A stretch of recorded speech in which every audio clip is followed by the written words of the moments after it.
Good morning, everybody.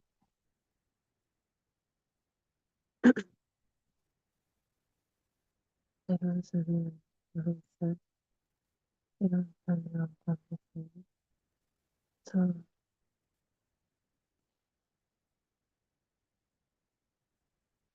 let's start our morning topic today. Let us begin with simple also. One simple word.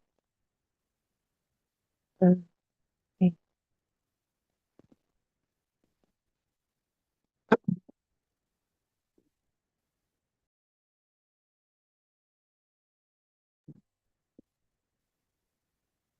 Just also don't rush fast. Just hear the word into tree. Say what happened. Perhaps an image appeared. Perhaps green appeared. Perhaps branches appeared. Perhaps bark appeared. Perhaps the feeling of shade under that tree appeared. Perhaps the memory of a particular day from childhood appeared. Perhaps even the smell of wet earth. If there are 100 people, the same sound can trigger those kind of 100 various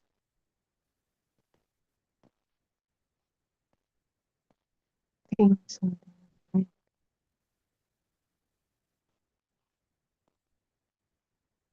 But all of them have the same sound.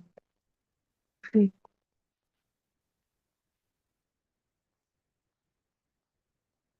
So now one tiny sound and suddenly an entire world appears.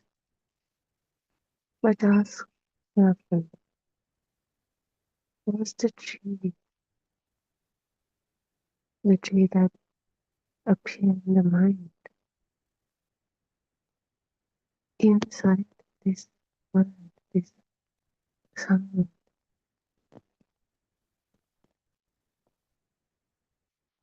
Did it came from the sound, with the sound, within the sound?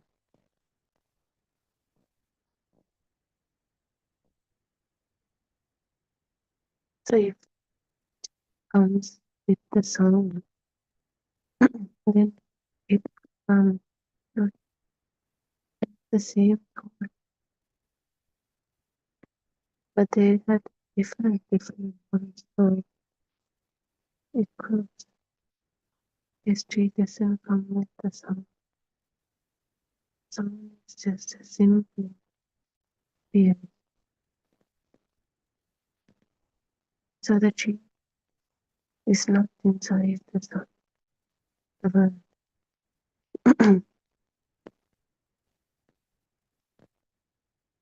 So the sound itself was only the sound. Yet, at the moment this word, this sound, this tree sound appeared, something of the mind reached into its accumulated patterns. Recognition of association, resonate thoughts came alive, and their images, sensations,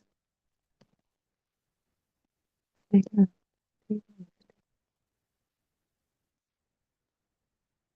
everything,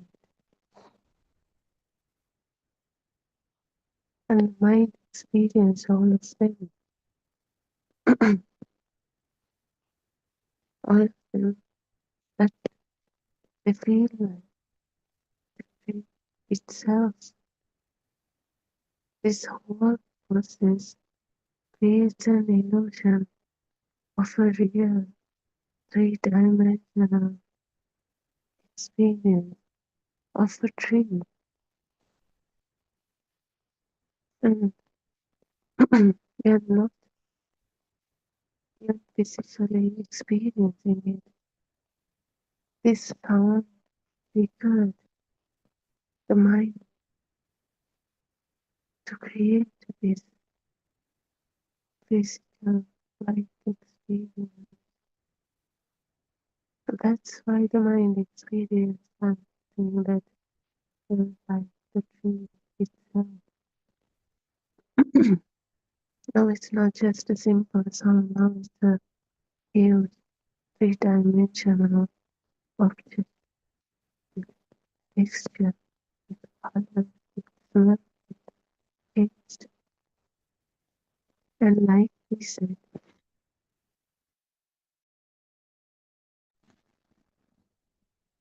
this object, it is one with the sun,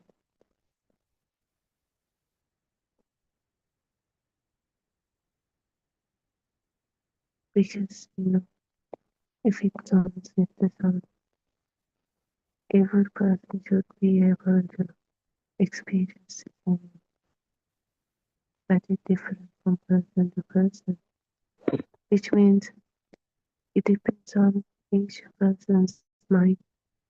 The experience of this thing is different from person to person. It depends on person to person, their experience, their information about it, how they are thought of the certain field. So this is where today's investigation begins. Not with but is about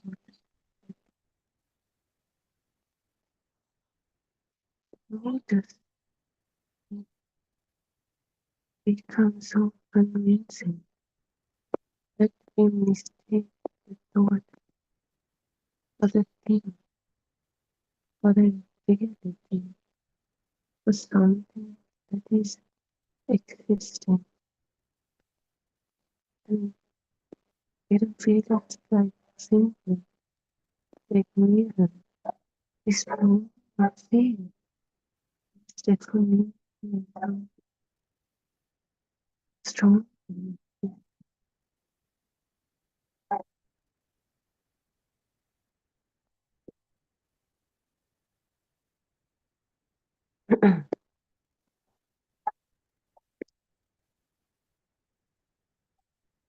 The word is not what it means.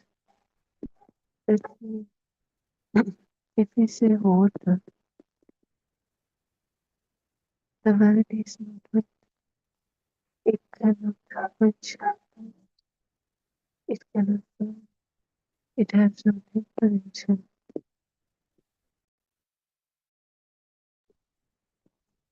It is simply a sound or a symbol, label, yet the word can immediately make us think of water.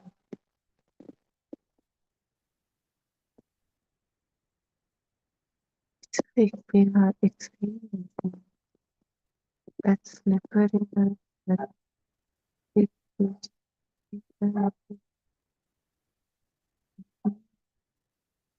so over everything. But none of that is physically each one. Yet we have the feeling of their experience.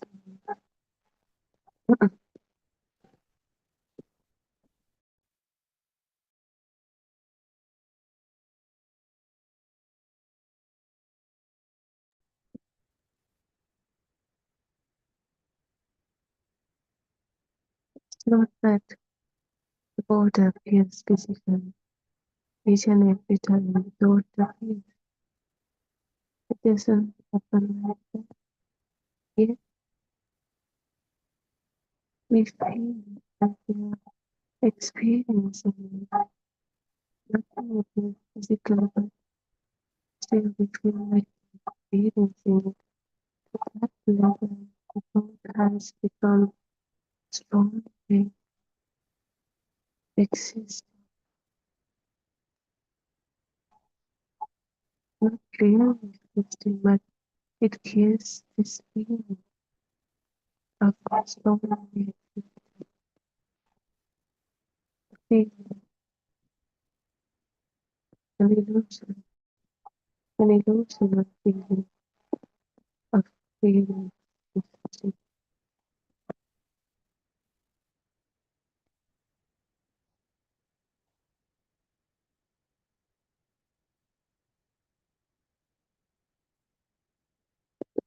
So this sound,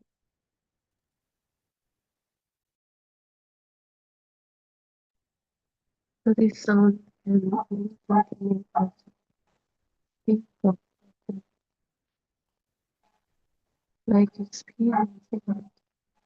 And the thing is, in every question, so each and every time any thought appears, you feel like you're experiencing that thing that it represents in every question.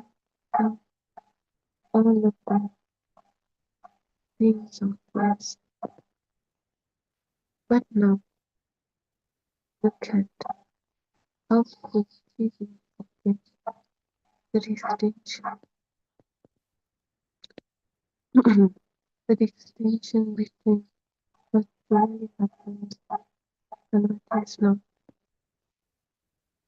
We heard water, a sound, a sound wave that goes up and down, frequency, the vibration.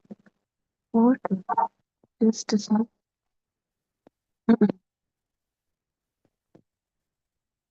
And instead of experiencing the mere sound, we experience the whole thing, the concept, the mental object that sound represents.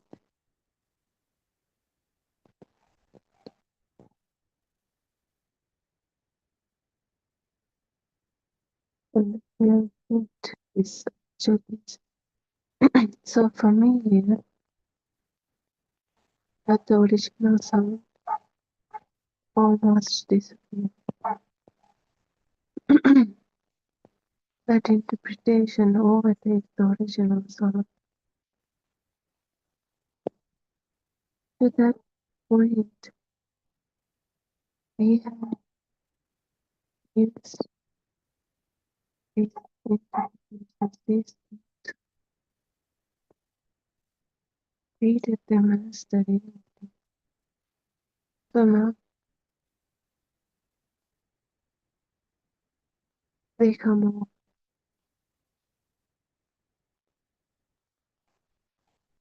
they overtake the real experience each and every time.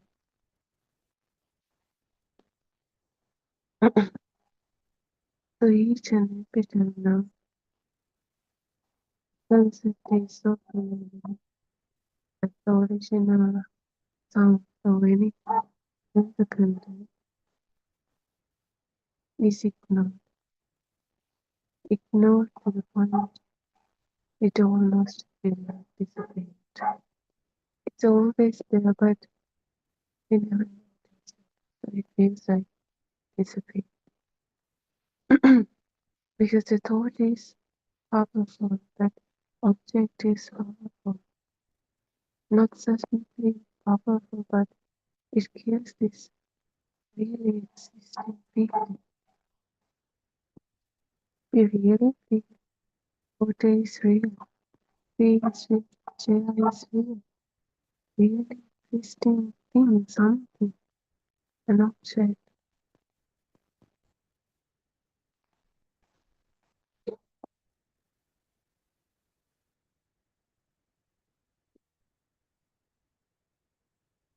So now the real sense of contact has become transparent. We look through it and eventually we don't notice it at all. But instead, we think we are directly encountering thing, an object, something. So we don't hear the sound anymore. Sound as a sound anymore. We take it as an object. We don't even notice it as a sound. We immediately get it as the object, a tree. We never take it as a sound.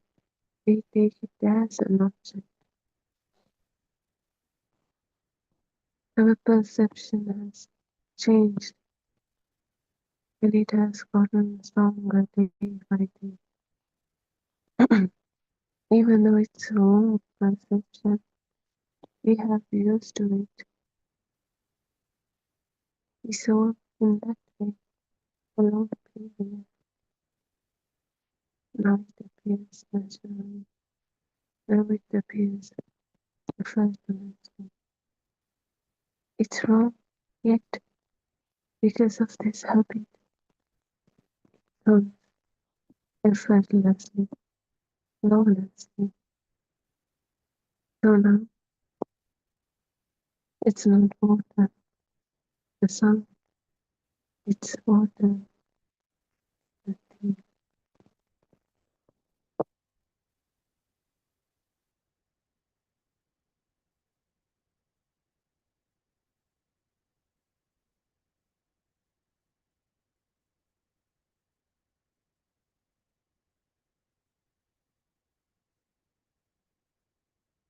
Thoughts work like a signpost. Imagine a signpost pointing toward the village.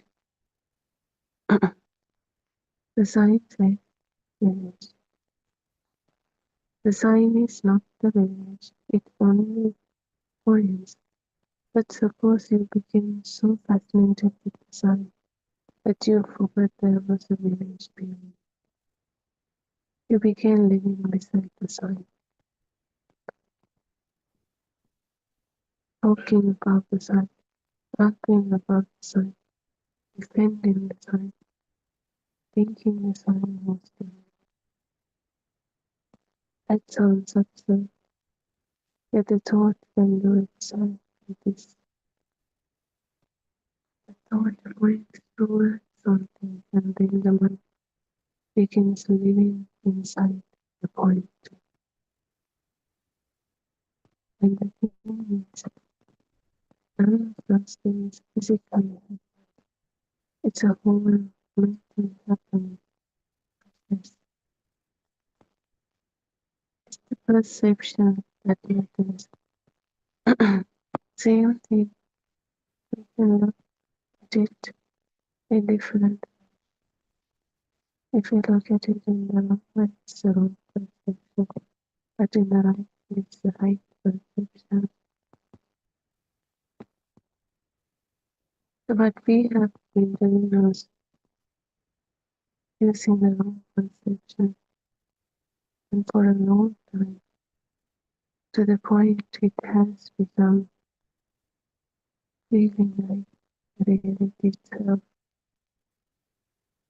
It has become the reality so strong to the point that it's so hard to escape from it.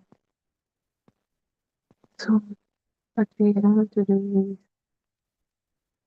to observe, to Is it really the soul? Is it really the thing? Is this an exact conception? If it's not, then how is illusion, strong perception, is correct? How are we seeing? What is the right one?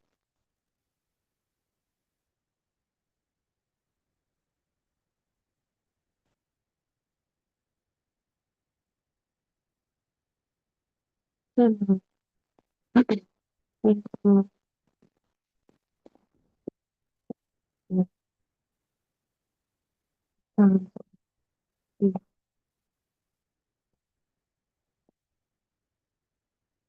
yourself. Imagine a tree. Maybe you can see, maybe quite big.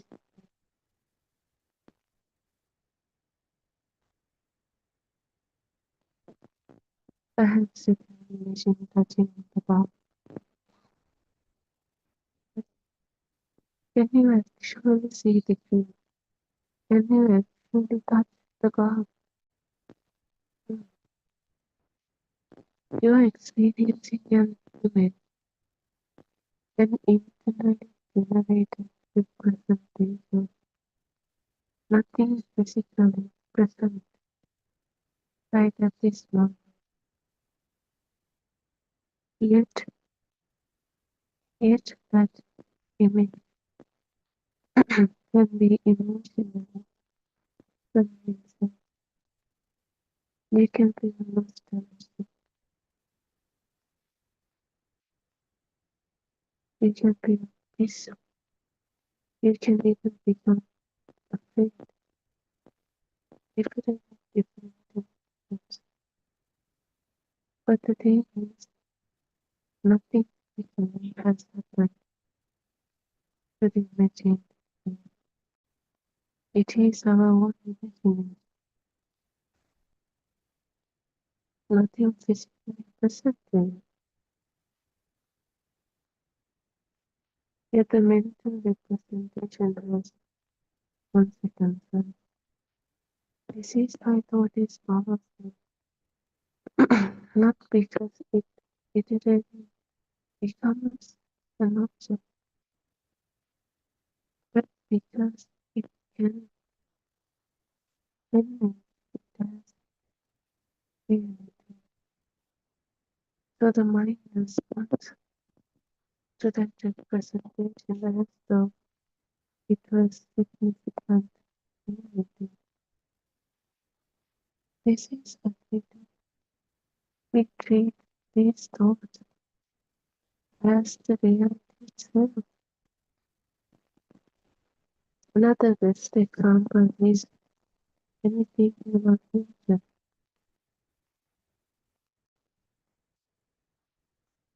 Future never happened. It's just a thought that appears right now. Nothing physically happens. Everything is just simple thought.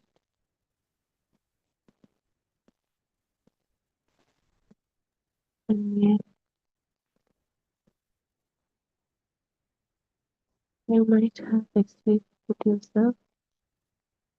Sometimes you feel scared. Sometimes you feel sad. Sometimes you feel lost. Sometimes you feel happiness. Or what? A thought that occurs right at this moment. Yet you treat it as the future, the exact future, the reality itself. So this is how we treat thoughts. It is the best example. Nothing happened. It we treat it as reality. So not just the thought of future, each and every thought is treated in the same way. Whether it's right now or past, but whatever we believe it to be, if it's a thought we treat it as the reality. We see, we experience it as reality, so we suffer for it. When nothing happens,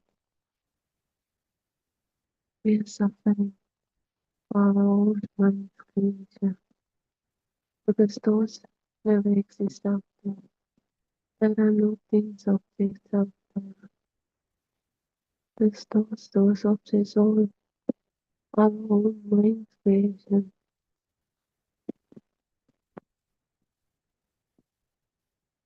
If there are 10 people, they have 10 different those kind of thoughts. They are creations. They are nothing out there. Every object, every thought is their own mind's creation. And we are trapped in that own mind's creation. We treat it as the reality itself. Not just merely, we strongly feel it as it's really existing.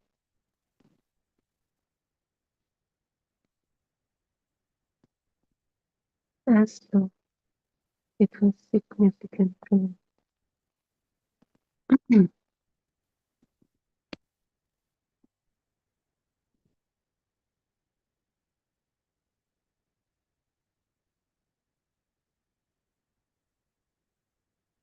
So, you know,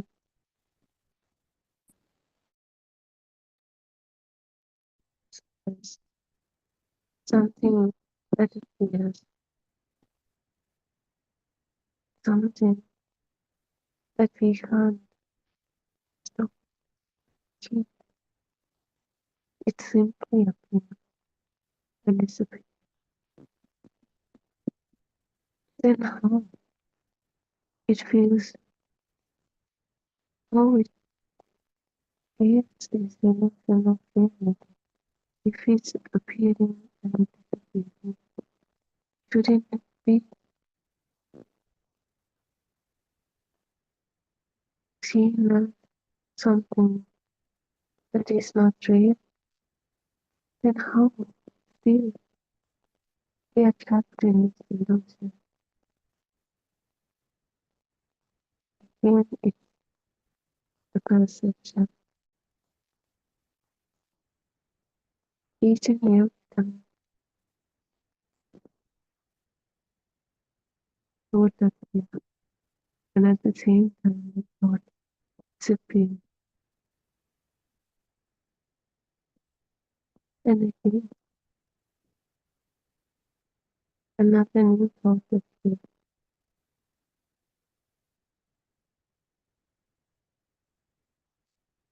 And the thought of disappears.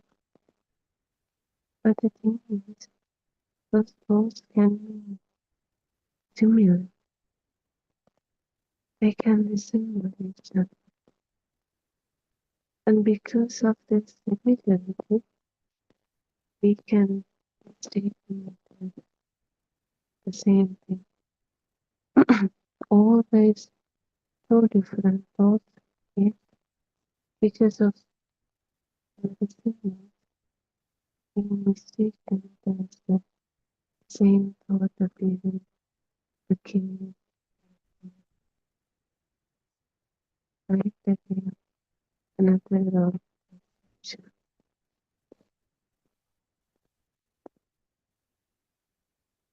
It's the same thought. Either we can treat it as same thought appearing again and again, or see the truth and understand thoughts that look similar appearing again and again. Not the same thought, but some similar.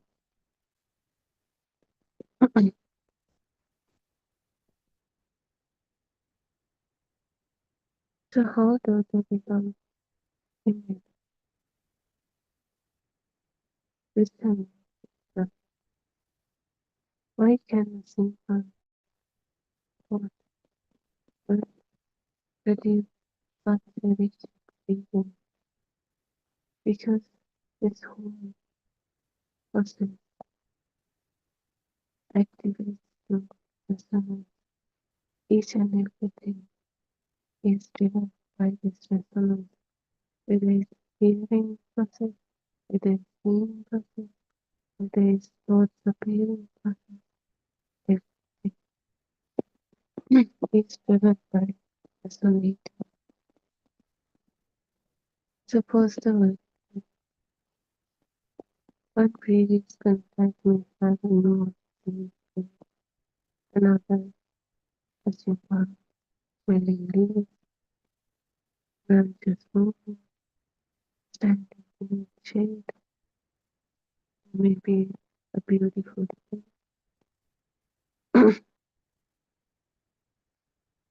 These contents become associated and activates many of them from this single sensible term.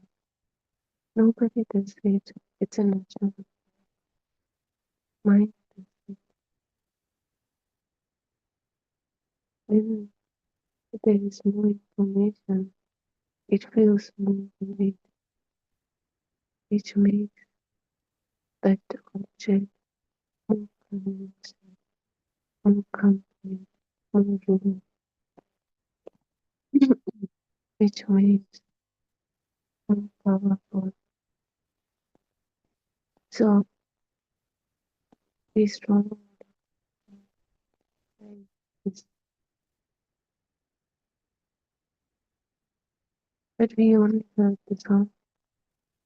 This song activates the mind to recreate the thought we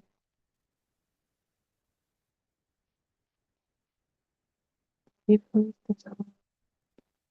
When mind is resonating, it doesn't come alone. It comes with the whole package, the thought, not as it, not just simple sound, but actually not just with sound, but with feeling, smell, taste, new details, new information, more story, more convincing, more real.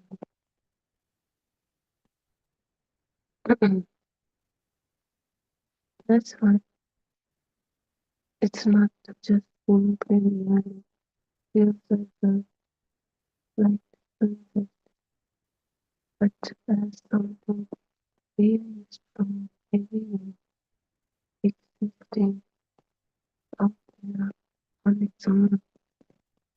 But no matter how strong it feels, they are all done by the mind. It's mind's power. Mind's power is thoughts power is the one that gives life to this object and makes us feel like it's really there.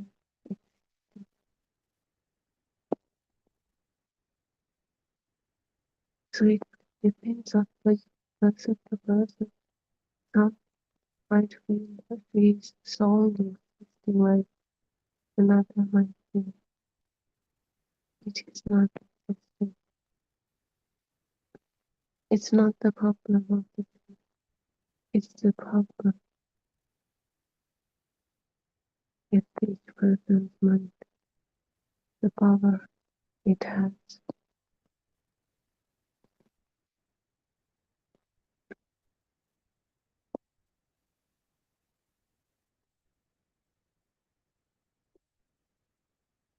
And the thing is, not just each and everything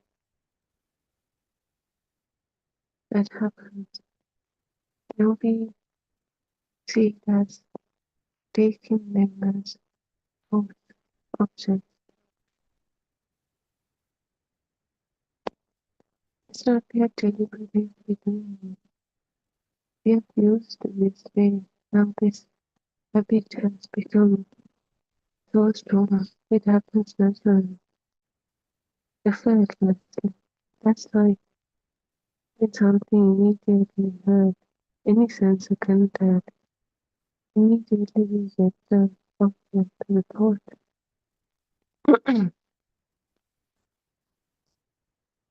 We don't experience the construction again. We experience its final outcome. So this is a crucial point.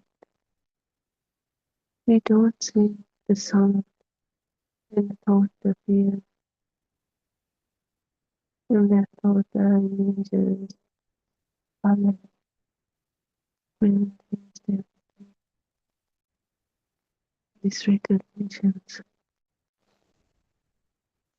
Instead, when we immediately hear the sound, we immediately see the finished product, not the whole process that leads that finished product to appear.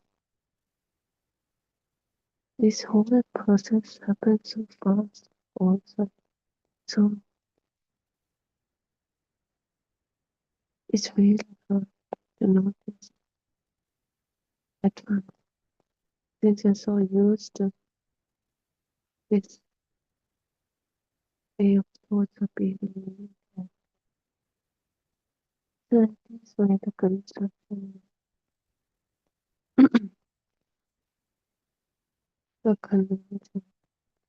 Imagine watching a magician in the house. One break at a time, you see the construction. You know how it happens. But imagine closing your eyes and opening them only when the house is finished. You will simply see how the process would be invisible. The thought level, the finished interpretation object is visible. The construction is hidden because of this rapid speed.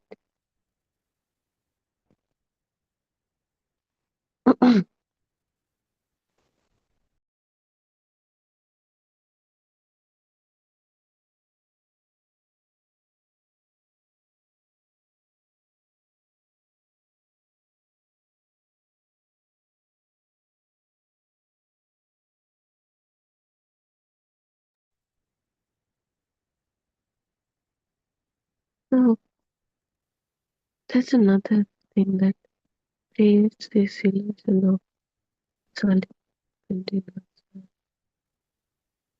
recognition.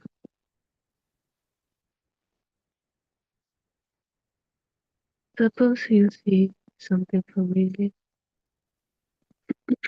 instantly you get the thought, and not just simply thought, you feel, you know it. I know this, but what does this know mean? It often means this present thought resembles something previously encountered.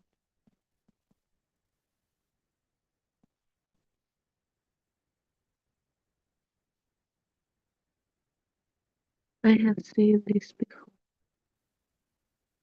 so the present becomes familiar. But notice something profound. The present experience itself is completely new. This recognition, this thought is the word. The sense of contact, something thought, thought is new, but it resembles the previous thought, which creates an illusion of same previous thought. So everything is new. Nothing is same thing. Yet the present is covered by the past. because of this illusion.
So look at the tree. You saw it yesterday.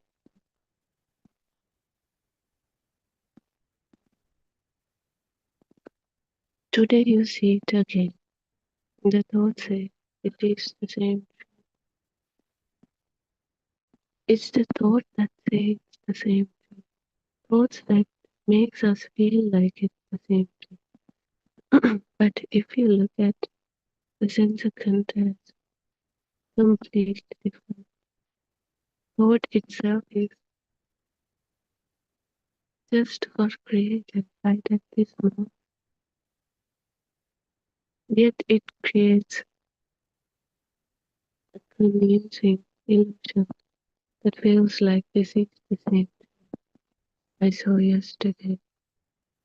The thought itself is new, but the thing is, it is similar to yesterday's thought, which creates an illusion, a misunderstanding that the same thought appeared again, that the same thought appears today.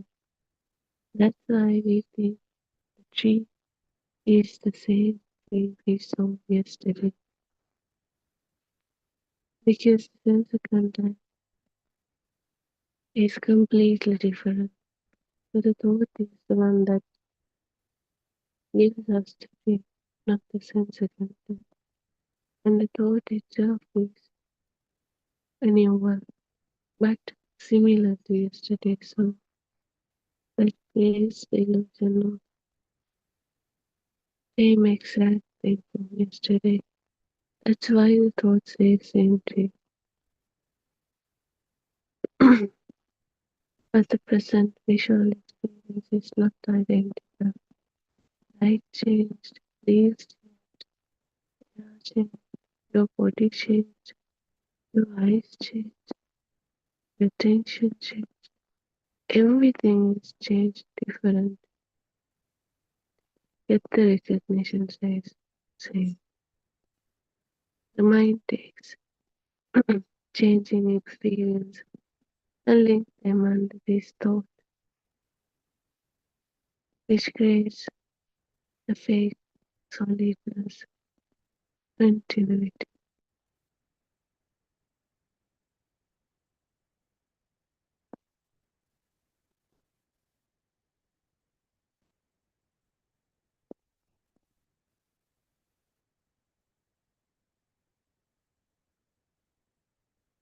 Now watch your thoughts.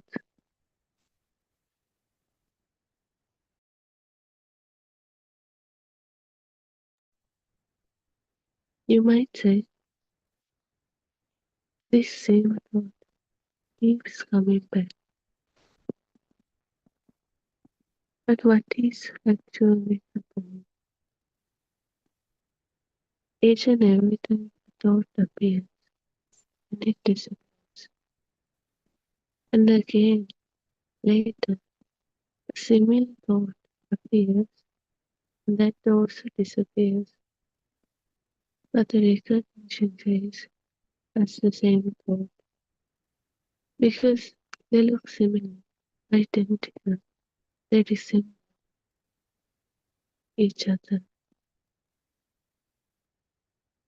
But no matter how similar, real, identical they look, seems to be, they are two different thoughts. But we are used to take them as the same thought appearing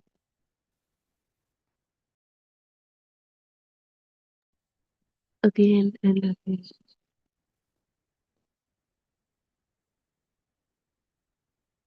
So there, that creates an illusion of one thought, but it's never one thought. Each and every time it's new, different,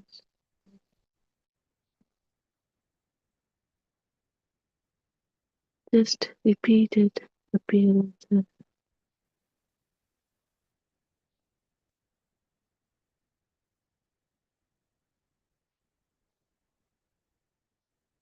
But never the same thought appearing again. Because thought cannot stay, they cannot be stored.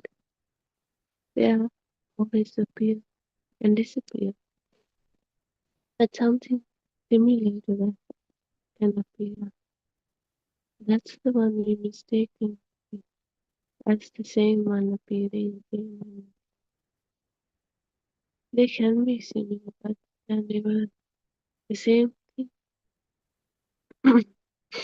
But when we mistaken it as the same thing, it think the same thought is repeating. This is why this repetition is such a powerful feeling of permanence.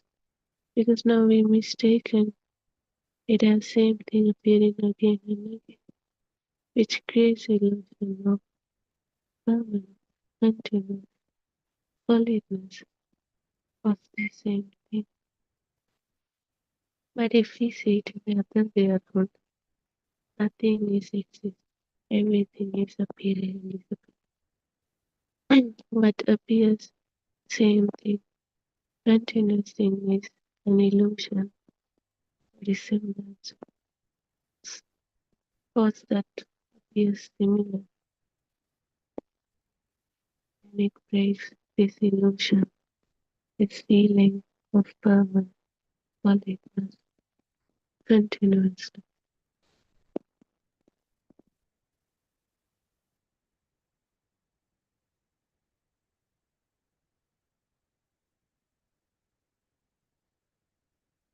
So now suppose a thought appears.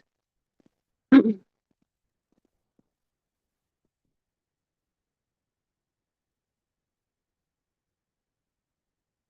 am a good person, or I am a bad person, or I am not capable of anything. Once it disappears, then another similar thought appears. It's never the same thought appearing, but something similar to that thought. Something similar with the frequency of that thought. Then another. And eventually the mind mistaken them as the same thing appearing again and again. Not different thoughts. When we mistaken these different thoughts, the same thing appearing again and again, it creates this illusion of continuity. Now, the person feels they are good, they are bad, or they are incapable. Notice this transformation. A thought became a description. It became a belief and became an identity later on. As you can see, this whole identity, this whole reality, this feeling of solitude continuous. It always builds up from repeated thoughts. Since we take those as the reality, this repeated thoughts create this illusion of continuous solid reality. But no matter how they feel, they are all just illusions, only illusions. So you have to see through this illusion, how these thoughts feel real, how we feel this continuous solid world, how this illusion is getting created, not anywhere else but in our own mind.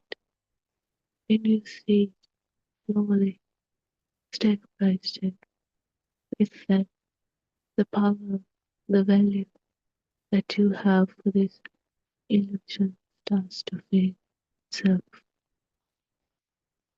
So rest, tension. We'll end our morning Brahma discourse for today. Everyone serving everybody.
I worship Triple Gem, first of all, with the greatest respect.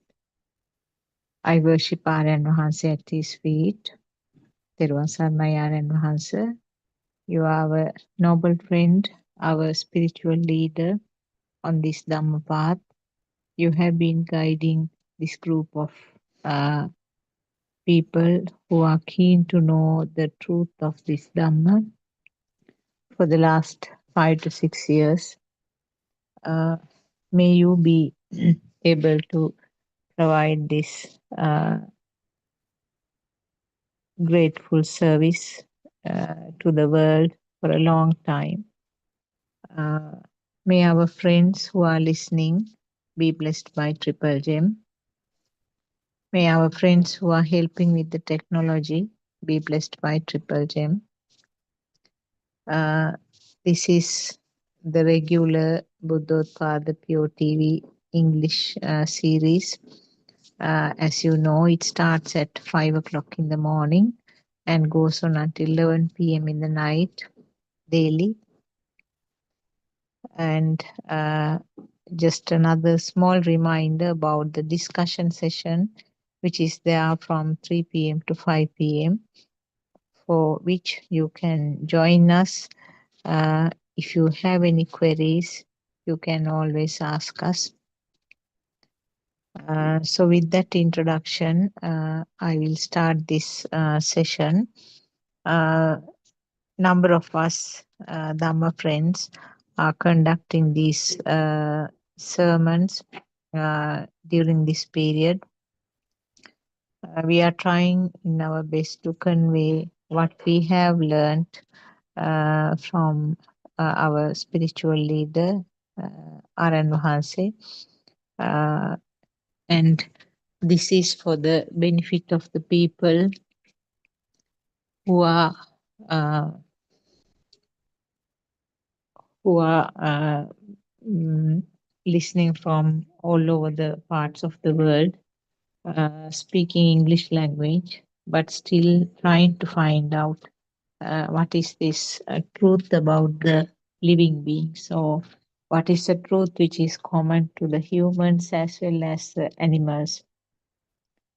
So, as we always remind, this is common to anybody, so it is not confined to any religion. And we know Buddhism is not yet another religion, and Lord Buddha never expected you to listen to what he says and believe what he says. He always said, "Come and see this Dhamma." Ehipassiko is a Pali term. So you have the freedom. You have the freedom to listen to it. May not be just once. Maybe you have to listen to several sermons to see whether it is what you have been looking for, and something that is telling with your day-to-day life. If so, you are mostly welcome to follow these sermons. And we know Buddhism has become more and more popular among even the other people who have had different faiths, different beliefs, because they felt that so many things which are imagined, or so many things which could not be uh, experienced as a first-hand experience, and also the fact that many things have to be believed on what was preached is not something that they have been looking for. So therefore, they have been investigating, researching to find out what is this so-called truth, which is common to every person.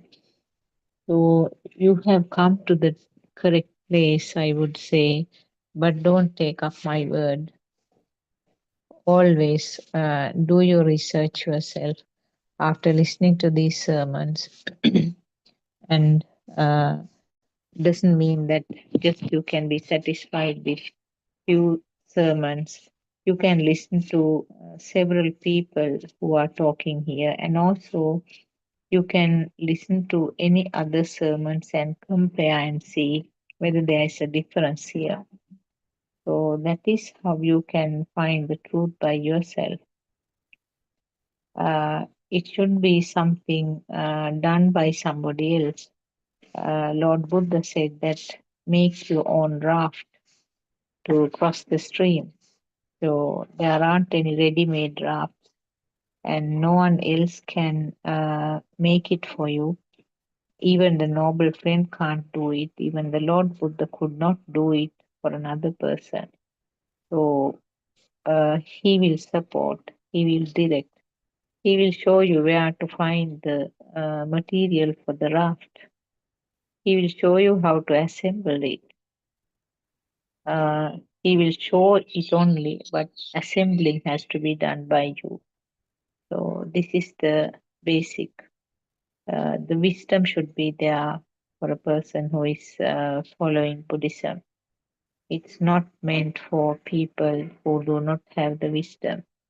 And as we always say, Don't take the wisdom as the intelligence or any kind of qualifications, paper qualifications. It is something that should bloom within the system itself. It is something like uh, clearing, uh, clearing a gemstone which is covered with uh, uh, mud and sand and all kinds of other dirt.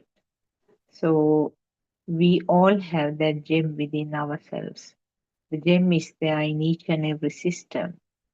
And with the guidance of noble friends, uh, cleaning of that gem and getting it out is what we are trying to do and what we all are trying to do. And for that only, the guidance is necessary.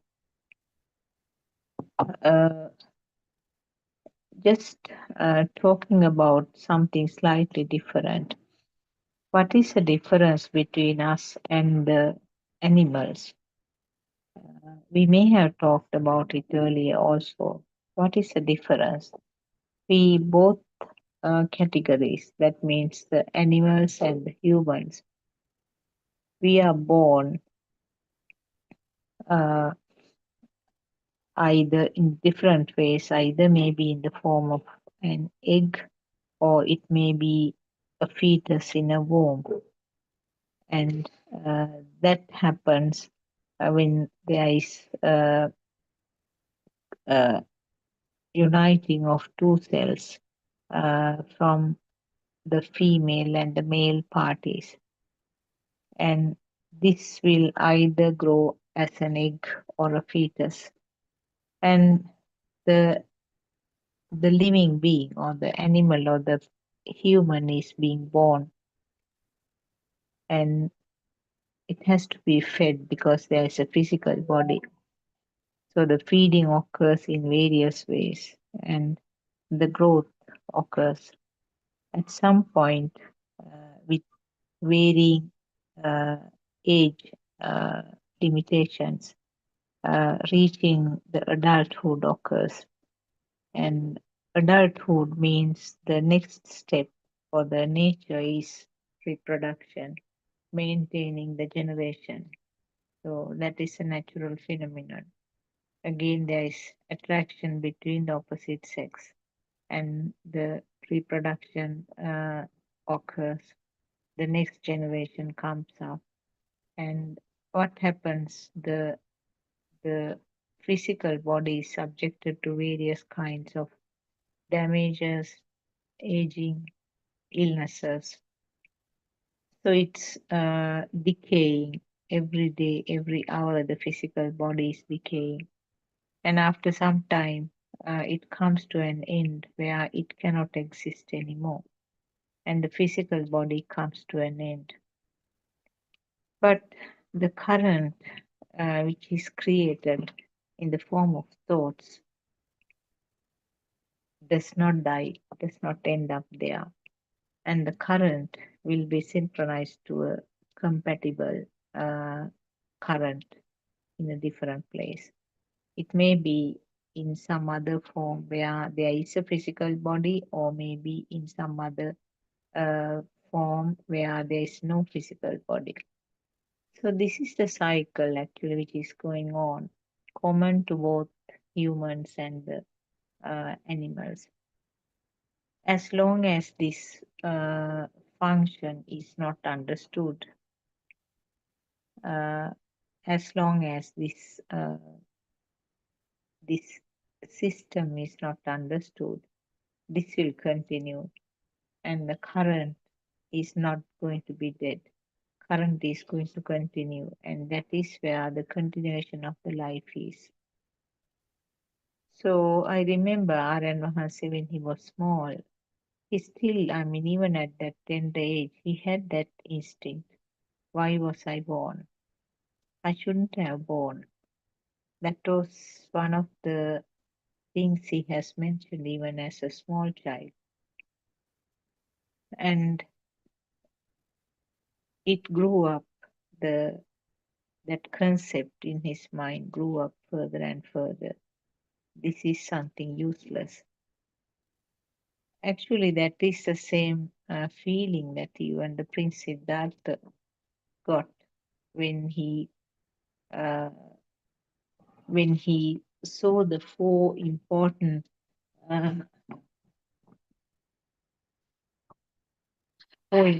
events which actually did a remarkable turning point in his life. That means the dead person, an ill person, an old person, and a dead person, and a person who is looking for the truth, a clergy. So those turning points uh, brought up what was actually hiding in his mind. The fact that all these comforts are useless, must go and find out the truth. So this instinct is there in many people we know who have gone into the Dhamma path.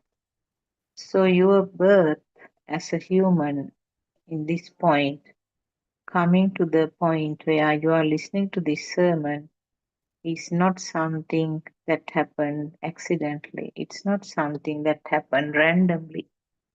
It has happened with a purpose. Uh, you might call it karma, whatever the term you are using. It has happened due to some causes.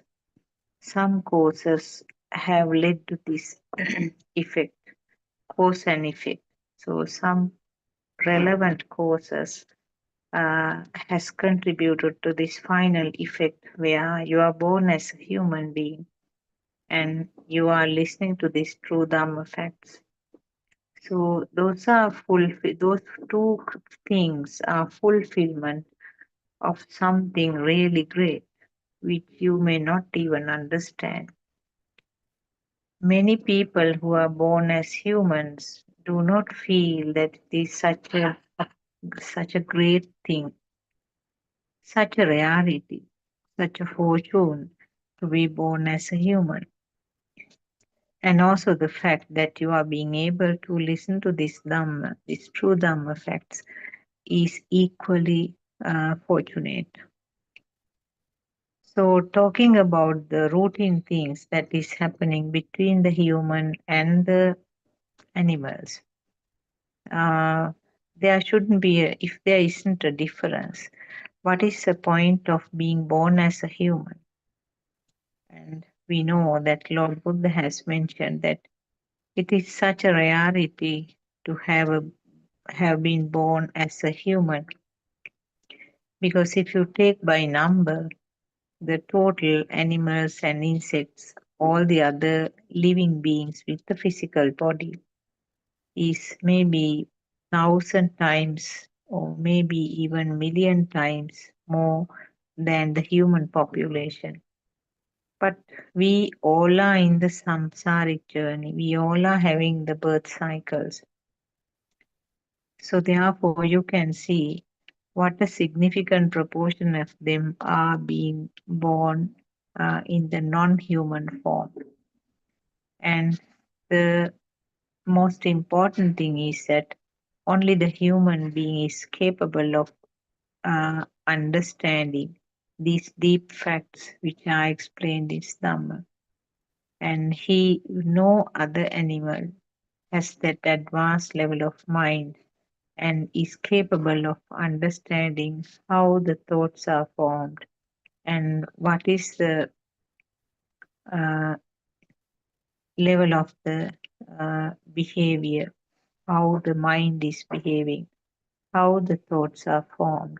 So these facts actually cannot be understood by any other animal.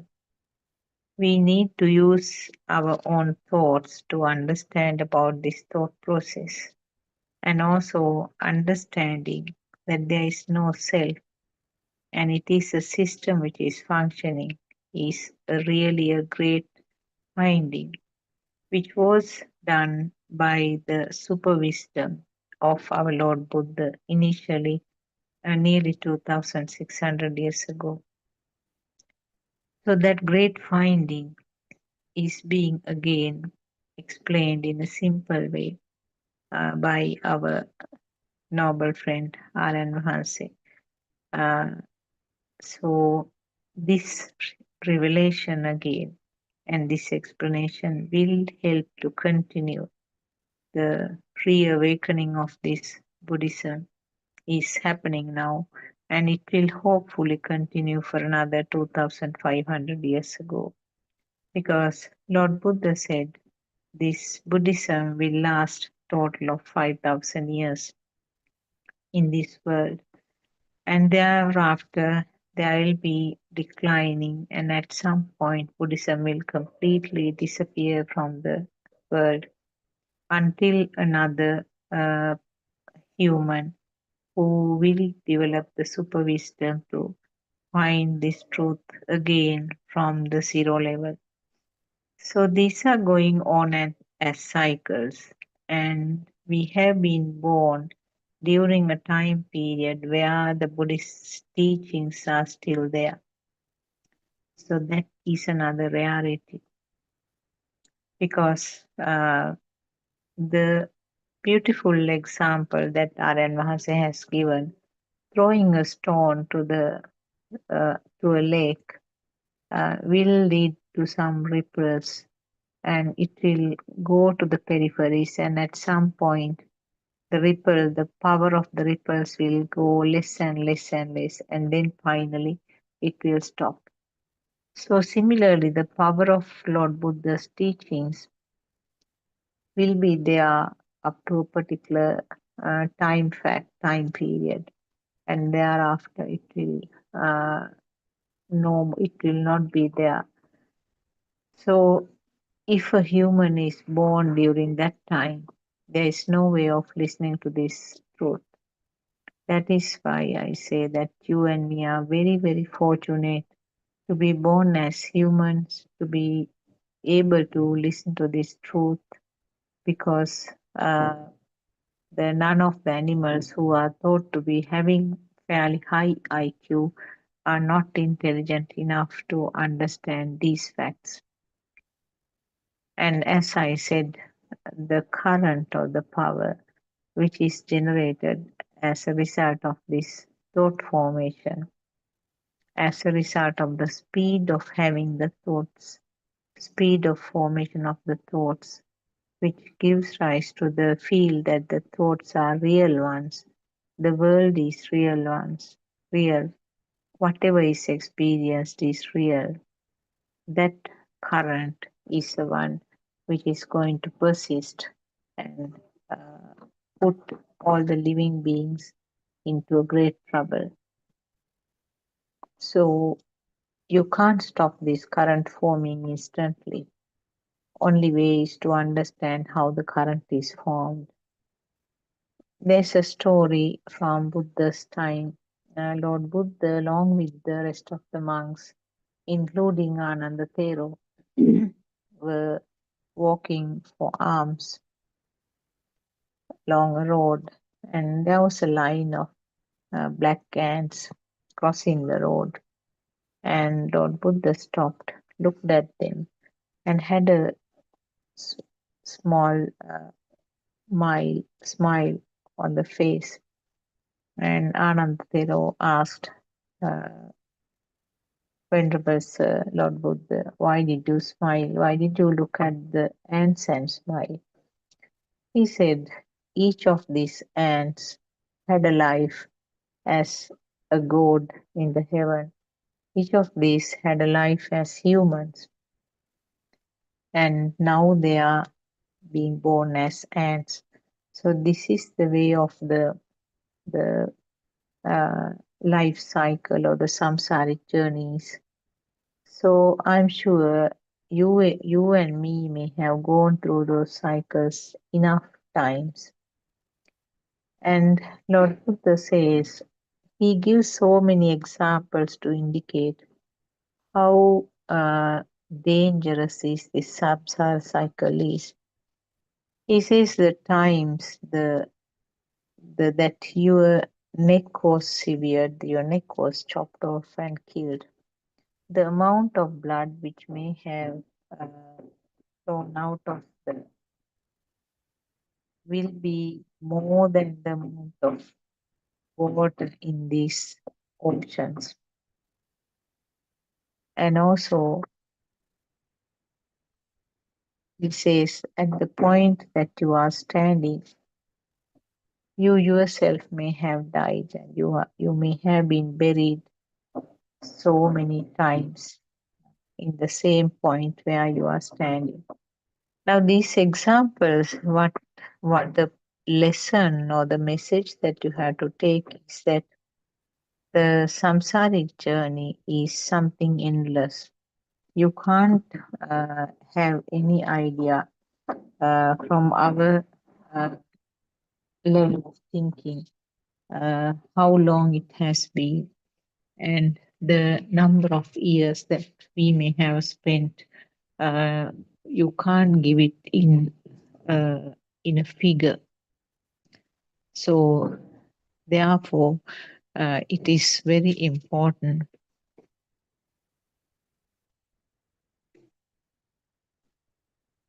It is very important to take this message. Do not try to find more details about these examples that Lord Buddha has given, but try to take this message where such a chance, such a valuable chance is there for you to listen to this Dhamma and try to understand the facts that he has been trying to explain in these sermons. So, uh, what do you have to understand in these Dhamma facts? It is something simple, and also you have to say that it is not something easy to get convinced, also. As a matter of fact of explanation, if you take it in sentences, it might sound very simple, but convincing that fact is something difficult. Uh, so, this is not something like the storytelling type of Dhamma that you listen very often with our social media. Listening to such stories is easy, but they are not going to take you anywhere. And Lord Buddha always said that don't take me as a person, don't take this physical body into consideration, take the Dhamma message. Even Lord Buddha's time, there were people who were attracted to his appearance, who wanted to see him more often. And there were women who were crazy about his looks. Uh, so he always said that Buddha is not this person, Buddha is not this physical body. Buddha is that state of mind, the state of understanding or state of uh, realization, where this is simply a system which is taking place, where there is no person. There should be a person if the world is felt as true. So there are two sides actually. What in general, what we feel is that we are living in this physical world and we are experiencing the world, and then either we or the animals will live for a particular time period and then we die. And we believe about being born again. And you know that we do lots of rituals, lots of religious rituals, and we try to convey the merits to the dead person, hoping that the next life will be a comfortable life. The life will be in Sugatiya. So these things are actually easy to follow. I mean, you don't need to use your mind to explore and revise and then research, just to listen to what the monks or the others say, follow it. And you know that the very crude level, the you may not do anything bad. You will try to do always good things and listen to this storytelling type of Dhamma sermons, uh, old stories, and then you are happy with everything. This is far away from the deep facts that Lord Buddha was trying to explain. And there are many sentences in the Buddhist teachings. We have heard them. We roughly have a meaning, we roughly know the meaning also, but we tend to keep aside that and go along with our traditional way of following Buddhism. Many Buddhists are like that. Many Buddhists have the Buddhist label in their birth certificate and the documents, and they follow the regular rituals, which is very convenient to follow. And also, one of the very wrong concepts is that do your religious work or try to find Dhamma when you finish all your responsibilities. You know, when you are old and weak, the memory is not good. The tendency to fall asleep easily is there. Your hearing may not be good, and your vision may not be good. You have the physical disabilities of going to attend these uh, sermons if you have to go to some other place and do it. So the physical disabilities, or on top of that, sometimes there will be illnesses. So those things are all hindrances to this Dhamma pathway. Also, simply because you are old, you should not uh, uh, give up also, because we know Lord Buddha's time there was a monk, Malukyaputta Swami Nuhanse, the Thero. He apparently was 120 years old. He came up to Lord Buddha and asked for some advice. He said, I am 120 years, but I can still understand what you say. Please do a sermon for me. Please explain Dhamma to me. So, really speaking, age is not a hindrance, but if you think it as a hindrance, which is actually what is happening with many people, it is a hindrance. So, therefore, whatever the opportunity that you have, whenever you are free, even a half an hour small break, uh, try to listen to this Dhamma, because at the beginning, the listening or the Parato Gosha is very important. Listening to Dhamma, revising that, and then analyzing those facts. Those are very important at the beginning. And that is what we are explaining in Darshana also. Thereafter, you will realize that basic knowledge that you had in the form of true Dhamma is being applied to your day-to-day activities. So that is where you talk about Krutya Jnana. The first one is Satya Jnana, where knowing about the Dhamma, which is the knowledge about Darshana. And secondly, it is a Krutya Jnana, and it automatically being applied to your day-to-day experiences. And thirdly is ending, final result, the Krutakjnana, where you are not doing anything, and it is ultimate freedom from the path. So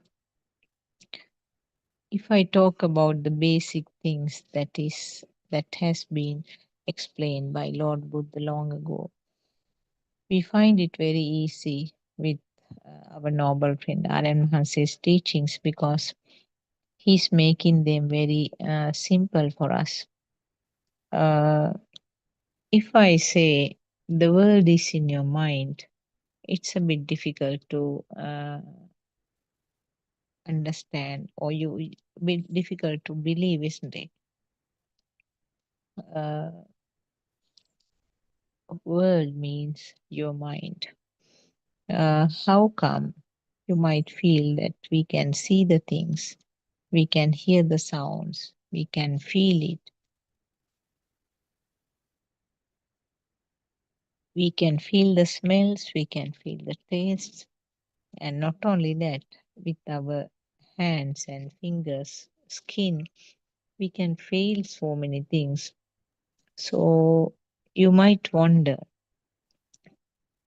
how can you say that uh, it is created in the mind as a thought? Now, talking about the eye,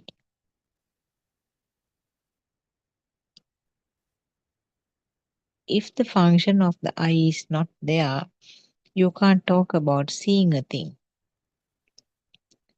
Uh, it's something like that. If you have the current, you can get the light only if you fix a bulb. So the light is created because the bulb is there. Light is created from the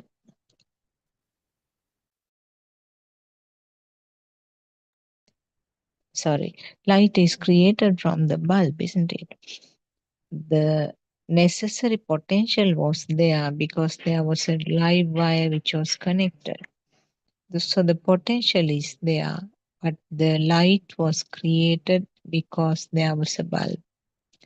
So this is the basic truth about the five senses in the human body. We are talking about the human body mainly here, because if you start talking about the animals, there's a huge variation.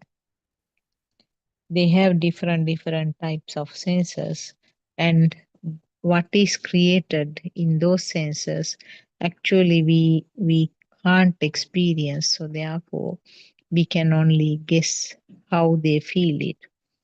But being humans, and being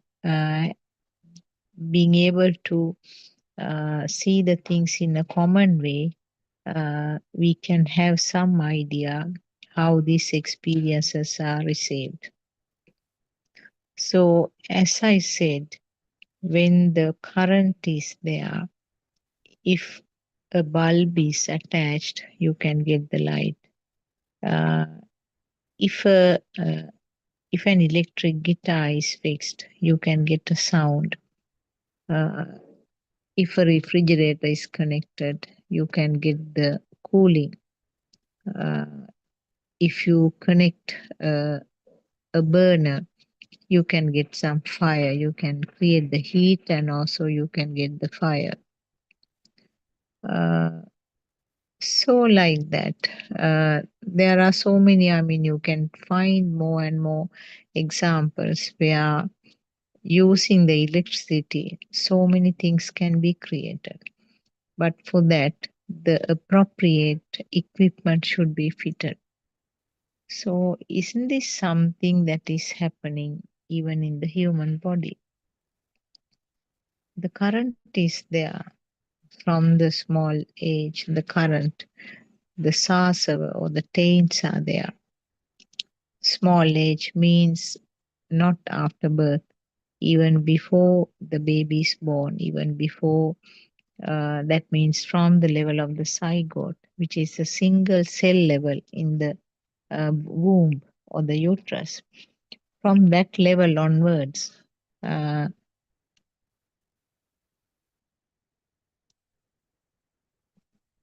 current is there. When the current is there, when the appropriate equipment is functioning, you create something.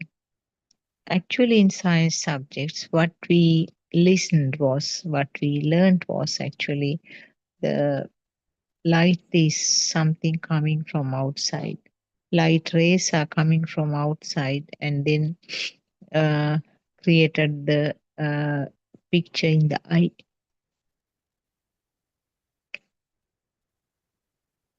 picture was actually identified by the brain. Now, so this is the basic science teaching that you and me had.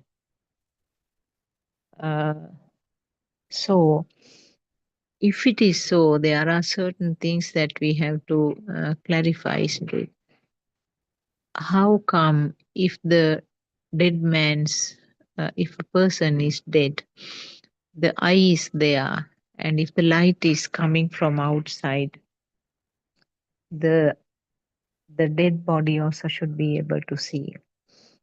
On the other hand, if the eye is not there, if the physical eye is not there, you can't talk about seeing anything. On the other hand, another variation is that the nocturnal animals see very well only in the darkness, and they are kind of going blind with the bright light. So they are hiding during the daytime and they come out in the night because their visibility is good uh, at that time.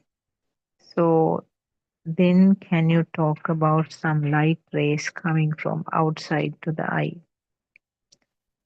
And also talking about the color blindness. Now these facts actually you yourself has to analyze and see. Now the talking about the color blindness,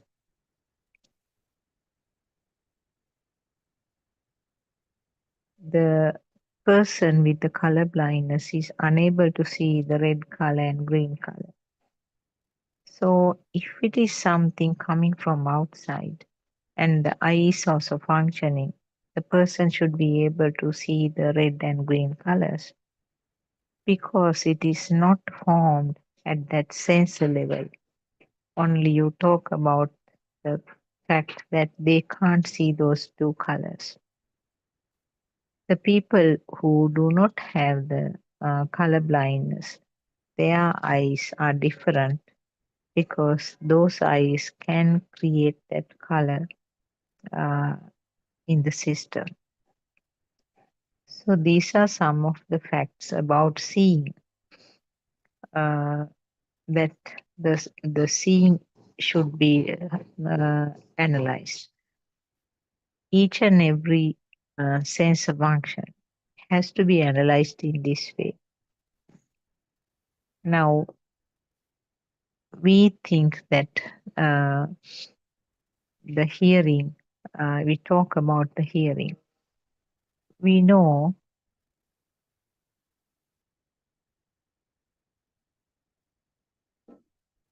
that there are many sounds that cannot be heard by the human ear. Uh, we know that uh, humans uh, have a hearing range from 20 to 20,000 hertz. And we know that some of the animals are capable of hearing the sounds in a very much wider range, like the type that when the tsunami occurred, we know that there were some certain sounds which were picked up or which were created in the ears of the different animals, and they ran inland because they felt something odd is happening. And that range wasn't there in the human ear, and the humans could not make it. So therefore, many people got caught to the tsunami and they lost their lives. So then, if the sounds are always coming from outside, the all the animals and the humans should be able to listen to that in the way common to all of them.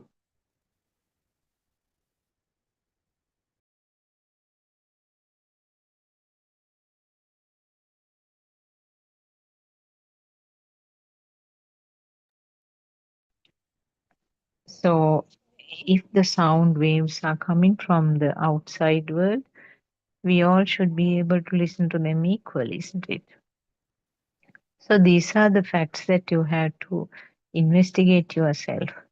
Just my telling is not going to help you. Just my explanation may not give you the necessary convincing. So think of different examples. You might come across so many uh, things, so many facts which you experience as thoughts during the in your day-to-day experiences.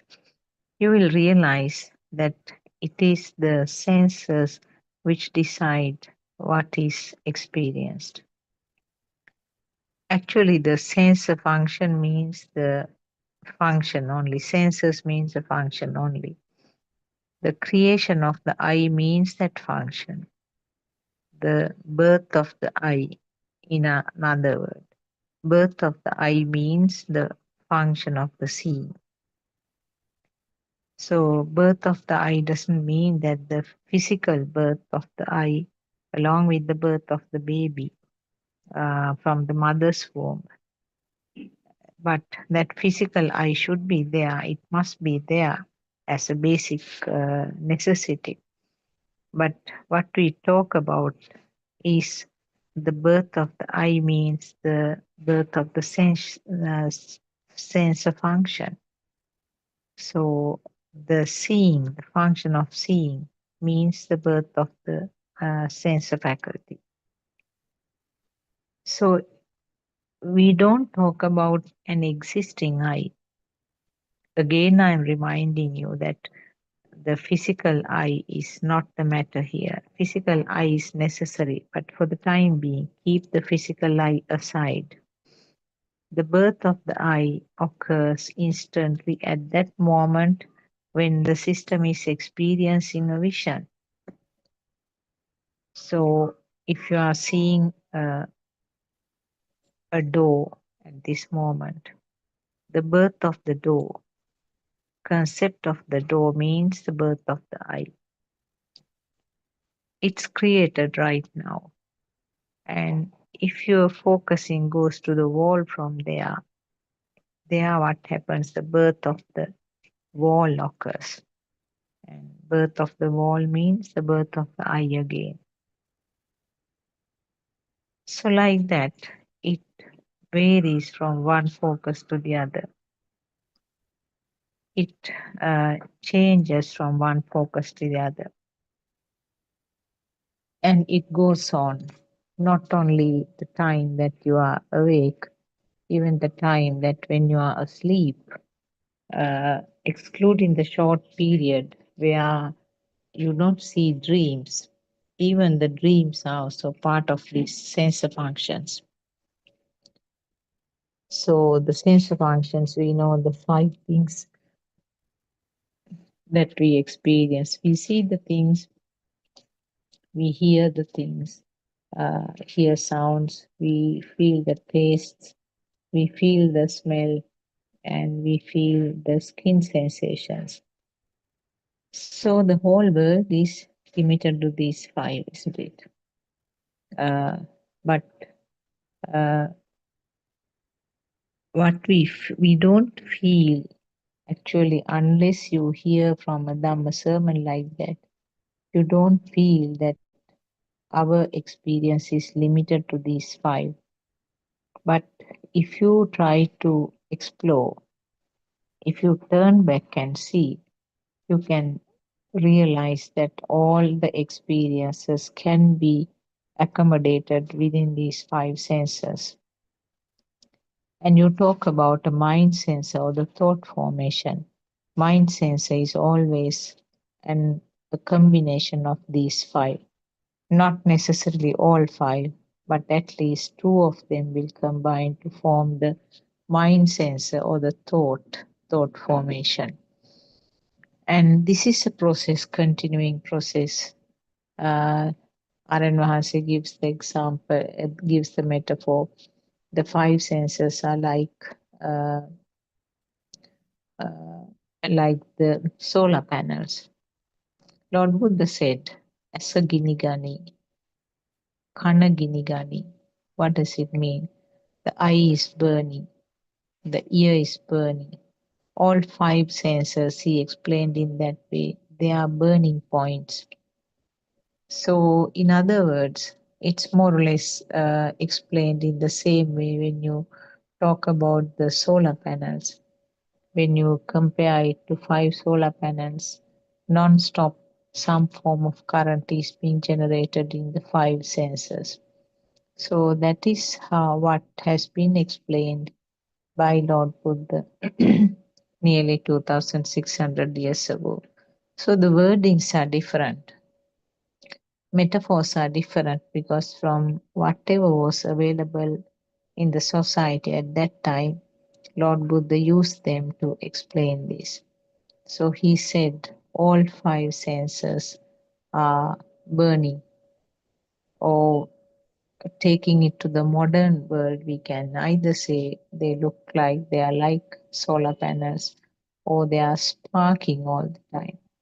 The sparking. So the five sparking systems or five solar panels combine to form a different type of a solar panel, different type of a spark, which we call the thought. So when you take the things around you, they are all thoughts. Why do I say it is a thought? Because the each and every sensor cannot give a description of what is experienced. Uh, so they are limited to their sensor function. Mm, the tongue can feel the taste, nose can feel the smell, skin can feel the various levels of solidity, liquidity, airiness, and the temperature changes. But none of these senses are capable of exchanging their ability to feel it, and also none of the senses, except the none of the senses, which means the five senses, cannot give any form of explanation or difference, any form of description to what is experienced. So that naming or the description is coming uh, in the form of mind sensor. So basically, the five aggregates uh, that we explain in Buddhism, uh, Rupa, Vedana, Sanya, Sankhara, Vijnana. The five aggregates means how this picture is formed, how this sound is formed, how the smell is formed, and how the taste is formed, how the skin sensation is formed.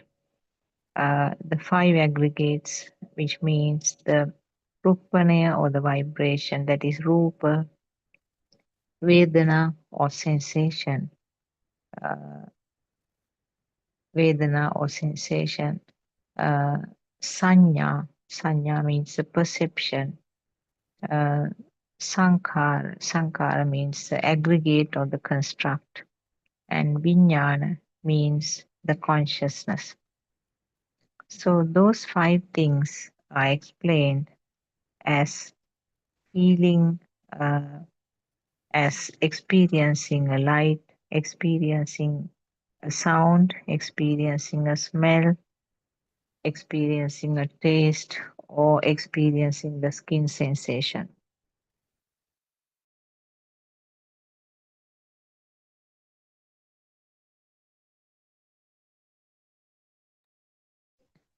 So that is the first round actually. Lord Buddha explained there are two cycles that has to take place. The Pali term was Vattang Vattati. The first Vataya or the first circle is these five consciousness that I explained. So seeing is one level, hearing is one level, feeling the smell is another one, uh, feeling the taste is another one, and the feeling, the skin sensation is another one. So the five consciousness, what is meant by consciousness? Feeling as if it is really there. So if we elaborate a bit more on this, how this consciousness is made, uh, the rupanaya means a vibration. Uh, it when it happens very fast, that is the main thing in this. The five aggregates means the speed, due to the speed, something is manifested as if it is there. So if I explain it in a sentence, as our Aryan Mahanse has explained to us, that is how I can reveal to you. The speed is manifested as a light, an existing light.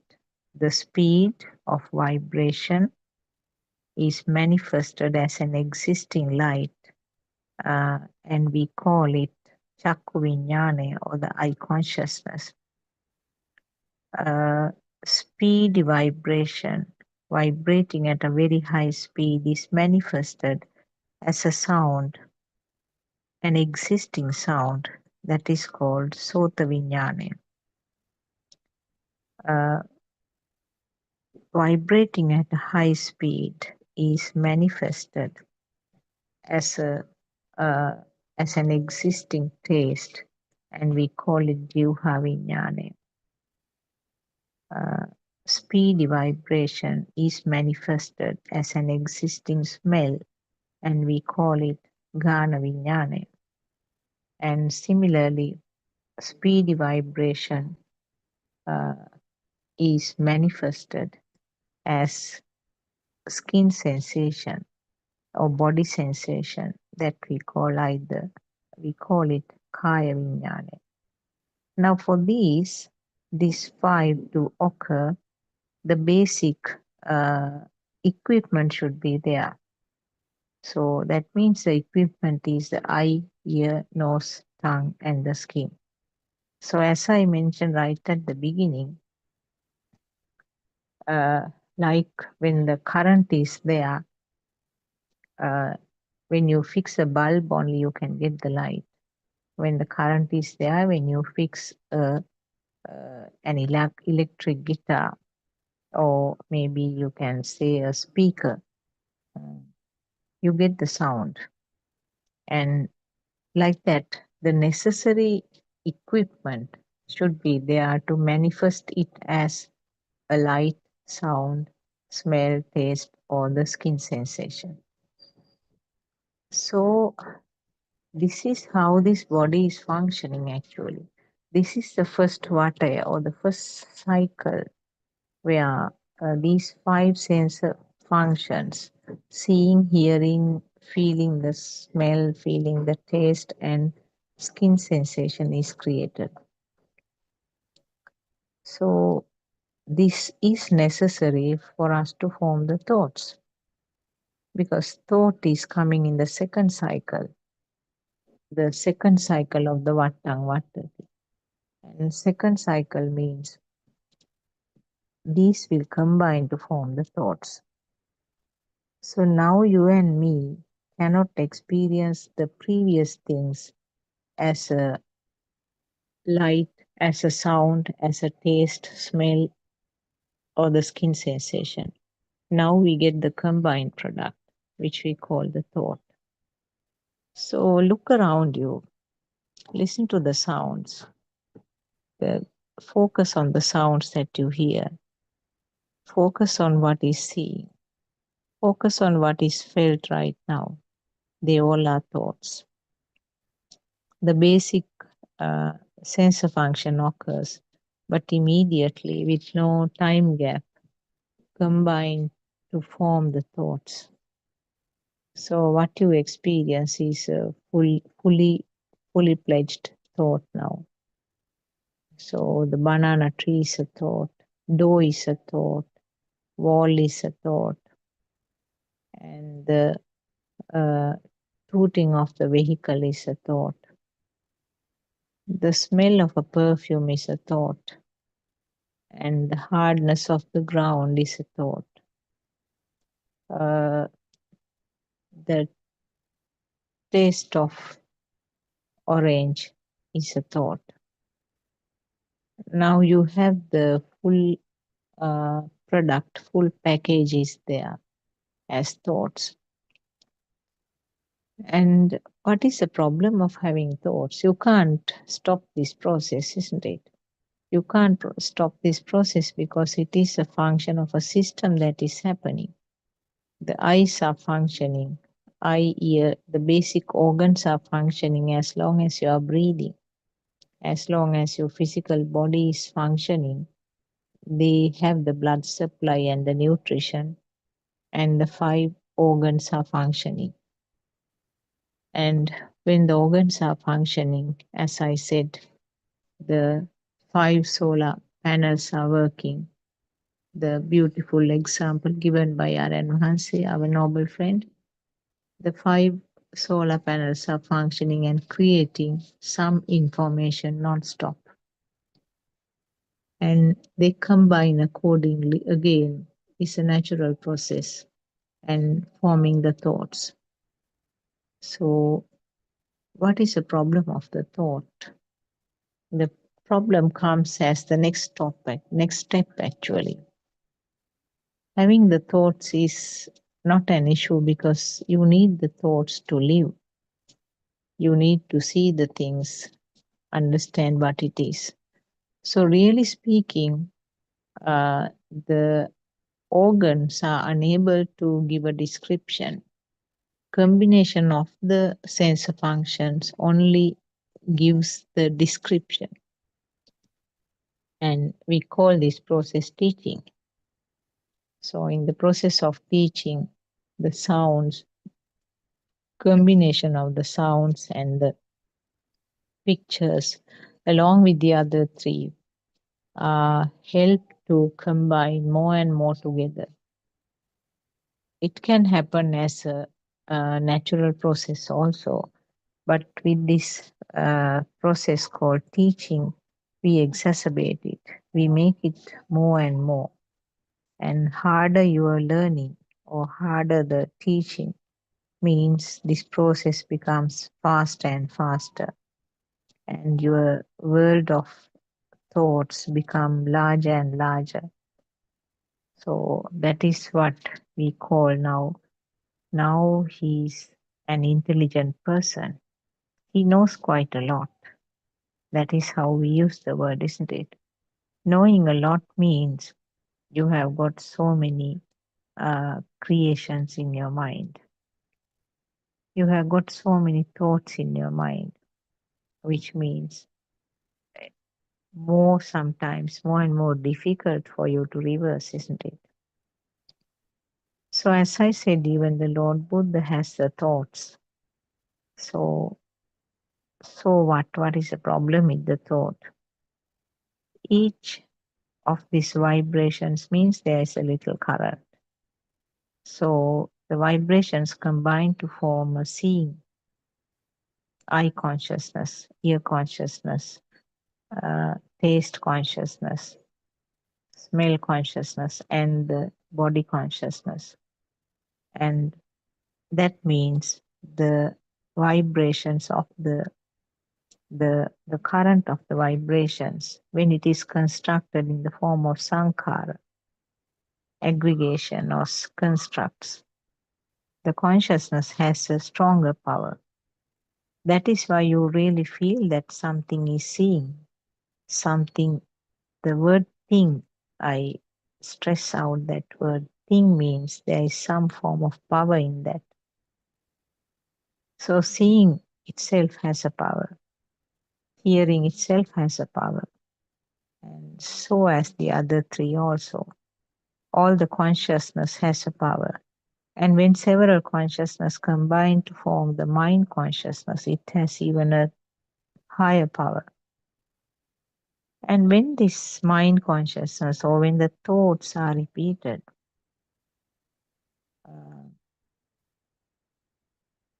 we call it contemplation. It becomes more and more stronger, and the thoughts become more and more stronger means it has a more power, very strong power.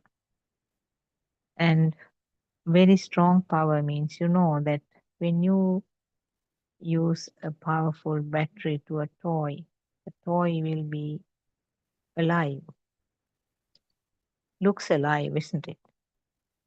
And similarly, even to the robot, when you fix the battery, the robot becomes alive. Uh, in a simple way, when you have the battery functioning battery in a vehicle, the vehicle also becomes alive. So, in the same way, whenever there is a power, the things become alive or things become real. Things look like real. I think that is a better word. So, what happens? These thoughts are felt as real for you and me. Repeated thoughts coming on the same topic, it is felt as real. So, talking about the real thought, now the thought called son, or thought called mother, thought called husband, or thought called my house, they all are thoughts which has been repeatedly coming over a long time. This repeated occurring gives a stronger and stronger power to this thought. And what is the result? Its existing or alive feeling is there. Wherever there is an alive feeling, that is a self or myself. So the ultimate result is myself. I am born with the five senses. From the basic level, if you go in and in and in and trace to the root, you can realize that the world was created with the five sensor functions, and the world was not only the world, myself also created with the five senses. So, all these places, it is a fast speed that created all this result. So, the fast occurrence, fast vibration is a basic root. So, this fastness is not something somebody has done. It is a part and parcel of the routine or the nature. So you can't do anything about it. You can't do anything about the thought formation, and also you can't do anything about the feeling that it is real, and also you can't do anything about the feeling of existence. So what can you do about it? The feeling of existence means that is a current. So that is a current which is taken from one life to the other one. Now, if you have the slightest idea that this current is the one which has to be addressed, this current is the one which should be zeroed if you are to stop this life cycle, that is the only way. Then you have to take that action. The current cannot be just switched off like you are switching off a, a light. So the current, whether you like or not, the current will continue. As I said earlier, all these details that I mentioned can be understood only by a human being. If you are a person who doesn't have uh, a, a basic idea about how this current is formed, if you are not interested also to find out all these deeper facts, actually you don't need a detailed knowledge like that. What you should understand is that all our thoughts, thoughts are formed with these five sensory inputs. And when the same thought occurs again and again, there is some power. That is a current which you explain as defilements. That is a current that you explain as uh, uh, power or myself. So, how does it get stronger and stronger? Because each time, whenever the sensors will give the signal, the same thought is happening. So, it may be just a vision of your son's picture. It may be hearing the sound of the sun, or maybe you feel the smell of him, which is very familiar to you. It may be the gentle touch of his head or his body. So, these are the forms that the senses are going to give the input. These are the solar panel function actually. It's now when you talk about the sun, usually it is the sun, the eye, ear, maybe the nose, and usually it is the skin. So those are the four senses that are applicable to the thought called sun. And see how often, I mean, more and more input or more and more uh, new thoughts formed about the sun all gets to one point, all makes that thought very stronger and stronger. And right at the beginning, it starts in a small way, but over the time, with all the things that you are experiencing about the sun, it will collectively give a very strong feel about real sun, existing sun.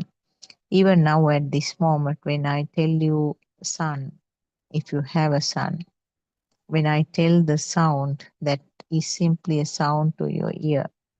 But see how fast the sun's picture is coming, and maybe the touch you remember, and also maybe smell, uh, and not only that, so many other thoughts are coming up with that, uh, all related to him, his kindness, his love, his caring nature to you, or the opposite side, how ignorant he is, how kind of distant he is from you, and what he's doing now at this moment, and even the things like that he likes, his dislikes, if he has a family, all these things are coming up as a thought right now. But it was just a sound. It was just a sound to the ear, and the rest of is your thought. So actually, you didn't hear your thinking, even though the sound was the one which initiated your thinking. You can take another example. You can test yourself with all these things. You might see a shirt used by him. So it is a vibration of the eye. And uh, quickly, the same types of uh, thoughts will rush and give a complete report about sun. So it was just something related to the sun. It was something to do with the eye. But see, all the sounds came, sun's shirt. That was the sound, isn't it? And the smell, or maybe even the touching, that it was just a seeing only, but see all the details, all the thoughts related to that coming up immediately to complete the picture of the sun. So, this is how the thoughts are forming. This is how the mind is working. Uh, so, it is a fast process. Now, on the other hand, if you talk about how this vibration is occurring, how this consciousness is forming at the level of the sensors.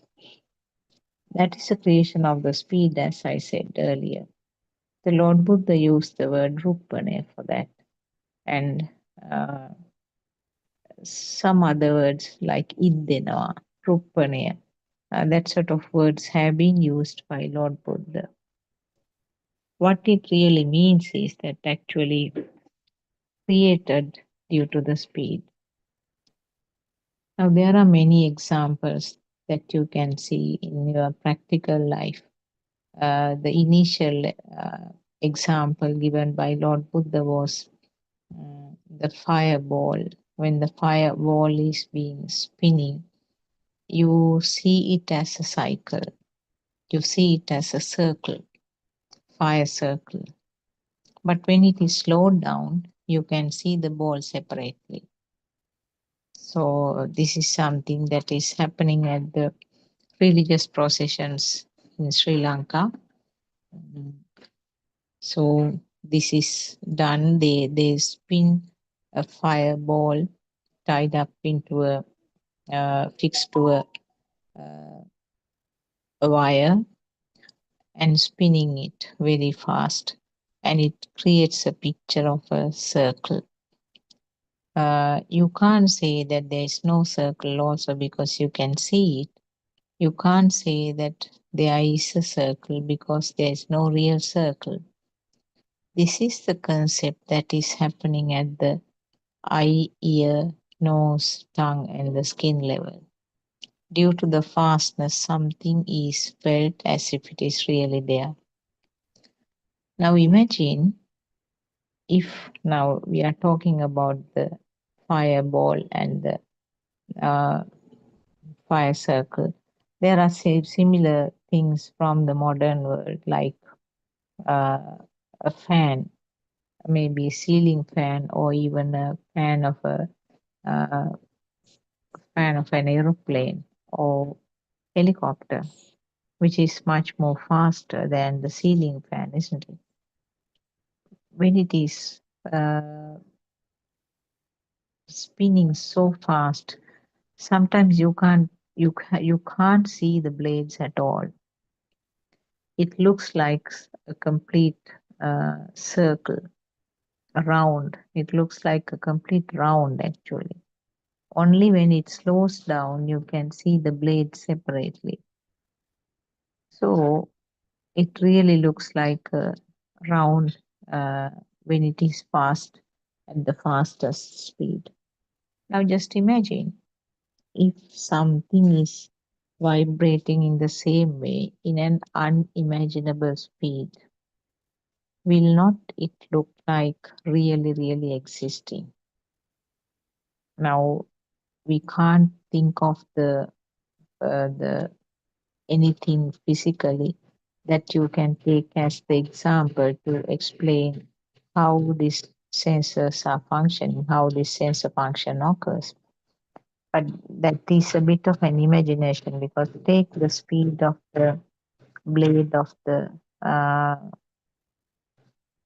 aeroplane or the helicopter, and they are faster than the fireball and the fire circle because those were some of the examples that Lord Buddha could take from that time. Uh, Now we can find more things now. Even there are some machinery where there is something, a belt or something is going around, or some form of fans which are there, which are functioning in a very fast speed. And it really looks as if it is something solid lasting there. So the vibratory speed uh, at the sensor level is not something that we can imagine. You can't give the speed in a number.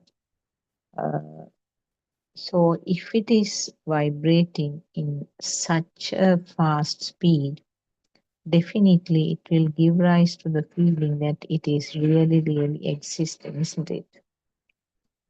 So, this is what is happening at all five senses. Then, can you say that there is a real sound, there is a real light, there is a real smell, a real taste, or real skin sensation? No, you can't say, because if the speed wasn't there for some reason, you can't talk about those experiences. So then, if the speed is so fast, you will feel that the world is really existing. You will feel that the light experienced by the eye is really, really true. The sound that is experienced by the ear is really, really true.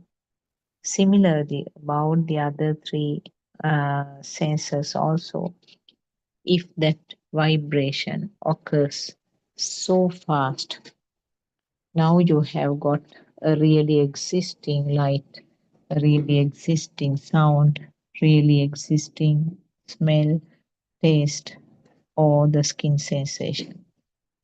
And remember, if the senses weren't functioning, you can't experience any such thing. Because the senses are functioning, only you feel it. Now, that means, in other words, from a zero level, from a level where there was nothing, something is being created. And the five creations combine to give rise to another form of creation, which means a thought. So, if the light is not true, sound is not true, and the smell, taste, skin sensation, if they are not true, the thought, which is a product of them, can you take it as true? No, you can't, certainly. This is the truth that we have to understand actually. We are experiencing something created due to the speed at the sensor level, and we feel that it is really existing. And that is the avidya, or the ignorance. We all are covered in that blanket of avidya, or the ignorance, where we do not realize that if not for the sensor functions, we can't experience this so-called truly existing world. Uh, Whatever the equipment you are using to investigate the world, the scientists are doing marvelous testing. They are trying to find more and more physical things in the galaxies, more and more finer points with various animals, trees. Uh, they think that they are really existing. They are breaking to the smallest possible molecule and trying to come to the basic, smallest possible unit. But what Lord Buddha said was that none of these things are existing. He said even the Patavi, Apo, Tejo, Vayu, the four elements, are also not really existing. What is this Patavi, Apo, Tejo, Vayu? The solidity, liquidity, airiness, and the temperature. Those are four things that we felt because we have something called skin.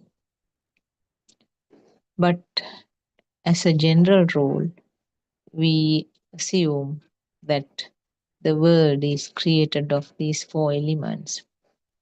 We experience the things which are hard and put them to the pile of patavi, or the solidity, and we experience the liquid nature and then put them into the category of liquidity.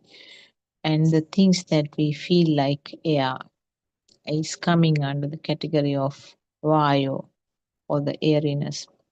And the category that we feel as temperature changes is categorized as tejo.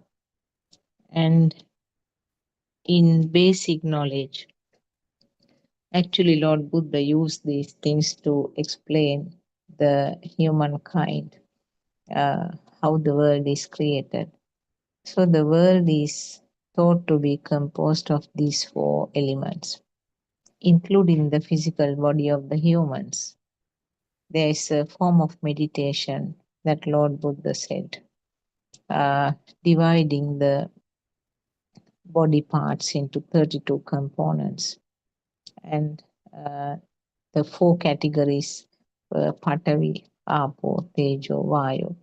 So every body part could be uh, put into one of those four. And what did Lord Buddha say? This was actually the beginning of the explanation, because you have to start teaching these things from the basic level. So, first to start with, Lord Buddha said that these four elements are the ones where the whole world, including myself, is being formed. And the next step, what did he say? He said that actually these are all forms that is felt by the human skin. So we can't talk about what is felt by the other animals, because here the Patavi, Apo, Tejo, Vayu, the four natures are the things that are experienced by the skin of the human being. So if we didn't have a skin, you can't talk about these four types.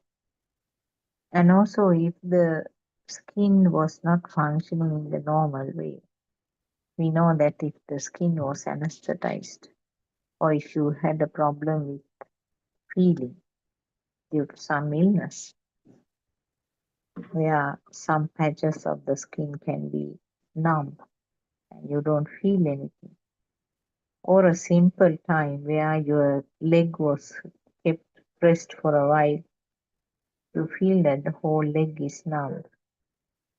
Now, in these situations, you can't talk about these four natures, isn't it? The four elements.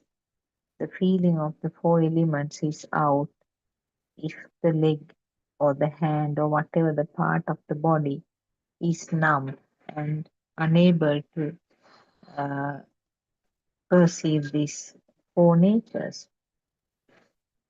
So, so the Lord Buddha said these are four things that are felt, not the solid things that you see, uh, not the liquid things that you see with the eyes, not uh, the the temperature, or the fire, or whatever things that you can see.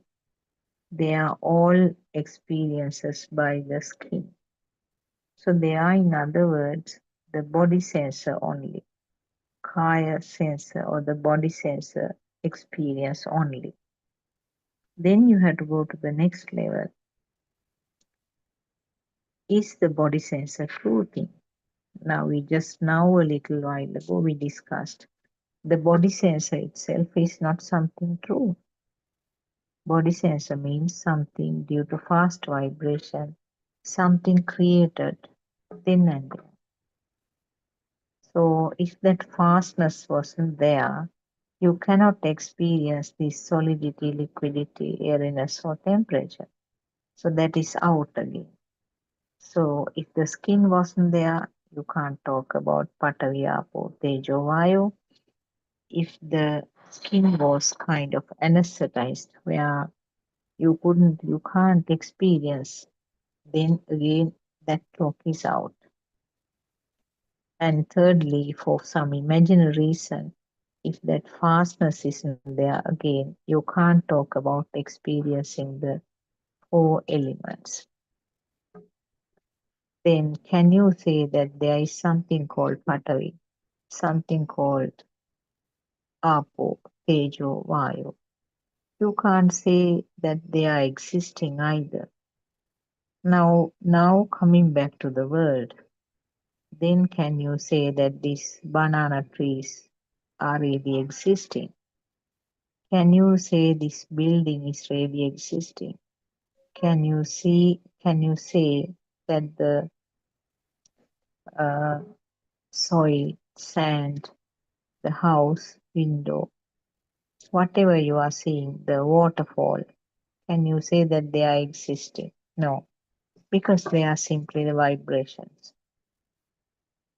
That is why Lord Buddha finally said that there's nothing called Patali, nothing called Apo, nothing called Tejo, and nothing called Vayo also. So that comes to almost a zero level, isn't it? Now, these actually, again, I mostly explain the theory side.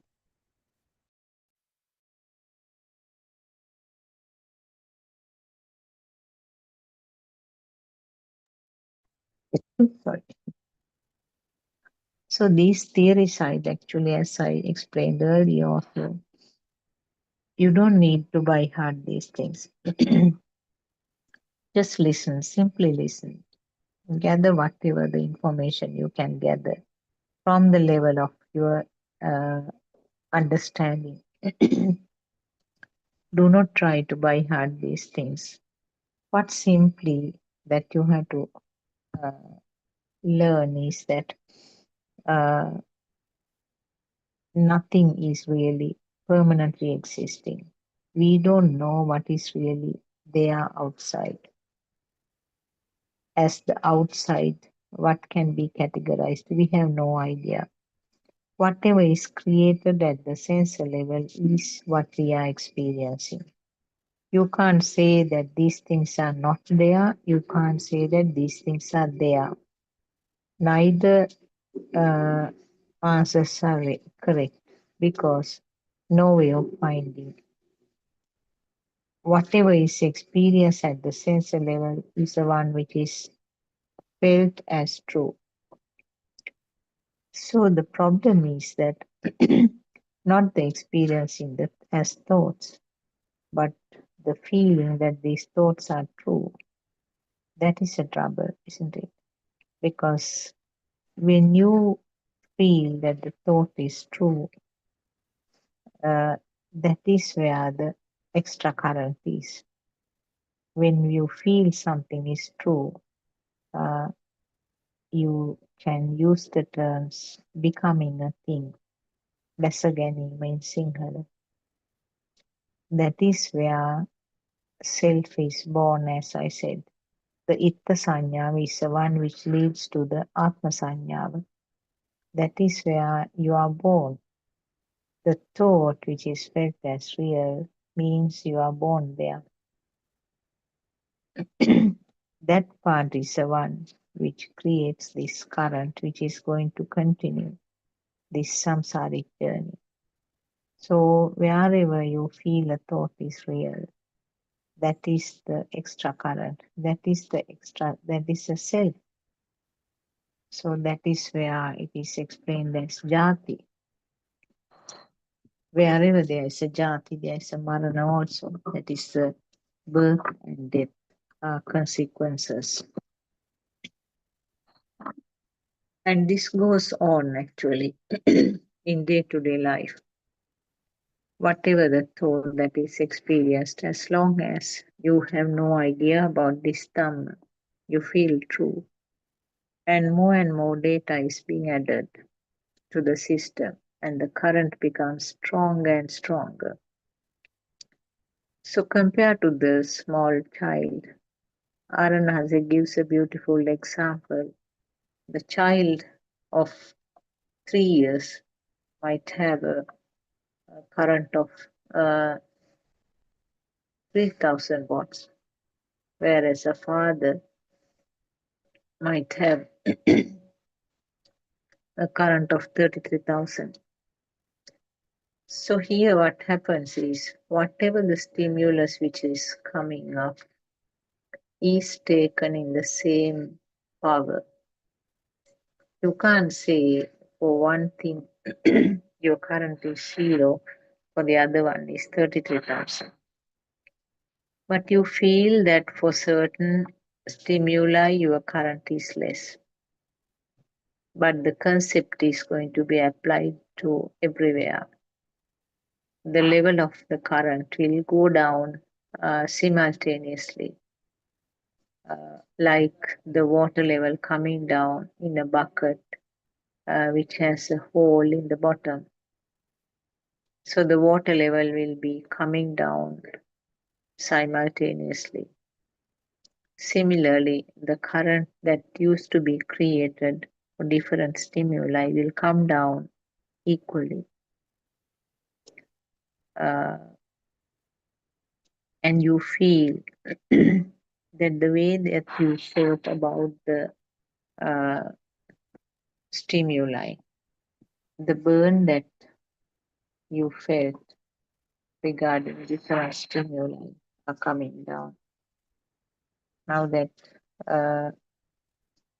how you felt when you saw the sun, when you see him coming home after work, or when you see him coming from the school, that fire that was ignited within your system, within the system, you can feel that it is less.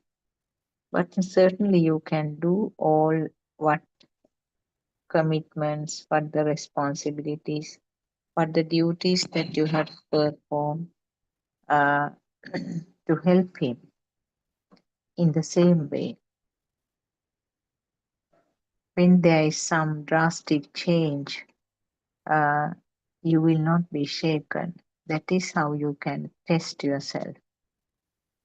If your son gets late from the school and you can't, there's no way of contacting him, no way of finding him.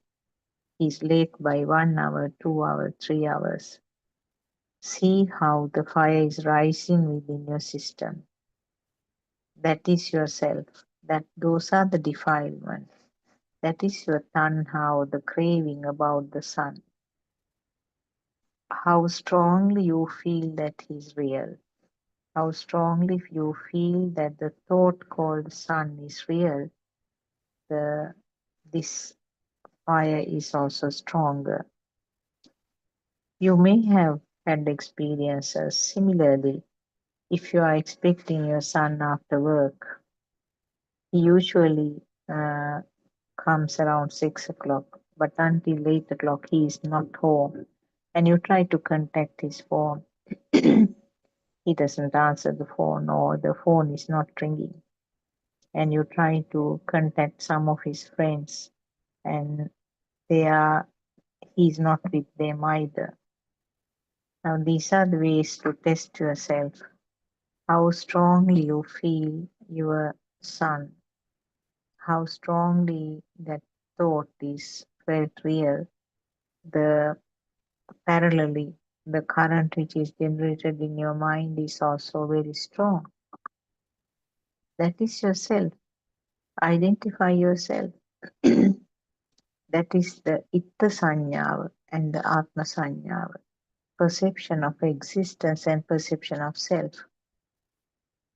And it is now it is a thought now. The sun's existence is a thought, and myself is a thought. So it is fully self-view. And you can see that how that level is going up and up. You might be restless. You will be looking at the clock every 10-15 minutes. You may be looking through the door or through the window. Or when you come to the peak level, sometimes you can't stay inside the house. You don't feel like eating. You are not hungry. You don't feel like listening to any Dhamma sermon also. You can't stay inside the house. You go out. And you go near the road even sometimes. So you hang around near the gate, hoping to have a glimpse of him in the dark, and uh, focus the camera to the system. See how much of vibrations, how much of uh, power is generated within you. And there will be so many thoughts These are the lines and lines of thoughts are coming. These are called prapancha or manyana kirima in Sinhalese. The lines and lines of thoughts, the accidents, kidnapping, falling sick and being uh, taken to the hospital, finding unconscious somewhere, and going out to a party and being drunk with the friends. Now, these are all sequence of thoughts that are coming up. They are all data that you have in the system, isn't it? They are all data that has come from, again, from the five senses. And they are thoughts from the past which are reproduced as a new thought here at this moment. Now, work out such situations. If it happened to a neighboring house person, you might still feel something disturbing, and you might even try to go to their house and try to comfort that person. But the significantly, the proportion of the current which is created in your mind is much, much less, isn't it? That is because the thought called the neighboring house child is not as real as the thought of your child. So these are all practical situations where you can work out. And also you should have such challenges also to test yourself. Sometimes mothers say that I have no attachment to my child and I'm not bothered whether he comes home or not. People say like that, but it has to happen really. It has to be faced to see how the system reacts to that. The fire that you thought has come to zero level will obviously be coming as a huge fire if something happens really like that. And these are all actually thoughts. The thoughts means all our five senses, nothing beyond that. And uh, this type of challenges are necessary time to time to test a person, particularly who is having a kind of uh,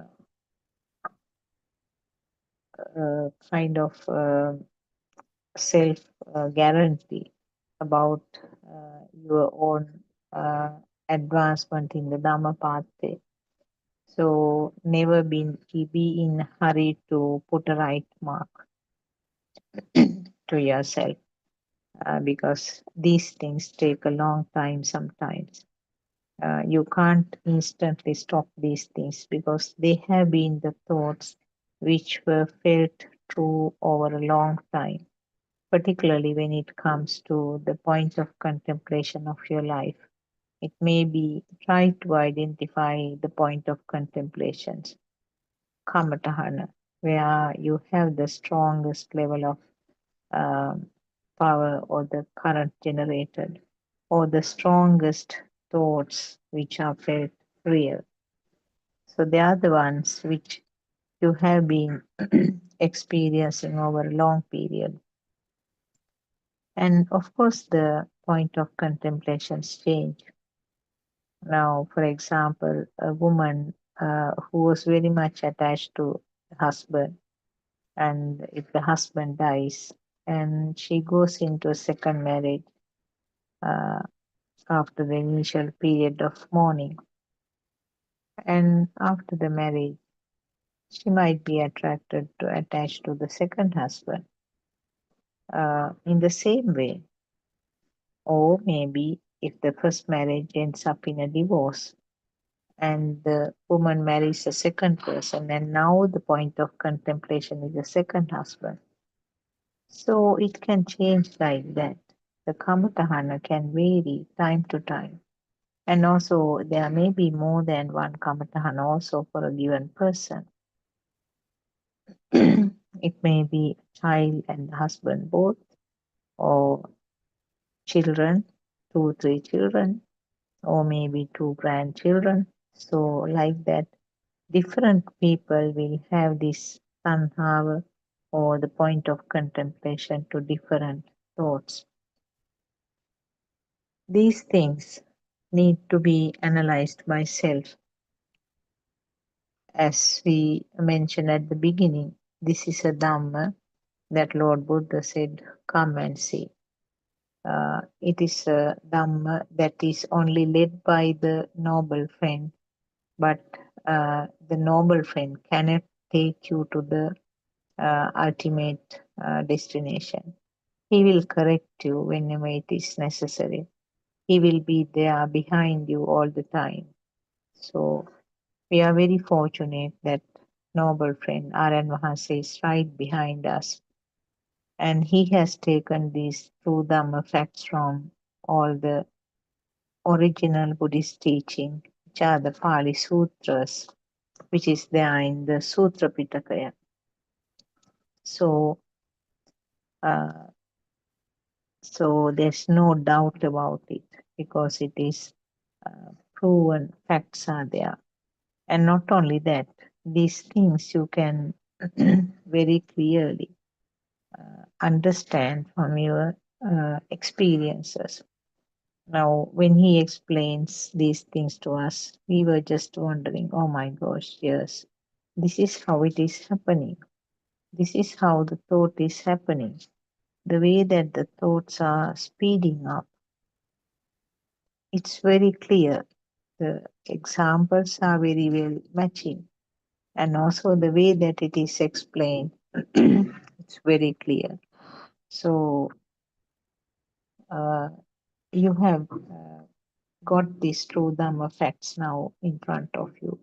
It's almost like a plate of food which has been prepared with a great deal of efforts uh, and uh, difficulties, but it is just ready to be consumed. It has to be tasted first. So if it is something completely new, tasting first is essential. So maybe in the form of listening to a couple of Dhamma sermons might give you the taste, and thereafter you can continue with listening to the rest of the sermons. If you are a person who can understand Sinhalese language, uh, we have so many options actually. PeoTV 113 in Karma TV Nalika. Every day 8 o'clock there is a sermon, and the Lakhanda radio you have every Sunday 9 p.m. in the night. There are websites.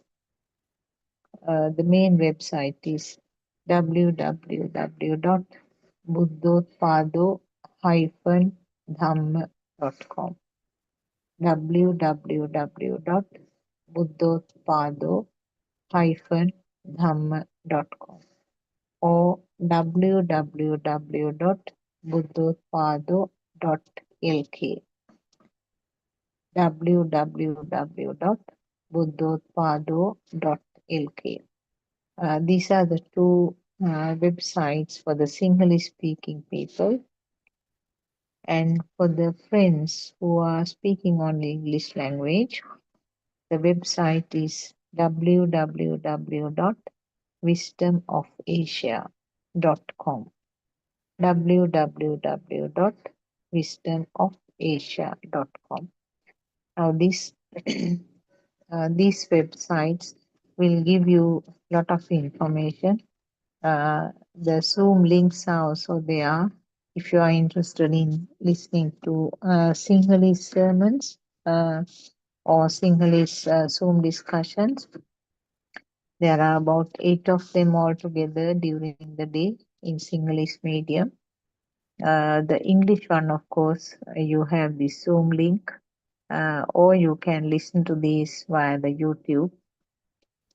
Anyway, the links are there in these websites, so you can touch and connect to us.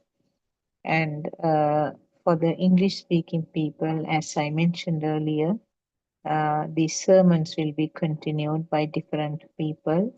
And 3 p.m. to 5 p.m. Sri Lankan time, we have the discussion time.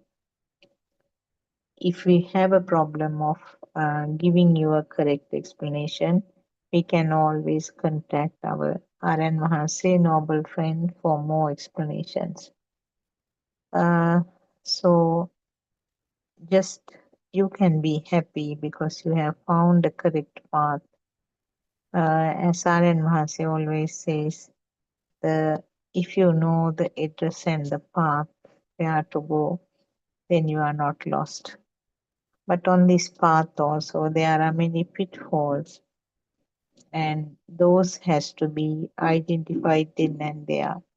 And there are many by roads where you might be deviated and not reaching the final target.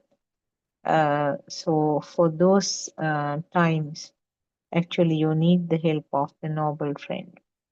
And as Lord Buddha said, this Dhamma path 100% depends on the support of the noble friend. So you have that opportunity of being guided, and you are being able to listen to these true Dhamma facts also. And you are being born as a human. We know that if you are born with certain deformities like absence of the eyes, ears, then it becomes a bit difficult to understand the exact truth of this Dhamma. So that is also some form of fortune for you to be able to be born with all these intact organs, which is one of the necessary things for you to be able to realize how this world is created. And uh, initially, you need your own thoughts to get these things clarified. But later on, actually, what is guiding you is a feel. The feel is something that you can't explain, but the feel can be explained only in the form of a thought. So, what Aryan Mahasi says is that let it feel. You don't try to think about it. Don't try to use the words and try to explain. Let your system be awakened for the feel.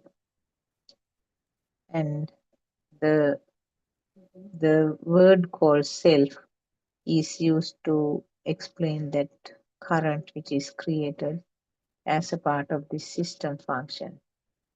So when there is only a system, there is nothing to be feeling guilty as saying that it happened to me. Why is it happening to me? Why am I feeling angry when I am listening to this Dhamma? Now, these are some of the common uh, worries that our Dhamma friends having. Because there's a self, because there's a concept called self, there's a worry. Because there's an honor to all these defilements. The anger, sadness, or the craving, uh, they they all have an owner, a created owner called myself, and that gives rise to that guilty feeling. So these are the things that we have to understand actually. And undue worry, undue disappointment is occurring about a self who has never existed. I do not think any other religion explains these matters, because in all the other religions, what is explained is that the person to be good, the person to avoid the bad things. So always the strongly the self is there. As long as the self is there, there's no escape from this life cycle. The self means it is a current. The self is the power which is non-stop generated, and that power is the one which is going to continue in this endless samsaric journey. We don't know how far we have come, and we don't know how far we have to go if we do not put an end to this current at this moment. In the chance where we have understood that there is a current, we have understood or we have realized that there is a path to stop it. So, at a point where you are born as a human, you are hearing this methodology of how to switch off this current. Uh, this is the best time. You may not be able to hear this Dhamma again. We don't know, because there is no such person who can predict about those things. The Lord Buddha could do it. He could see how this samsaric journey is. That is why he felt so sorry about this suffering of the living beings. That is why he left all his comforts and the throne, uh, and tried to find the truth for the benefit of all the sufferings of these living beings. And it was so successful. So many people calmed down and settled, got rid of their burning current with the help of that beautiful Dhamma. So this is an invitation for you to join. uh, and uh, if you realize the danger that we are facing, you will not waste even a single minute of your life. Lord Buddha said that a person should act as if his hair is or hair is burning, as if he has got fire on his head. The very first thing that the person will do will be to put out that fire on his hair. So it's something like that. A human being should try to understand this Dhamma and then come to an end of this samsaric journey in the way that a person is trying to put off the fire which is burning his hair. So, do you feel it that way? Because we are all masked with the ignorance. We can see only the superficial comfort, beauty, and satisfaction. We don't see the suffering side. Our wisdom is not wide enough to understand the suffering, which is underneath all these satisfying and comfortable and nice things. So I will conclude the session here. I worship Triple Gem with the greatest respect. I worship Aryan Mahanse for all his guidance throughout this Dhamma path. Teruvan Saranai Aryan Mahanse. And may all our Dhamma friends be blessed by Triple Gem. May our friends who are helping with the technology be blessed by Triple Gem. Teruvan Saranai.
Okay, sorry everyone to my signal errors. Okay, Thiruvan Sarnai. What we are discussing here are not applicable to my mundane life. Conventional rites and constant.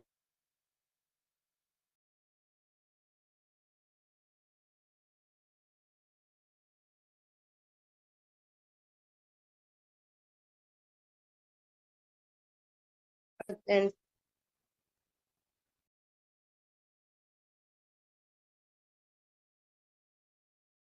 philosophy is being conventional, very thing we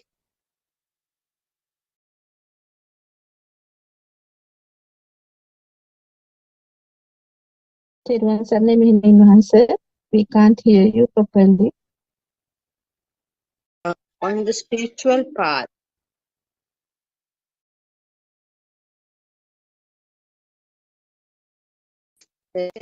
A few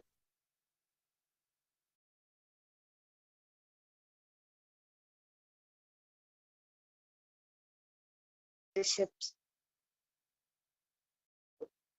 We are trapped with six senses.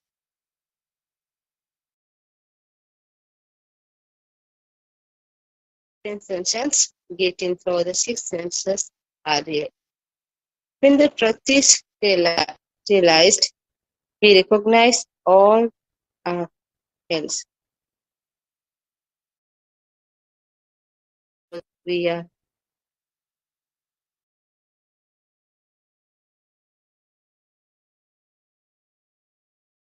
cycle of birth and death, samsara.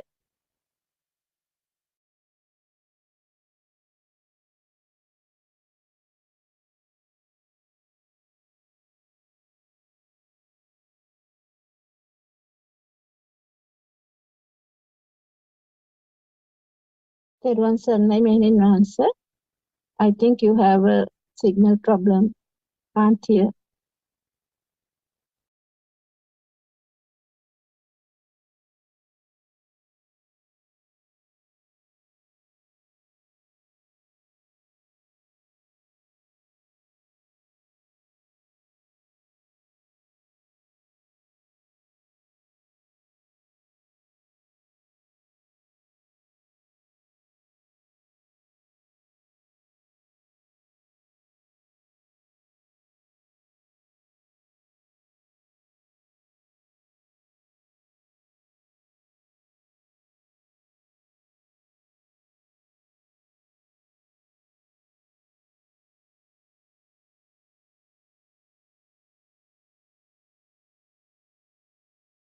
තෙරුවන් සරණයි මෙහෙණින් වහන්සේ.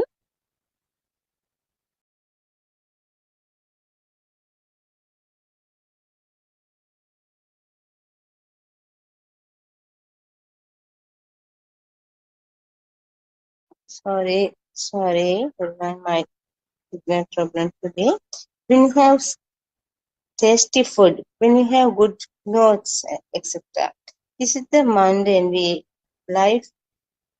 After some time, clothes deteriorate and we look for new clothes. Again, after some time, they get spoiled and all. Spoiled and all. Again, we look for new ones. It is manner. We are running after better and better ones. Even for the food, we are running after new dishes and new varieties. Of in the ignorant way of life, we are never satisfied for long to look of the next. There is nothing in this world to be called satisfactory for long. This is suffering. What we think pleasure in this world, in fact, on pain only. There is no lasting pleasure and end up in suffering. Who asks whether you can see Nibbana at this moment? through is that Nibbana is seen at this moment. At this moment, you have a thought, thoughts appear and disappear. There is no lasting thought, all are transist. It is only this thought that give of suffering. What we call the mind, in fact, of collection of thoughts only. Use mind and thought, interact suffering in only the mind. Therefore, seeing and truth in simple words, understanding the full function in the world. The mind manifested world is created by your mind. That is why Lord Buddha said the six senses themselves are the world. Salatana loko loko, chittena niyati loko. Beauty and the ugliness that you see are not outer objects, but in your mind. Moment to moment, thoughts appear and disappear. The birth of thought and death of thought happens in the moment. The one who sees the birth and death of a thought seen Udevaya will not find conventional death. This death becomes false. Birth and death happens at this moment. Before you outgoing breath happening, you need to contemplate Marananusati. Contemplating Marananusati means seeing the death of thought at the moment. Lord Buddha said if one contemplates death before the in-breath goes out, that is the truth. Seeing that in the moment, this Shanasampati, which is the recognize the reality of the moment. It is very rare for one to see it in the moment. It is very rare to listen to Dhamma. It is very rare to get a human birth. It is very rare to do the ritual taking place. Okay. Friends, we are always our practicing day-to-day life. Always need to solution for our problems. Then our Buddothpado spiritual guidance teacher did it always give to us real path and correct answers. So we have at a moment our Buddothpado teacher with us. Therwan Sarai.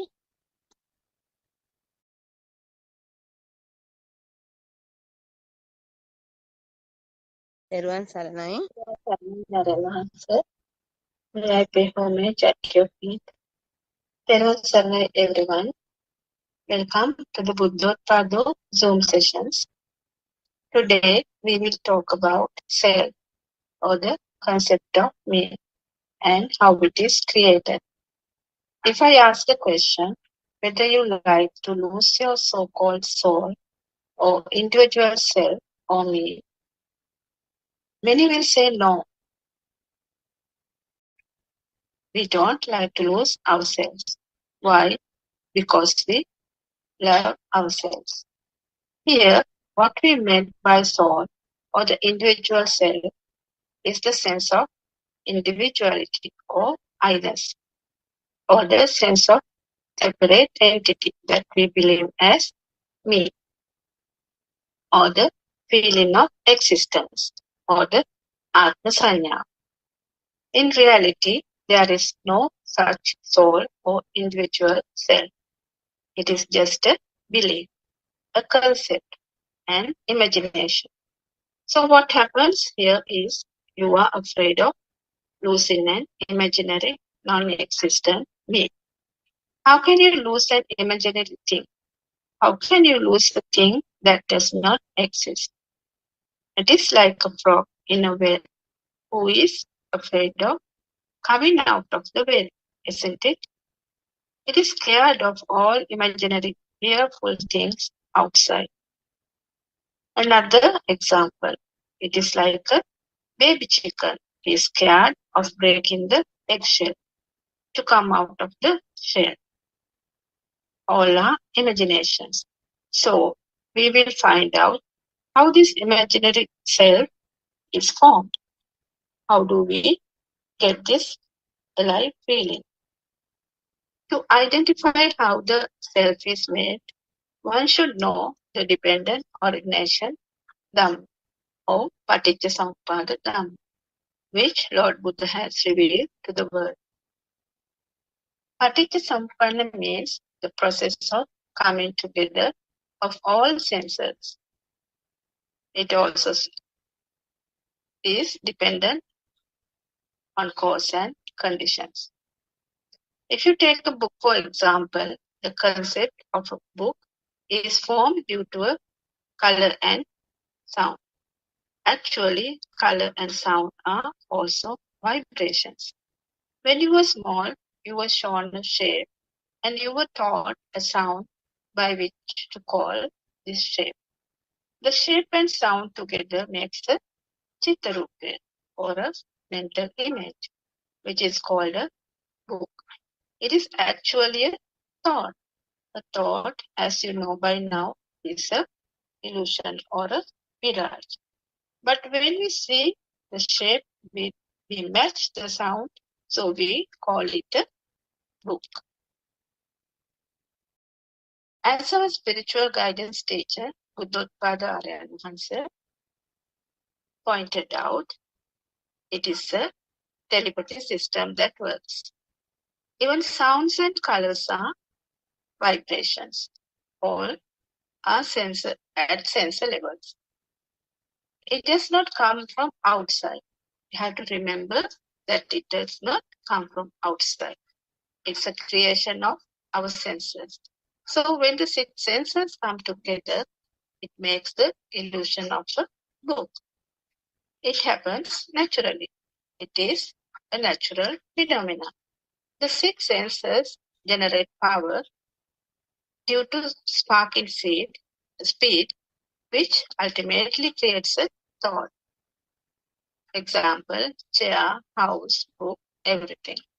It's like a machine. Body needs power. The thought gives you the alive feeling or the soul. It's a process.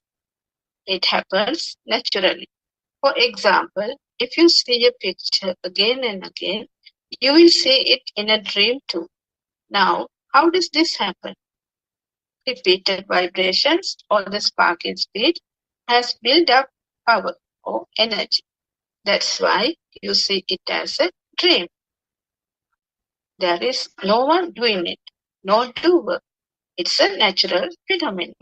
It happens due to your attachment or the disattachment to the given thought, which is an illusion, a mirage. So, how do we get this alive feeling? It's actually due to the mind power produced by the vibrations of six senses. It's like a current. It's the life feeling or the soul or the Atma Bhava. We think there is a soul.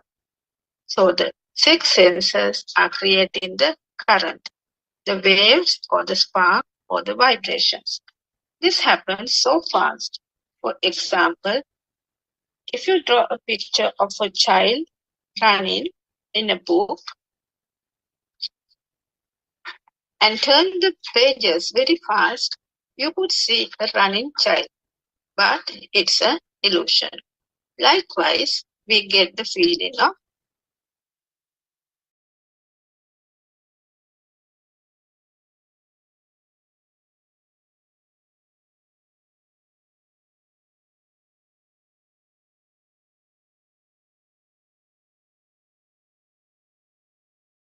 and either we get attached or disattached to that mind creation. This happens due to our ignorance, because as a Buddhist, we don't know about Paticca Dhamma or how the mind is created, and we take the outside world as true. So, if someone see this as a natural phenomena, that there's no doer, nothing exists, and it's a creation of our senses, and it's happening automatically, no one is doing this, He is out of ignorance. He has wisdom. And be peaceful and calm inside.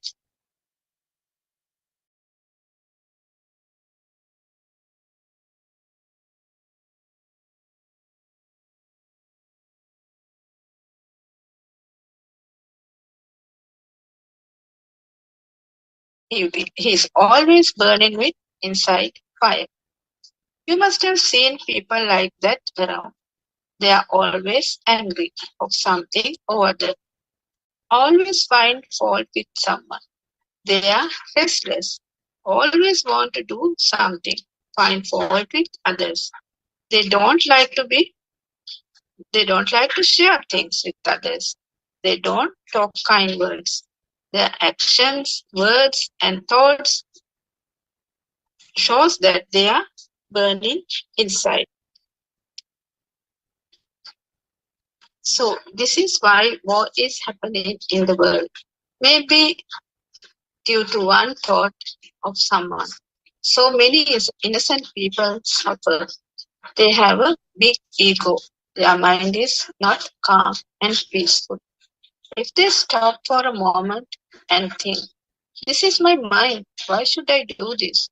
Nobody is doing this. This is only my thoughts. Then the whole world will be peaceful.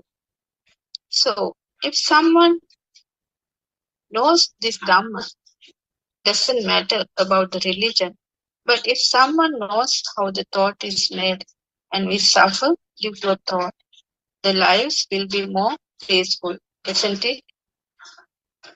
If you go back to the radiant mind of the baby, it is so pure. Though the five senses are working, the mind sensor is still not created. The mind power is still not generated. The mind power is just like magnetic power, electric power, and so on. It gives us the live feeling. So more the stimulus to the senses, more the mind power. Sometimes people kill each other due to this power. In Tripitaka, every sutra explains about these sense creations, how we suffer due to this, and how to get out of this suffering. Actually, there has never been such a self or separate individual in you, but you are afraid of losing an existing imaginary self. Imaginary me. Here we use the term self, soul, individual self, I-ness, ego, or Atmiya Bhava to express the same meaning. Where is this individual self? Where does it exist? Question this yourself. How does it come into seeming existence? If you inquire deeply, you will find that it is an imagination, an unchecked belief, a thought only. Recognition of the fact that there is no such individual self or Atmiya Bhava is knowing the nature, that is to say, knowing Dhamma. It is the complete understanding of Dhamma. This is knowing the truth. This is not merely an intellectual understanding. This will be a life-changing recognition. Lord Buddha asked the monks, is this I permanent? Is this I a soul? The I is the activity of seeing. Take a common example of a book. You say, what I see is a book. Analyze this. Book is a word. It is in fact a sound. Is there a book in the sound? Or is there a sound in the book? Where is the sound? Where is the book? How did the book come into seeming existence? So Buddha explained, no, the I is not permanent. This needs to be understood in the correct sense. With the activity of seeing, the I is created at the moment by your own mind. This needs to be recognized. Once you recognize, then only you can say, no, I is impermanent and I is not a soul. You know for certain that there is no such thing called a book. It is a fabrication and imagination. You never find a thing called a book. That is why Lord Buddha said, no, anicca bhante, is impermanent. If there is a thing called a book, it implies there will be somebody to see it. A book cannot exist without somebody seeing it. A subject-object relationship is established. Is it the truth? We should investigate so-called somebody and the book. Is there an independently existing book? Is there an individual self? The sense of individual self is called the bhava. If you recognize that there is no thing, then you become a Buddhist. Is there an individual self? Let us investigate. By seeing through your eye, you say a book, but book is merely a sound, and in that sound there is no thing. Word of sound is empty of anything. I received only a color. Here color implies both from the form and the color. That color does not contain a book. You will not find anything in a color. That is not magic. It is your own experience. You have to trust your own recognition. When you see the book, you have a sense of I seeing the book. Is it not?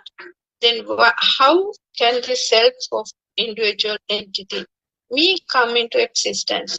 Inquire yourself and check it out. Is the sound a self? Is the color a self?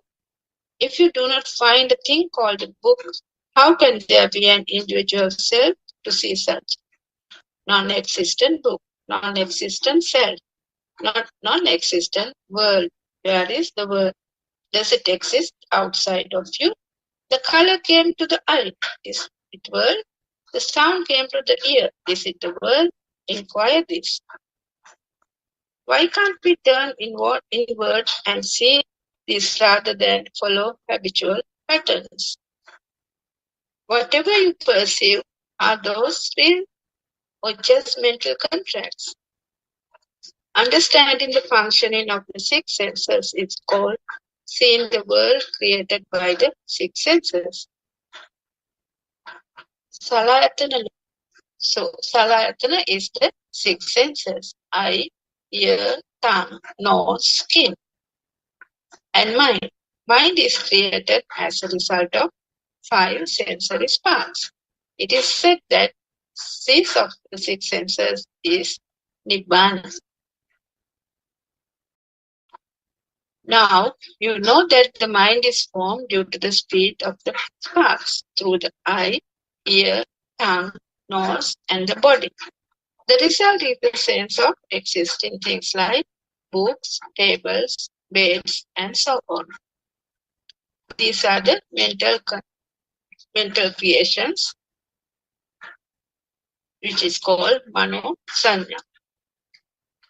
In reality, there are no such existing things as books, tables, beds, and other things. The mental projection creates illusory objects outside. If you see the truth, you will recognize that reality is there are no existing things. They simply appear when appropriate conditions are present, just like a rainbow. Once you see through this illusion, why do you worry about the world? Are there things to lose? What is there to lose? What for you are crying? For what reason can there be any sorrow? Are you sorrowful due to a sound? Are you sorrowful due to colors that you see? Are you sorrowful due to manosanya? Is there suffering in the sound? Is there suffering in the color? Where is sorrow? Where is suffering? You cannot find suffering anywhere, can you? It is the mental creation that you created by binding color and sounds together. For example, book. Suffering, the mental creation are called Vijnana Maya. In other words, an illusion. You cannot find these mental creations anywhere. You cannot locate those. They simply appear and disappear. In reality, they do not exist. If you believe the illusion, you are bound to suffer. You are in the samsara. Think of the image you see in the mirror. You see a sound. You call this image as me. Is anybody there in the image in the mirror? So, is it the color coming to the eye? Is it the sound me? Then how does this me come to existence? Isn't it your imagination? Does it really exist? Who am I? Where am I? What am I? Really, where does this I exist? Have you ever questioned this way? We usually ask people, where are you? So we may say, I am doing this, I am doing that. So it implies I exist always. What is this I you refer to? Where did this I come from? From the eye, from the ear, from the nose, from the tongue? Is there any other sense organ that I exist? No, it is simply an imagination, a fabrication, a thought, similar to the way you created a book, table, bed, and so on. The I, the sense of individual self, is the concept. It is your own imagination. Through social conditioning, you kept on using the word I without even checking what it refers to. This is a wrong identification or sakkaya ditthi due to a lack of inquiry, due to ignorance. If you see a book, that means I also exist. Similarly to the way the book is created, I also created when you start learning the words. When you see a book, at that instant, there is I also to see the book. If there are existing things, then an individual self called me also exists. If no things, then no me. You should clearly understand here, no things means there are no things, as you habitually perceive them to be. Seeing, hearing, tasting, smelling, and touching. That happens. But you know the reality that things are merely mental constructs through binding colors and sounds. Nothing more. They simply appear and disappear. With this, you will recognize the falsehood of individuality of me. False cannot stand with the truth. So me dies. Understanding this illusion means understanding the truth. So can you see that we all are deluded? Deluded. All are trapped in an illusion. Here it is raining, there somewhere is snowing, somewhere is dry period, another place typhoon. What are these all about? Is it not all these are illusions of the mind? In other words, Maya or Vinya or Vinyana Maya. What Vinyana Maya gives is like an icing cake. Because of this icing cake, you must not lose your human nature. As a human being, if you can see reality as it is, what is the real nature of a human being? Is it not attempting to see the reality, the truth? If you do not see the truth even for a moment, it will be like you have not seen the reality of that icing cake. You may have seen large wedding cakes made of many layers, but only a small part of the cake is cut and eaten. Most of the parts are made of foam and decorations and are not edible. Our story is also like an icing cake.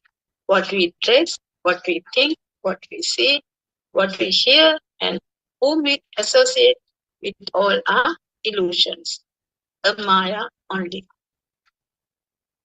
Our mind knows whether we are happy or sorrowful. Mostly, we become sorrowful because of the fear of losing imaginary things. Is there any other great joke than that? This is the funniest story in the world, creating non-existent imaginary things and weeping for those. Animals cannot understand this, but humans have the capacity to understand. It is irrelevant who you are, what you are, and your social status. What is important is whether you know the truth or not. Once you know the truth, you start living with the truth. You become free. This is the profundity of knowing the truth. You do not daydream. You do not fall again and again. You do not grieve or cry when leaving the world. You will see death every moment. You will never worry about death. That is also seen as blissful. If we do not lose things in the world, how can there be new things? Think for a moment. If this planted tree does not fall down, how can there be an opportunity for a new planted tree? Why don't we respect nature? If this mother planted tree does not fall down, there is no room for a baby planted to grow. How can new people be born on earth if people do not leave the world? This is nature. There exists only nature. Similar to the plantain tree falling down to let the baby plantain tree grow, elderly people will have to live to let others come. Otherwise, there will be no space in our houses for newborns. Nature is the truth. Is there any story other than the nature? In fact, there is no story. There is no point in living in the illusion, daydreaming in the illusion. It is like thinking about a non-existent rainbow. It is all right to see the rainbow and enjoy it, but we should not cry and ask to possess the rainbow. We should not try to claim ownership of the rainbow. We know the fact that we can never get a rainbow. In similar manner, we should not try to possess or claim ownership of this illusionary world. On the other hand, to claim ownership, there is nobody here. What is needed to be done is simply see the rainbow and its beauty and be happy.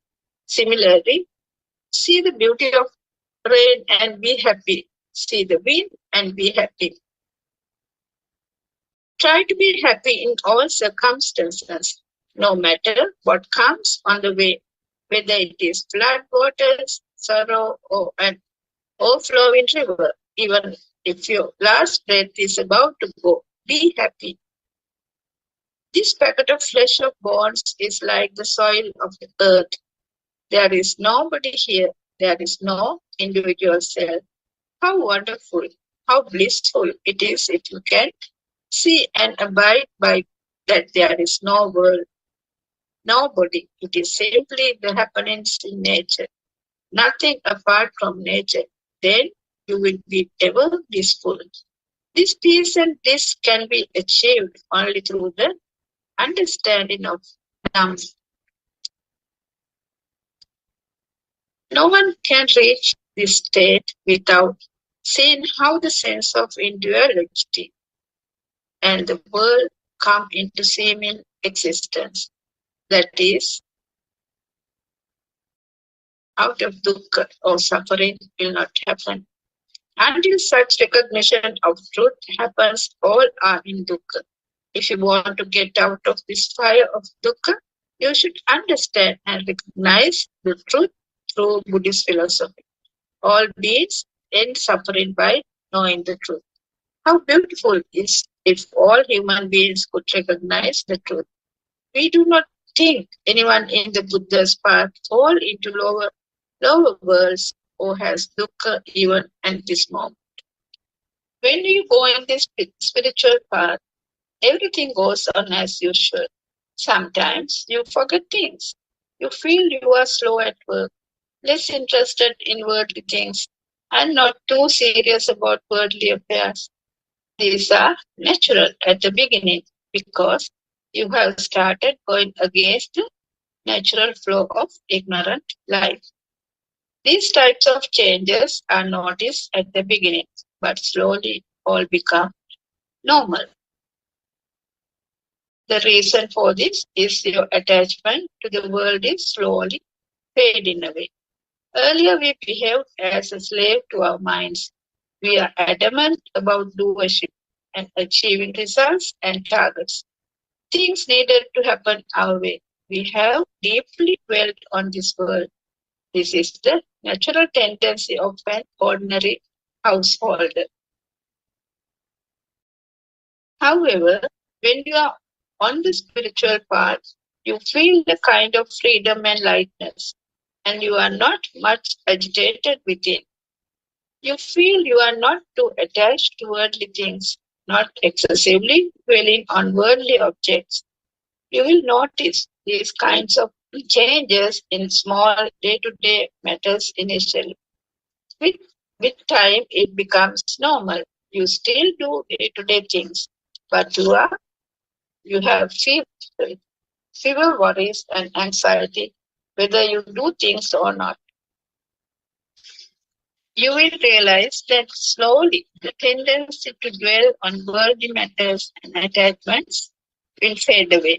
This is a kind of stabilization in your life. This is a kind of balancing of your life. When you move along the Buddha's path, you will naturally awaken to Sihiya. That is, being aware of whatever you do, whatever you think, and whatever happening around you. Eventually, your life becomes completely natural. This is not thinking. If you dwell too much on thinking, then you will notice forgetfulness, less interest, slowness. You may check yourself if there is any grasping and attachment happening.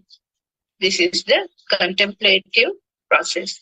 This is called Savitakka Savichara.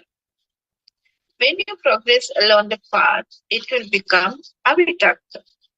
This is not a state of thinking or contemplation, but it is a kind of natural state. Contemplation or reflection is a thinking process. It is only when at the thinking level such apparent drawbacks that we mentioned earlier are seen. So mind is a bundle of habits. We talk, we brush our teeth, we comb our hair. It is all habitually done. All these kinds of habitual patterns will continue. It is not an issue at all in the path. Nothing will change. Even you do not notice of such activities are happening. So when you advance along the path, even when you think, you are aware of it. When you do activities, you are aware of those. If you are unattached to things, you are aware of those. If you have been involved in any thought or not, there also you have an awareness of it. That is, you have awakened to Sihiya. Gradually, your Sihiya sharpens. Clarity happens. Then you can do any activity much better with Sihiya. Only at the initial stages, you will notice such changes as we explained earlier. It is like the sugar has not fully dissolved in a tea yet. You have not reached the Avitakka state. This is the Manasikaroti Swabhava. That is the state of mind who is on the path.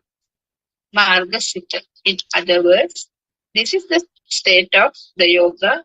Once you reach the Avitakka state, you become established on the Buddha's path and all will disappear. When on the spiritual path, some people will feel disgusted with the world. Some seek solitude. Here we should understand that solitude and nibbida are two different conditions. Solitude is not the condition of nibbida. Nibbida is the condition that you are not affected by any sensory sparks. The condition of nibbida is it is a feeling of indifference. You are not thrilled with anything. In the household life, we seek tasty food, beautiful clothes, look for festivals like the New Year. In nibbida state, we are unconcerned about whether there is tasty food or not, whether festivals are there or not, and whether good clothes are there or not. You become disinterested in worldly things. You do not have a thrill through worldly activities. Solitude is a supreme state where there is lightness, freedom, peace, and bliss. You should clearly understand that nibbida and solitude are two different conditions. You will know these things through the Sihir. In Sabbasava Sutra, no ajata, no ajata bahita. No ajanato, no apasato. If one does not know the basic of Buddhist philosophy, Sabbasava Sutra does not make any sense. Lord Buddha advises practice only for those who have understood the key teachings. That is when you have the understanding of the fundamental truth, Satya. Then only practice is to be done, Kritya. This is where all defilements, kills, begin to diminish. It is not good enough intellectually to know them, but it should be seen through one's own and become a living truth. We should know that in Buddha's path, there is no doing. It is the path of wisdom, path of non-doing, the path of dhyana. There is nothing to be done. If one says, I will do, then we notice that he has picked up the wrong side of the teaching. Buddha's path is the path of inquiry, the inquiry by the keen intellect. This is the jnana marga, dhyana marga. That is yoniso manasikara. What should happen here is the continuous remembrance and contemplation of the teaching that you have heard and learned from the spiritual teacher during day-to-day activities. This is wisdom.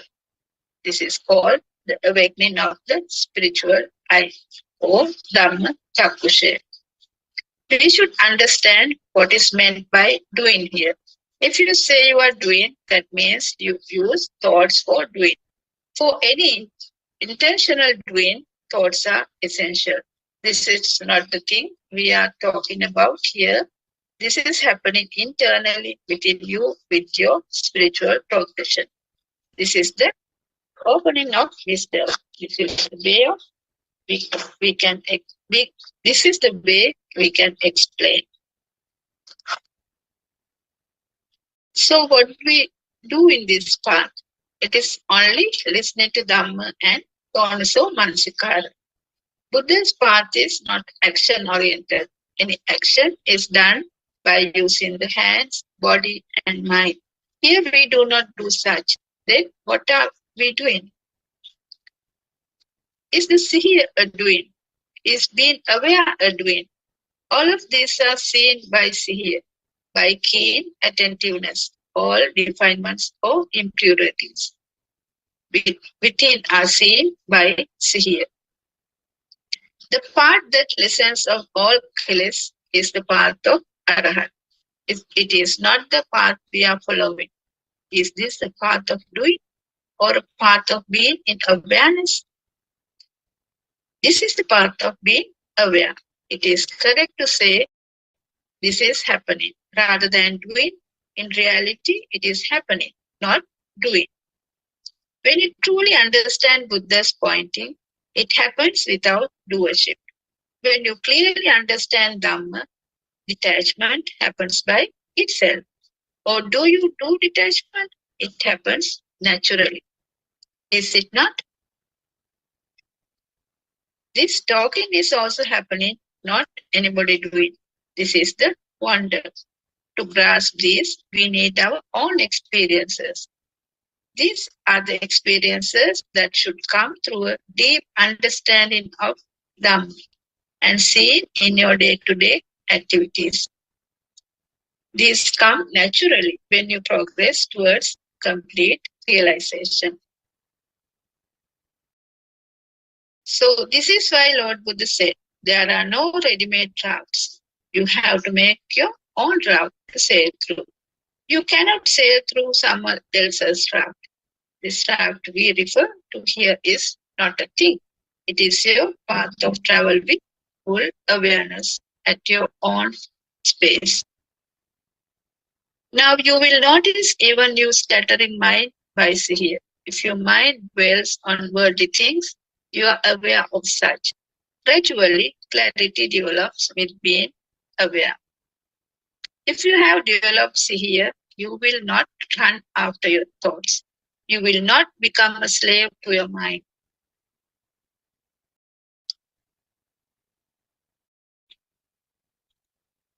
In the Japanese Sutra, 6 senses equate to 6 animals.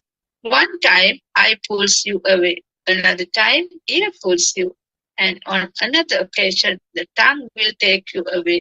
If you are not aware, you will run after each sensory senses. This is the nature of ordinary householders. That is why we need to be in Sihir or awareness. So your attentiveness to Sihir grows only through your understanding of Dhamma. Understanding happens through listening to Dhamma regularly. That is why Lord Buddha said, the existence of Sasana totally depends on the spiritual teacher or the Kalyana Mitra. Durlabam manusattam, durlabam sattam mansavana, durlabam shana sampatti. It is very rare to have a human birth. It is very rare to have the opportunity to listen to the truth Dhamma. And it is very rare to see the truth at this moment. What is highlighted here is the importance of spiritual teacher, Kalyana Mitra, and opportunity for listening to them.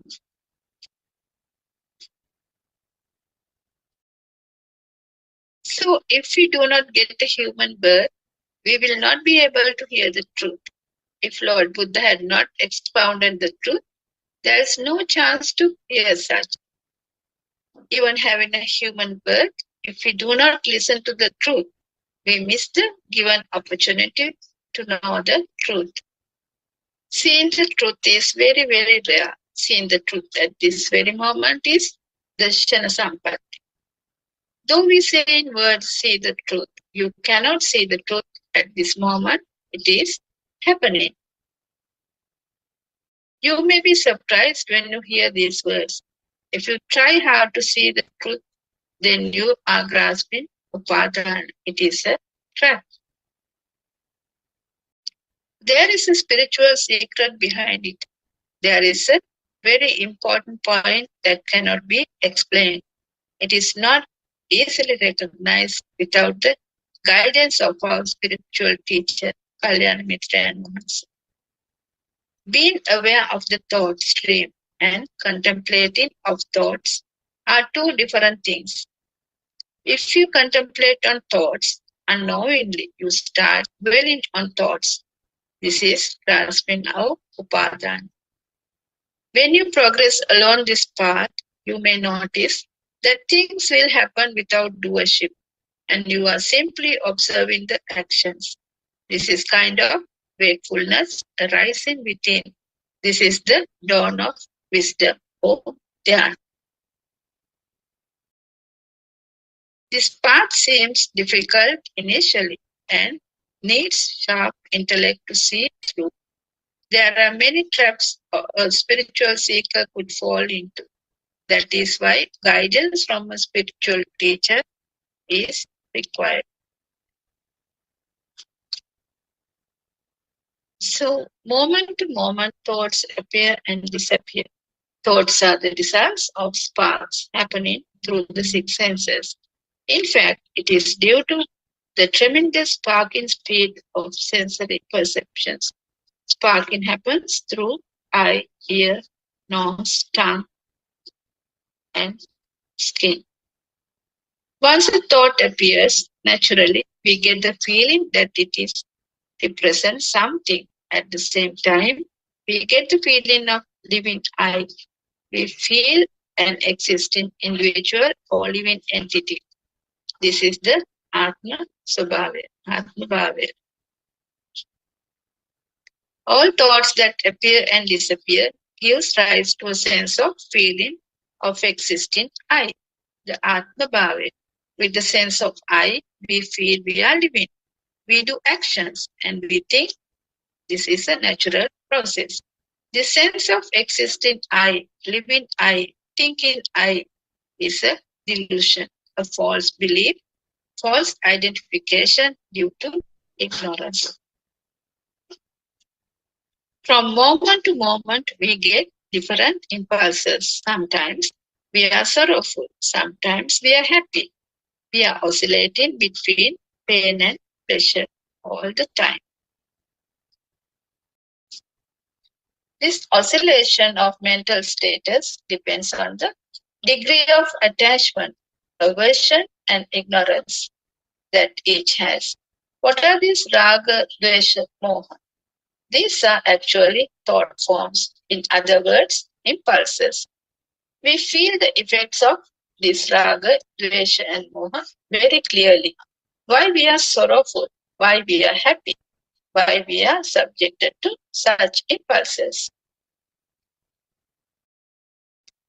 We are oscillating between our own thought patterns.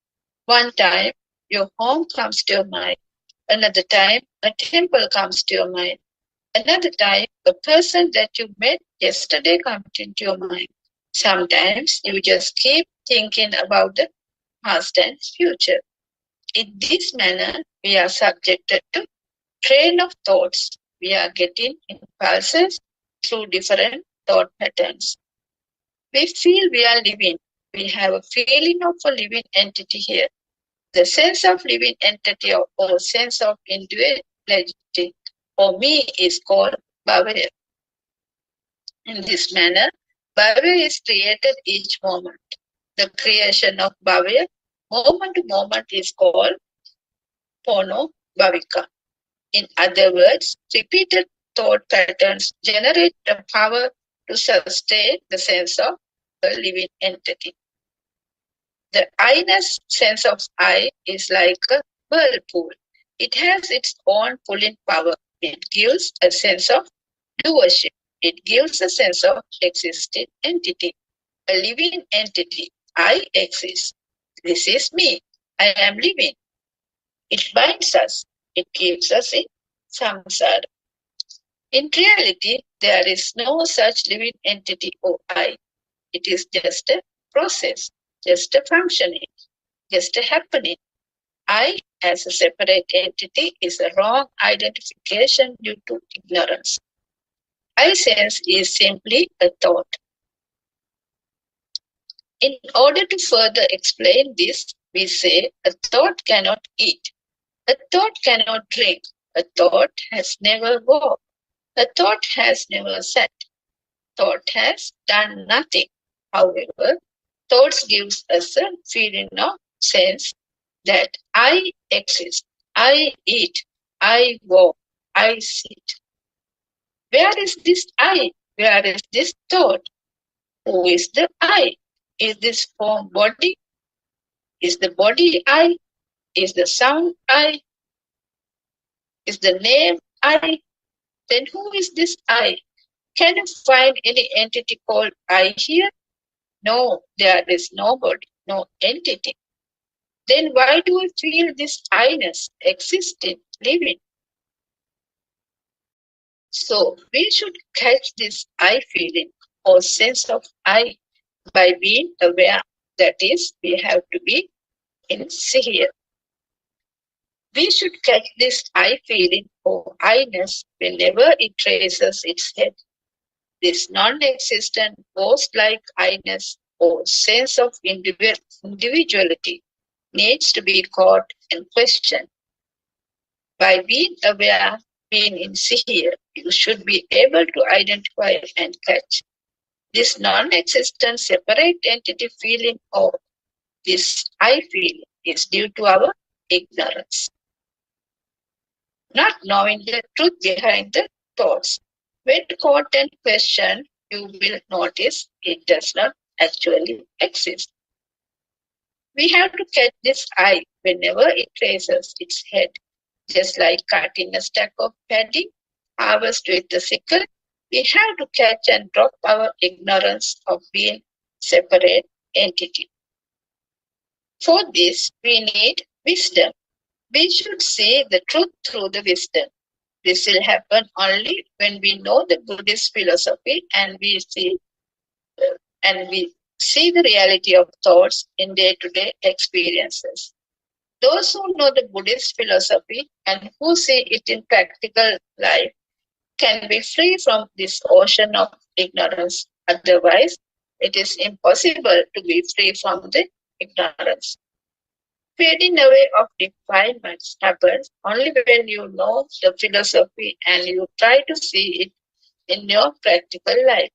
Otherwise, knowing philosophy is just bookish knowledge. The way to freedom is solely on wisdom through the right view or samadhi. You should attempt to see the nature of thoughts from moment to moment in your practical life. This is the way to freedom. So what is an illusion? It has no real existence but appears to exist. For an illusion to happen, a number of conditions to be satisfied. For example, a rainbow.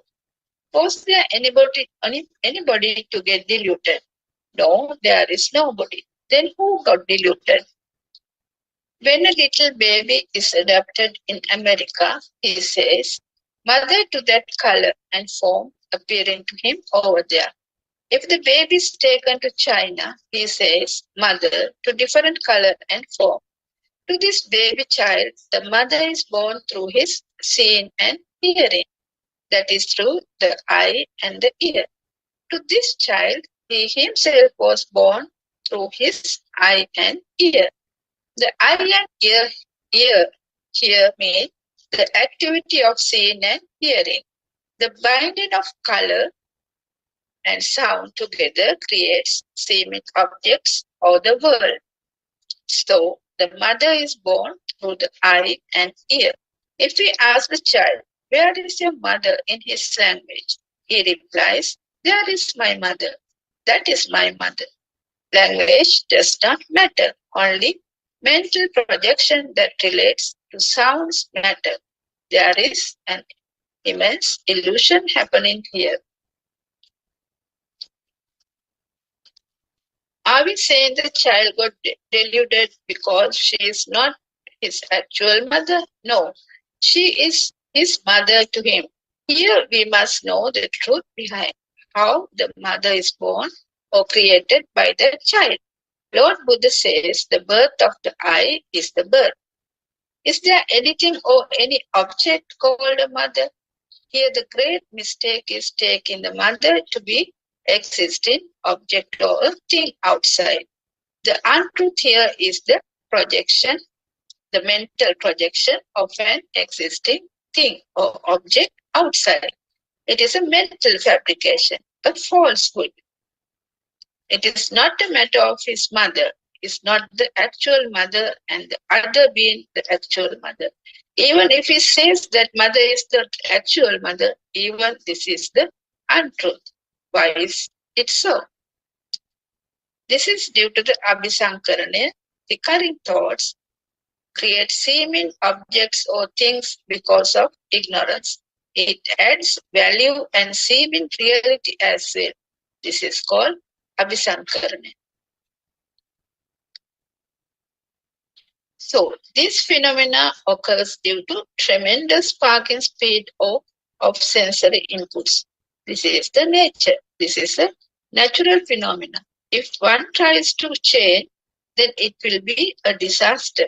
Nature cannot be changed. Even if a wave wants to change the ocean, the wave cannot do anything. No matter how hard a wave tries to become a very high wave, it cannot become separated from the ocean. So, does the birth happen from the womb of a mother? Inquire this, question this by using wisdom. This is why Lord Buddha explained in detail in Jati Dhamma Sutra, Vata Sutra, that no pregnant woman gives birth to any child. But household people cannot believe this. How could we believe this? Is something gone wrong with Lord Buddha to say so? No, there is no mistake with Lord Buddha saying. The fact is that we are not spiritually mature enough to grasp the point in that Lord Buddha is making. We need subtle and keen intellect and an understanding of Buddhist philosophy to get the meaning. We must see this through wisdom. What we need is to come out of deep ignorance. We need to recognize key, the key teachings of Lord Buddha. So, mother is born through the eye and the ear. This is the momentary projection of creation from sparks through the eye, ear, nose, tongue, skin, and mind. If you see this truth, you can spend the whole day with this contemplation. If we could see this truth from moment to moment, we will be actually at peace, a great relief. Then we are seeing only the truth each moment, seeing only the truth. So I think it is enough for today. Aryan Mahansa, Telvan Sarnai, do you want to add something?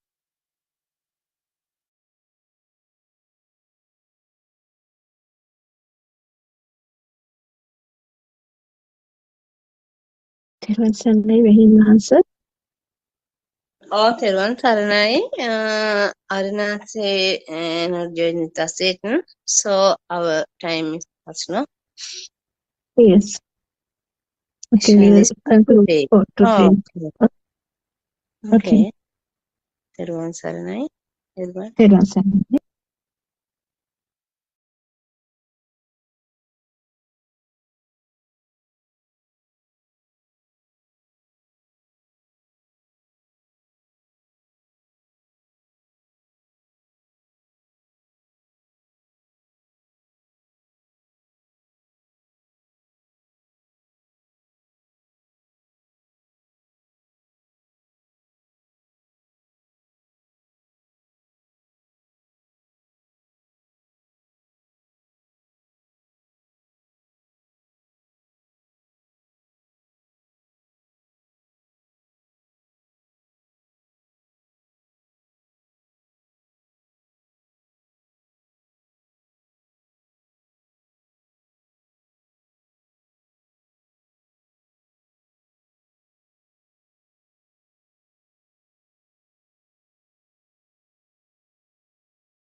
තෙරුවන් සරණයි.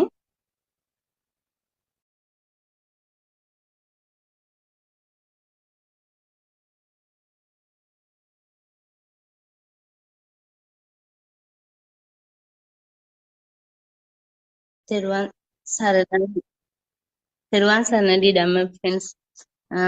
Dear friends of Dhamma, welcome to our English room talk. First, we would like to pay our Buddothpado spiritual Dhamma guidance teacher, and we also like to thank you all for attending this Dhamma Zoom talk. It is of great importance that you know the philosophy. The Buddha is that the Buddha speaks to the world, because without the basic knowledge about the thought, its formed the mind, you would be able to attain nirvana. Then a practicing monk in a monastery has a journey with his own mind. He is having an internal conversation with his mind. When a thought appears, he knows whether he was aware of it or not aware of it. He knows he missed attentiveness and went along with the thought stream or not. He is aware of when contemplation happens. He knows when he missed contemplation. He knows that there is nothing to contemplate, etc. You know, now there is a kind of internal conversation within with your own thoughts. You should know clearly here is not self-talk. I am going on a journey with my mind. I do not need anybody. I am going alone with my mind. We do not need to talk to anybody about this journey. Can you do this journey? I am talking with my mind. Sigiriya painting are very beautiful. Like seen in the painted wall at Sigiriya Katapatpawura, we need to see your own minds. We offer flowers to Lord Buddha in the evening and be in silence. In that silence, we can contemplate many things that happen during the day. From morning to evening, what we did, what we talked, how many times your mind stay away, how we are is full awareness here. How many times we missed here and went along with the thought stream. To what extent we dwelled into thoughts. To what extent we were free from the effects of thoughts. This kind of journey with your own minds is very beautiful. Take bundle of white sheets. Let us write in those sheets how we went along with our own mind during the day. It will be like writing a beautiful story. In the end, you will find me writing sheets in with the story with beautiful and sweet. We went to then we took we wrote in the sheets how we did walking meditation.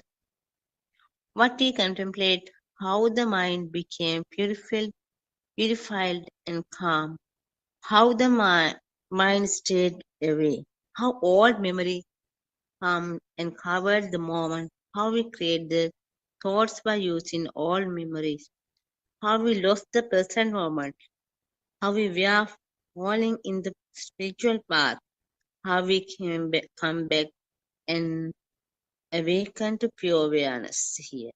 We kept writing these happenings like a novel.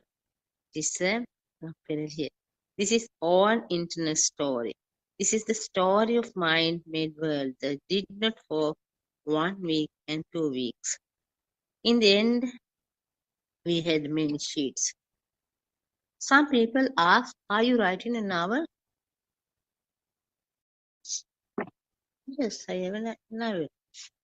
We are writing story about our mind, own minds. We made a little less. We are going on a journey with our own mind. We went on a journey with our mind. We took our mind to Nibbana. We showed our mind the truth. We made our mind see Nibbana is a wonderful story. Who can do this?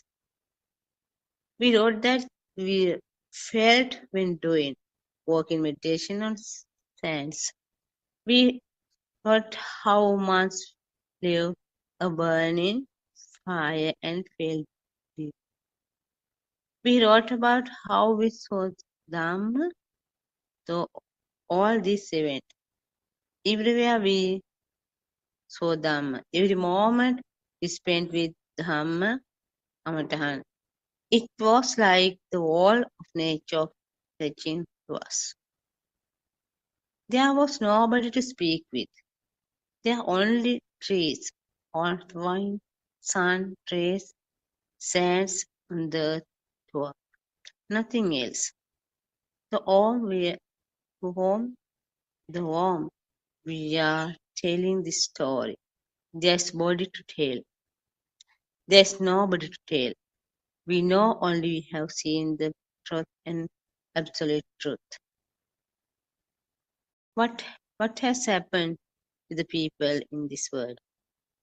What these people are doing, they are going on this journey with themselves. Why don't they awaken to reality? Why don't they high and come the spiritual path?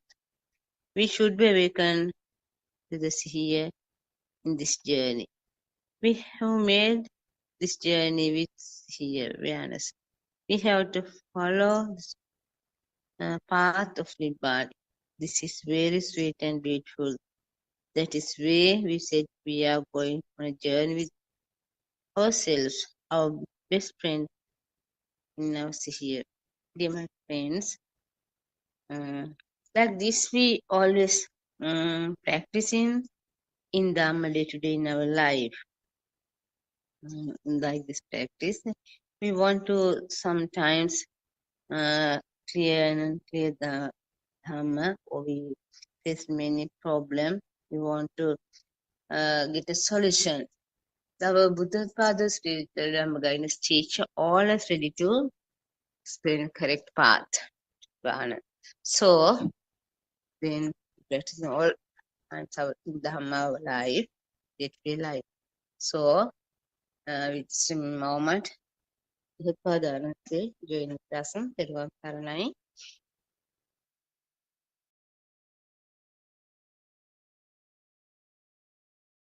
Teruwan saranai Aryan Mahansa. May I pay homage at your feet. Teruwan saranai everyone.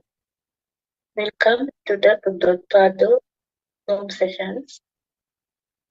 Lord Buddha has revealed the truth to the world as a path to freedom, eradicating suffering and misery. What every human being needs in life is the freedom from dukkha or suffering and be at peace. So, what is dukkha? If we look at this dukkha closely, we will understand that dukkha is due to the existence of the so-called me. Usually, we say, I am in dukkha, I am suffering, I am unhappy, I am suffering because of this person, or because I have lost something. I am suffering because I don't have money, and so on. Sometimes, even if we have everything, still we suffer. Maybe due to an illness, or maybe somebody has died, or somebody is sick. So in this manner, we attribute the dukkha to various things or people or situations outside, such as when we do not get what we wanted, when we lose something or someone we like. This is never ending.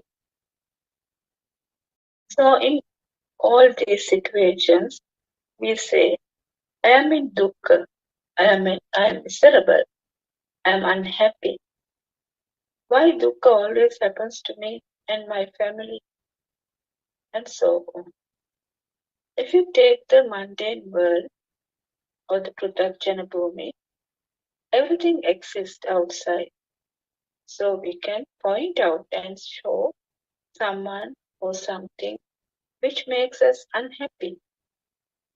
Sometimes someone might kill that person, harm the families, burn down the houses.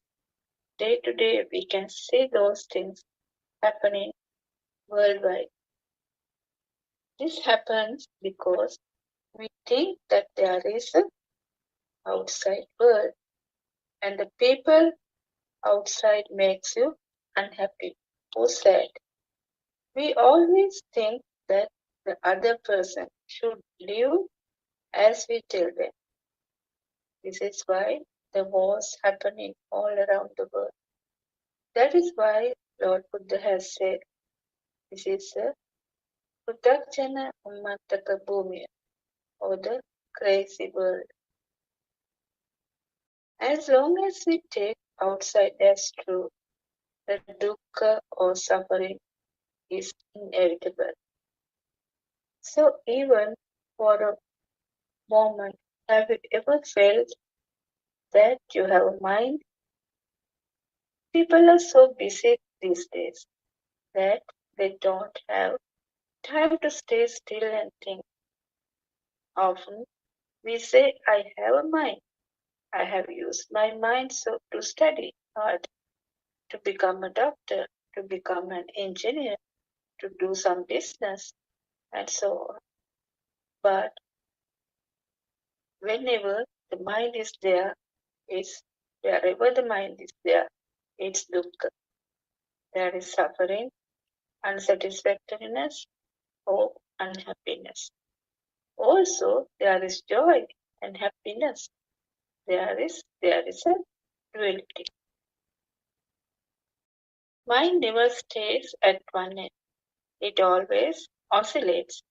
If there is one end, it implies the existence of the opposite end. Duality is the nature of the mind. Now we understand that dukkha is for somebody. But if there is nobody, can there be any dukkha? So, Lord Buddha has taught us the truth, the reality beyond duality. This dukkha is a feeling. You cannot write it in a book. It is a practical experience. You can't measure it. You can't write it in a book, or you can't find it in a book. You can get the knowledge from the book. In the book, they must have written, this is the way to end the dukkha or suffering. But if you keep looking at the book and read it repeatedly, even daily, do you think the suffering will end? Obviously not. We have to keep the book aside and be practical. And for that, we need the guidance of the Kalyana Mitrayan Mahansa, who has gone through the practical path and explains the experiences he had.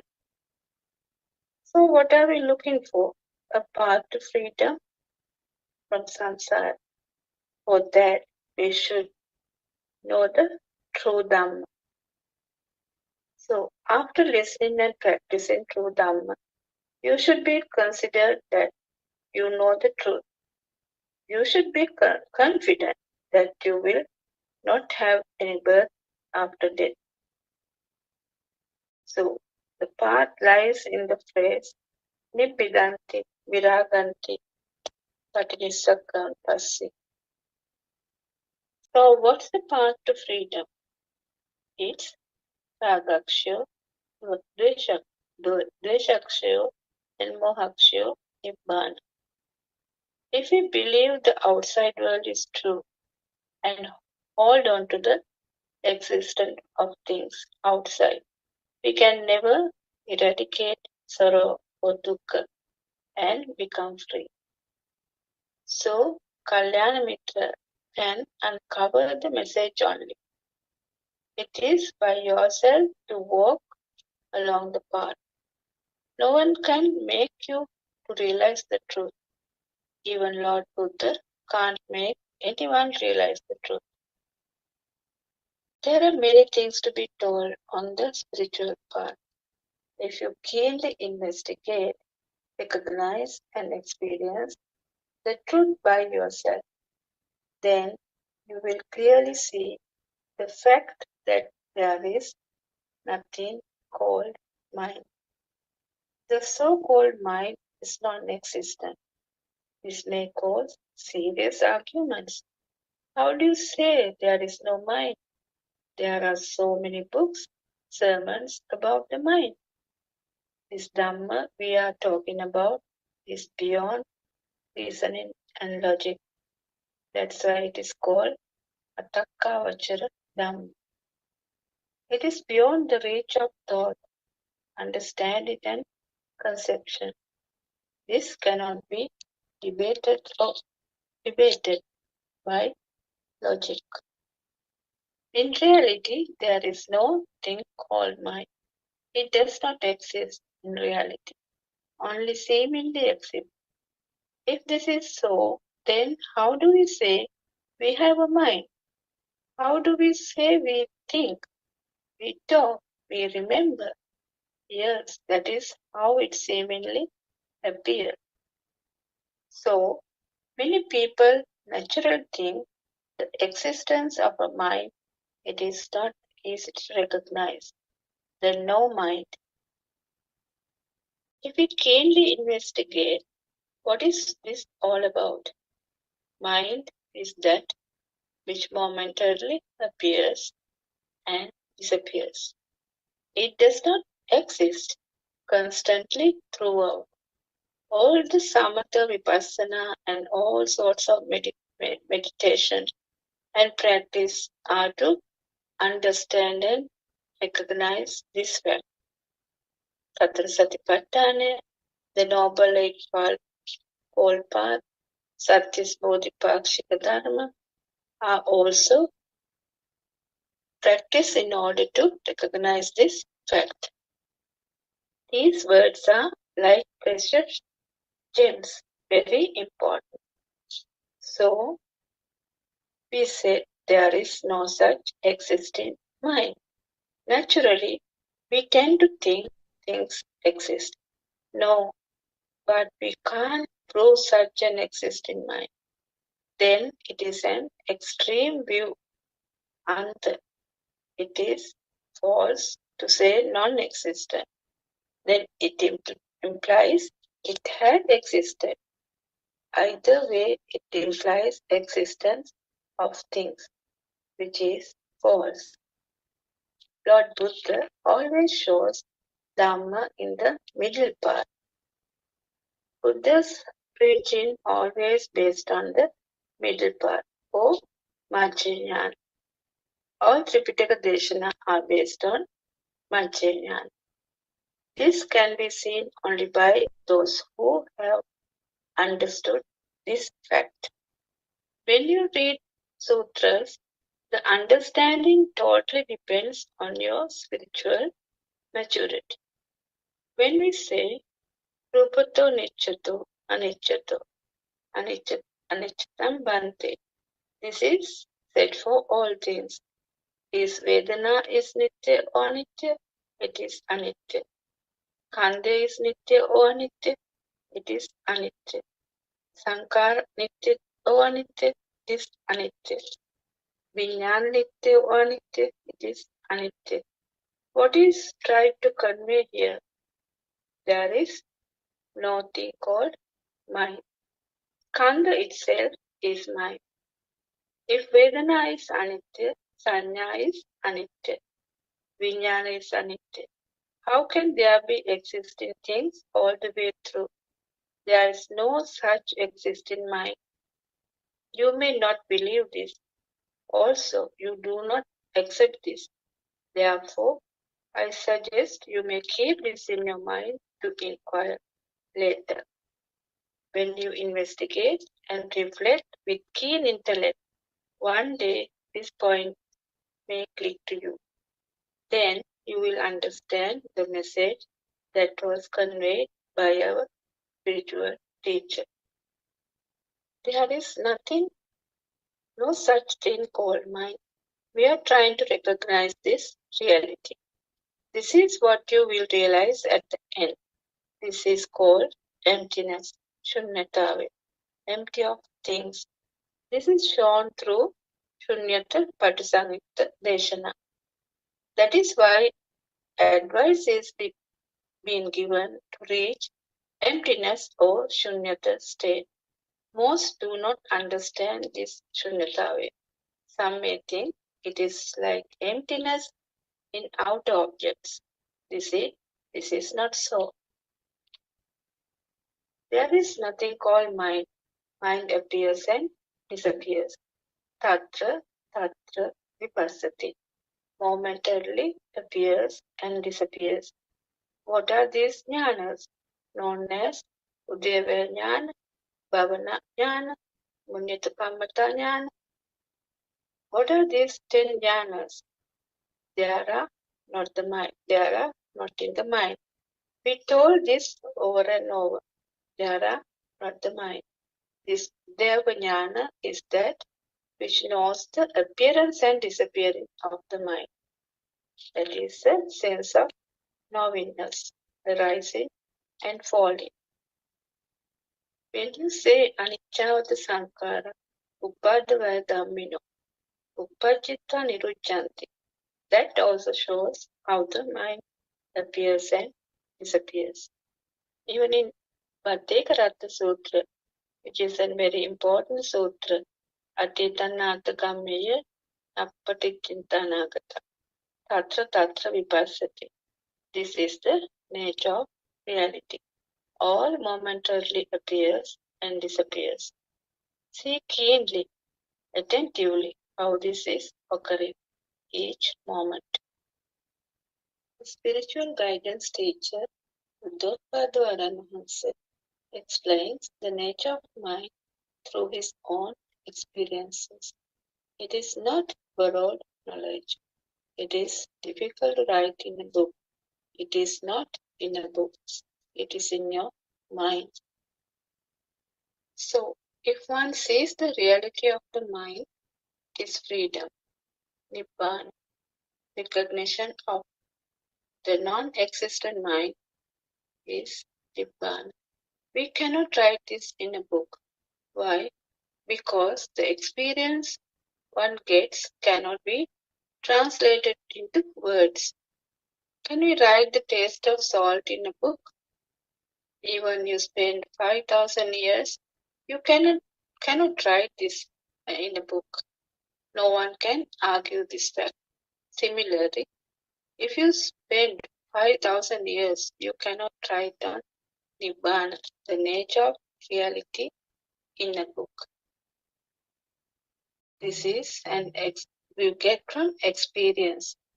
You can't write it on a book. The nature of reality, you can't write it in a book. This is a wisdom you get through experience. Until one sees by direct experience, one will not know the reality. Until you taste salt, you do not know what it really looks like, isn't it? Until you get direct experience by your own, you can never find Nibbana or the truth from books. You will die. You will never find Nibbana from books.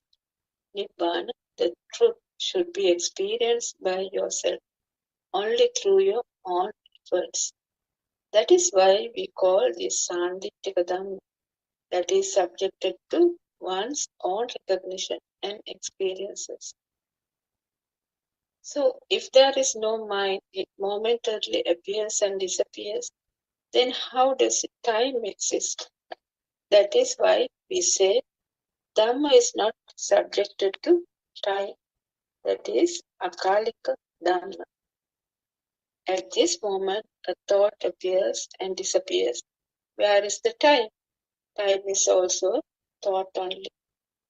So, the appearance and disappearance of thoughts is the only thing happening moment to moment in the so-called world. That is all.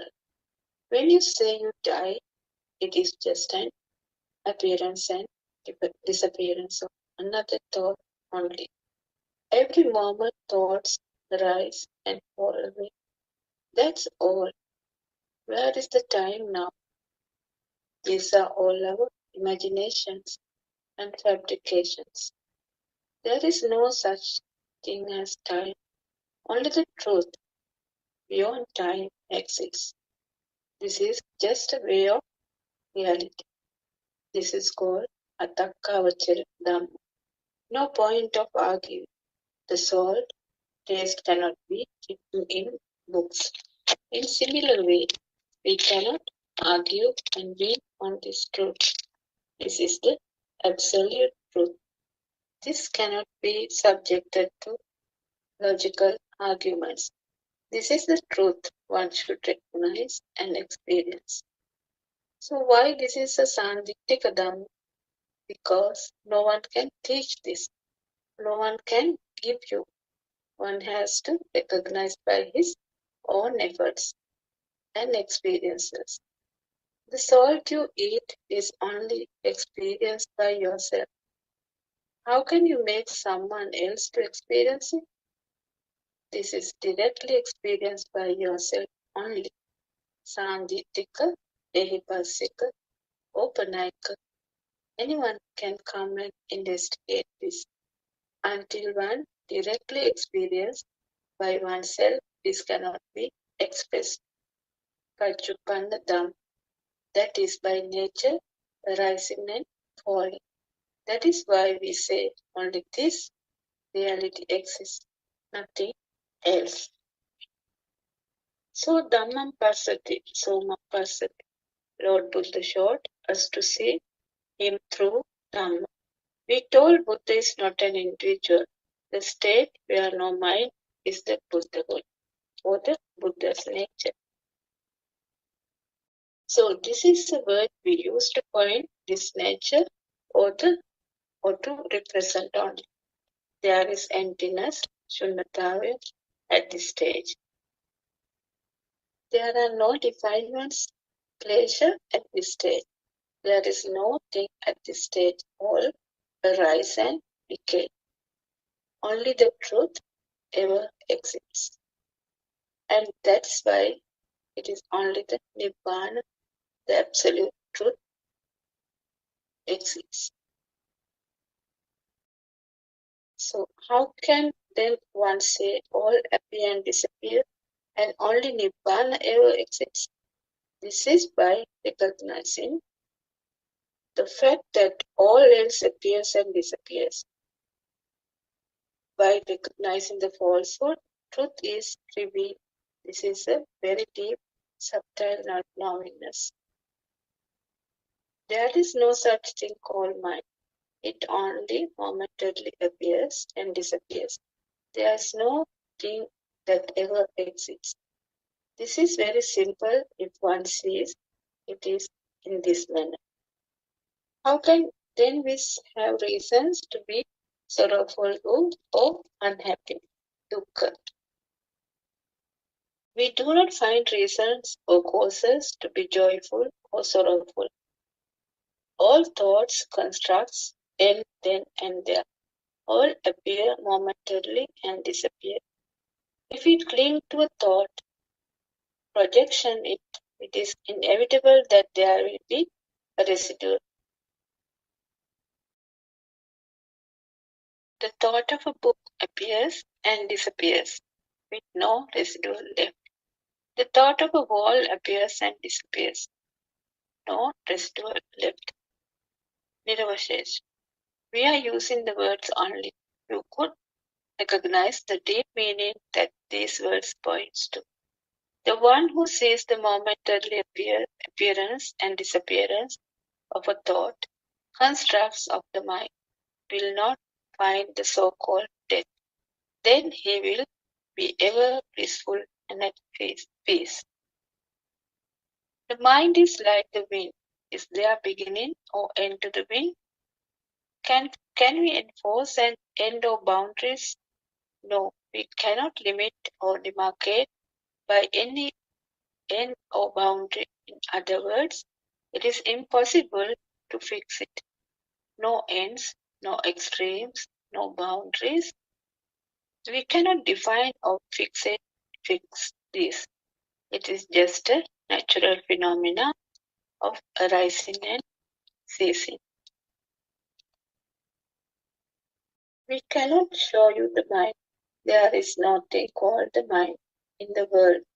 However, when you are able to grasp this, it is like recognizing the nature, like the wind. Where does the wind exist? Can you show the wind? We have shown many similes which have no extremes, ends, or fixations. Consider a river. We cannot show you a river. If you touch it, it's water only. The river flows. The wind flows. Rain also like that. Flow of water drops. We cannot make any fixation on any of these. There are no such thing as wind, river, etc. Those are concepts only. The word river is not the river. The word wind is not the wind. Can you touch the river? Can you touch the wind? Can you touch the rain? No. Likewise, can you touch the mind? No, we cannot. Understanding the Buddhist philosophy means recognizing the non-existent mind, the shunyata.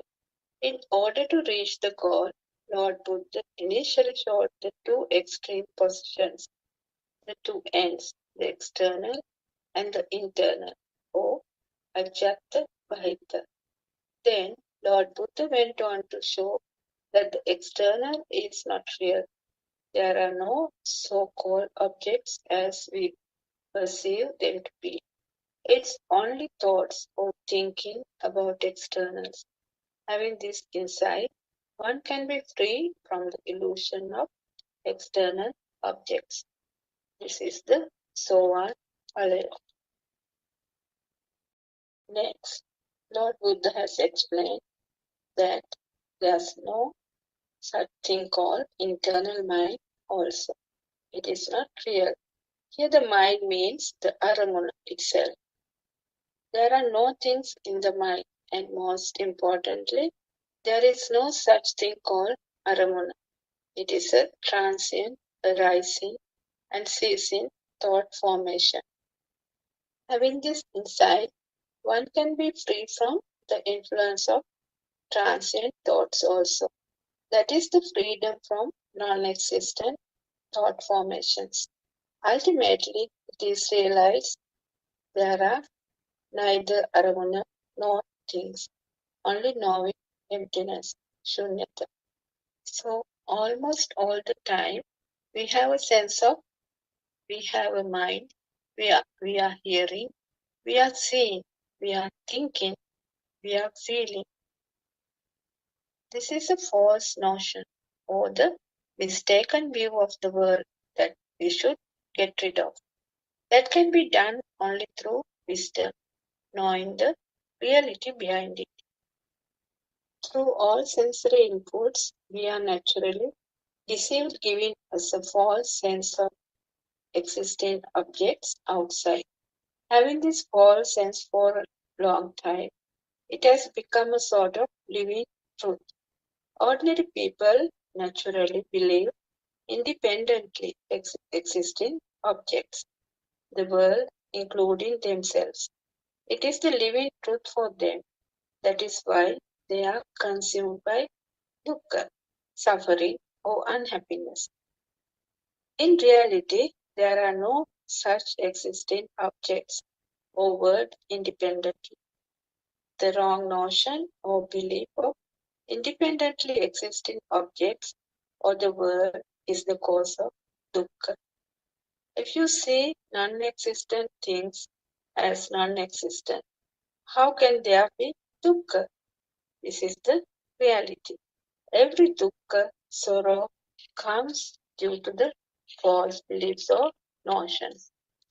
We have explained the appearance of seeming objects with so many examples previously, using even scientific examples, quantum principles, etc. To be free from dukkha, Lord Buddha mainly explained about the mind and the nature of the mind. What is important for us is the path to freedom from suffering or the freedom from non-existent mind. For that, one needs to see the seeming formation of the mind or the reality of the mind. If we say suddenly there is no mind, many do not believe it. In that case, we need to show the truth behind it by simplifying it, the nature of the mind. That is where we have to explain in detail, step by step, the process so that the listener is able to grasp it. That is where we have to show how the seeming mind is formed. We have many sutras like Mahanidana Sutra, Sayatanika Sutra, Skanda Sutra, all are to explain how the seeming mind is formed. The Satra Satipatthana, Chaturarya Satya, Arya Ashtanga Marga all discuss the same topic in essence. Through those analytical expositions are provided to explain the fact that there is no thing called mind. So there is no such thing called mind. It is merely a concept. If we understand and see clearly this pointing, that will be a great accomplishment. Lord Buddha says one can shoot an arrow to split the hair of a horse into 1,000 parts, but seeing this truth is almost impossible. Knowing this truth is not easy. If one grasps this by experience, it is pratyaksha, a living truth. Lord Buddha has given many similes to show how difficult it is to grasp this truth through the ordinary human mind. One can see a rainbow in an early morning, dewdrops on a grass blade, only if one sees it at an exact required angle and position only. In a similar way, we will grasp this truth only if we analyze and understand the truth in an appropriate viewpoint and understand it. In other words, we must have the correct viewpoint, correct attitude, right level of spiritual maturity. Then only one will have a chance to recognize this truth. You will not get the supreme truth through your own fancies and viewpoints. It has to be seen through the direction the teacher is pointing to. Lord Buddha also explains that in order to cross a river, there are no ready-made rafts. Each has to make their own raft. This means, depending on our own past experiences, tendencies, habits, we have to have our own path to suit our own nature. We have to get rid of our past condition, habits, so through our own efforts. This is to how to progress the spiritual path. Depending on your job, spiritual understanding, habits, beliefs, age, social responsibilities. So you have to have your own method of practice or kamatahan to see arising and ceasing thought formations. This is the raft here. One has to see vigilantly each moment how the thoughts come into existence and disappear. This is tatra tatra vipassati. You have to do yonaso manasikara vigilantly. There is no universal method for everyone. You have to sail across the ocean of samsara. Through this scene and investigation, there comes a stage that you will have to drop all your past knowledge, concepts, and theories that you studied and accumulated so far. That is, you have to let go of all. If not, you will not be able to grasp the truth. The so-called mind is merely your knowledge, the collection of concepts and memories. The sense of me, the sense of living me, sense of separate entity is your past data, acquired knowledge only. The moment you let go all, then and there, where is the mind? For the one who is deluded by external world, for the one who believes in Namarupa, there's no path to freedom, no path to Nibbana. He does not become a bhikkhu of this sasana. What Lord Buddha showed us, Ekayano Maggo Ayam Bhikkhave, is that the so-called state that free from dualities, free from rupa, free from nama existent objects, free from extreme ends, free from ajjata bahita, free from fixations, boundaries. This is the way it can be explained by words. If this is to be explained to the one free from the burden of knowledge, like Sunita Osopaka, this is how it is explained. Thought or aramuna comes to mind, but seemingly objects do not exist outside, but those appear in your mind only.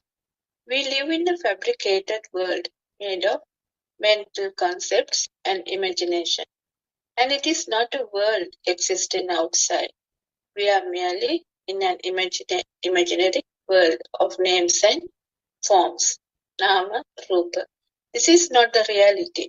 The seeming world does not exist outside in real. That means there is no reality outside you. There are no things in thoughts. Thoughts are also not real. They appear and disappear.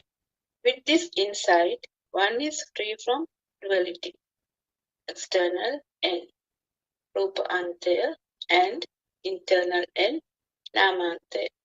The thought or the aramuna does not belong to the external or outer end or rupantaya or to the inner end namantaya.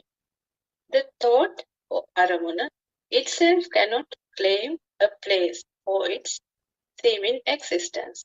The thought itself loses its place of existence, or rather its own existence.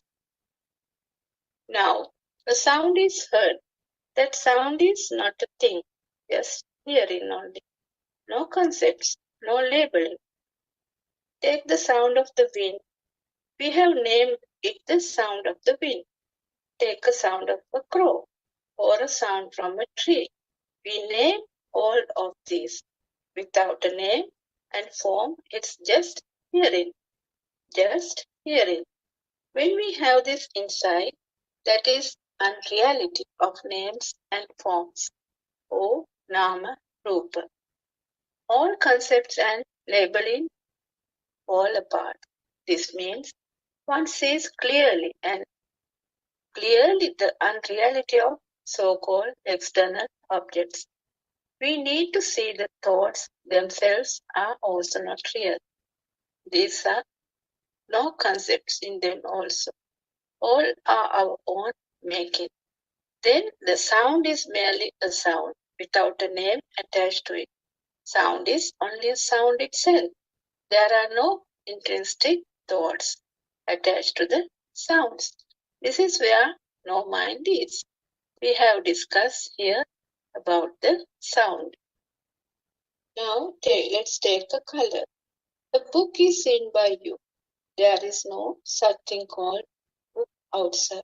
The seeming existence of the book is merely a memory of past data in your mind, which is imagined through concepts and labeling.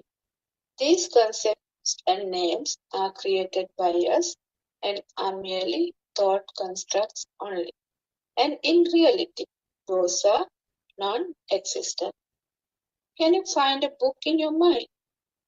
Can you find a book outside you? This is merely a saying only. See here clearly the point in that there is no one to see and no thing to be seen. Just seeing is happening. If there is a thing, there is somebody to see it, and vice versa. In reality, there is nobody to see. It is just seen only. The book becomes oneself. Nothing exists apart from oneself. If it is a house, I am the house.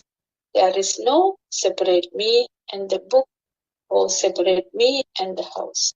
If there is a separation, that is the illusion, Maya or mirage. Through this deep understanding, you will now find anybody or a separate entity. Just happening only, everywhere, just happening without an owner. You do not find any individual entity doing that. The feeling that I exist is not a thought. The taste of salt is not a thought. It is felt or experienced by your jnana. That is why no one can explain this. This is jnana. Jnana are not thoughts. I sees a color called red. This is a thought. What knows the appearance and disappearance of this thought is by jnana. How do you know a thought appears and disappears? How do you know another thought appears and disappears? It is not a thought seen by another thought. This is beyond thoughts. This is called jnana. One needs to awaken this dasa jnana to transcend thoughts. This is what we call awakening Dhammachaksha.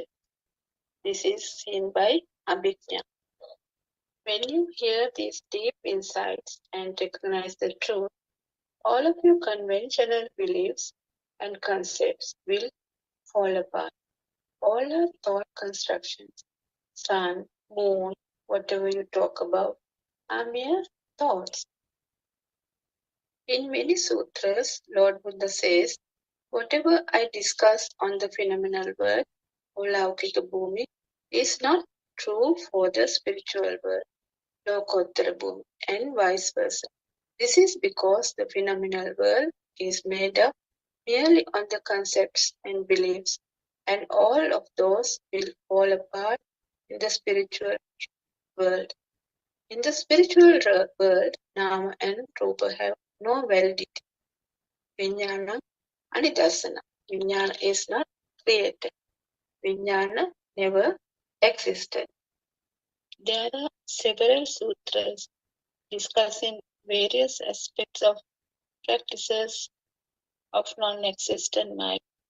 For example, Kevata Sutra, Brahmavimattanika Sutra, Prathama Nibbana Sutra. In the spiritual path, what is important is to be practical. We have to be free internally. In the spiritual path, a sincere seeker will see himself the progression of his own inner peace, diminishing release, or raga, dvesha, moha. When you do walk in meditation, you will see there is no such thing called earth, leg, or walking. There is no owner for sensations. Then you will feel like walking free and light.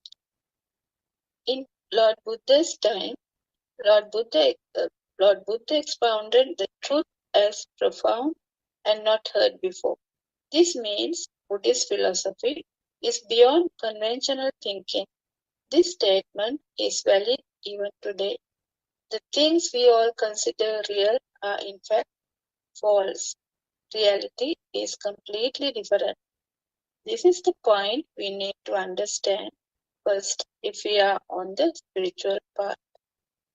We habitually think our perceptions are true. We are trapped with 6 senses: eye, ear, nose, tongue, body, and mind. We believe the sensations getting through the 6 senses are real. When the truth is realized, we recognize all are false. As long as we do not recognize the truth, we are ignorant. Due to this ignorance, we are subjected to an unending cycle of birth and death. This is endless suffering, dukkha. Unless we come out of ignorance, there is no escape from suffering. It is only suffering in mundane life due to ignorance. We believe we are happy and satisfied when we have money, when we have tasty food, when we have good clothes. This is the mundane way of life. After some time, clothes deteriorate and we look for new clothes. Again, after some time, they get spoiled and old. Again, we look for new ones. In this manner, we are running after better and better ones. Even for the food, we are running after new dishes and new varieties. So, in the ignorant way of life, we are never satisfied for long. We look to the next. What we think pleasure in this world is, in fact, pain only. There is no lasting pleasure. All ends up in suffering. If you ask whether you can see Nibbana at this moment, truth is that Nibbana is seen at this moment. So, at this moment, you have a thought. Thoughts appear and disappear. There is no lasting thought. All are transient. It's only these thoughts that gives us suffering. Therefore, saying the truth in simple words is understanding the full functioning of the mind. This manifested world is created by your mind. That is why Lord Buddha said, the 6 senses themselves are the world. Salayatana loko loko, chittena niyate loko. Beauty and the ugliness that you see are not in outer objects, but in your mind. Moment to moment, thoughts appear and disappear. The birth of a thought and death of a thought happens in the moment.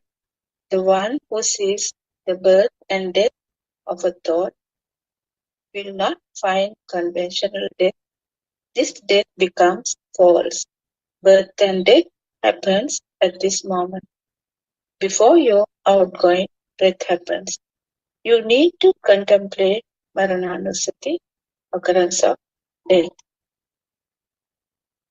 Contemplating Marananusati means seeing the death of thought at the moment.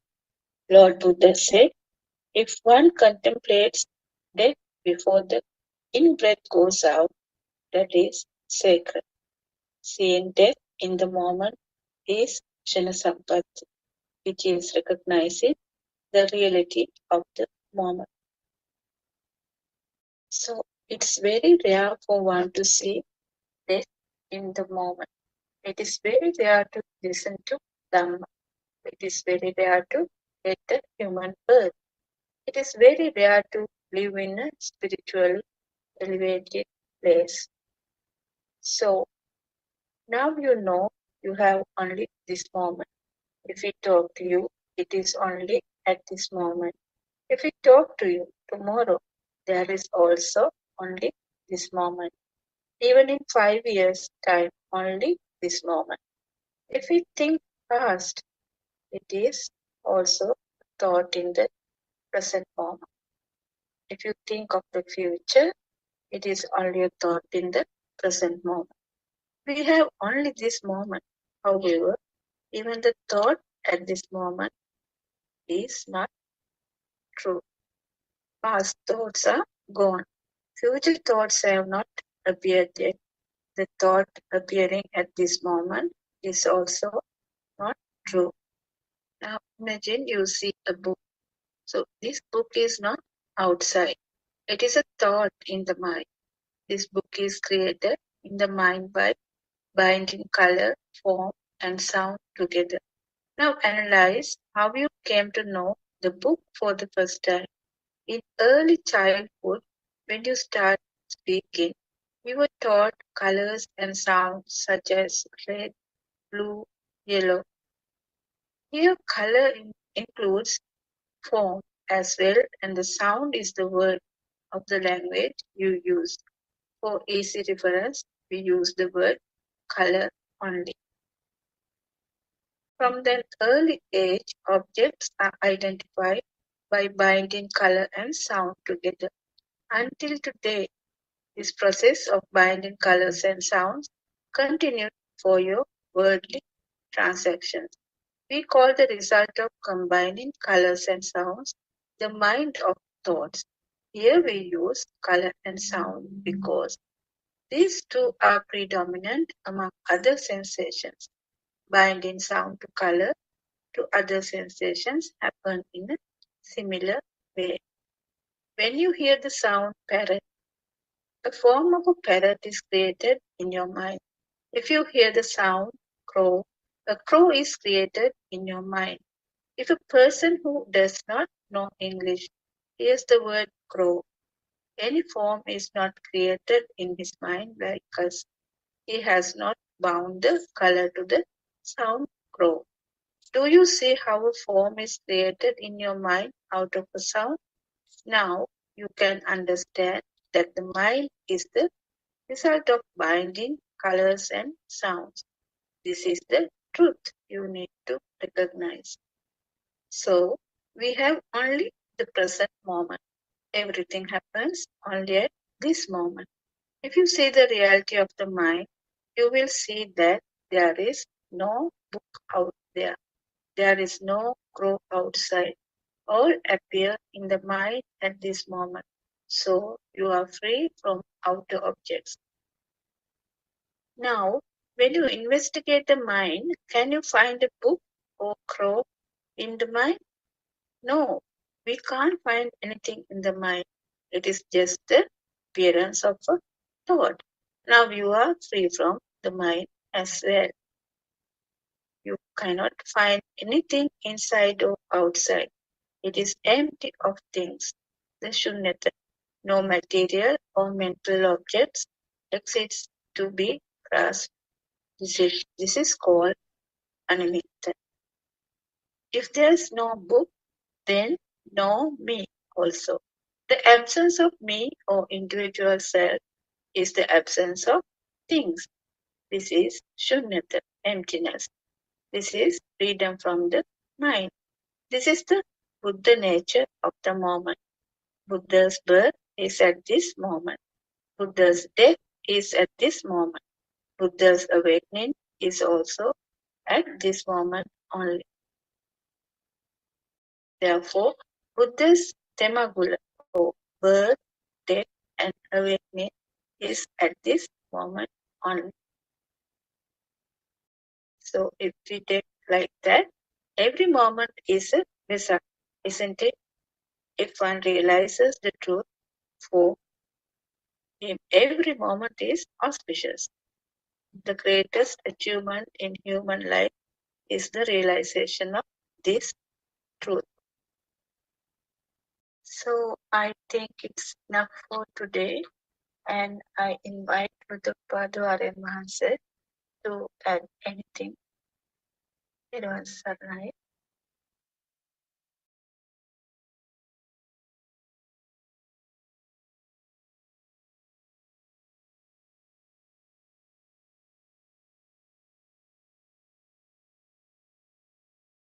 තෙරුවන් සරණයි මෙහෙණින් වහන්ස. තෙරුවන් සරණයි. Buddothpado stay join with us, na? Yes, So, yes. Shall we conclude the sessions today? okay. Then the means only. Yeah. So we'll finish for today. Okay. Shall Then we? Yeah. sleep. Okay. Yeah. Okay, finish today. Then තෙරුවන් තෙරුවන් සරණයි. සරණයි. තෙරුවන් සරණයි. තෙරුවන් සරණයි.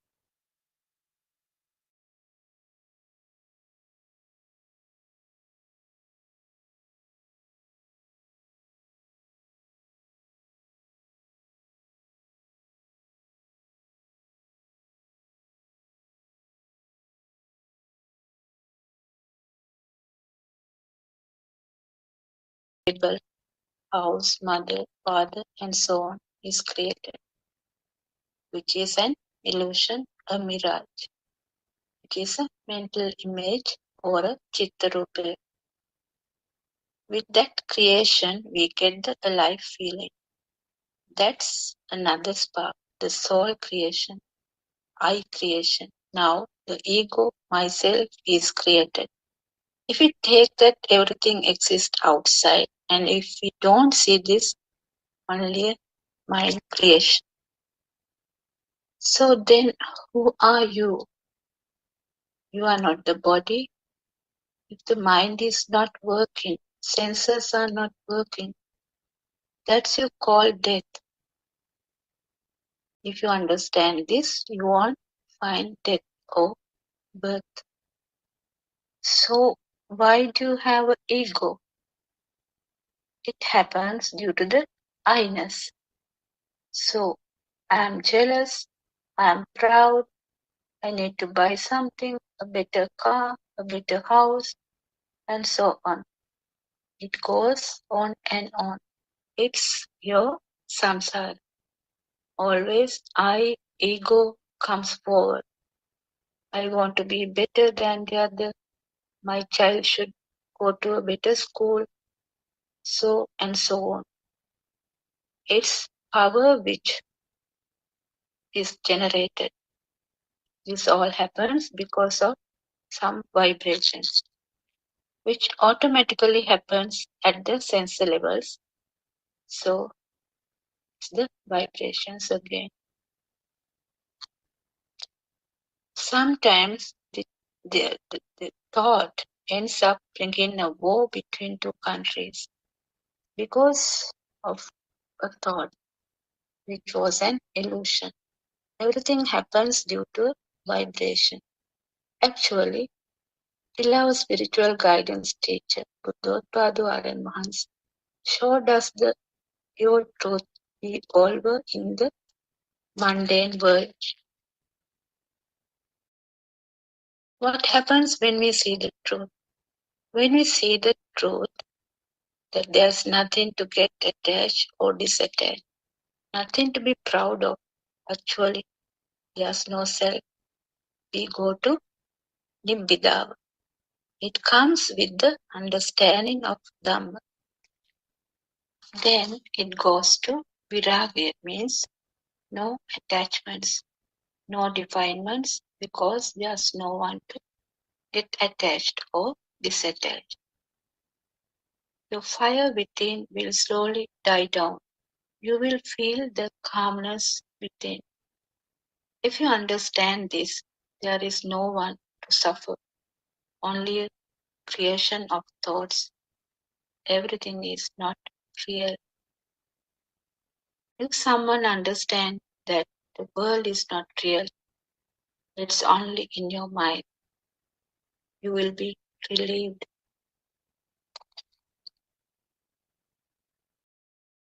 As I said earlier, we have to see only one thought. Let us see the importance of studying just one thought. For example, if you have a mango tree, that has 5,000 leaves on it, and you pick one leaf from the tree and study the structure of that leaf, you will learn a lot about that leaf. You know that the rest of the leaves on the tree would have a similar structure to the leaf that was picked by you. Similarly, just that one thought that arises in your mind consciousness will be the same as all the other thoughts that arises in your mind. What you need to do is to understand just one thought. Understand how the thought is formed and how it ceases to be. Udaya, well, the wisdom to see the formation and the cessation of the thought is called Udaya Jnana. Actually, our problem is that we fail to see the truth in this fleeting thought. By now, we all have observed SIL, attended many meditation classes held in this society, practiced Samatha Bhavana or concentration meditation, and you would have followed various other methods to control your senses. What you need to know now is to rearrange all this knowledge that you acquired so far and use it in a beneficial way to release yourself from this illusional thought. You should realize the pure truth and attain Nibbana. Now we have a presentation to do for all those people who have arrived at this point after learning various methods on how to control your senses. What do we have to understand now? We need to understand how a thought is formed and how it ceases to be. So now we know it just happens, nobody makes it happen. There is nothing as a thought and there is nothing as a mind consciousness. Let us say that you see a book. The fact that you see something means that you exist at that moment. You see the book only because you are there. So you cannot say that you are different to the book. Therefore, the book is you. According to the Buddha Darshana or the philosophy of Buddha, you are the same as or equal to the book. In fact, that you see a book means that you are the book. So all these years we have always created a cause or a hetu to give rise to a thought. This time we will remove the cause that gives rise to any thought and we will awaken to the supreme moment of truth. Awakening to the moment of truth is an auspicious moment. It will be an end to the illusion that you exist. When you realize that you never existed, it is like experiencing your end or your death. In other words, you will realize that when there is no you, there is no death. Your realization that you never existed to face death is a very pleasant feeling. When you become one with the nature, you feel like a bird that left the cage to fly away into freedom.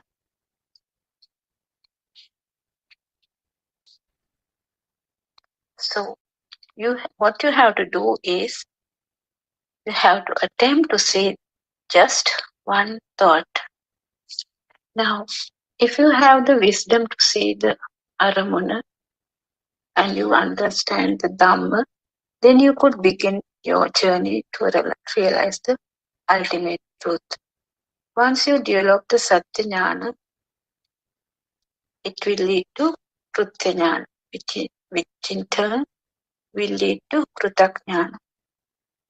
When you go on the path, you have to develop the Satya Jnana, that is Darshana Jnana.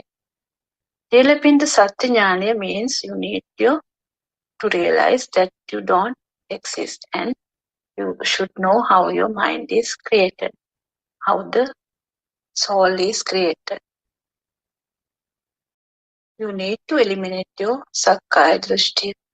You have to recognize that everything that we experience or feel from our six senses does not belong to anybody. Once you completely attain the realization that there is no you, you automatically move on to develop the Krutya Jnana.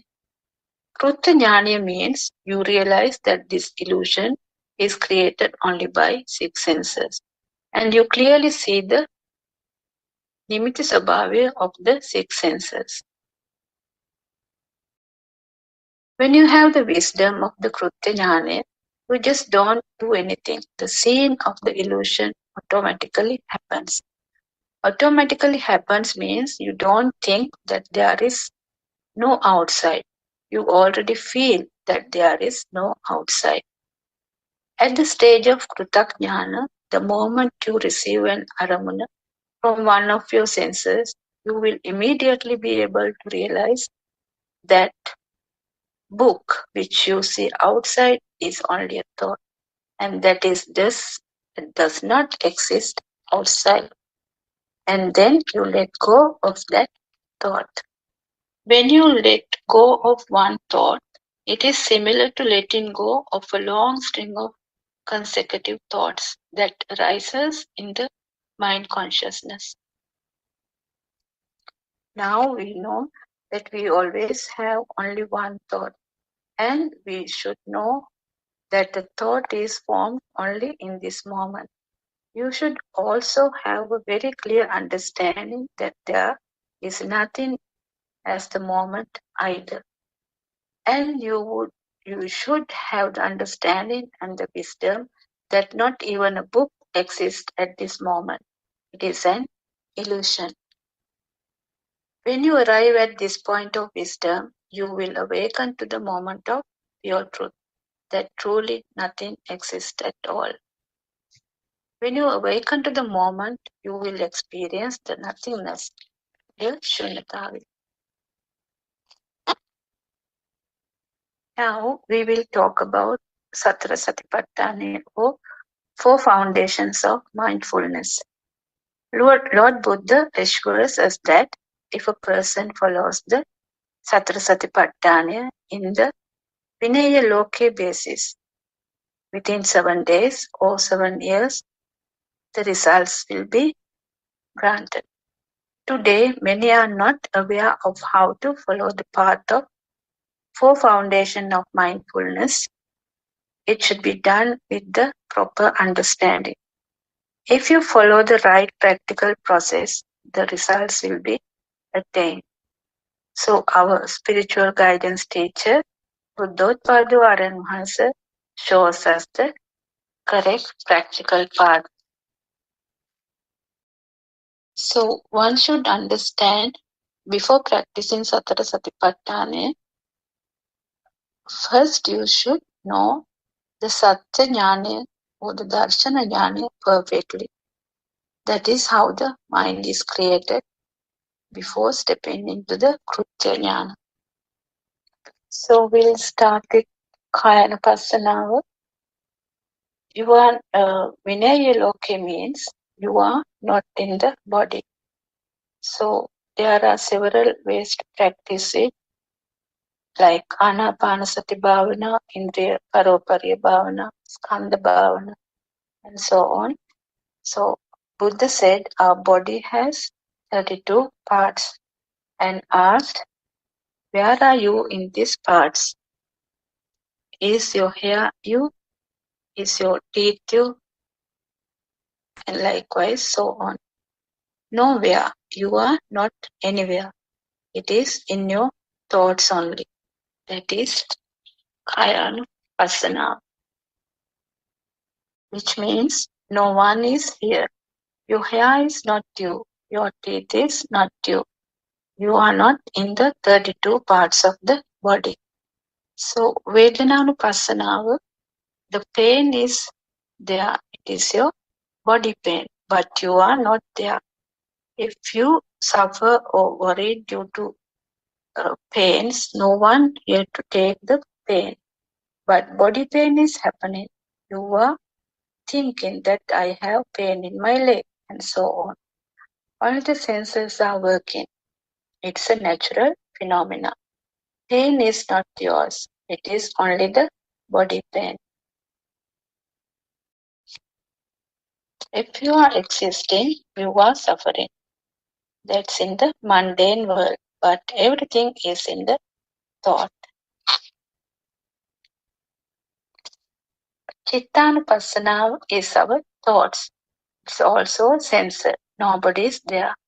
No soul. You suffer due to a thought. But it is a sensor. So, Dhammanupassana, now you know that there is no one in the body. There is no one for the pain. No one in the thoughts. So, Salayatana Loko, Salayatana Nirodho, Nibbano. Nobody is here to suffer. And when you know that, you feel calm and at peace. So, we will talk a bit more about it. So, as long as you know the truth, you will not meet anything worthy or worthless from the outside. Actually, if you don't believe in the outside, there would not be anything of value. Gold exists in your mind. Gold is a convention or a name made up using perception. When you look at it this way, no physical or mental suffering can arise. Now you know how to differentiate the convention and the form. Now you have something to do. You should see the Buddha's philosophy with the wisdom and reinforce the mind about it. You have to apply it practically to your day-to-day life. You have to live your life according to this philosophy. For many years, you have been used to living life with the wrong view.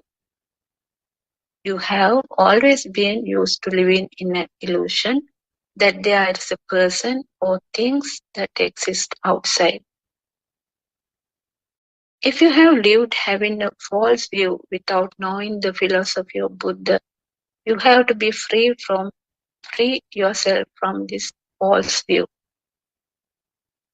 So, therefore, you should look at your mind. Take 10 thoughts that comes to your mind and apply this philosophy. The next day, take 15 thoughts that comes from your senses. The day after, look at 20 thoughts that comes to your mind. Day by day, you can increase the number of thoughts you see and improve your practice on seeing your thoughts. At first, you might feel that is difficult. When you analyze one thought according to the philosophy, you might realize that you have missed 10 others. So, your progress on the path depends on your practice of seeing the Dhamma in everything. Atapi sampajana satima. Atapi means the determination of effort to apply to analyze thoughts by seeing the truth that there is nobody outside. Satima, the wisdom of seeing the non-existence of a person outside. Sampajano, a steady awareness has to be maintained in order to show each thought the truth. When the mind is shown the truth, the 5 spiritual faculties, Pancha Indriya Dharma, begins to grow. So, a mind that lets go of all receiving thoughts by seeing that there is nothing outside will escape from attachment and suffering. The faith that arises through this escape operates as a special force of faith or Shraddha Indriya. The same way, the determination and effort used to analyze each thought becomes another force of Virya Indriya. The seeing of truth becomes easier. When you continue seeing the thoughts according to the philosophy of Dhamma, what seems to be difficult earlier becomes much easier. So all thoughts will be easily analyzed with mindfulness and wisdom. At this point, another force of mindfulness called Sati Indriya will be in operation.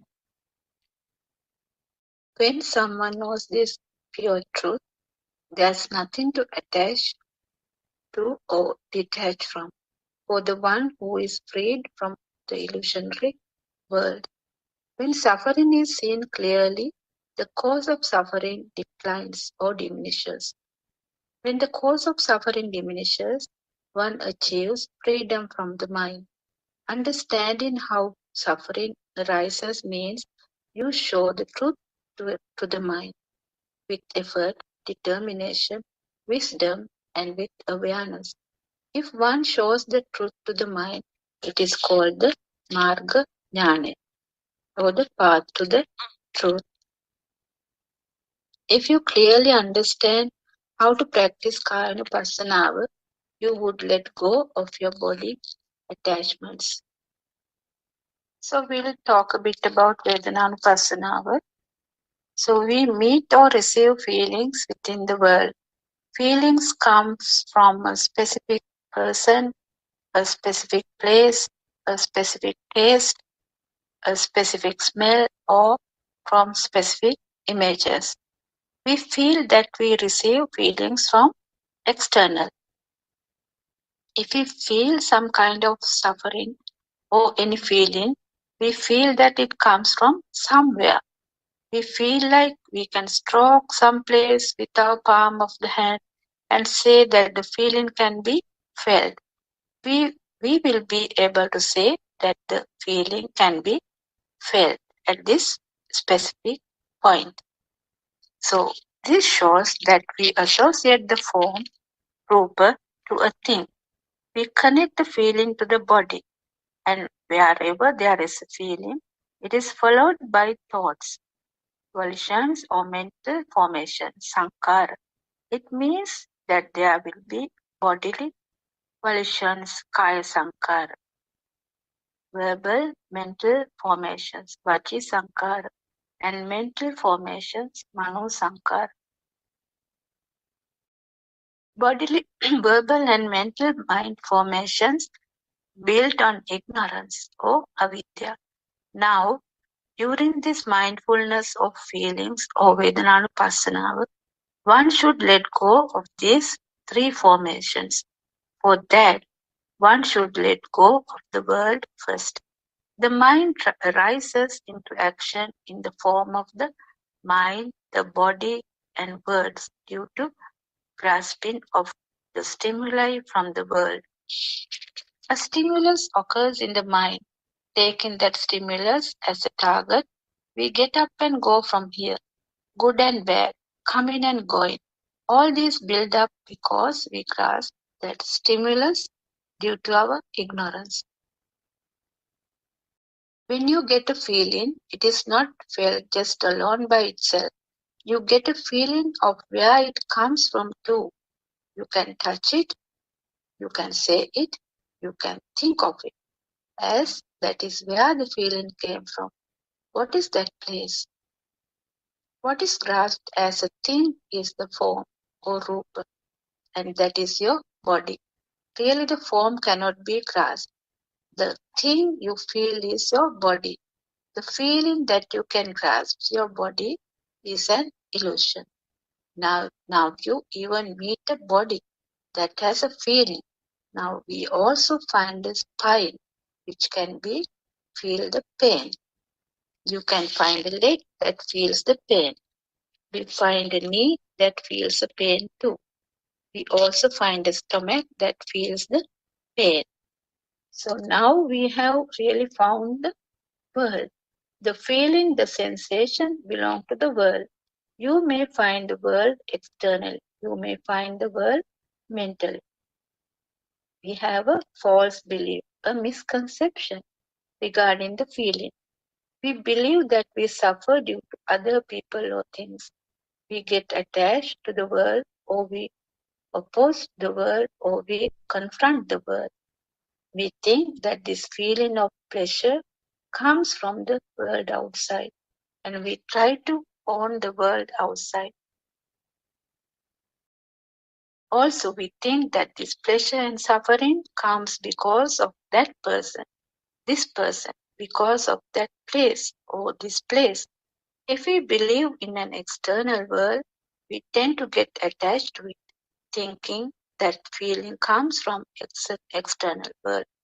We either tend to get attached to the world or oppose the world because we think that the sensation came from the world outside. The external world means the image to the eye, the sound to the ear, the smell to the nose, the taste to the tongue, and the touch feeling on the skin. Not only that, the feeling that we believe as the inside is also the external.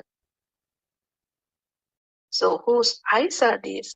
They are mine. The nose, the ears, the tongue are all mine. Hair is mine. When you say that these hair follicles on my body are mine, it means you think you own it. It is an external thing, but you think you own it. It is not me. You are not the owner. My eyes, my hair, my nose, my tongue, my mind, my thoughts. This so-called mind is not me. If it does not belong to me, it is something external. Even if you say that the feeling is mine, it means it belongs to the external. So, if the pain is in the knee, and if the knee is mine, then the pain is also mine.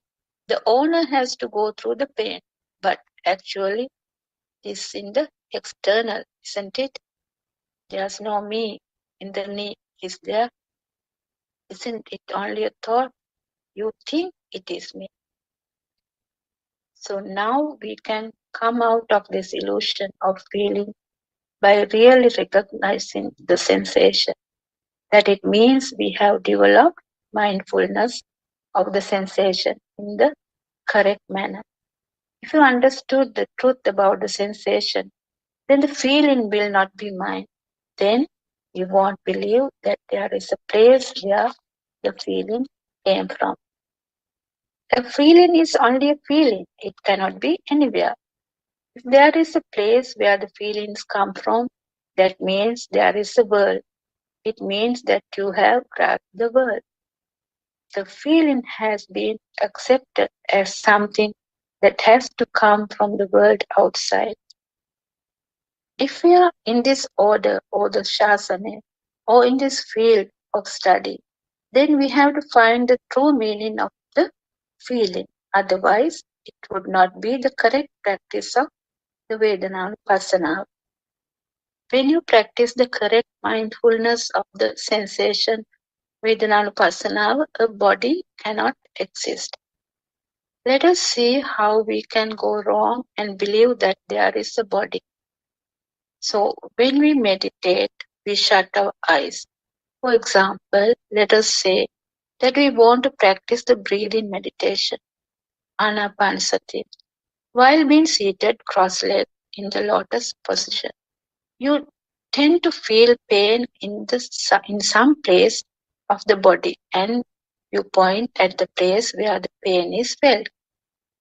While keeping your eyes closed, you tend to move your hand to the area where the pain is coming from and you tend to shift to a different position in order to prevent feeling the pain. When your hand moved towards the point of pain, your mind told you that you felt the pain on your body. But according to the correct mindfulness of the form, Kayanupassana, the eye, ear, tongue, nose, and the body should not experience any feeling or sensation.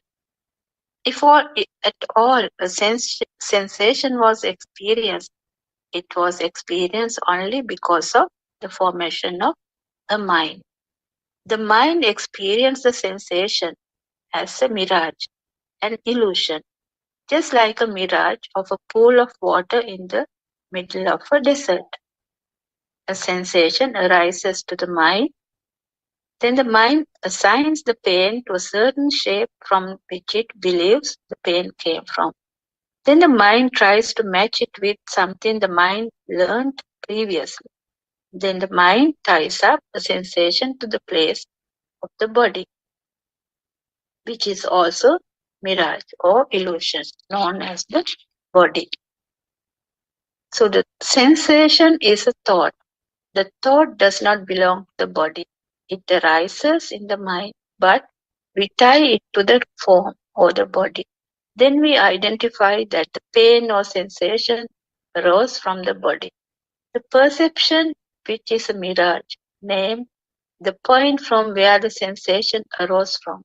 The mind recognized the part that was named and said that the pain was received from this part of the body. The form, sound, smell, taste, and the touch sense on the skin do not give any indication as to where the pain comes from. Then, then we are made to find a place where we are able to touch and say that this is the point where the sensation came from. Then we tie that part where the sensation came from to the form of the body. Now we associate the pain with the body and think we are experiencing the pain in the body. We start experiencing pleasurable, somanous, painful, dominous, or neutral, adukkama sukha sensations in the body, mainly due to our ignorance about the body. So when you keep standing, you change posture and sit down, saying that there's a feeling of pain in the leg. You have assigned the pain to an external form, body, to a leg. When you are seated, you feel pain on your spine and you change your posture again. You think the pain is felt in your body. You start walking. Then you think that you feel the pain in your legs and you lie down. Likewise, you keep changing your posture, projecting the pain to an external body. At the same time, you also create volitions, thoughts, sankhara, such as bodily action, kaya sankhara, words, vachi sankhara, and mental formations, thoughts, mano sankhara, trying to escape from the sensation of pain. But as long as you are ignorant, avidya, and believe that the external world is true and the painful feelings is coming from the external world, you will not overcome your ignorance. Let us see how the world is created and how to let go of the notion of world.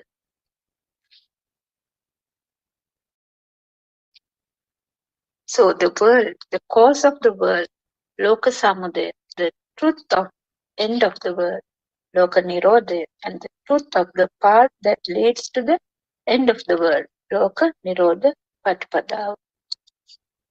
So one who knows the truth about Vedananupassana will not believe in the pain that comes with the world. When practicing the mindfulness of feelings or sensations, one needs to apply the Four Noble Truths to this practice so that one could be on the path that leads to the end of this world. All beings born in sensual worlds enjoy pleasure due to their ignorance and their delusion. They believe that the pleasure comes from outside.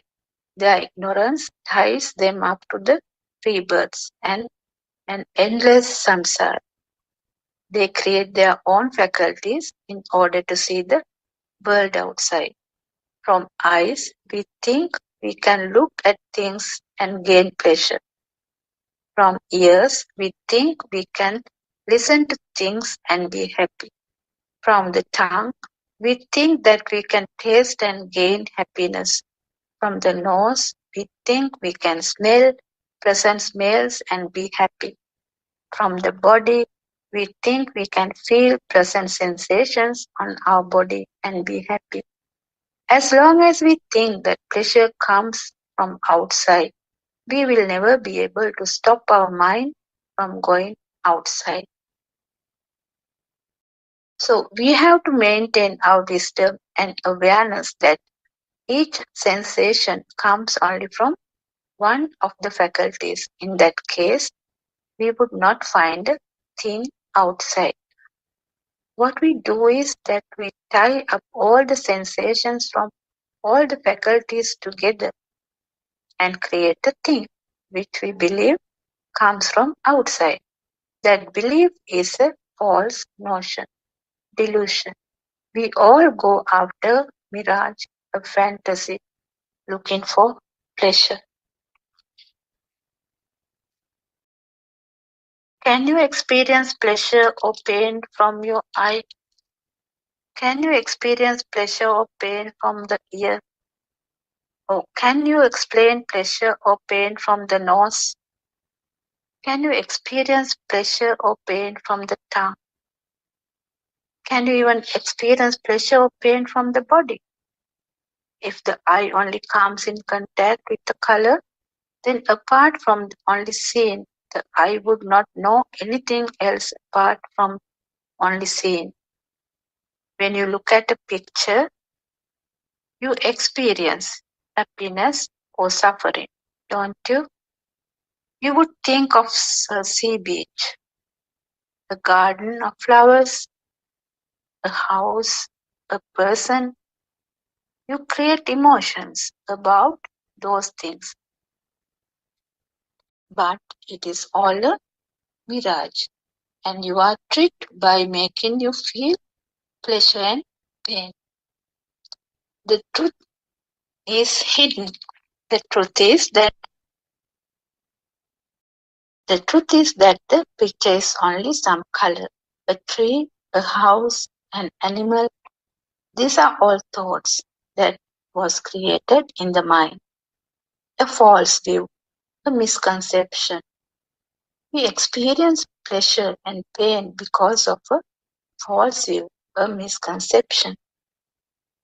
A sensation or Vedana arose due to a contact. It is only a sensation, nothing else. The sensation did not arise from the inside, nor did it arise from the outside. The contact takes place when the eye and the form or rupa give rise to a result, phalaya, called eye consciousness. The eye consciousness is an illusion, which is chakku vijnana maya.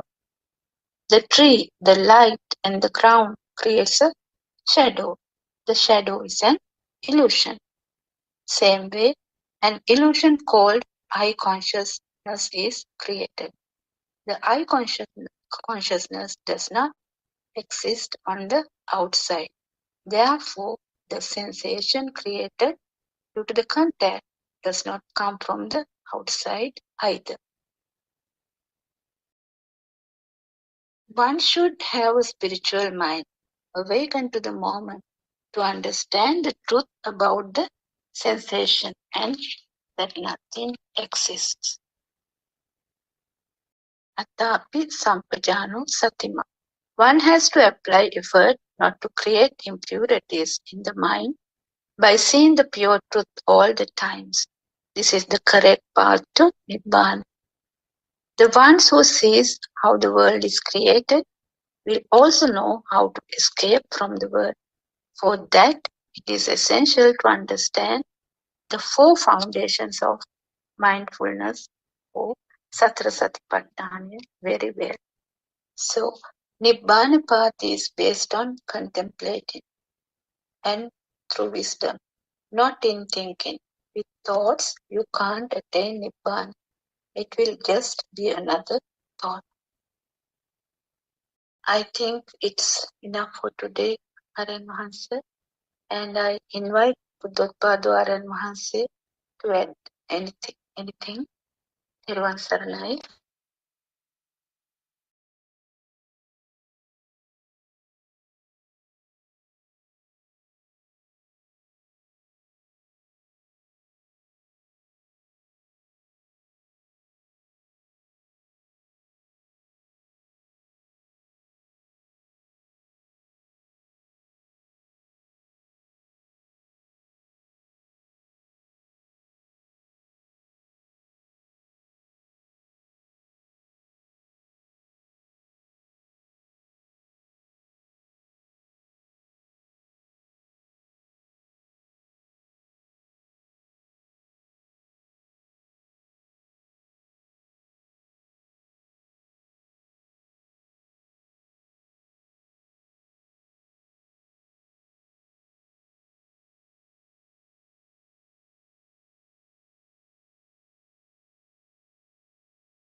Thiruvaan Saranai, everyone. I think Aryan Hans is not there with us today. So we'll conclude today's sessions. Thiruvaan Saranai.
Thiruvaan Saranai.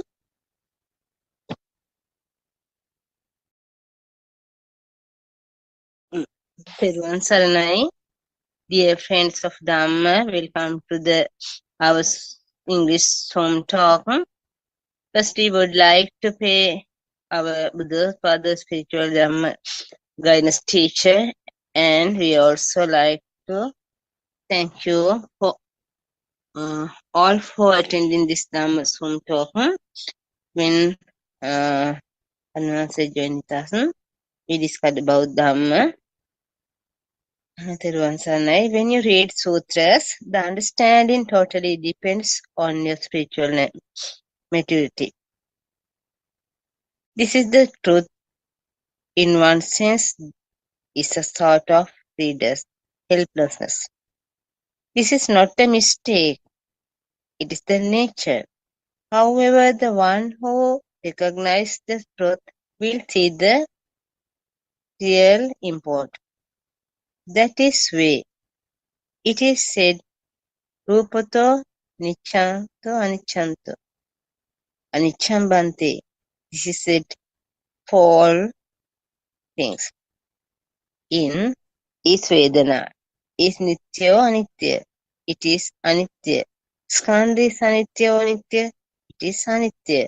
Sankara nitya anitya, it is anitya. Vijnana nitya anitya, it is anitya.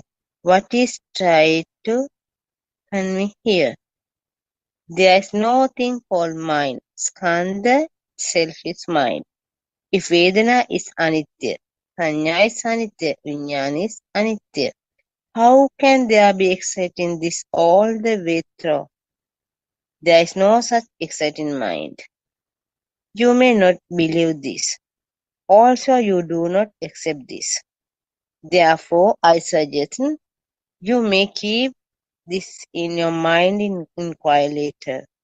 When you investigate and reflect with keen intellect, buddhi, intellect, on one day this point in may click to you. Then you will understand the message that is conveyed by spiritual teacher Kalyan Mitra. There is no such thing called mind. We are trying to recognize this reality. This is what you will realize right at the end. This is called emptiness, shunyata, empty of thing.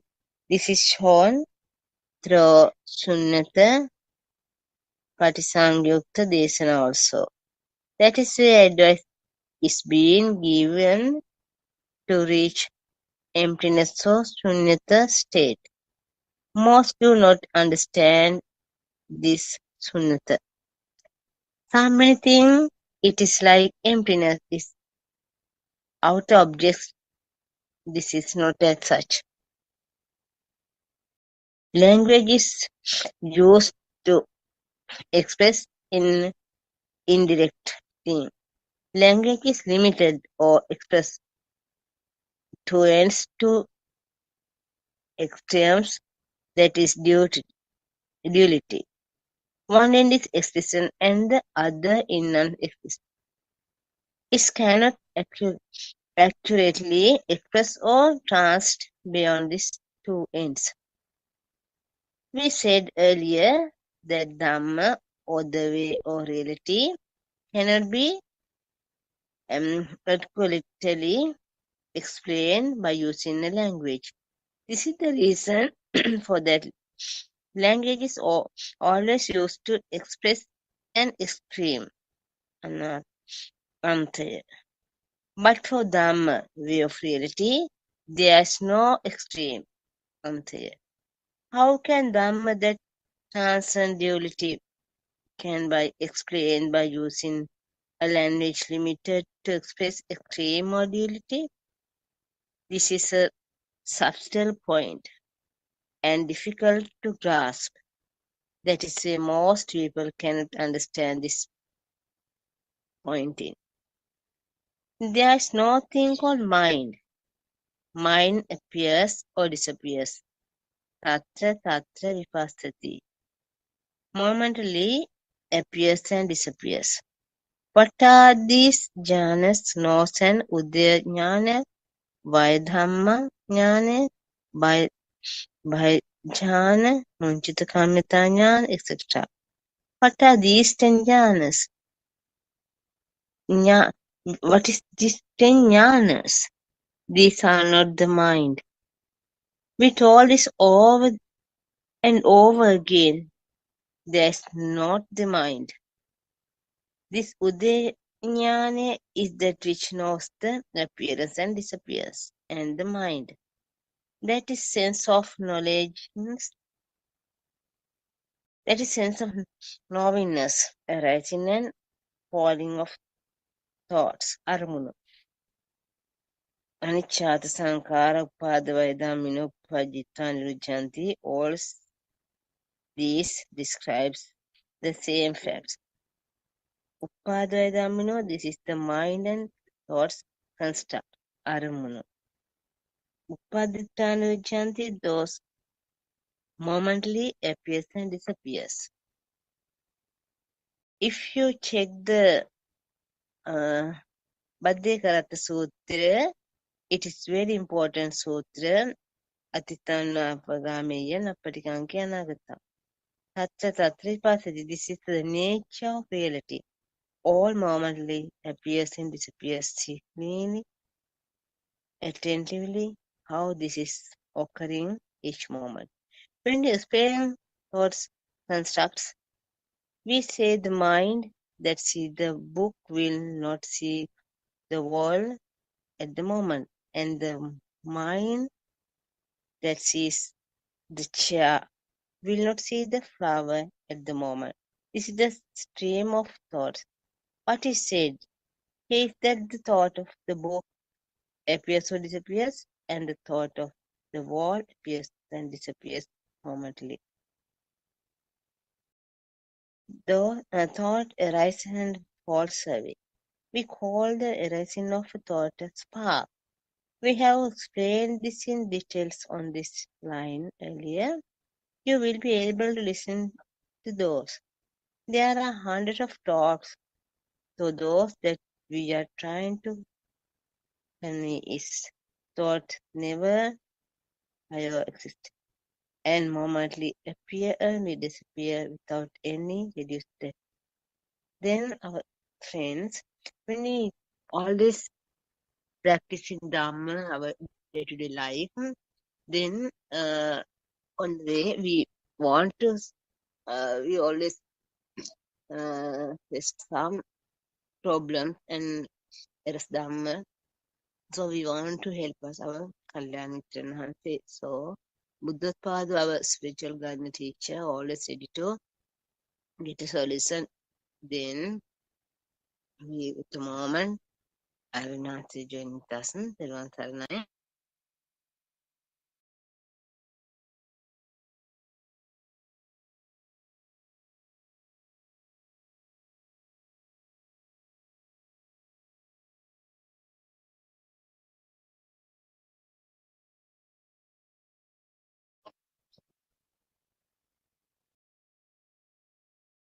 Thiruvan Saranai, Venerable Manu.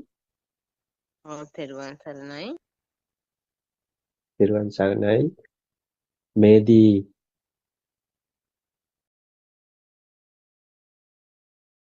May us pay our homage at the feet of our spiritual guide, Kalyana Mitta, noble friend, Buddothpado Aryan Wahanse. May us pay our homage to the noble triple gem.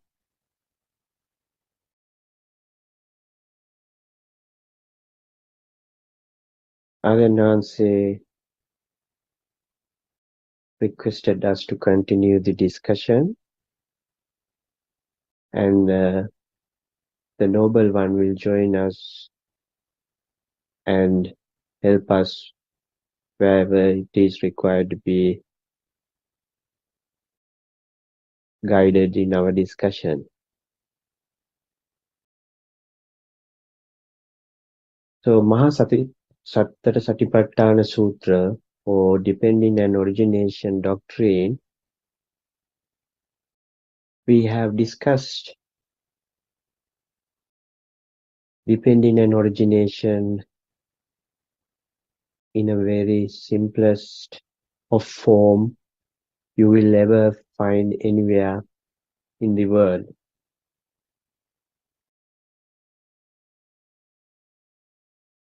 Depending and origination, by now everybody would be understanding all the matters have causes and effect. This is the new Dhamma 2500 years ago. Gautama Buddha discovered and guided us to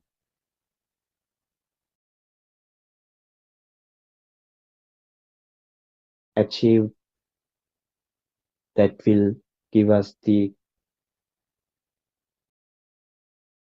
liberation from suffering.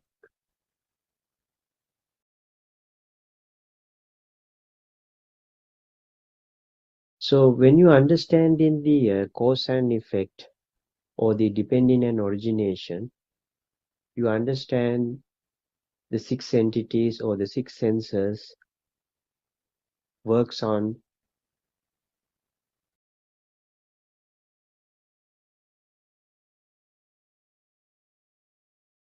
vibration from outside.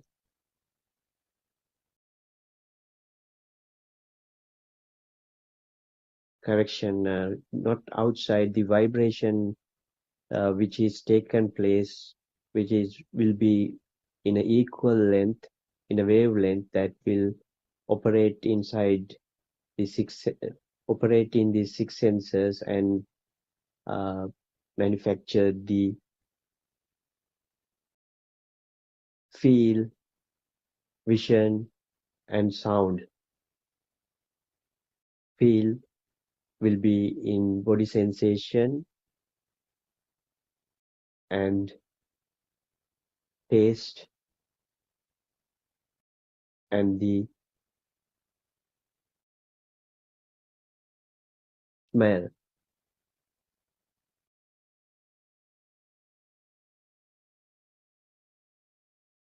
So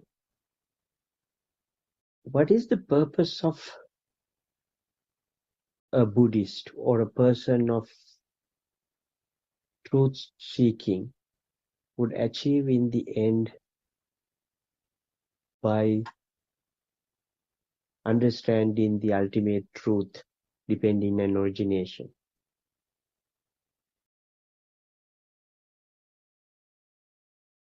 When you know the truth and when you are practicing yoniso manasikara or living in the present moment,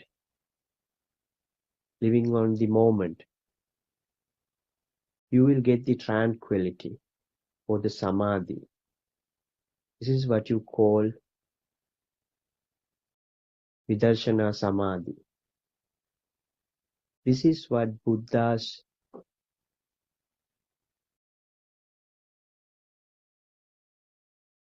newfound Dhamma. What we are practicing as the other meditation systems were in existence before Siddhartha became a Buddha. So we have to understand this important aspect of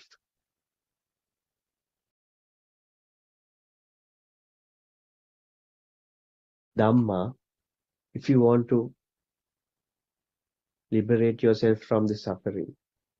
Because most of us are misguided or doing a wrong practice, which yourself would have experienced is not giving you the result you are looking for. What is this tranquility or samadhi when you do vidarshana or when you understand in the depending on origination doctrine?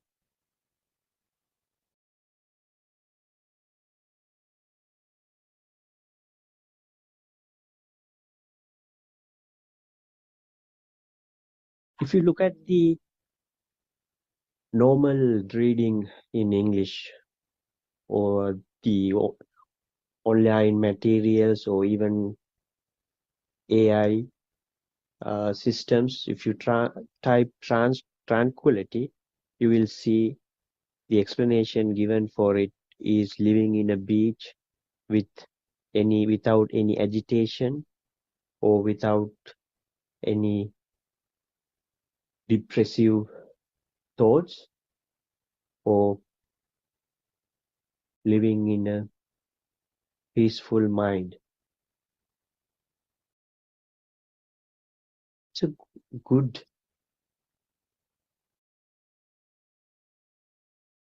explanation, but it's not close to it. Not even close to it what we are trying to achieve here by understanding the truth. The tranquility what you achieved in dependent and origination doctrine is something that has more of wisdom and less of thoughts.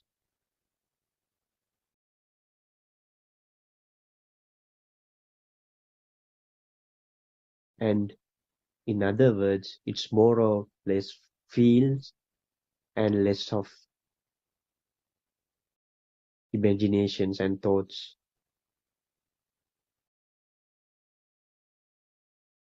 The Noble One, Buddothpado Aran always encourage us to be practical. What do you mean by being practical?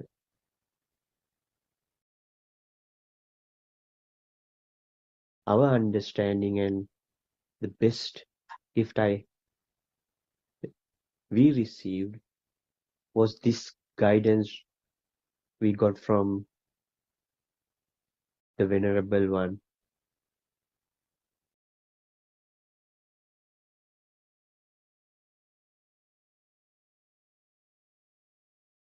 To explain this,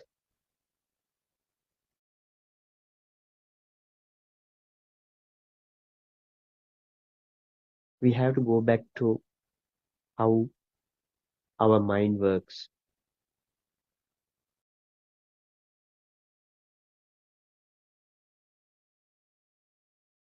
Now, we all are understanding the six entities are a process, a system, a speedy process,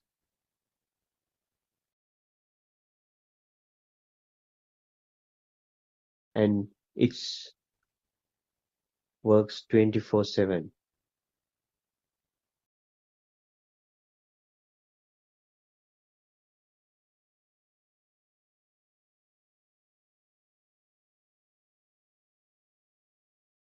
By having this insightful wisdom or insightful penetrating understanding of how this process works or how this system runs with the six entities, you are getting more and more control over your thoughts. That doesn't mean that you are controlling it, but it means you have ability or talent or kusal or merit not to be a victim to it, but understanding it and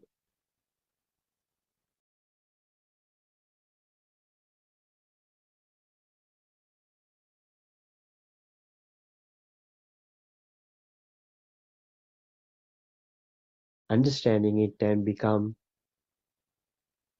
a master of it.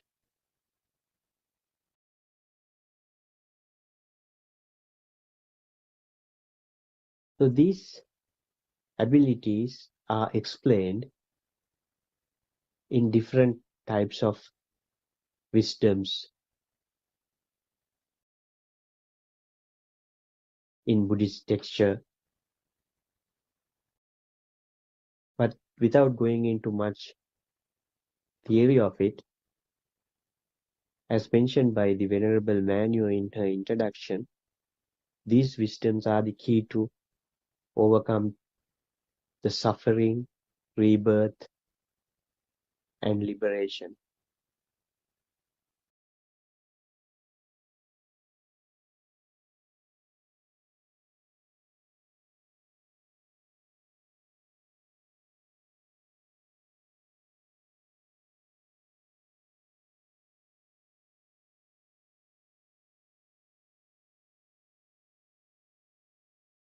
May I suggest you to take a few seconds and keep your eyes open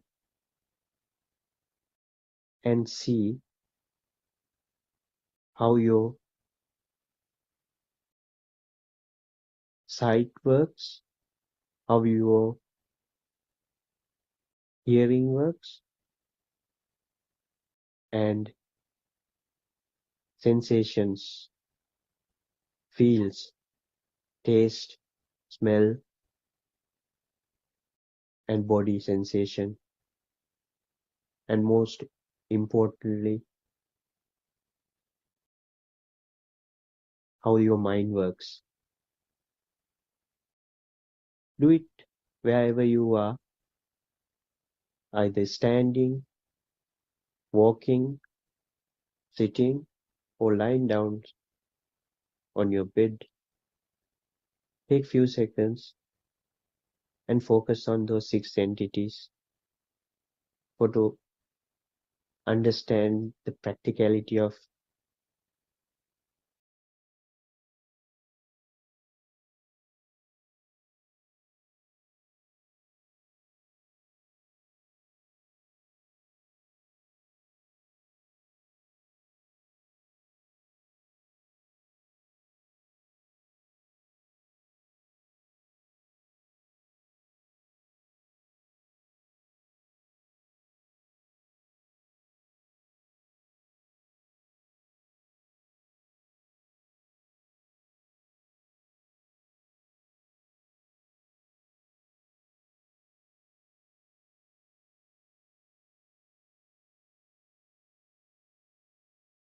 you must see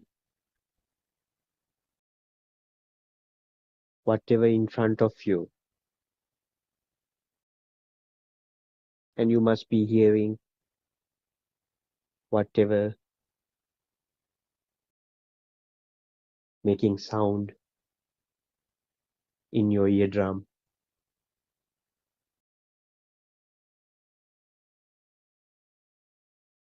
and your body must be feeling the warmth or heat,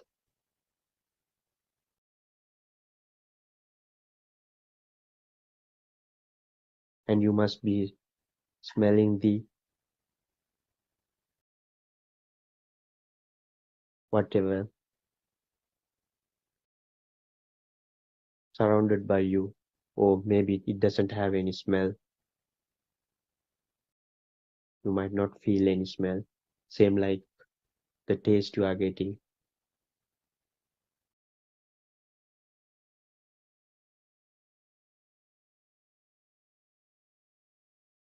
What our noble friend tell us is, as soon as you see a sight, if you see it as what is seen, instead of taking it me, mine, myself, and characterize it, or personalize it, or feed your soul,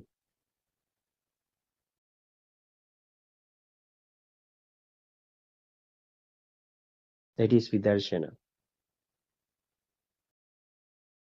As Lord Buddha said, Ditte Dittamatta, just seeing what was seen, not absorbing it to me, mine, myself.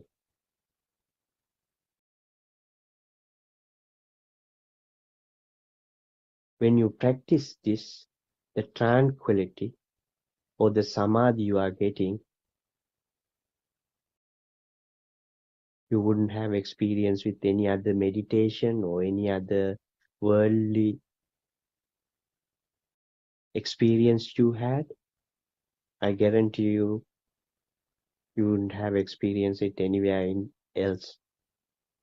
And you will be living in the present moment. That is what is Yoniso Manasikara, mindfulness.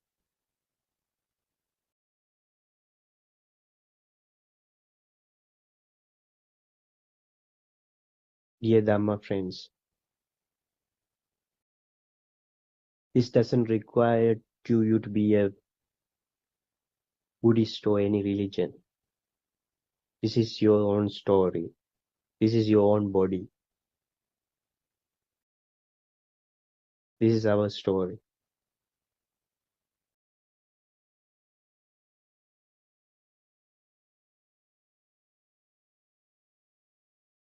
And when you advance yourself further, improving the focus on these 6 entities, those thoughts which were running riot in your mind will fade away gradually. With that, your suffering, pain,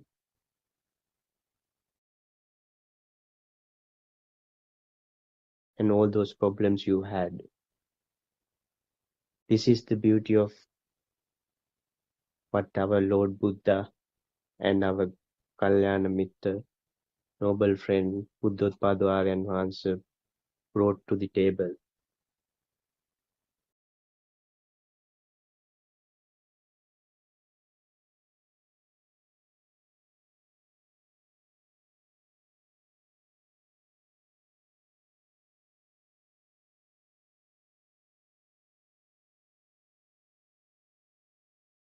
It's a self-realization thing and nobody can argue on it.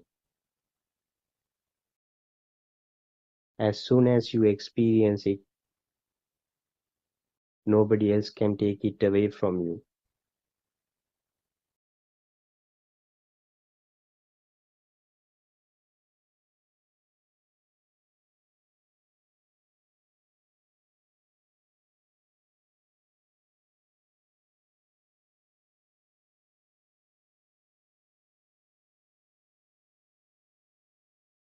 And the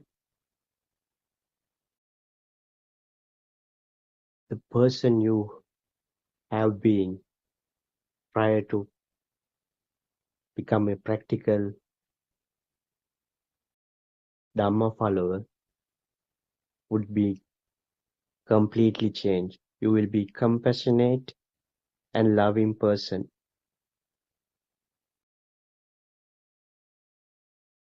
And this is the greatest gift anyone can give to the world, not in millions of dollars or rupees. It is within you.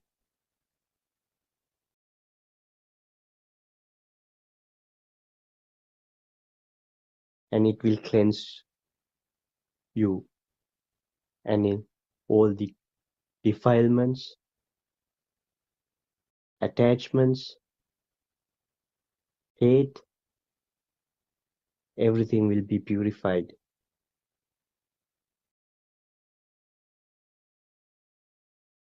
You will become a serene being.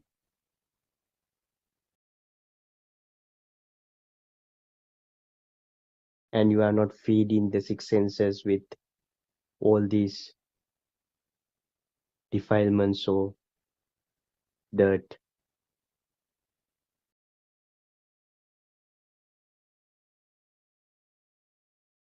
And you understand everything is depend on the vibes or the vibrations. And the vibes coming out of you would be the purest. Moving on, you will become zero defilements being. That the ultimate being, Mahapurusho, in Pali, Buddha explained.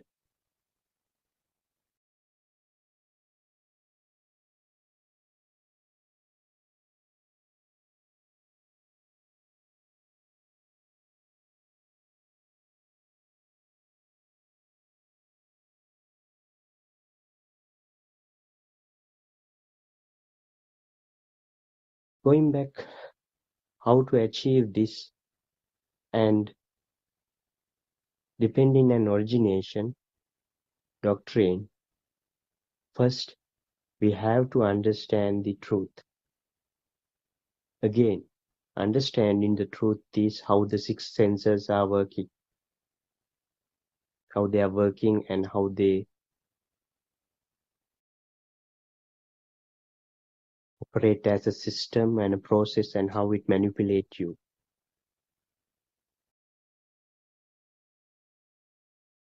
And then understanding the Krutya Jnana or the Krutya wisdom is to practically experience how to overcome it.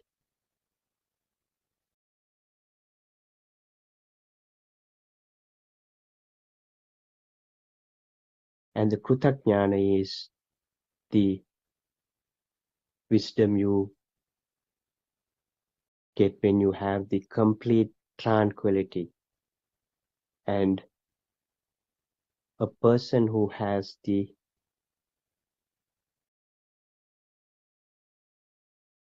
in Pali Adhigata Samadhi, which is similar to super tranquility, a person who achieved that level would have the tranquility all the time during the day, that he will not be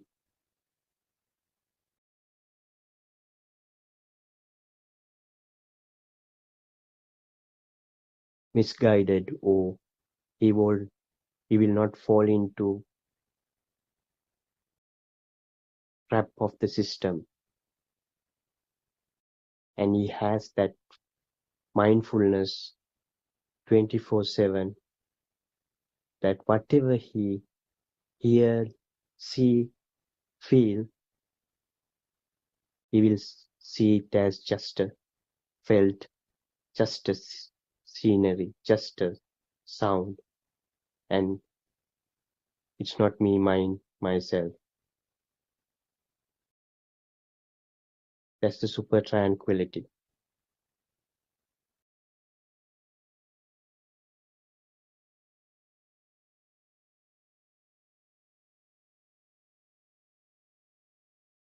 Isn't it a little bit easy to understand? Imagine that if you don't fall into any kind of,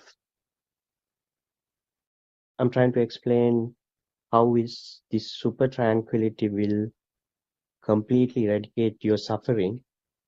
To my best of my understanding, maybe Buddothpado and Vansi would be able to correct it. Now, if you don't fall into any urge of these six senses, imagine the life you would have. You are not a slave of your eyes. You don't want to entertain your eyes and fall into trouble.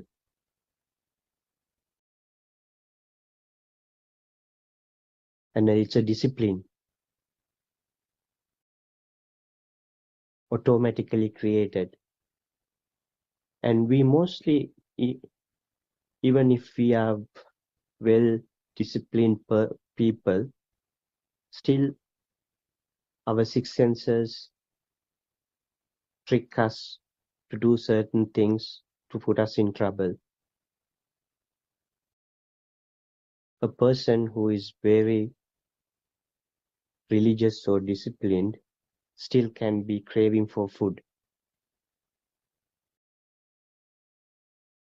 Unless if you have understood the depending and origination and the tranquility by practically experiencing it, or going through a practical path,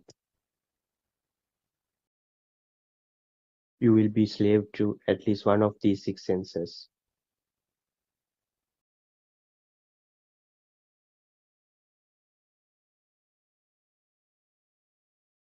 In our own experience, throughout our life, we have been well disciplined character.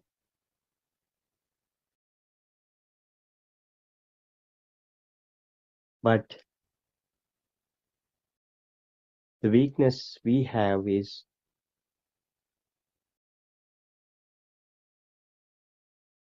entertainment on the vision, because now we understand the system used to work before understanding the dependent and origination always gives you the soft bad thoughts, or system is always running and giving you some sort of a pain. To overcome this pain, what we used to do is watch television or movies or computer. So even we had a very disciplined character and life,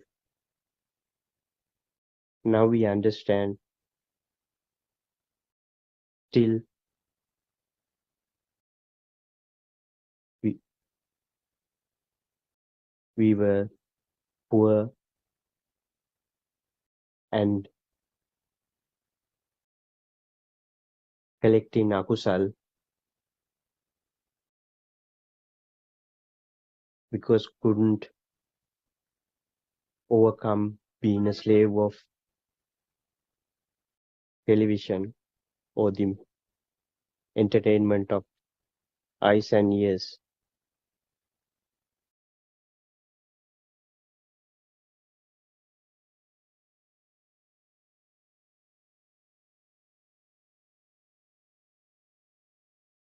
So now gradually we understand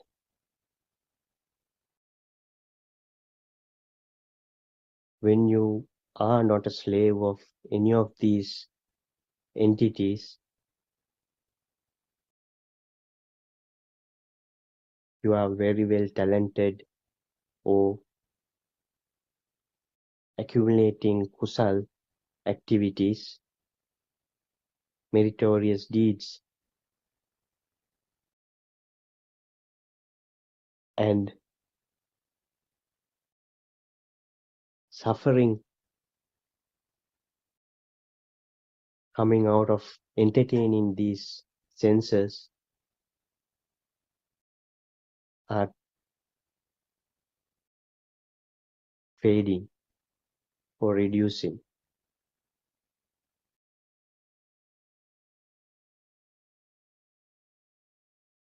This is not easy thing to explain, but I hope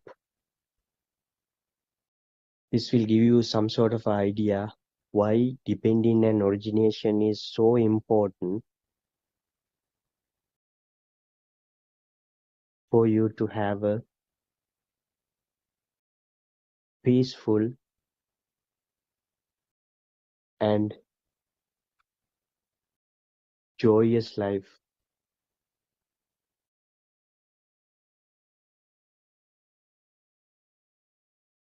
Even forget about rebirth and next life. This will give you the most happiest moments as soon as you really understood the depending and origination and start to be practical and achieve some sort of a tranquility with the insightful meditation vidarshana.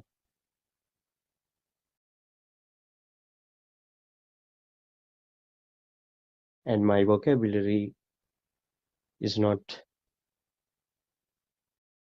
that advanced enough to explain this.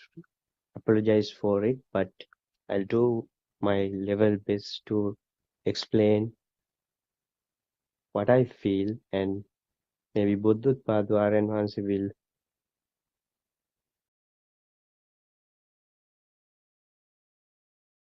add some more guidance to us to follow this.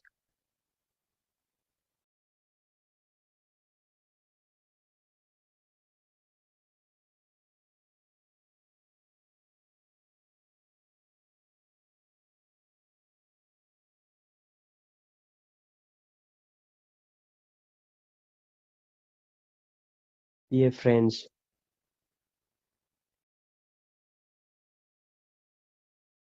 we all are having some sort of anxiety, depression, or worries. If you even turn on your television, you will see so much trouble going on in the world, or you will have numerous problems due to financial difficulties in Sri Lanka especially. And we always looking for a solution outside. This is the mistake.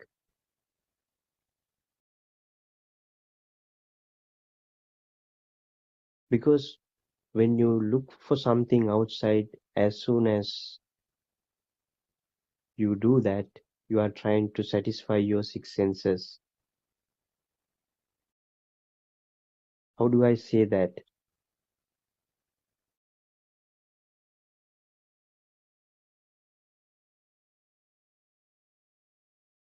Because we never able to satisfy our six senses with all the resources, even if we get all the resources in this world.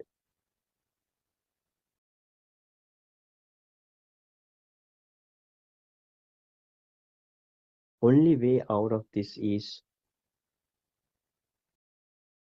not to look for solution outside, but to look the solution within you.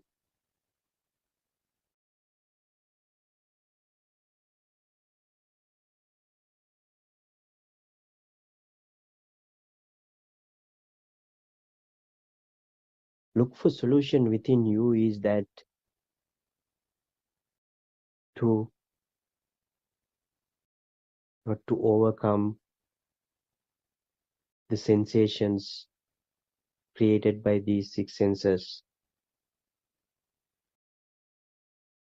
We fall into trouble mainly because of these six senses, or ayosiko manasikara, the opposite of yoniso manasikara, or the mindfulness.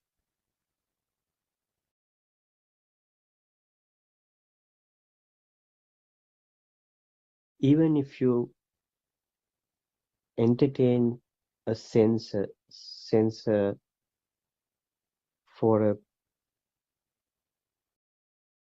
small time period, you will have entertainment for it, but gradually it has a opposite results, cause and effect.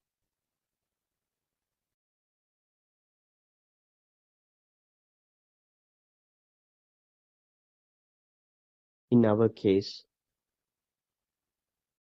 if you are addicted to entertaining your eyes and ears, the result would be that your mind is scattering.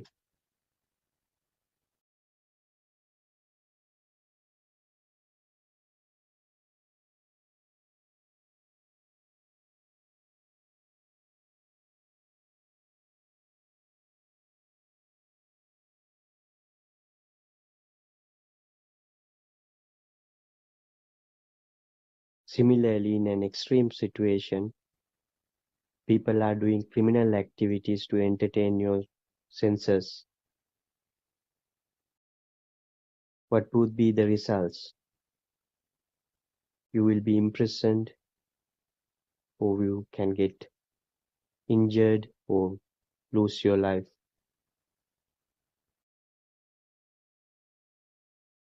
Same thing apply with even the simplest of entertaining of these six senses.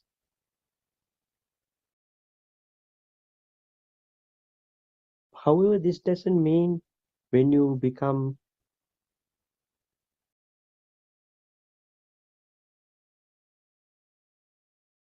Vidarshana practitioner, that you will not be able to live your life anymore. You will do all the things much more better way, and you will have the wisdom and knowledge even without knowing how you gathered it, and you will be resolving your problems much more effective way, and people and everyone who are surrounded you will see the difference in you.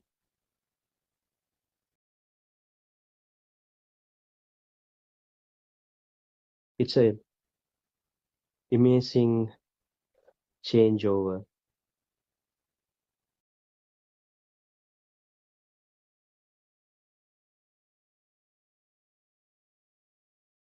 And most important experience we had was you will do the things without much suffering or pain or kind of burning sensation inside you.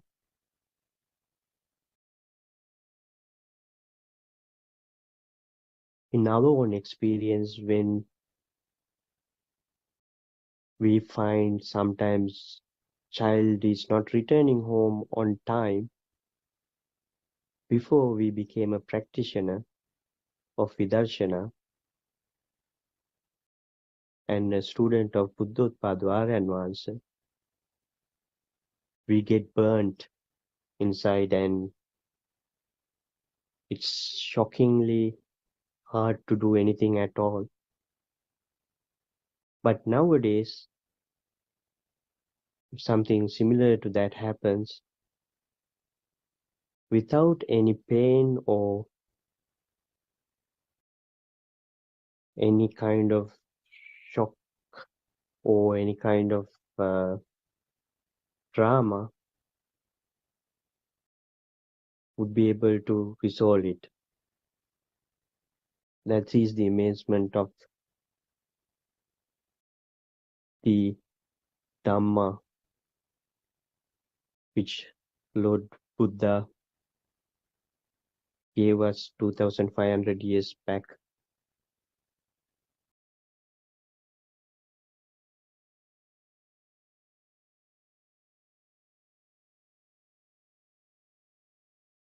Even if you lose anything which is valuable to you, you will not suffer like you used to suffer before. Sometimes you will have initial reaction to it, but it would not be for too long, because some of these feelings are in sensor levels and it won't go into the deep suffering mode which is in the thoughts. So you will understand some of the reactions, just a reaction to the sensor and not anything to do with taking it as a thing or something struck by you. So the word in the Western world used struck by, so for example, somebody can say it was struck by me that this happened, but the word struck by will be completely eradicated from your vocabulary. You will not get struck by anything. Nothing will become a thing to you.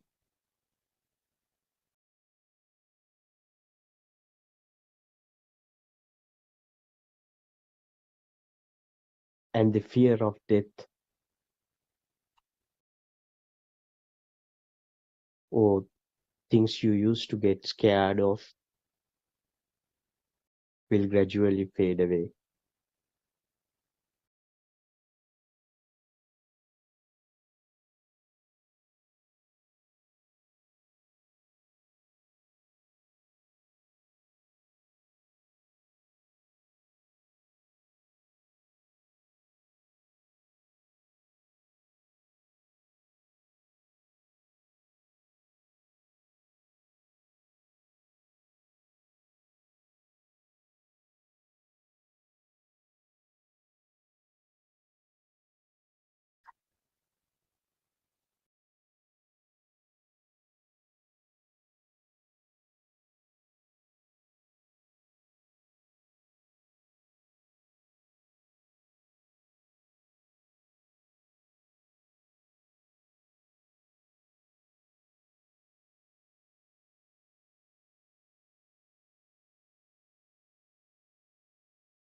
Today I want to talk to you about the word vibe.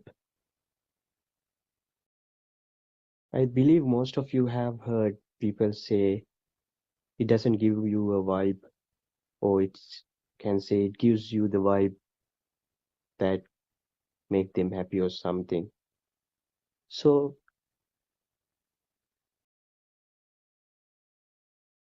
the word vibe, even though they don't understand anything about the Dhamma, the word vibe is the vibration, isn't it?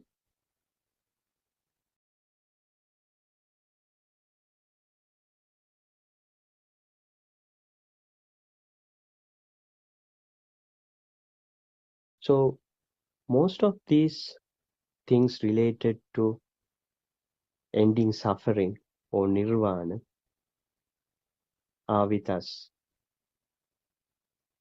as our spiritual guide say to us sometimes. We are standing on the nirvana and searching for it.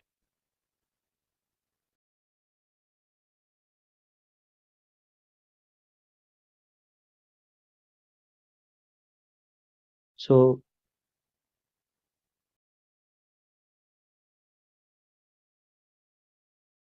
we all know, all of us are working on vibe or the vibration, but we are so blind to see we have become slave to vibration.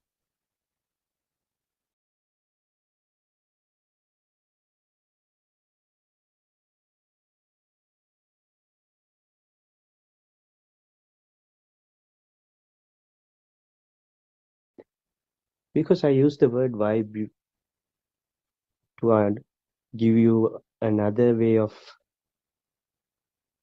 understanding depending on origination and how to overcome the process of the six senses and to achieve that tranquility, wisdom. For this purpose,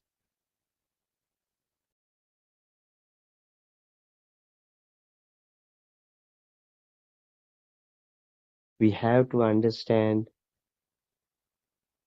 the whole world within us works on this vibe or the vibration.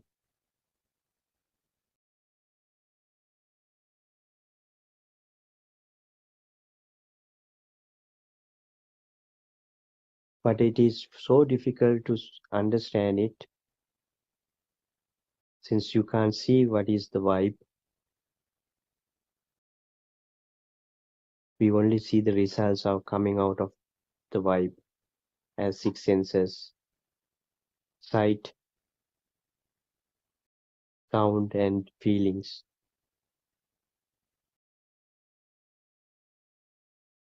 sensations.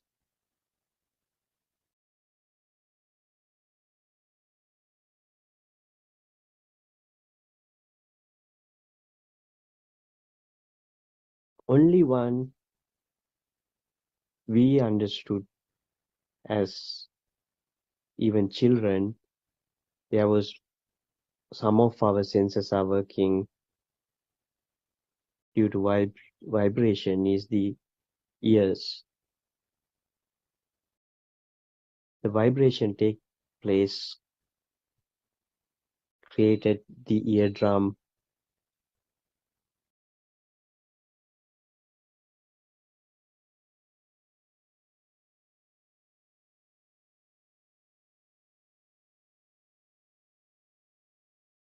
and the ear. Because of the eardrum, we knew that vibration has something to do with it. But the other vibrations, till we heard the Buddothpado,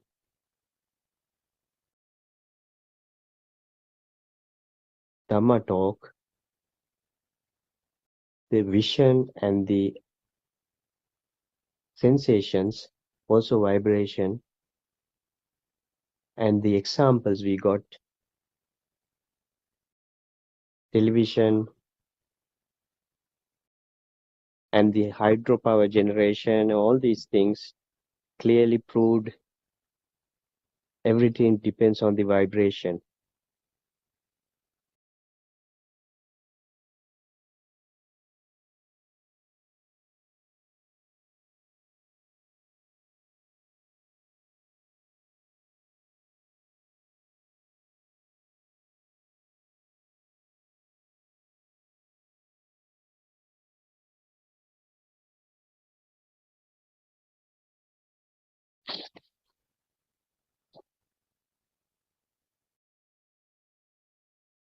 So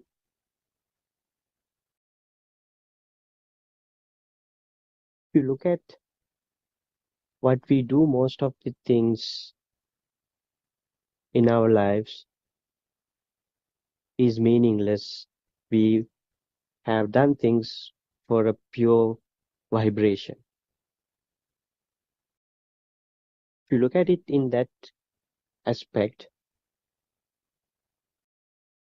you understand the illusion of this process of try to maintain me, mind, myself, a ego,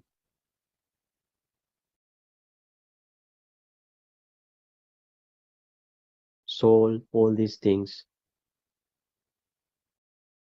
Based on this vibration, illusion of a world is created within you, and you do anything to preserve this world, harming the other beings or harming yourself,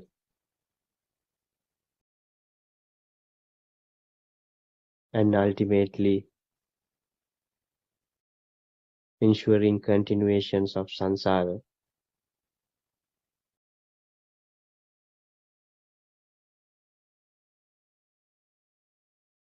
So all this process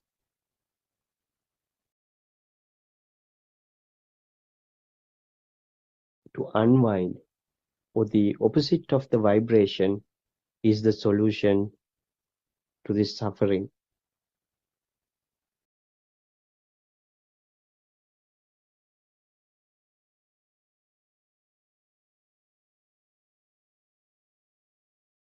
Because all of us are tuned to operate on a vibration.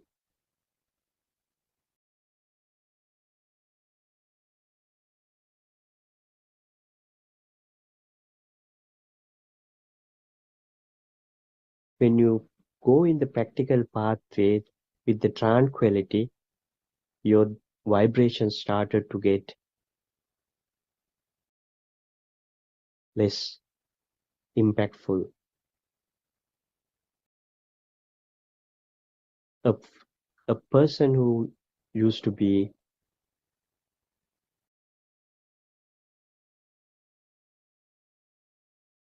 unhappy with will not be the same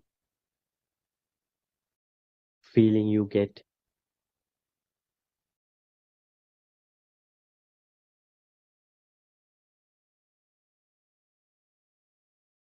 if you are a good practicing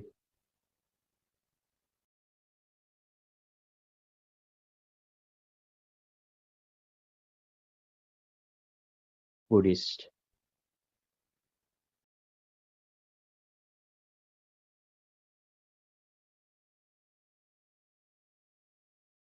Because your defilements are fading, and the hate or the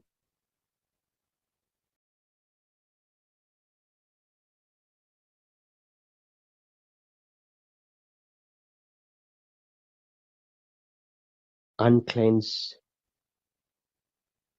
thoughts but the power to those thoughts will be fading gradually.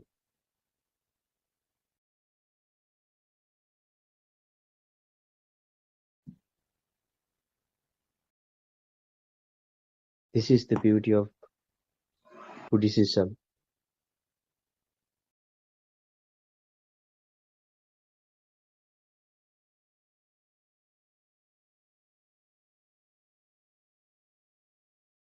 Dear friends, please don't believe even if say something. Don't believe even Buddothpado Arivan Wahanse says it, or even Buddha said in his own words, don't believe even if I say it, or don't believe it's written in somewhere or said by this intellectual or a community leader, whoever. Practice it your own.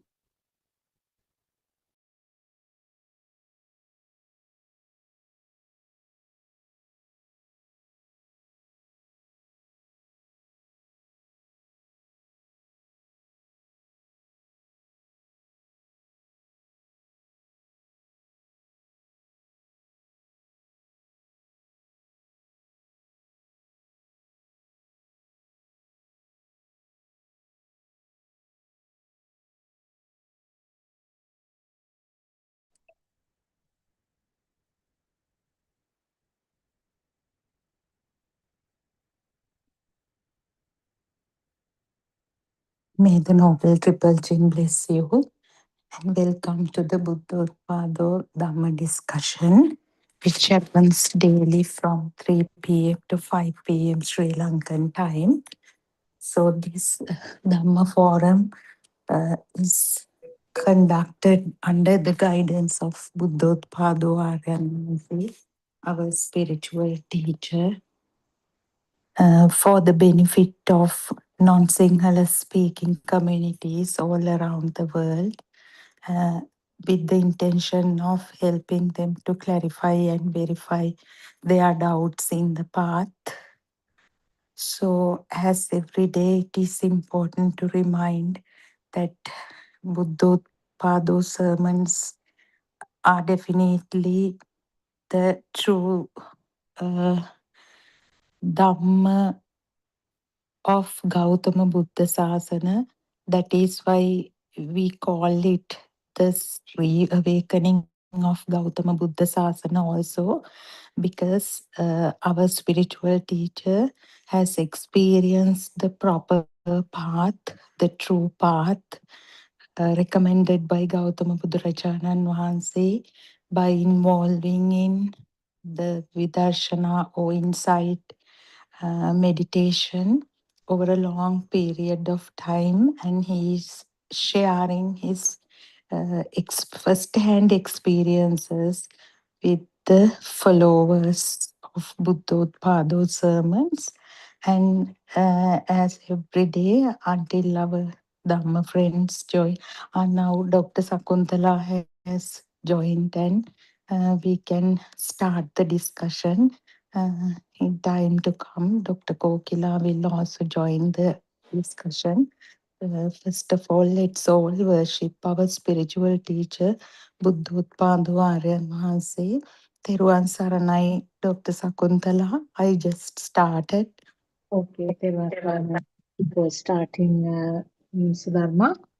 Uh, okay, we can start our discussion. Anything particular? Actually, today morning it looked like a very beautiful discussion, but I couldn't listen because I was having a full day today. Just was Ah, free 10 minutes before. I could listen part of it until the point where Nilu also joined and three of you were discussing. Right at that point, I yes. had to stop. Yes. Doctor, actually, it is a kind of lot of groundbreaking revelations are happening in these days. isn't Yeah. it? Like, what are the true experience of an arahant? Because always, what we as followers of Buddothpado sermons experience is, first our spiritual teacher explains his experiences, and someday the followers also experience them, and then since we had that knowledge, we are able to tally it with this our practical experiences, isn't it, doctor? And it is the Lord Buddha's word, the janato passato. this Mm. these experiences are for people who know them. Otherwise, that's why Aryan Hanse always say everybody experiences Nibbana, this internal transformation at time, actually sometimes at some point in the path, but since they are unable to tally it with Dhamma, they miss it. So yeah, so actually today morning, also how one mother was talking about the speed of vehicles, and that is how I also happened to join the discussion. But If our you answer want to basically, this one, yeah. even that is okay. Up whatever is up to you. Because last night also I joined for a short while, but I listened to the whole thing later. Yeah. If I joined later, but in the Mm. morning, Dr. Aryan Hase explained the internal The silence, or calmness. Mm. That is how Abhyantara Nihadiyawa. Yes, It yes. is it is an experience of an arahant. So it is not that. Somebody preferring to stay in a calm and quiet surrounding, or someone who likes to enjoy solitude. In all those situations, there is the self, but internal silence is having that meditative state, internal calmness, inner calmness, even amidst the most chaotic surrounding, in the such a chaotic situation, even Yeah. that cannot be seen by someone, and externally, I mean, somebody won't be able to notice. That is self-evident to that system or that person only. Yeah. And last evening, doctor, it was again about Arahanto So too. the Yeah. inner solitude about this inner solitude, what I have Ah, understood is that outer solitude always help for a beginner, isn't it? yes. Because That's what we say as what it even chitta viveke, kai viveke. Yeah. Outer yeah, soul. Mm. even for a person who is in the mundane world, when the outside calmness is there, it helps because It it is helps. why Yeah. people tend to go to the temple and spend some time under the Bodh tree and all. But as you said, the inner solitude is something that is experienced by a person who is in the Dhamma pathway, who has progressed. So Yes, some person can be like that ice cube in the middle of the roaring fire, like what exactly. happens Yeah. there. Yeah. Mhm. Mm. What else were discussed in the morning thing? Nilu and three of you were discussing about that speed story, Yeah, that was what. Yeah, she talked about like how the feel level things get telepathized. yeah, yeah. Yeah, that's To how speak, it's true that the feel that fire is also telepathized. it is telepathizing when anger. I mean, that is there. Uh, but the Is thing there is, some doctor, other way, isn't it? Now, Warren Mahase has told some time back, I remember the Itta sanya and the atma sanya also is there in that same vibration. So Exactly. the That is the thing. Now, although people talk a lot about feel, as Dr. Kokila also says, it is not a very big achievement. Actually, we can't talk about achievements there because feel there are according to Arganwa's sermons, there are two types of feeling yeah. levels. No, one is sense faculty level, the other is self Mm. atma ginna. So he specifically says the anger, hatred, jealousy, Mm. those are self level Mm. burnings. And then sense faculty level burnings actually now, when the body gets experiences touch sensation, or Aranase says if you eat hot chilies, that burning is there. That is something. And Mm. when we can talk, when Dr. Kokila joins, actually we can ask Dr. Sakuntala, there are another, this feel that Swarnamali also explained last evening, that that is about sensitivity, isn't it? Mm. That the how you feel about the world now, external world now.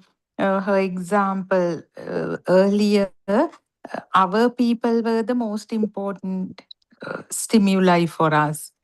Mm. Sun, neighbors, even we didn't hear birds singing, or we Ah, didn't see clouds floating. But now, same level of, she said, focus yeah, is everything arising for level. every Yeah, stimuli. yeah, same So, level. yeah, Same level. Mm. Mm. sometimes I feel that the word feel plays tricks on systems. Mm. Mm. Just something that we just mentioned and we didn't go into detail about that telepathization of the field. Yeah, Now, Nilu said that telepathization of the field, in the sense the fire which was a burning field that was created at that moment is telepathized here, yes, isn't it? yes. So, in other words, now the burn or the fire means, in other words, it's a self, isn't it? It is the self. That's what I was trying to So, highlight. That it has been mentioned earlier also, because the RN Mahase says in that vibration, the self perception is also there. Uh, Perception of existence is also there, yeah, that's it. which is Uh, empathized from the previous samsara births.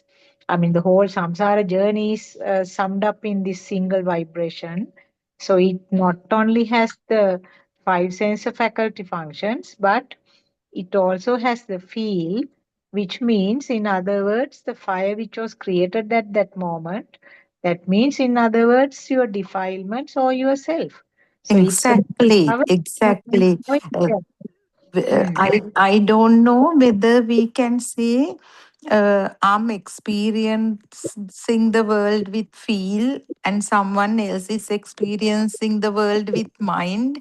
I don't know how fair such a demarcation or such a Mm. explanation is actually, because when it is kind of, because I don't get it actually when Narayan everything tallies with the Dhamma, no, this self perception which arises from taints, and then how it aggravates or how it diminishes, as you say, when the sense faculties begin function.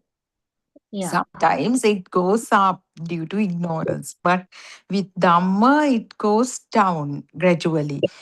That is self evident to us. So, actually, however, uh, whatever the experience is, as you beautifully explained, it is something to do with the self perception or the existence perception. Yeah, it is Uh, actually a that, different word now. yeah, We are using now feel.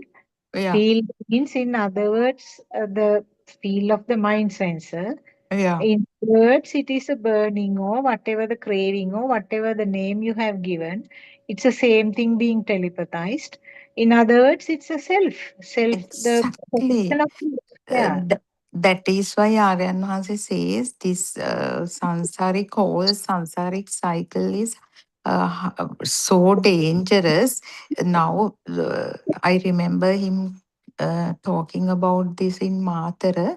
Even if two people come together in Mm, I mean, there's a very strong bond, mutual understanding, love, respect. But at any moment, some negative vibration, that is self again, can telepathize, and with that they would kill each other. That vibrate, even in the morning, he said, no, doctor, that some morning or last evening, that like cobra or any other serpent, they la- would be last one. having Mm, last night having it. So it is we don't know when that vibration arises. So that is again the telepathization system. mm, It is exactly the same yeah. scenario. So we cannot talk about Dhamma. I mean, ultimately, the impact of Dhamma is diminishing or the dying down of the stains or the Mm, dormant self vibration. yeah. Yeah, as you said last night, he gave a beautiful explanation that I can't remember him saying anything like that, because the Uh, teleportation of a similar that thing, uh, uh, which can sort of either dilute or which can provoke or make it more aggravated. The present. aggravated. No, Doctor, now that is where no, these 31 realms rise in the same stimulus. Yeah. Yeah, because some people, uh, in some citta, with some stimuli, they they are in they are like formless Brahmins or form Brahmas or gods and goddesses. They are, I mean, power is that thought power is that much fine, Mm, mm, but all of a sudden, they act as tigers, lions, that mm, much power, or a cobra, or any reptile. It is the same human figure. I mean, if you look at, I mean, that in the human realm, they show those different levels of power, no, in the stimuli. yeah, yeah. Now, somebody, if we take, I mean, this real world experience example of what happened in the prison, they Mm, are actually below beast level vibrations. No? yes, yes. So that with that, actually, I mean, everything what we experience in whatever form can be explained through this Dhamma. Mm, yeah, That yeah. is why in the morning also there is no gap in Narayana Mahase's Dhamma, isn't it, Doctor? Now, Pastor, actually, I couldn't hear beyond that level. he actually went on to talk about red, yellow, blue formation, and every day we take this example, no, Doctor. Now, Dr. Sakuntala, Dr. Kokila, Champa, and me, if we experience the same flower vase, the levels will be different thought power. he Yeah. he took it in the morning. Actually, he said now the very by the time at the age of 4 or 5, children are not exposed to that much of stimuli, but still when they get the when get the perceptions of, let's say, book, eraser, such things. Now 4 kids are there. They are Mm. in a nursery or somewhere. So for the eraser, now the eraser is lost. Let's say it's on the floor. So one system may push others and be very aggressive and take it, telling my eraser. Mm. Another person may not even notice, will not feel that it's his or her eraser, or even losing it wouldn't be a. I have actually seen such children, doctor. And Mm. another person would take it, but without that much of power or Yeah. anger. Some some kids, they for when the erasers fall down, they just bite it and throw. They get angry with the eraser itself. Yeah. They bite it and throw. So where does that power come from? Mm. That is definitely the power of the chains. Yes. Yes. That's very beautiful, isn't it, Doctor? I mean, Dhamma explains every single reaction of any system. Yeah. Yeah. I mean, it applies to whatever the incident that is happening then and there. You Exactly. can make that Mhm. way. Yeah. So And that yeah. he explained that basically that is what he explained. This how the thought power gets generated. The speed is a thing for many people. No, Mm. now Yeah. they just take that Tara Hansley said vibrations become solidified with speed. So I have heard some. No, we don't have to. I mean, we talk. It is 100% clear to us. Know the speed. So if we are not contemplating it and asking from Aryan Hansi and asking from any other senior member who is able to explain it like you, Dr. Kokilao, because you all have helped me a lot. I mean, in different forums, then we should, I mean, we shouldn't have doubts whatsoever about the speed or how the stimuli gets generated, or how this when it comes to speed, doctor. Now this smell, taste, then touch, heat, whatever it happens with due to the speed. No? It is Mm. Aryan Hanse clearly said. It is, although I mean eye level, I'm talking about the eye level or ear level, it is not a single vibration by kampana pravahayak. So Yeah. that is how we feel that it is when the shape of a tree arises, shape of light of a tree arises, it is kampana pravahaya. It comes with such speed, and with that only this, that is the sankara level, no formation, that then the tree arises. Yeah. I mean, name comes in the second round, but at least that shape, whatever the shape, whatever the sound, it is not just that synchronicity of one vibration. There it is. I mean, it is kampana pravahaya. So with that, the power, it is there, gets generated. And the other beautiful thing he said was how that 10 power gets reflected in each and every stimulus. And that is why people have different levels of, just like that Montessori incident of eraser, people, I mean, experience the world differently. World means each and every stimulus differently. So Sasava, Yeah. uh, in one person, the server level will be that also will be changing, no?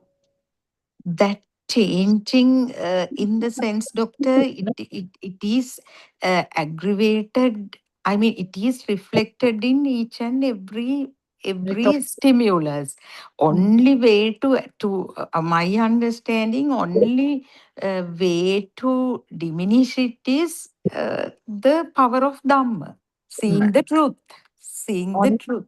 want it go up also now, the Sasava level, the current is anyway getting more and more powerful, no, when it comes Powerful to with that. exactly with Mm. ignorance. Mm. Yeah, yeah, yeah. So compared to the child level, the current is much higher when it reaches to the adult level. No? So that means the Sasava level is also changing. It's going up and up with Mm. that father due to abhisankarana of the Yeah. stimulus. Yeah. That is, yeah, a reinforcement. That is Mm. how no mother is, I mean, more powerful than someone else because that reinforcement of the same stimulus, uh, just like the water whirlpool, Mm. it same when it comes repeatedly, the power gets generated with the stimulus itself. Mm. Yes. And I think that concept of the sanya viparinamaya, evolution of perceptions, can you say? Not, yeah, evolution, no? Sanya viparinamaya, Yeah. what is the suitable word? Uh, uh, doc- you used the evolution of perception or evolving. Yes. Yeah. So Sanya Vipariname also can be very clearly explained from what Taranwase told yesterday. Because when the telepathization of a past perception occurs, it may be something slightly different, isn't it? So that will, Exactly. that Exactly. will yeah, Yeah. it will dilute or reinforce the present perception so that Perception. will be different from, I mean, it will not be exactly the same thing. It will change. And, True. It will and change. it Yeah. can be Sukuma or maybe even it can become more rough. Thicker. Yeah. Rough. Yes. So the morning one I have to listen again. I couldn't listen because last one actually was very nice. Swarnamali started with a very beautiful way of, I mean, her way of explaining things are different, isn't it? Yeah, it's she explains through examples, isn't it, Doctor? That Yeah, what she mentioned about the birds, tiny sounds of the birds. It yeah, that is, yeah, yeah. That how we perceive the world, how everything will be perceived with the same with sameness, no sameness, a kind of. Otherwise, our people are more important to us than sounds of nature. yeah. That's what she said. No, is that about oneness, doctor? I have no idea. Like when It when is yeah, oneness in the sense it is a level of the anagami, non-return, because all the things are felt in the same way. hmm, hmm. Whether it is Then the birds, hummingbirds sound, or whether it is calling of your son from inside the house, or hmm. whether it is tooting of the vehicle that you are going, whether they are tooting at the gate. Also, so all those things are kind of felt in the same way. uh, Oneness is that, no? yeah, yeah. That's Yes. what same focus is Mm. there for everything. Mm. Yes. And the when she said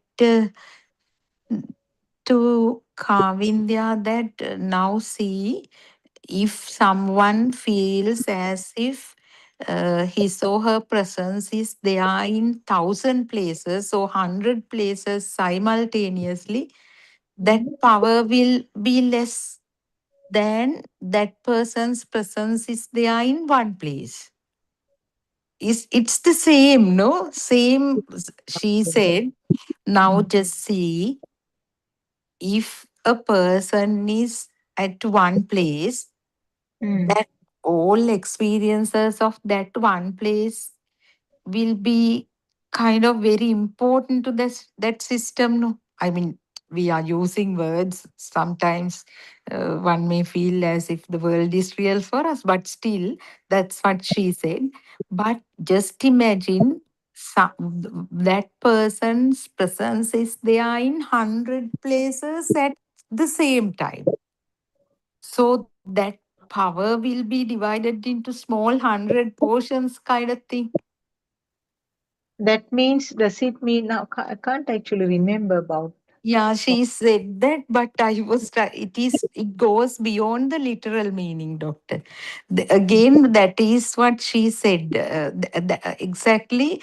I mean, when the weight of the stimulus goes down, diminishes, the self dilutes, that all stimuli will be just stimuli. Mother So, or father or neighbors. So what she said was, earlier uh, people's stimuli related to people, yes. humans, were Okay. more important than the stimuli related to nature for us. Because Okay. of the stimuli, power of the stimuli of human world, the stimuli of nature were unseen by the system, unnoticed by the system. Isn't that what Swarnamali said? That's what she said. Ah, yes. Now, what about this Kavindya's thing? I'm trying to. To Kavindya also, Sarnamali said that. Uh-huh. It So, is does it? also Sarnamali's example. Just imagine, දැන් ඔබතුමිය හිතන්න Oh, එක තැනක ඉන්නවා කියලා කෙනෙක් කෙනෙක් එක එතකොට එයාට ඒ තැන දේවල් ඔක්කොම පේනවනේ හොඳට. හැබැයි එක්කෙනෙක් සිය තැනක ඉන්නවා කියලා හිතන්න එකම වෙලාවේ. yes. එතකොට ඒ ඔක්කොම අර තරම් නෑ නේද යාට ඒක. That is Uh, that is how she took it. So I thought it's the same thing. අර nature එක notice වෙන්නේ නෑ කියපු එකම වෙන විදියකට කිව්වා වගේ. That is how I felt. come on. I think that is a insignificance of the self. Can you? Insignificance of the self. Yeah. Because otherwise, you See, feel significant. I am here, but yeah. now, if you are divided, I mean, just imagine that it is 100 places. Yeah. so that significance to one image is much less. That's what she said. Yeah. So it's that may be right. It goes beyond the literal meaning, no, doctor. I mean, otherwise, how can one person be in 100 places? That question will come. But still, it goes beyond the literal meaning. As you said, it is the insignificance of the presence of the self, isn't it? Yes. Yeah, I was there actually when she was talking to them, but I don't know how I missed that part. It's a small thing. And another important thing I know got is Aryan Manse said, we experience the world nominally. Nominal kind of නාමිකව Araliya නාමිකව, that is arahant's experience. Everything, even annasi will be there, pineapple will be there, ice cream will be there. That arahant will not go blind or deaf or disabled, but that power will be zero. නාමිකව, they, I mean, the perceptions will be there at nominal level. Yeah. Actually, it is a kind of transcending that stimulus. Can you say like that? I mean, you have Transcending the power. power, Yeah. no? Yeah. You don't see it as the solid existing thing, but it's just for as Namika is very correct, yes. Nominally for the namesake, you know that there is something like that, but that Namesake. Yes, yes. solid, real sort of impression is not there. Yeah, Real existing type of impression is not there. not there. True. Mm. Mother, father, son, whatever the how powerful the stimuli in the past. Actually, it's just nominal. Yeah. Right. Mm. It's something like, I don't know whether this metaphor is correct. I was thinking now when you understand, when you have this deep realization that there is nothing valuable or there's no power, it's something like a negative of a film, negative of a photograph. Like the That photograph, is exactly I don't know whether that is non-form thing also, no? That something is there but no identity. That's a beautiful metaphor. Those Mm, days we used to check them, no negative of photographs even when we were small. yeah, yeah. What is that called? Film roll or something? I Yeah, can't. negative, yeah, negative of it's called Uh, negative actually. Negative. Negative. Yeah, yeah. Mm. Exactly. But we just got the shapes. No, it's a beautiful metaphor, doctor. We can see the shapes. We Yeah, know is there, something yeah, is there, but you yeah. don't have colors and No, kind no. of real appearance isn't there. Mm, true. Mm. And this metaphor of the film is also very helpful for us to understand. I mean, Dhamma and the world, isn't it, doctor? That How the film means becomes real. Yeah, in the morning also, Aryan Hanse referred to that. I can't remember at which point. Mhm. And uh, the other thing that Sanamali said was now when Asanti said that she doesn't, I mean, she feels that more things to be done about the other person, and also Asanti said that how she felt that she is the prominent person earlier. Now that she's feeling as if when she, I mean, as if she's playing the second line role, like she's not Mm. Mm. like being prominent. Mm. So Mm. those things, yeah, those things actually naturally comes. Uh, That is the same, no, doctor. That mm. is what she said when birds, like people talking, is like bird chirping. I Ah, am yes, self yeah. perception is just something, just that importance or prominence or whatever is stimuli is a stimuli or stimulus. Actually, stimuli is the plural. Stimulus is the stimulus. That's, I mean, in that case, the self, when she said, I, I was the most important person previously, but Mm. now always priority is given to others, and that is again diminishing of the self view, isn't it? Yeah, you can see it now even in an audience. If an important person is trying to ask a question or important person is trying to talk, he will be given priority, no? Yeah, The yeah, not true.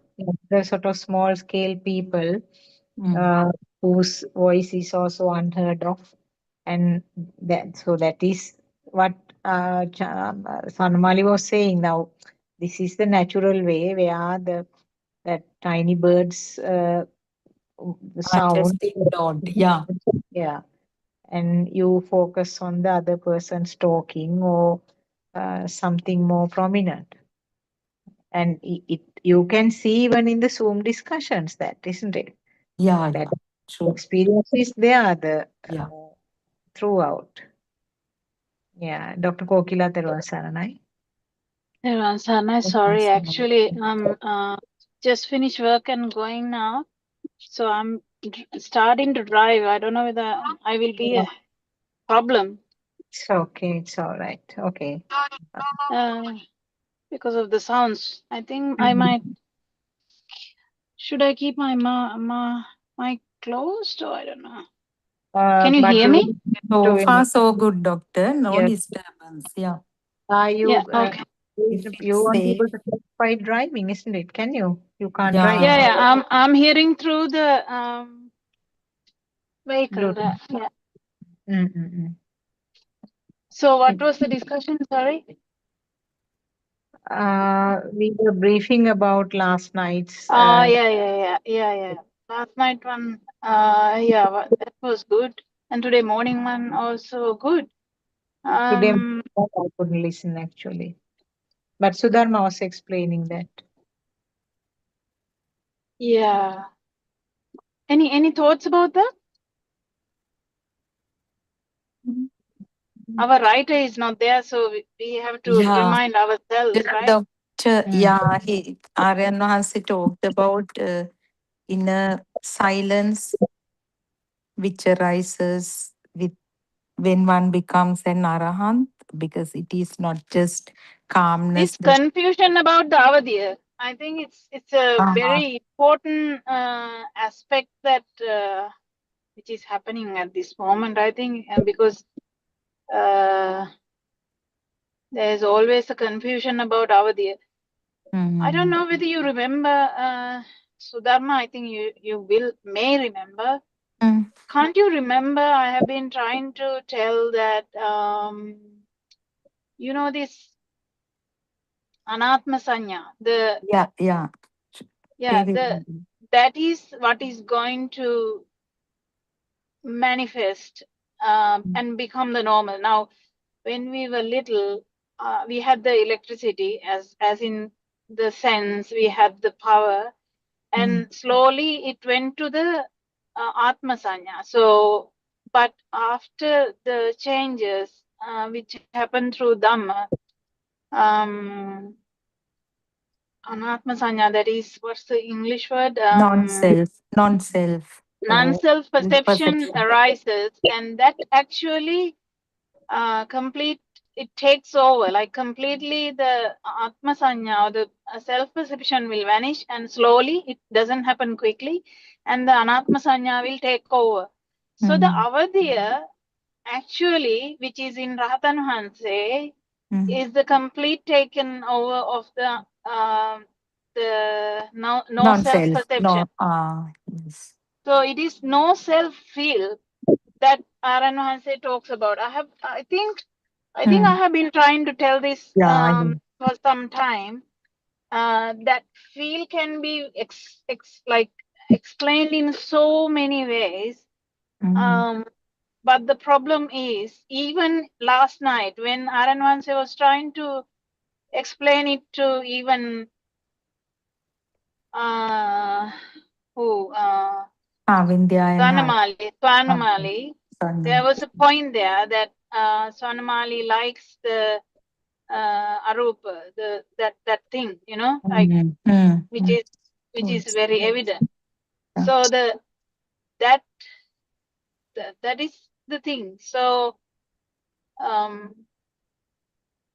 that is the thing about this Dhamma being so finite, so fine in the end, that there are confusions can happen about the words, but the words itself doesn't necessarily mean anything. So if you say, I have avadya, and I have avadya throughout, and Aranwanse says, that avadya is different, the arahata avadya, it has happened to you once, and it will now evolve, then everyone can understand that means there is two types of avadya. Of course, that is the problem that we have, that arupaya becoming the priority is seen, which is very rare also. For all of us, usually the rupa is the thing, the form is the important thing, but non-form isn't the priority to usual people. Once the non form come to the front, non form, the actual finding that you are entrapped in that is very important, because if in non form arupa, usually whether you like the arupa or not, it's very finite thing, like very difficult to find whether there is a detector for that, or whether there is a person who is trying to not enjoy that. It's a very fine thing. This Yeah, enjoyment is not like enjoying ice cream or anything. It's No. difficult. It's a very deep enjoyment which can't be found. If someone goes beyond that, only they will know that there is a difference, and that is the important thing. Do you have a word to say, Dr. Sakuntala, about that? Because it's very important to catch up these small points, because it is a advice given from a teacher to Swarnamali, who is always in the Arupa. Yes. What did you understand from that? Do you even remember that part? Yeah, last night thing, no? Yes, I remember that he said that because she likes that nature, there's a very subtle way that she likes the nature, likes to spend more time with nature. It's not only nature. Arupa is not only nature, it's a feel. He mentioned about the nature, but yes, that feel, she likes to maintain that, or she likes to enjoy, or whatever the word we can use, because she likes that is It's the a excitation, subtle excitation. It's not even enjoyment, because you can't really call it enjoyment, because there's nothing to enjoy there. thing to enjoy. කොහොමද අසඤ්ඤ තලයේ ඉන්න කෙනෙකුට කොහොමද අසඤ්ඤ enjoy කරනවා කියලා කියන්නේ කොහොමද? කියන්න බෑනේ. Yeah, ඒ වගේම it's really difficult to explain all these things. Yes. And නොදැනෙන බව දැනෙන බව. නොදැනෙන බව දැනෙන බව. Like these things, how can we explain? We can't. Yeah. And he said that she's at the non-returner level, but she still has to get rid of that subtle excitation that she's having, and she has experienced it once.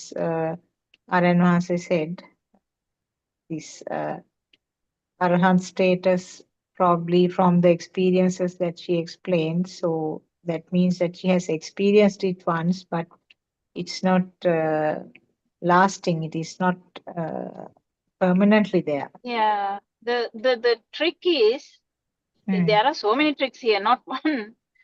Trick is, if one get trapped in that arupa level, and is the trick. But if someone at least feel the no self once, then it's I don't think it will be a trapping in the arupa,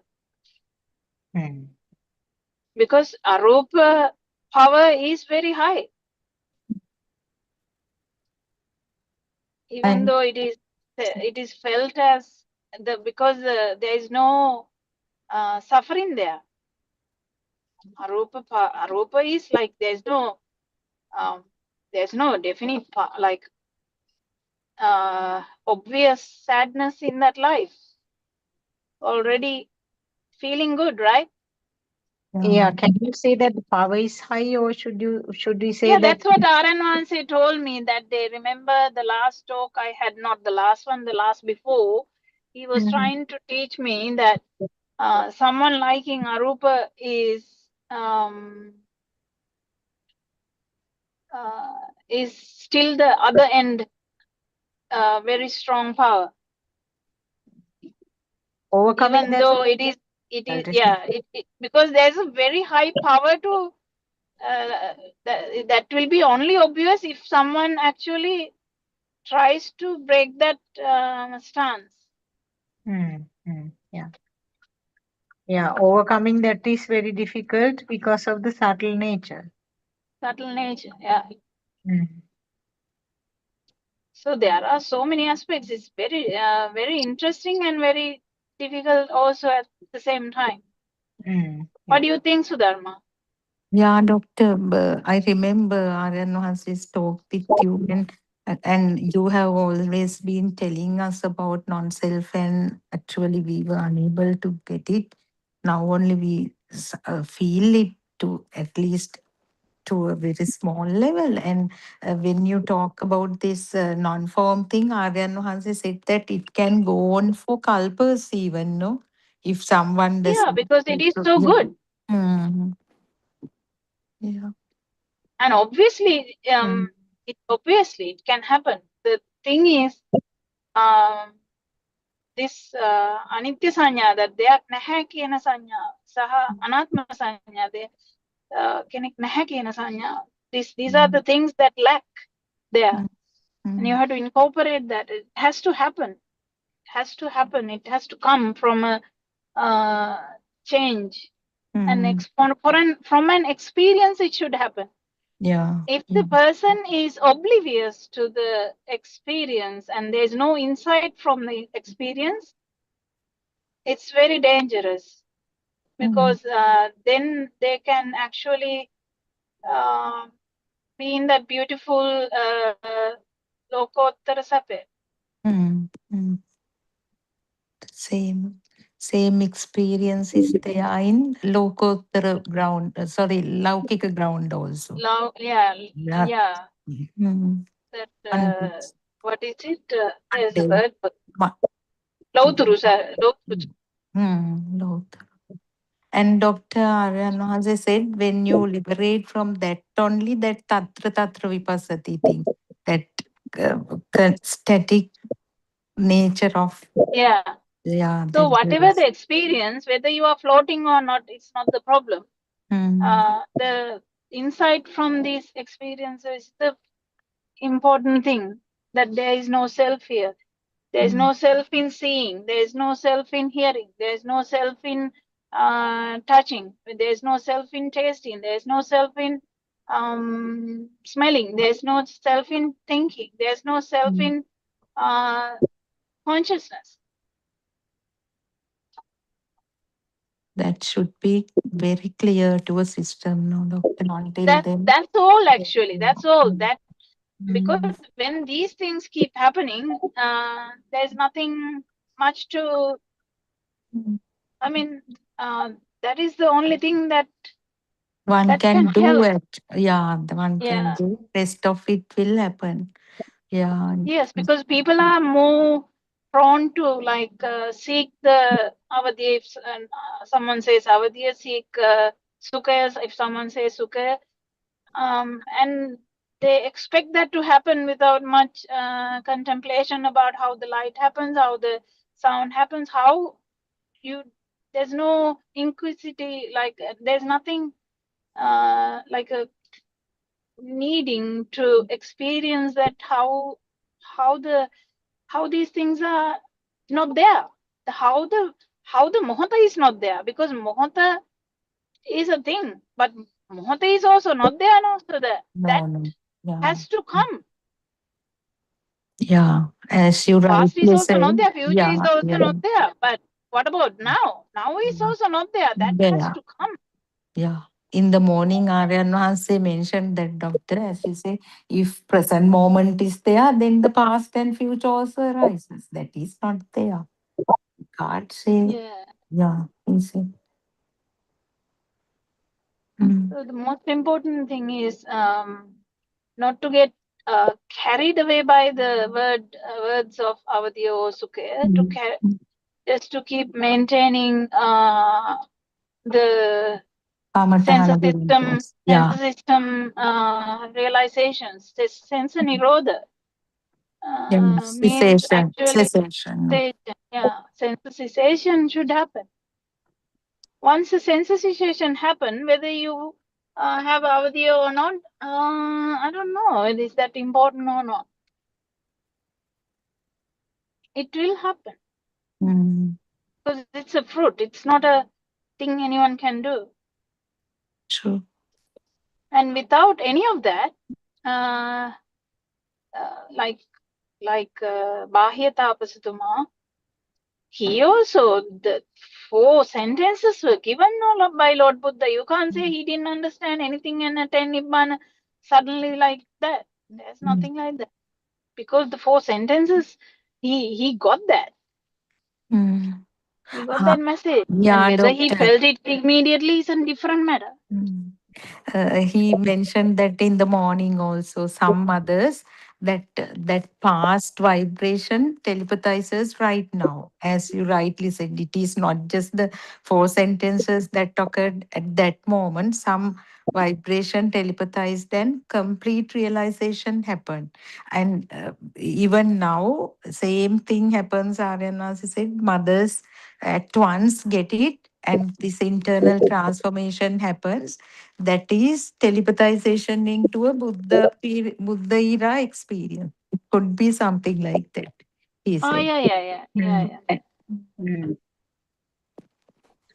I will disconnect and I'll because I'm getting down from the vehicle. I'll disconnect and Okay, I'll join doctor. again. Okay, doctor. Yeah. Yeah, I remember what you said, Sudharma, that Yeah. he said may have even listened to Dhamma from Lord Buddha at that Yeah. time. Yeah. For some reason, didn't have the inner transformation at that time, but that may have been telepathizing at Mm. this moment when they are listening to Dhamma from Arenhanse. That is So why they tearful and sort of shocked like at the end of the. exactly. And doctor, now see, it is the same other way around. To Mm. the vibration to kill the other person can telepathize at any moment. Yes, yes. That's what he said. Yeah. Mm. I think that is why even at the death sentence or when their punishments are given in the courts, Mm. there's a small provision for a person who had a sudden Impulsive, impulsive impulsive anger. somebody, no, kshanika kopaya, Yeah, impulsive anger. form of consideration for such the changes. So that means it is something normal happening. Uh, Mm. It this is is a a telepathization of something like maybe a beast kind of a behavior. behavior, yeah, doctor. It is just like Dhamma, that liberation vibration telepathizes. The Yeah. the other, I mean, vibration to kill the other person, that hatred, anger, anything can telepathize like that. Even the, I mean, when Dr. Kokila used to say that, remember, this is about sansaric vibration, not just this life. I mean, we really didn't pay attention to it at some point. But now, what Aryan Hanse highlights daily is that, isn't Hmm. it, Doctor?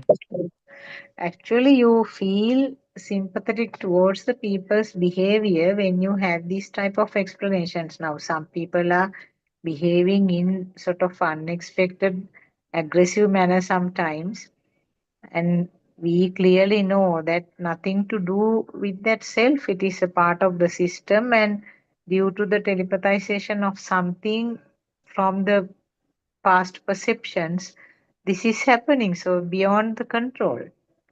Exactly. That is where this And how they behave. yeah, Dhamma knowledge makes people shouting and maybe blaming whatever birds chirping, as you rightly said, isn't Yeah, it? That sympathy is the what, I mean, we don't, I mean, the system doesn't take them for granted. They yeah. are just sounds, as you say, yeah. In the morning, actually, somebody in the Dhamma path in this forum also, she has some problem telling one of her experiences. That husband is using filthy words to, I mean, she's looking after him. As I, anyway, he's kind of man. She has been telling that all the time. Now he is very sick. This one is looking after. I mean, uh, he's not a good. He was not a good husband for her at all. But now he is shouting at her using filthy words. So she's telling how to then actually they are.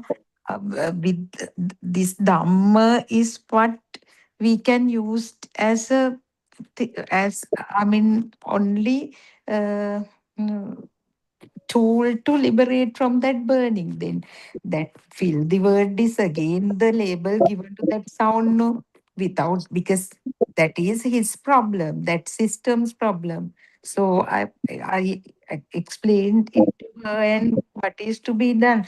As Dr. Uddami's experience, finally, she realized that I can't by force make my husband see Nibbana, because Yeah. he's having that fear. So she's burning in one way for him shouting to her like that, and then again she worries for him not listening to them at this situation and trying to liberate. So that cannot be done. No, that is the only thing we have to understand our burning and how we take it.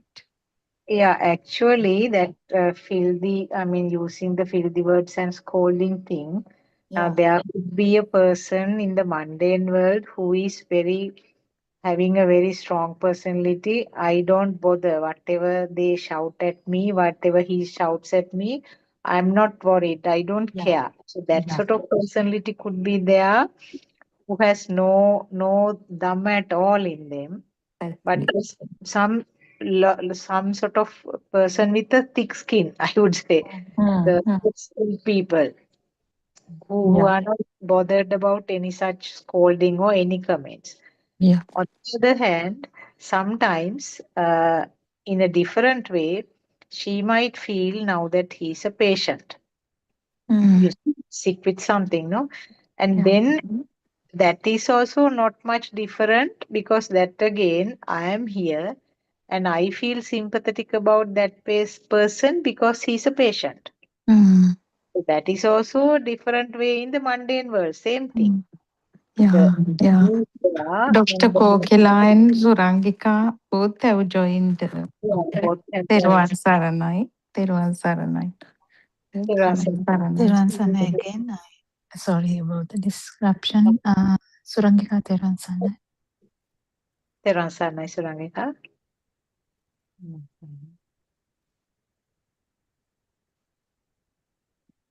So just I want to finish it off. So that is also again mundane world, because you are there and you feel sympathetic and you don't care about that filthy words because he's a patient. Yes. It's not dumb, isn't it? Mm. Mm. No, no. Third thing that you mentioned was that to really, when you go through that, it is a system, different system, and two systems are there, and none of the systems are selves. So some mechanism is happening with the previous perceptions, previous data. Things are going on. They are just simply becoming incidents. Yes.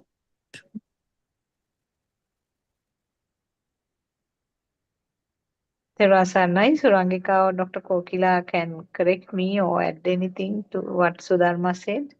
I don't know, Sudharma, whether you have to leave now. Can you stay Yeah, for a doctor. Yeah, doctor. Teruvan Saranai. It's 4 o'clock. I make your permission to leave, doctor. Teruvan Saranai, Dr. Terasa? Thank you Yeah, for Sarana. Thank you. Surangika, we can't hear you. Are I you? didn't say anything. Okay. I think to add to what Dr. Sakuntala said, I think we discussed it before, and R.N. Vansi discussed it about a couple of weeks ago, that even if you have a objective of seeing Nirvana, that also is another mundane world almost reason, because For you're not kind to of shout. suppressing. It's like the patient thing. Mm. Because it's a patient, you're tolerating it, kind of thing, isn't it? Yeah, that's what I said. And, Yes. if there is something happening, you can probably tell yourself, in this nirvana journey, this has to be tolerated, and therefore, not that you're saying it on the surface level, even the mind itself will tolerate it without showing the burning. Because it has been almost now programmed to consider that a person or a follower of the Dhamma path should behave in this manner. And I think Swarnamali touched on that as well last night, saying that you have to be very careful about how the mind works. And the more subtle it becomes, the mind is also becoming subtle. So the feelings that are emanating are also light and not heavy and all that, that one can get that false impression of an awakening or something close to that. So you can have so many examples of it in the mundane world. Even I think I mentioned one day that if your manager is giving you a lecture, you can, take it very lightly, thinking that she's the manager, she's entitled to scold me or, take me to task and something like that. And then the burning can be managed. Then what about our own families, like household? So say your husband starts getting irritated and says a harsh word. You want to keep the peace in the house, isn't it? So then you would deliberately not say anything overall because you're thinking long term and you are wanting to keep the peace. And then what about in my instance, say it's my parents. Even if they say something if they're irritated, because it's parents or an elderly person, you can do it out of two things. One is you can say they are forgetful and therefore that's why they're getting irritated. You can give a mundane reason for it and not have the burning. Or you can, because of our upbringing and our culture, we can say out of respect, that respect has got so ingrained into this system that the burning doesn't arise, or the burning comes like only halfway.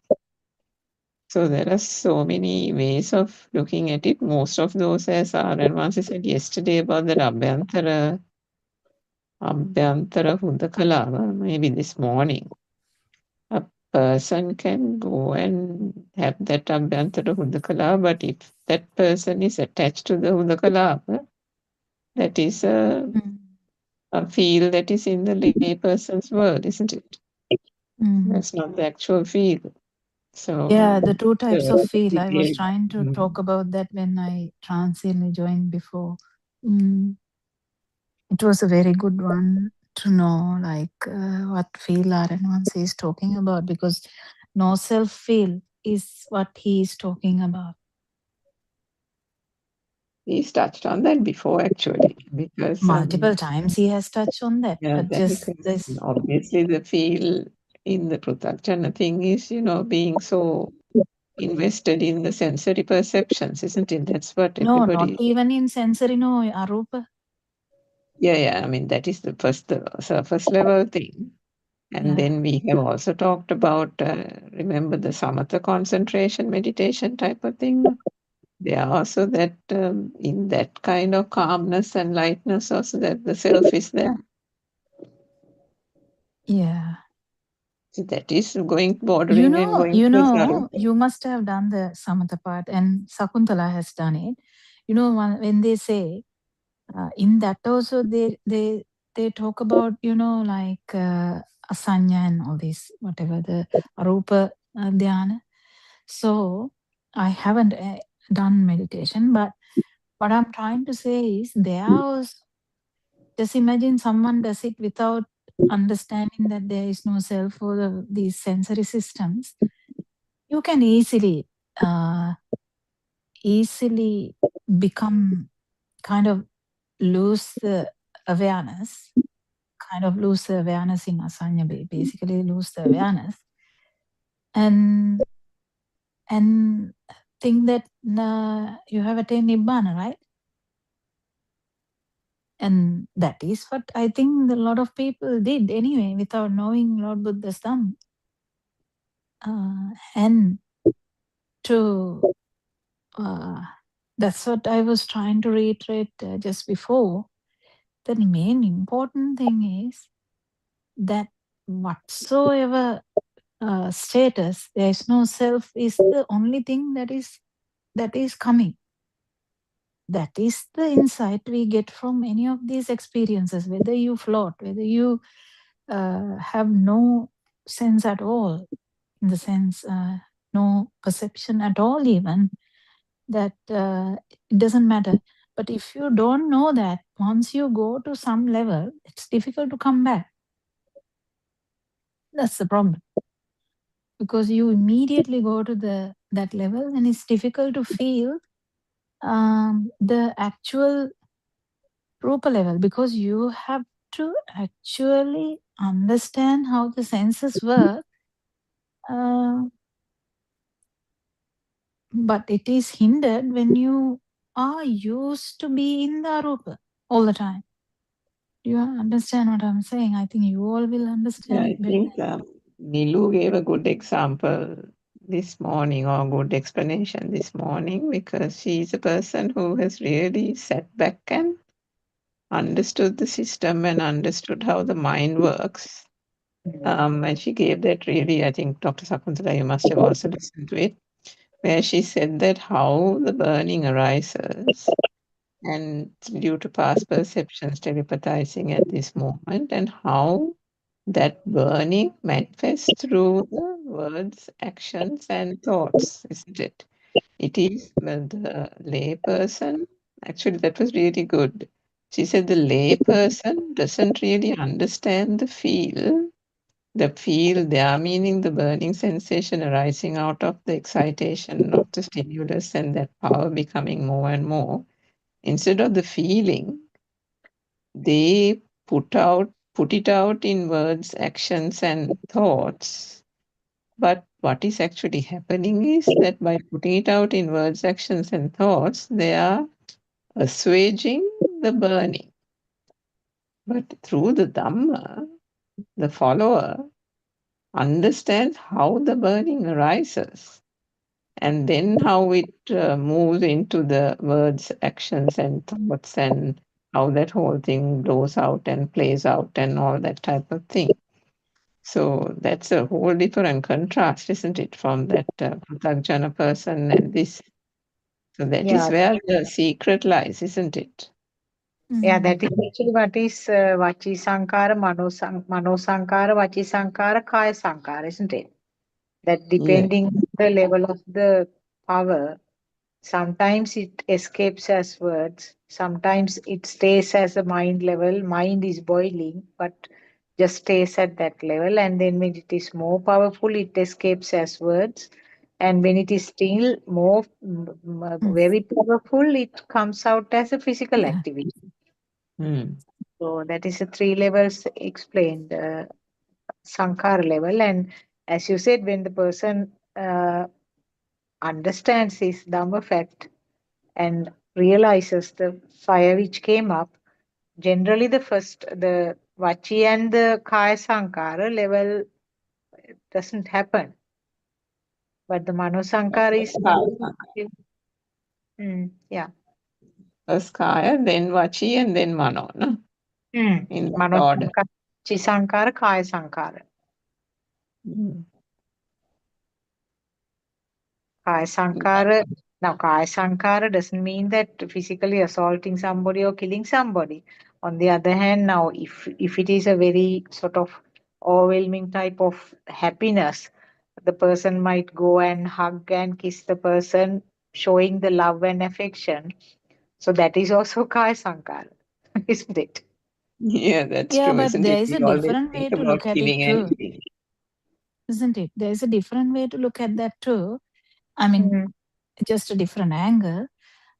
කාය සංකාරවල කෙනෙක් නැහැ, මනෝ සංකාරවල කෙනෙක් නැහැ, වචී සංකාරවල කෙනෙක් නැහැ. That is also a different way of understanding. But I don't know. I didn't hear Nilu's part, but that's something which can be really understood. But you won't have Sankara in that. I haven't heard that kind of explanation. The Sankara is explained only to show the the upadana, isn't it? The excitation and how the excitation manifests itself. No, Samma Vacha. Samma Vacha is that Samma Kammanta, Samma Ajiva. They are not called sankara, no? In that sense. No, Sankara word has a lot of meanings. Be careful. Sankara is discussed in such a way in the body construction, talking construction, or thinking construction. That is, I don't know whether that English, whether those English words are correct. Kaya Sankara, Vachi Sankara. But Sankara in general is the Vege. Now here we talk about sankara with the power. Power. Yeah. The Yeah, dog Sankara with the example, power the is dog. the mundane world person. No? Yeah, Yeah, but what so I'm saying is someone in the path, once the Samma Ditti comes, that there's no self, then it will continue to evolve into the actions, to the words and thinking. Samma Sankappa, kind of like that. That's the marg. Now, Samma Kammanta, can you call is equal to the No, they are all actually like how do you say, separated so many ways, because Lord Buddha has used Ajiva in one place, Kammanta in one place. There's one more. but all yeah, that is without power, isn't it? All those samma things are without power, whereas this way of explaining is all with the to show the power manifesting. Yeah, show the power. I think Miccha Kammanta can be equal to the Kaya Sankara. Because Miccha means always with the person. No, the Kaya Sankara is there, no, in Rahatan Vahanse also body works, no?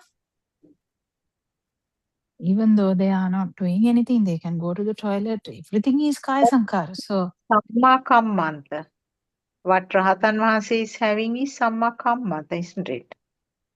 yeah, I don't know what the word is, Kammanta. Can you call it But Kaya Sankara? Because I have heard these three, Mano Sankara, Vachi Sankara, Kaya Sankara, those things are constructs and with power. That is the understanding I had. any Sankara is with power in that sense. So that's what I'm So saying. Sankara come with power now, Dr. Gopika. Because Yeah, if you Bhava, think about Javan, those are with power. Without power is also there. Sankara word, I don't know, because so it's trapping into words, no, like as Dr. Sakuntala is interested in word, I don't know. What I'm trying to say is Rahatan Vahanse also goes to the toilet. There's so many things he's doing, but there's no internal power. So the word Sankara, I don't know it is whether interchangeably used, because in Rupa Vedana Sanya Sankara Vijnana, that is actually the repetition or the speed. yeah, that is just the construct only, Dr. Kokila. There, but then I just remember some time ago, I mean, this also Aranwas has explained a couple of times, you know how he said to, can't remember who that main Vanse was, one day in Kurunegala outside in the garden or somewhere, he gave a beautiful, I think he had a good dialogue with that main Vanse about කාය සංකාර පිටිපස්සේ ආස්වාස ප්‍රාස්වාස තියෙනවා. වචී සංකාර පිටිපස්සේ විතක්ක. And then Dr. Sakuntala, can you remember the other one? But that is all that is to say the power. Sanya Vedana. Which one is Sanya Vedana? The Mano, no? Mano Sankara. Yeah. So Sanya Vedana passe Mano. Kaya is behind. No, asvasa, inhalation, exhalation is behind. Breath is behind Kaya. Yeah, Kaya means you have to maintain the physical body, so that is why the breathing is there. And No, and he said, remember how he said, if you want to hit someone, you have to take a deep breath? Can you remember that? Yes. Now I remember. Yeah, so that one only that's why he talks about asvasa prasvasa for the kaya sankara.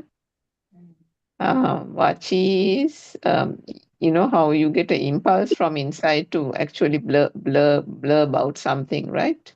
Yeah, So there is Vichakka that Vichara is Vitakka Svabhava. directed thought and the sustained thought. What is it called? Vitakka Vichara, directed thought and sustained thought. Sustained is Vitakka? Vichara, I think. Vichara, okay. So they are all kind of with the power, no? Yeah, but breathing, Ratan Hanse also breathes. No, that's what I'm saying. So these words are very tricky if you keep saying one way. Definitely Aran Hanse would say, Ratan Hanse rat vindavage peno aino veda karana. You should ask that one day from him. That's an interesting angle.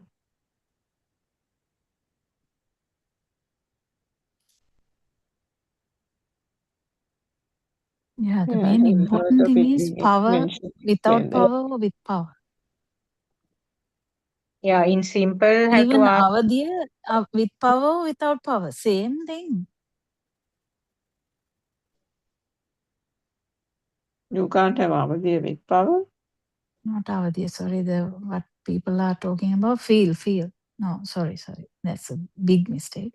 Feel. No, people talk about a feel now. Yesterday or day before, Aranwanse was nicely explaining. Feel can be two types. Because if you like the arupa, that is feel with power. But Ratanwanse also has the feel, but without power. These are very, very tricky areas.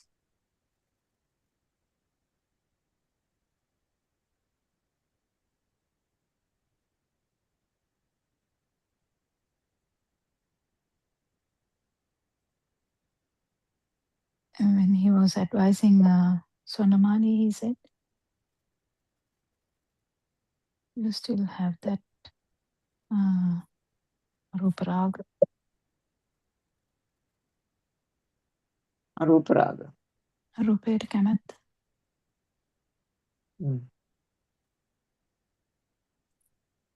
Probably in the subtlest of levels, but this must be there. No?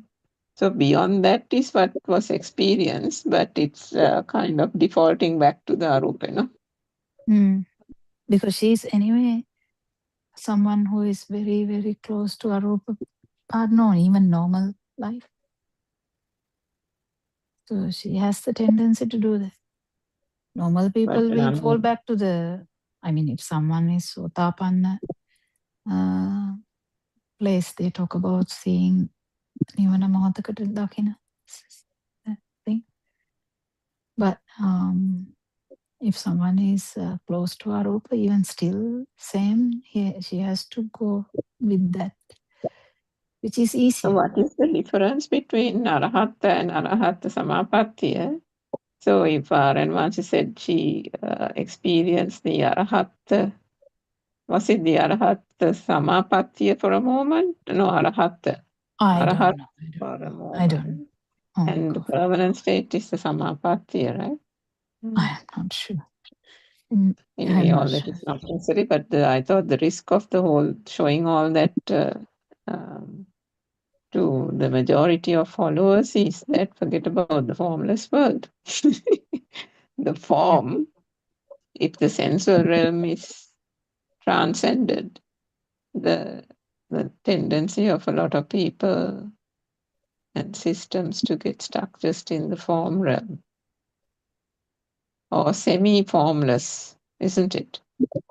Some are in the form and semi-formless, because that is also a nice place to be. No? So the danger and the risk is there.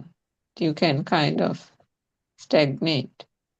But it's I a don't fine think any of balance. these things is a danger unless people fully go into the basics of Dhamma.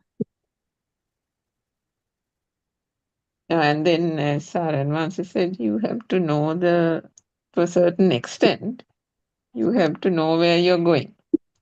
yeah, if you don't know, like yesterday, there was a confusion, right? If they don't know what is actually happening, that's a risk always. He said that you can pass the bus halt and go because you don't know where to get down. That was the Yeah, method. Yeah, but the problem there is that because it is so subtle, um, unless he points it out, and then the other problem is even if he points it out, you can't hang on the word either, words, because the words are not such a poor representation of whatever that is felt at that yeah, point. yeah. Because So, no one will forget the experience. yeah, but at the same time, to know that that is the experience, the other person has to be, at least Taran has to be really, I don't know, very skilled at finding words to describe that experience, at least to come very close to it, so that when that person actually, the system actually experiences it, they will be able to figure out, this is what the Kalyana Mitra said, isn't it? That's how to find out.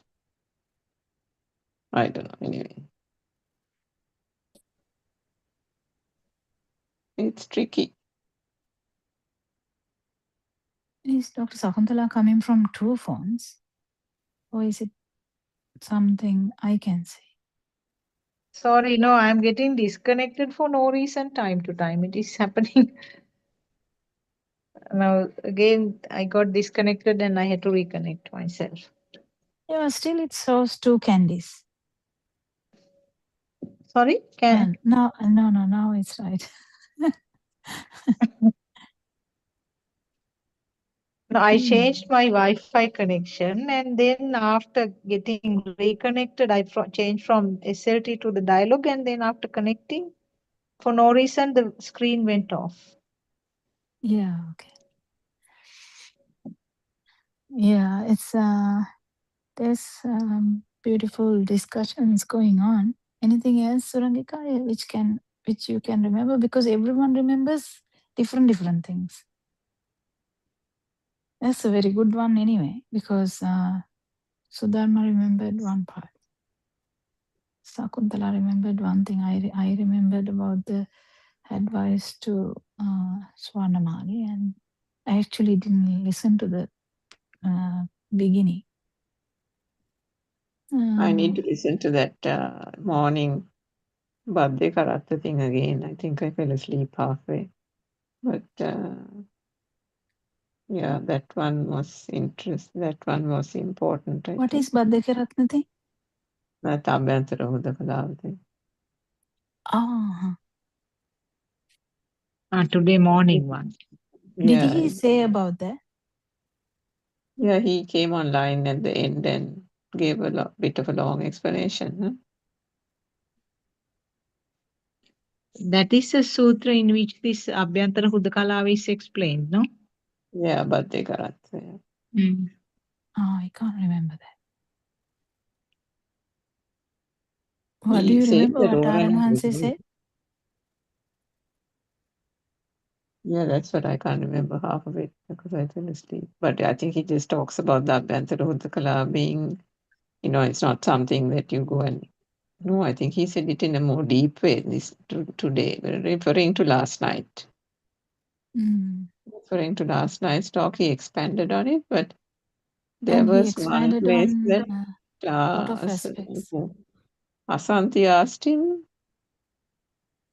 about that you have to know what that Arahat experience is, and then she said, do you really have to know or something? I can't remember what is the That was answer. last night, right? No, Or this today morning? morning. Oh, really? Then I had to listen as well because I think I was so bad in work today. I had so much to type. My head went crazy. I think I should listen again then. Because it's not easy to listen while working.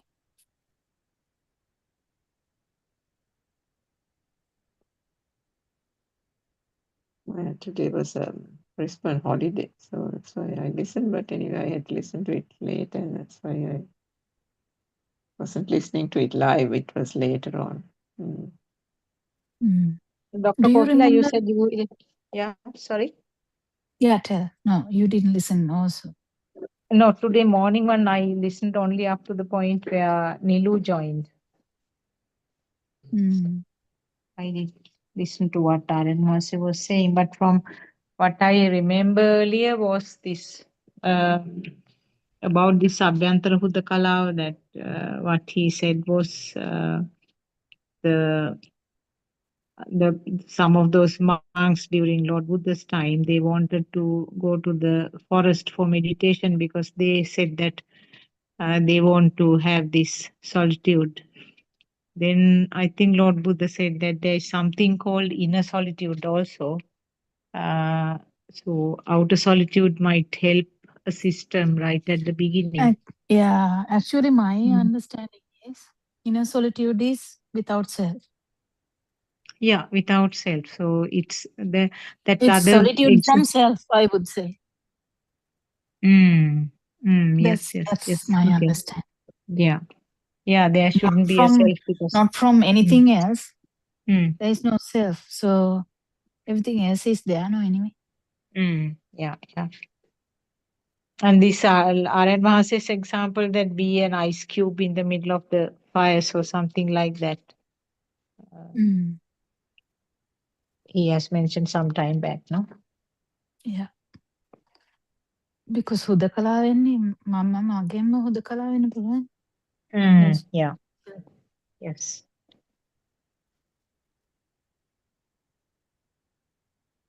But that is again Ratan Hanse's experience. Yes. So he's coming back to Rahatan Hanse's experience a lot now.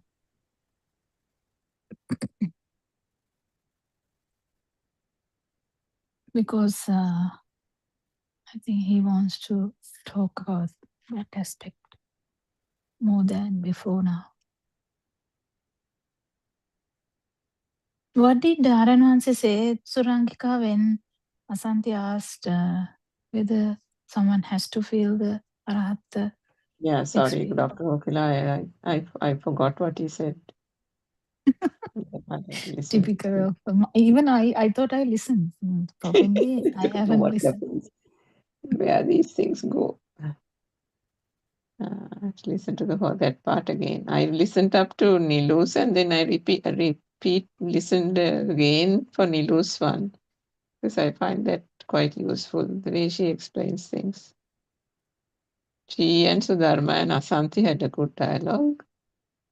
That was about normal stuff, but how one actually understands this kind of avadya, and I think they were explaining about certain, at least a certain amount of awakening that is experienced whilst on the path, and the fact that you still hear,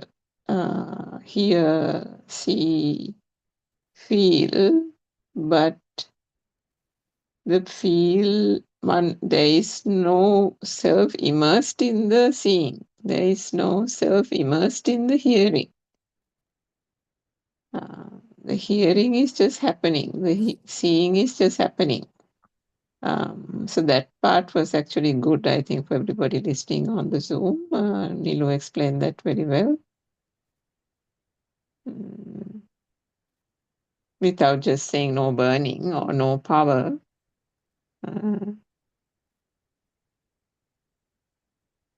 He said that very well. Then later only R.N. Mahansa joined. Yeah, that part has to be listened to again. I think he went further, Dr. Sakunthala, further than the usual thing that you said about monks saying that there is a inner, what do you call that thing, solitude, and that is not the solitude meant by in the Dhamma. That is what he traditionally says. Now here today, I think he said it more, and he linked it to the Arahat thing last night, Andolnatmaka, and I think, I don't know whether I'm dreaming, but And I he remember also him linked it saying, to the Anyi thing. oh, okay. That is Sorry, the part then I Anyatama. missed. Mm. And he talked about, I remember that he talked about the risk to the Arahant and stuff like that. Where Lord Buddha has put the Vinaya to safeguard the Arahant. Oh, no, so then now I remember a little bit. He talked about the monk who got who died Burnt. in the oil tatake. Yeah, that I remember, that part. Yeah. Mm. Because he was talking about how that monk was trapped in that situation. And monk didn't say anything. And he And I was think the just, point he was trying to say there, wasn't it, Dr. Pokita, that avadiya is what is he the was most trying to get. important avadiya, he said. Yeah, that is the avadiya he was trying to bring out in the point with That is the point. Nandamani, Yes. which is a unshaken avadiya, whereas those And on the path what they experience yeah, is a feel, no doubt, but that feel can be shaken depending on what circumstance that person or system faces. That's why he always yeah. talks about the Now I elephant remember. and the death and the, yeah. Yeah. It was nicely said. He was trying to say, on those situations, you can understand what the avadiya is. Because you are in avadiya, even in that moment that when you are burning. I think we have discussed this before. But yeah. Yeah, so he had doubt that Swarnamali had actually achieved it because what he said was that it is unshaken. No matter what happens, the entire world can go upside down or you can get decapitated, but that kind of permanent inner solitude does not budge or shake. Hmm.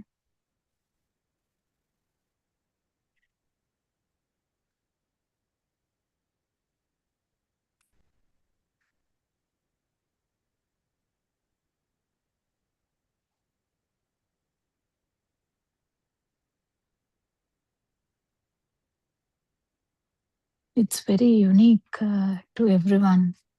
This Dhamma sermons actually can't be, now what he says to Sonamali can't be interpreted to someone else. Yeah, I It's mean, I very suppose even unique. we are not, I mean, at least each one takes it according to that person's understanding, isn't it? That And system. even if someone has come to that Rupa level also, the experiences can be different. Yeah, he said Imagine that also last night. Taro is different to Mugalan Tero, no? Mm. Like Assaji Tero was completely different. Like that, the Ananda Tero was different. So everyone is different. And their vibration is different. What they are telepathizing into is never known. How can you say unless you are like Lord Buddha who can vibrate into any vibration? Yeah, that's interesting. So I think that's the importance of everyone talking to Arana here and there, at least, isn't it?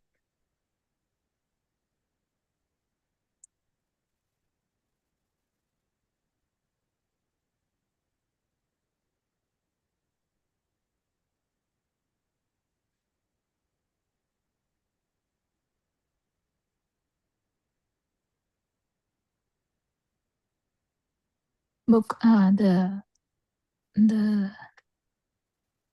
seeing Nibbana for a moment is similar to Adhigata Samadhi Atithiya Pavatinna ඇති.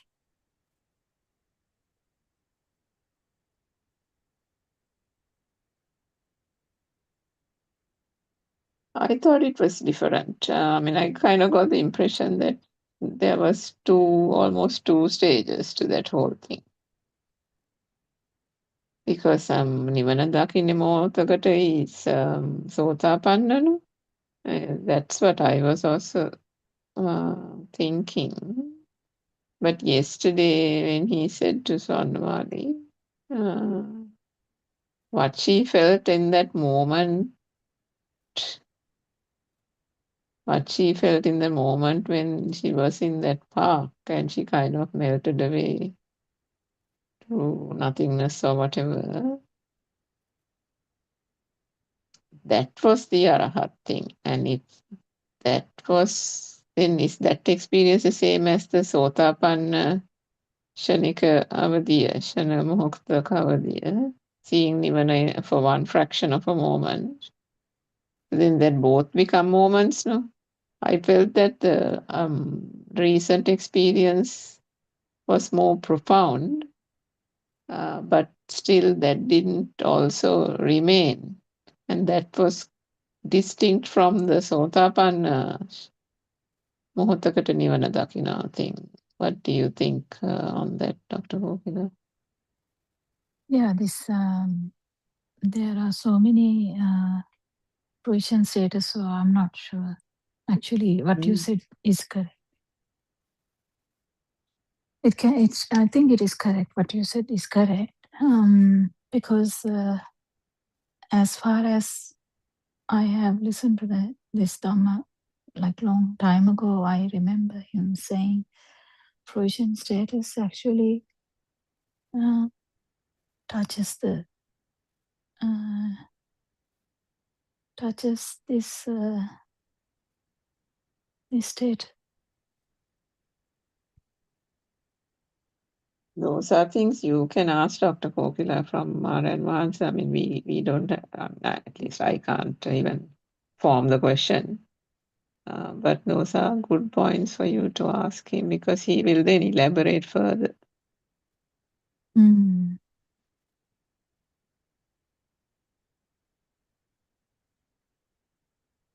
Yeah, but the problem is, if such a question is asked,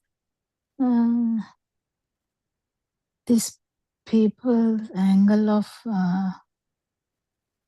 color comes out. That's a dangerous situation. Because this seeing the truth angle is the best angle, because that's what at least I'm comfortable with, which I actually think what Aran Hanse is telling as well. Seeing the truth angle, not learning the fruition level beforehand. Like that is a bit tricky. Even this story is the same thing. No? Yeah, that Saranansi has to talk about these things because he has one platform. He doesn't have multiple platform like Prasanna said. Yeah, but that one also, seeing the truth is true, that's fine. But to his point yesterday and the last 2 days is also Passing the bus that station. Yeah. you have to know what that Arahat Samadhi or Pale is, Samapatti is, to know that is where the ending up is. And if you don't know that, that means you are That is languishing also somewhere before that, which might end up in the, where is that thing, Shuddhavasha, right? In the last breath type of thing. And then the other aspect is, Doctor, yeah, there are so many aspects. Yeah, that's true. To this understanding here, the other aspect is that if one actually, I mean, that can be done genuinely, but meaning the system is putting out saying, seeing the truth is enough, right? And that is fine, but indirectly No, seeing the truth it in the could be. sense, let it feel, like. Yeah, but indirectly it could be that there is a subtle attachment to the formless also, no? Mm-hmm. Because it kind of suits the system to remain there for certain reasons. And why I'm saying that is One thing is I අනිත්‍ය remember. සංඥාව හරියට තියෙන කෙනෙක් නම් අනාත්ම සංඥාව හරියට තියෙන කෙනෙක් නම් අමාරු වැටෙන්න තියෙන chance අඩුයි. These Yeah, no, I mean, perceptions are to happen in these experiences. yeah, They I mean, have to evolve. yeah. If you think about, I think I remember a long time ago, I heard a talk of yours about your children when Aaron once asked, and you said that's the point where you were stuck. That was, of course, long, long years ago. And then, so that might have become subtler and subtler, that emotion or that perception. But then Uddami's talk day before yesterday, again, she said that first she said husband and child getting the Dhamma is something that came as a thought, and until then she's happy to tag along. And then Yeah, that later thing on, is to Aaron once she said, no, actually, although that is a thought, that is just a thought, and that for the system is ready to die at any moment. So then Narayan Vasa took her a little bit more seriously. So these are subtle things. I mean, maybe I don't know. I mean, not that I'm just suggesting, Dr. Kokila, those are good points for you even to. Uddami's question, Swarnamali couldn't answer. So that's the thing. There are so many caveats in this, Surangika. Now, Uddami's question, actually, Uddami, it was obvious from the conversation Swarnamali had with Narayan Vasa that question should not have been asked in the first place because she was stuck. It was quite obvious. So Uddami actually wasn't probably paying attention. If she was paying attention, she would have known Swarnamali had already got stuck there. It was a repeat question, which that's what Aryan Vansi said, that Aryan Vansi replied to Uddami and said, yeah, that is the point Aryan Vansi asked, and that cannot be answered yet because that has not been experienced as yet.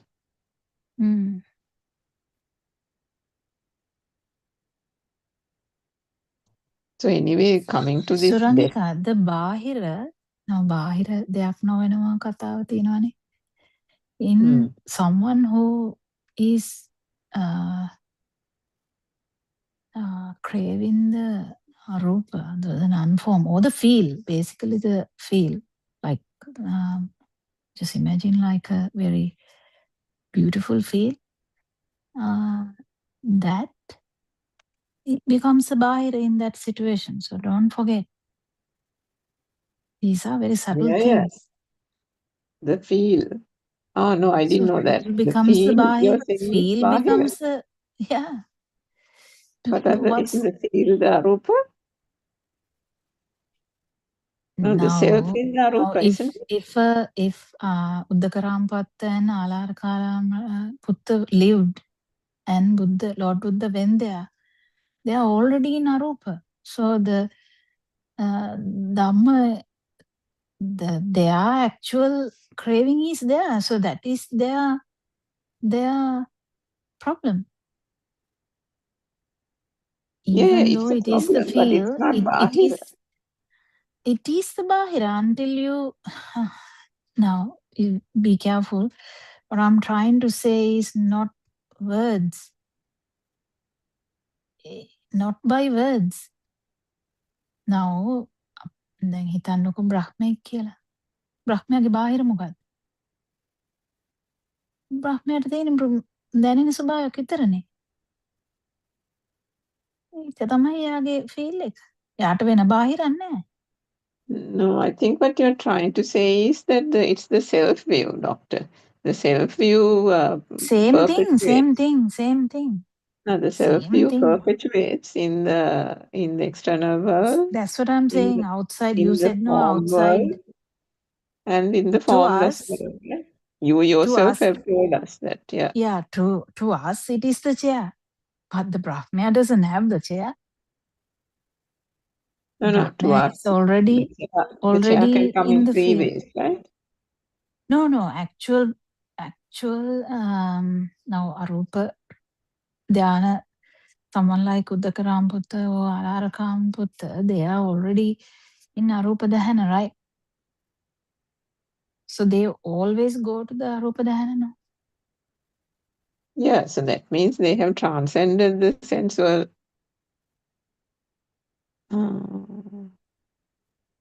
So they have to tackle that to handle the self view. Yes, you Yes, so understood the meaning, yeah. so the followers of this Dhamma also, as long as there is something getting stuck in the formless thing, the self view is still there, which is Yes, something you have 100%. told us. That's what Yeah. Aramhanse understood. No, he was in the Arupa Dhyana, but nothing happened. Yeah, he And realized he was which trying is to why. he was trying to understand what is the problem here. Yeah, and for the self view too, that මොහොතකට නිවන් experience that all those three realms have to be transcended for a moment, Yes, yes, which is yes. something you have taken great pains in teaching us. Because I mean, I think the subtlety of that had been lost completely for some time. But so now that is kind of really felt. So even if the sensual realm is transcended, and I mean, say hypothetically that the form realm also has been transcended, the self can be still languishing in the formless realm, the Yeah, feel, which is equivalent to that Laukika thing that the Uddakarama felt in the same thing. Asanyatale. Yeah. Dr. Sakuntala, what do you think about all that? Yeah, I was listening. Very deep facts were sort of being discussed.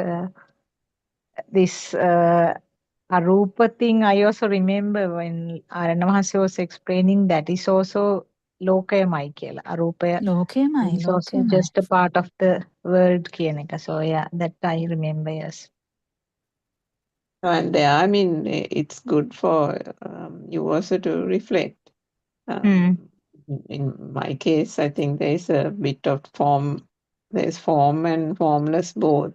But for you, it's good to reflect and discuss about if it is there in either or where it is. And because, again, to our advances point, one has to know where the Arahat Samadhi, what is Arahat Samadhi, but then one has to also, the system needs to know the different milestones and the subtleties of various things happening along the path, isn't it? So that Yeah. one knows the bus stops going up to Kegol or whatever. Yeah, actually, there are those fluctuations I also experienced. In fact, several days I joined, I took some time, organized and joined, but they were not the suitable times to ask such a question because sometimes it was some deep kind of discussions were going on. As you said, that experiencing fluctuations. So that is something that I have to ask. I wanted to ask, and you all also that they suggested talking to Aranvase. Maybe in the morning. Morning also same thing happens because morning also time to time I try to join because morning time I'm doing some work in the kitchen where the signals are not very good. But several times recently I joined for some period, but Yeah, usually didn't get a Aranhanse suitable comes time. late and there's no much time to discuss anything. Yeah, morning is a bit odd, isn't it? Because for the first 1.5 hours, nothing happens. Yeah, And that's people right. are just talking and it's like abstract. And then And what suddenly is your question, by the way, Dr. Sakuntala? What is your question? No, this the way fluctuations of different, I mean, experiences are fluctuating. That is what I feel. What's the big problem about that? No, I mean, it should be taken as normal, I know. Oh, what is fluctuating, by the way? I just didn't get it. No, sometimes now the one experience that I mentioned, that there is one thing that, because you said that it something that I have taken as self, something that I felt as if it is being projected, and that example that Aryan Mahasya gave, that time to time, while in the audience, time to time getting onto the stage and acting, so that sort of feel is there. 'Cause sometimes I feel that mm, uh, outside that particular focus being felt as real, I feel that it is being projected and self is here, so that experience is something. And also for certain stimuli, for certain instances, I feel that that two layers type of experience, where things are happening in this, like that sea, ocean in two levels. The deep part is very still, I mean, not bothered whatever is happening. The superficial layer, all kinds of storms and waves and everything is happening, so that feel is there for certain stimuli. So no, those are the fluctuations that I experienced. I I think, felt them as fluctuations. yeah, okay. Mm. Yeah, this thinking part is also there, no? Maybe. Yeah, that is the problem. Anyway, my advice was thinking in the self angle should be stopped. That was my advice. Yeah. And can see how the feel is sometimes quickly switching on to the thoughts. I mean, sometimes, for example, now yesterday or day before, one other thing is that now at some stage, I had that they are all actually thoughts that want to finish, I mean, want to listen to this Deshana also, want to listen to this also. And I save so many sermons, short ones that I find on the YouTube and save them. So there's a long list of them that impulse that I want to finish this also, finish this also. So that sort of kind of pressure was there. And now it's gone. Now sometimes I save it. If I don't have time, I just let it go. Same thing about the Zoom discussions also, especially when this English one started right at the beginning. The days that I am unable to join, I had a pressure again what to do. I mean, if there is time to record something, okay. Otherwise, what am I to do? So that sort of pressure was there. That pressure is also gone now. If I can do it, I do it. If I can record something, I send it.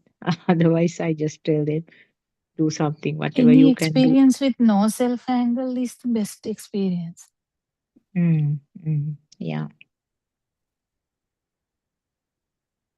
So those pressures are going down. I can feel that, feeling more relaxed. But I think still the self who is relaxing is here.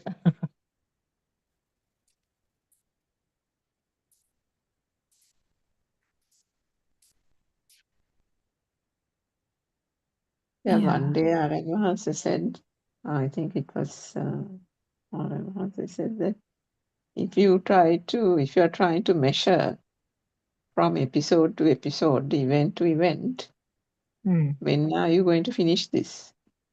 Or something to that effect, he said. And I think that is where we are not talking about those big kamatahan, but you know how people try to relate a story and then measure it by that. And also, Because Dr. Sakuntala's life is very easy. there can be 1,000 encounters out there that has not been experienced, right? So are we going to then go from episode to episode, encounter to encounter to figure it out? Or do we think about, as Dr. Kokila said, what is the truth, those basic things, and contemplate or see that everything is happening without a self? Yeah, I Because think if that you, is the if you most break thing. the, And yeah, if Dr. you break the Sakuntala's life is in a non-self comfort thing, zone anyway.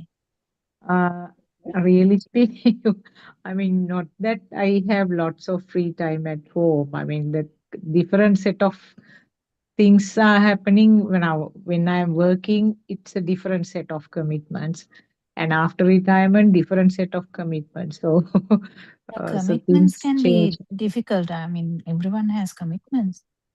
I'm Mm. talking about having a actual, like boiling in oil. Aran Hanse was trying to say, you can't judge anything otherwise.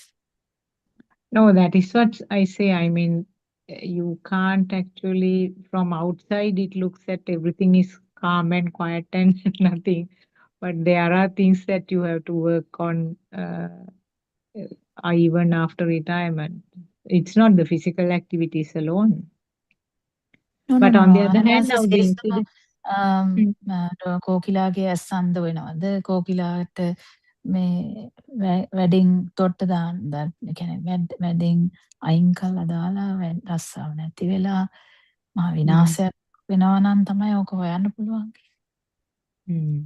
yeah, like, how he says, what if you suddenly get a cancer diagnosis? What are you going to do? And what if your arm is amputated? Those are the, the major ones that would then really be the test. Not these, small little thing that somebody scolded you or something happened at the workplace or, those little things. But little things are getting better is 100% happening. Little things Yeah, are much those better. also happening. Yeah, no one is actually saying now, even the husband beats you up, you will be like, oh, okay. Like that, maybe not, but I don't know. Yeah. It's a difficult area, as you said. If you have been beaten by husband every day, then it becomes a normal thing anyway. And if your children are shouting at you every day, then it becomes a normal thing. So what is the abnormal thing? Sudden something should be the thing then. Then you can't judge by those things. Now even we said to jump house that day. So it's difficult to judge by some things. So kamatahana anduragannawa kiyanne like what is Dr. Sanguttala's kamatahana, like whether it's the daughter, whether it's the son, whether it's the husband, whether it's the self itself. Yeah, we have to understand what is the kamatahana. Yeah, that I have recognized, yes. So then only we can actually find out what happens. Yeah. So that's the important. That is the practical aspect. These experiences are needed for you to actually realize there's no self.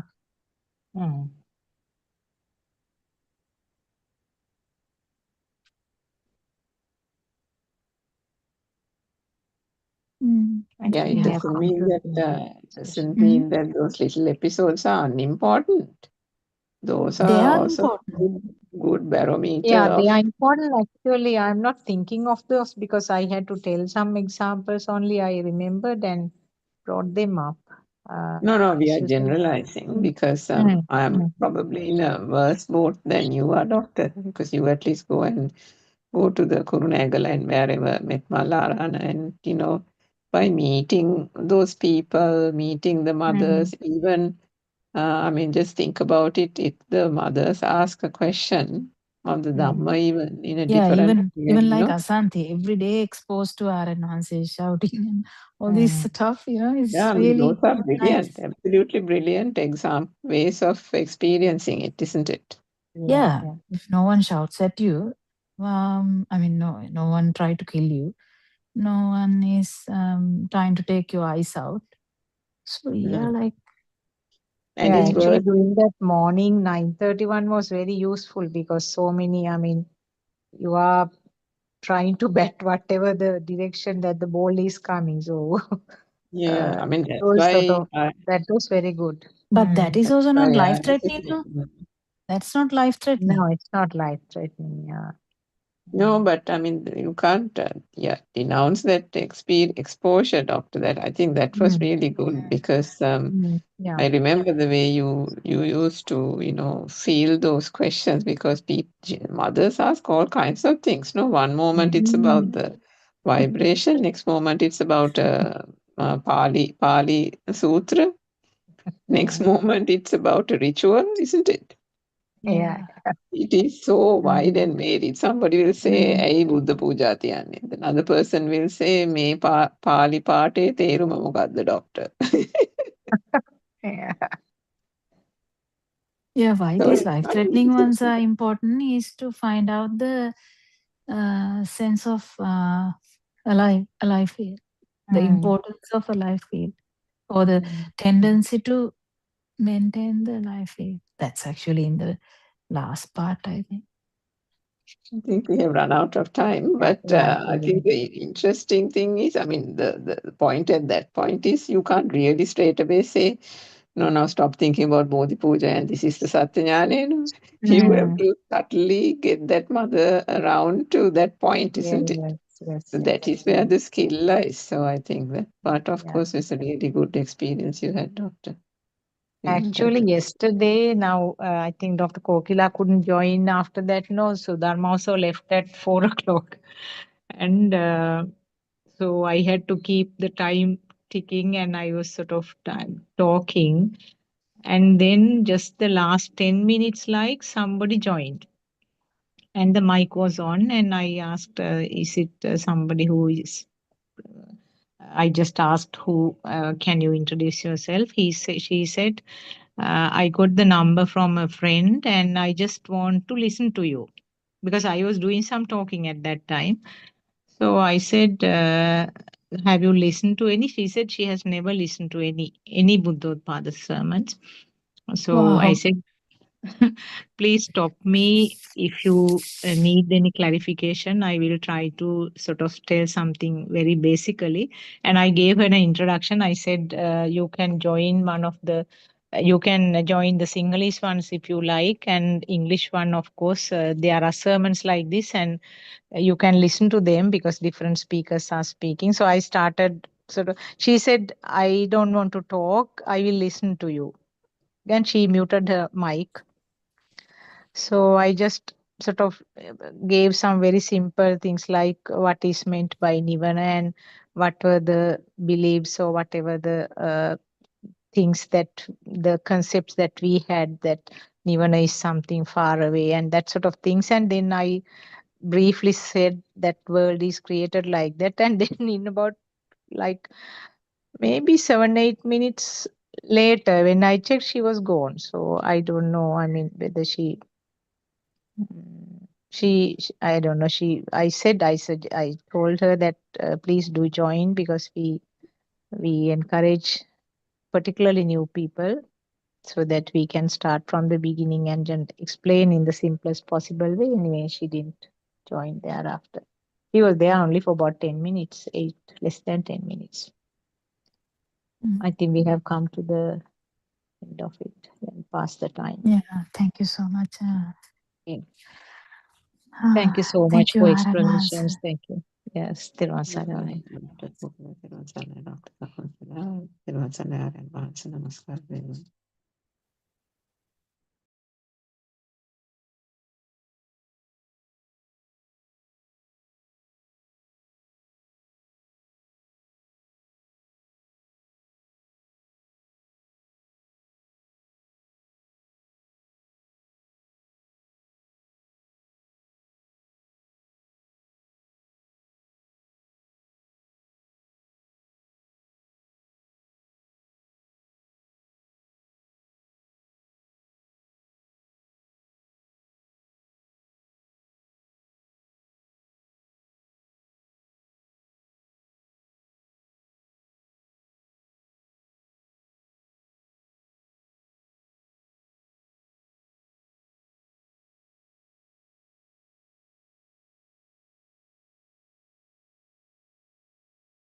Try to understand your six senses. You don't have to go into much theories of Buddhism. Just see the simple dependent and origination and how these six entities are working and how the world is created and how you feel like in existence is being created, going back to the childhood, and try to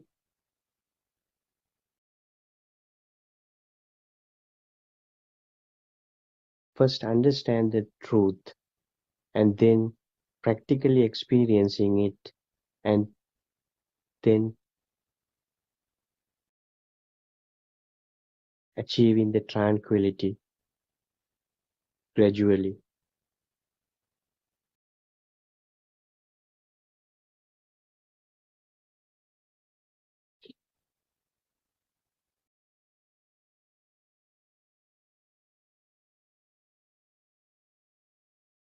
Hope you would able to gather something from this meritorious Dhamma discussion. Now we invite Venerable Buddothpado Aryan Wahanse to come and guide us further and correct any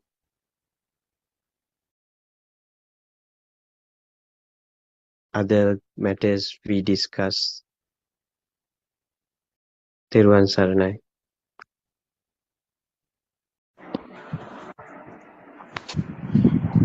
Thiruvan Saranai. Thiruvan Saranai, Aryan Wahanse. Yes, our life, how is going on? How is we are living comfortably? How is calm and cool coming our mind? How we are sometimes getting anger? How is these feelings coming? What's the happen here? So that's very special. We want to know why we want to know the truth. We don't know the truth. We don't know what happened here. Many religions people thinking after the death they are going heaven or hell. But what Buddha explain in this world?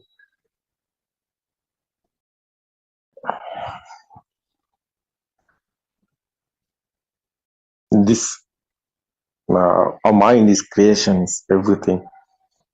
Nobody is here, no being.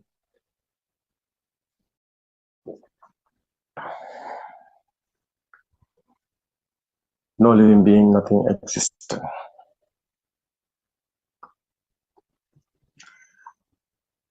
Our senses is creation,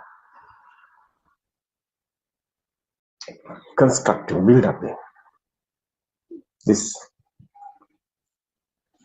colorful world. If you are blind, how can you see? How can you see this light or colors or anything? You can't see. So eye is the sensor. So many variety of sensors have many living beings.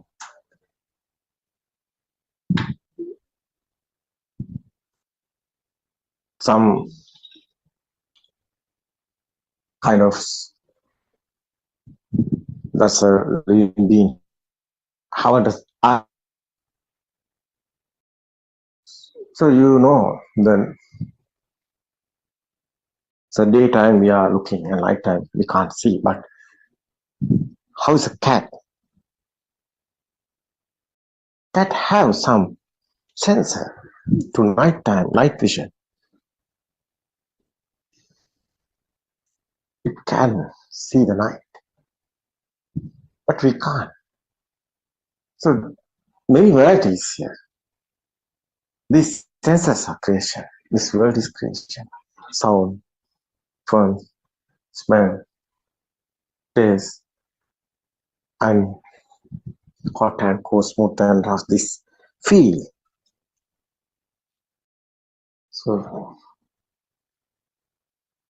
that's why life feel is coming. Something existent feel is coming. That's why life feel. Otherwise is coming. Who is living? This senses are creation.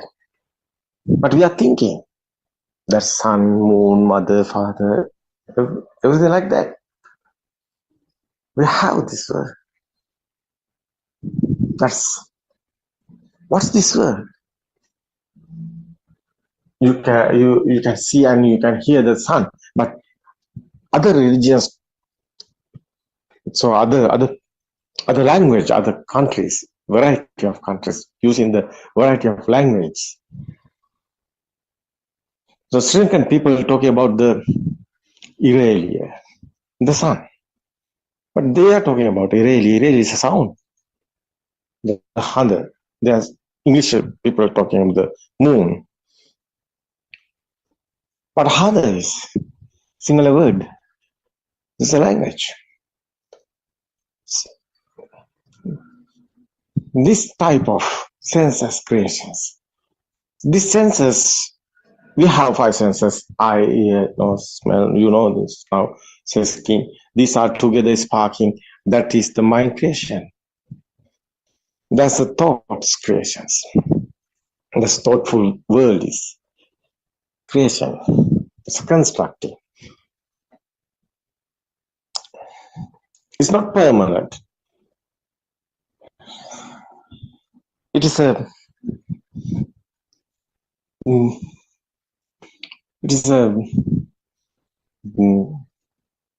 mirage, like that illusion.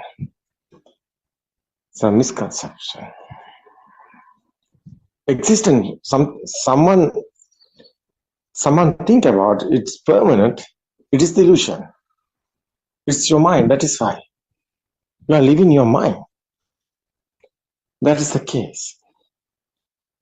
There's a happiness and sadness, and how is this? These are power. This attachment and disattachment. This story is we are talking about dependent origination, creation, mind creation. Is the life feel how it's coming? That soul you have. How is that coming? That's body, senses, creations. That's the power is generating. That's your body want power, energy. How is body power generating? These senses are creation. That's the thoughts are coming. That's the power is generating. That's like a machine go by. But case is these thoughts is given you to feel alive. But it's not real. It's a thinking. Yeah. It's a thought. Thinking. That's the energy. You are thinking someone.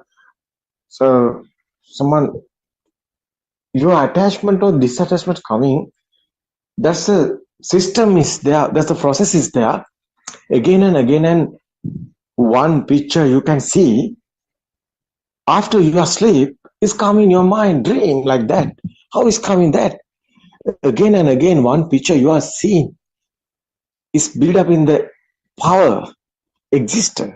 That is why you can, after sleep, that's a picture is coming, the dream like that. That is your attachment, craving.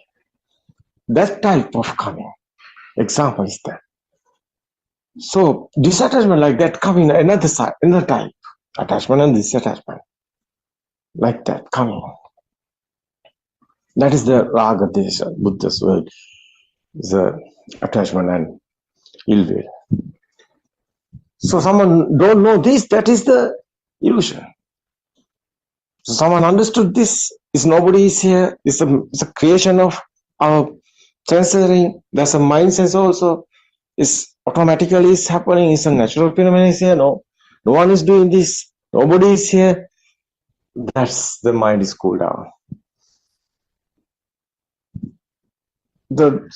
You don't know this, the power is generating, the thinking power, that's a mind power. You know this, mind power is not generating, that's a cool down is coming. That's the raga, that's the attachment and it's happening. So how's the fade in this klesha? This attachment and disattachment. How's the fading is this defilements? Someone know this, what's the truth here? That's the defilements of it. That's the short explanation is what is here happening. So these people want this, especially this Dhamma, Buddha's explanation. We are talking about not a concentration meditation, we are talking about inside meditation. It is very worth whole world. Yes, it's true. It is very worth whole world. Today, everywhere talking about people, world war is coming nearby. This time, earth somewhere, people in struggling, fighting, and not happening is good. It's not happening is good. Because they are mind. Everything is happened. The case is the people mind, not cool down. Especially they are thinking outside everything is permanent, but it's not real. It's your mind. People don't know this. That is why they are struggling, they are fighting, they are losing happening. It's not good. This Dhamma I think this Dhamma want everybody. Someone know this Dhamma. How interesting. This life is very nice, very cool, and very, very interesting. That's a cool down mind is tranquility. That's the Nibbana path. Okay, everybody. It's very nice today also. My Dhamma friend explaining this. Because many people, we know this present moment, realizing this Dhamma, and they are talk with me, talk with us. What's the real? So they have experience and they understand. Finally, they know it's true. They are in calm and cool. So I invite everybody. It's okay, come with us and join with us. And we want given the message whole world. It's a very, very important message is. That's a peaceful message. Yes, whole world cool down, coming the mind, human mind. This time is not very dangerous time because many guys can be happen bad. Nuclear bomb or something happen, it's not good. Many humans are in danger this present moment. Where this world, where this earth, where's the place we can't tell. Can we happen anything? Because people's mind is very dangerous. They are going wrong decisions, attached attack others, because their mind is coming attachment and will be what they are thinking. You hope never happen bad things, but it can be happen now because misunderstand the reason. Reason is misunderstand human mind is who know this. That is the case. That is why we are inviting everybody join with us, and we want to give the huge message in this world. Everybody want to know this Dharma. What is the reality? What is the happiness? So Keteva Sarne today, our guys, who is the helping backside in this exploration, this program. So very, very worth whole world. That is why we are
Therwan Sarnai, everyone.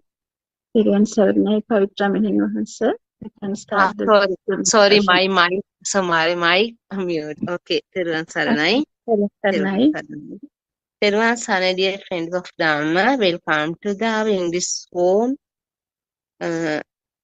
Zoom talk. First, we would like to pay our Buddothpado spiritual Dharma guidance teacher, and we also like to thank you all for attending this Dharma Zoom talk.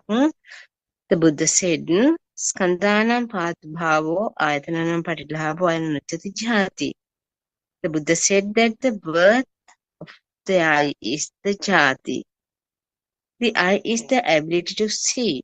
If we take the first mind of that newly born child as an example, when light comes to the eye, maybe the form of the mother at the same time making the sound as mom. Mom from externally, this both the sound and the form, color are getting together and feel as one. This is the mind, Sita. That is why the Buddha told the birth of the eye is the birth.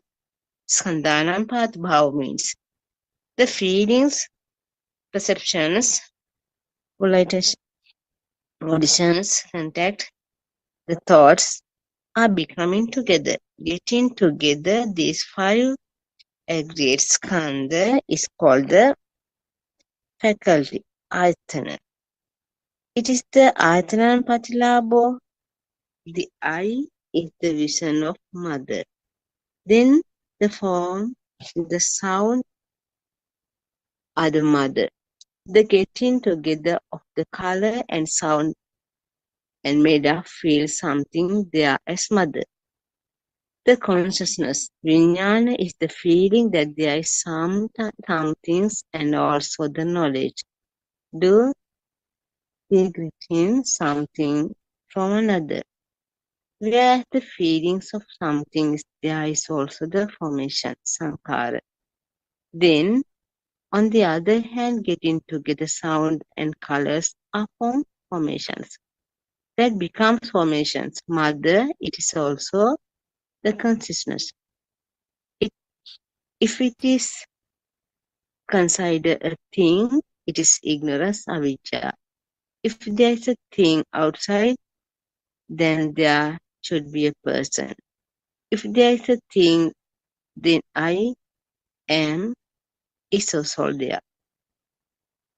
If there is a book, then the book is also an I. Without the book, there is no I, self, exists. If there is the mother exists, then I am no exist. Also, if there is a mind there, then I am there. Here is form nimitta, is mother, which has been formed due to the mix of color and sounds. This is the consciousness as a result of name and form, nama rupa, paccaya vijnana. Therefore, this dependent origination, sampadaya, is ignorance causes formations, avijja paccaya sankhara. Formations cause consciousness, sankhara paccaya vijnana. Consciousness gives name and form, vijnana paccaya nama rupa. That is how the dependent origination is taking place. Ignorance is seeing that there is a thing. The formation is the addition of names and forms getting together of sound and colors. It is also consciousness, the knowingness of the consciousness in ignorance. The eye is the ability to see. The mother in this example is also the same thing. When the addition of feeling, perceptions, etc. are taken as a thing, then it is the contact also. There are all mind objects. This talk isn't about the object coming into the mind at this moment.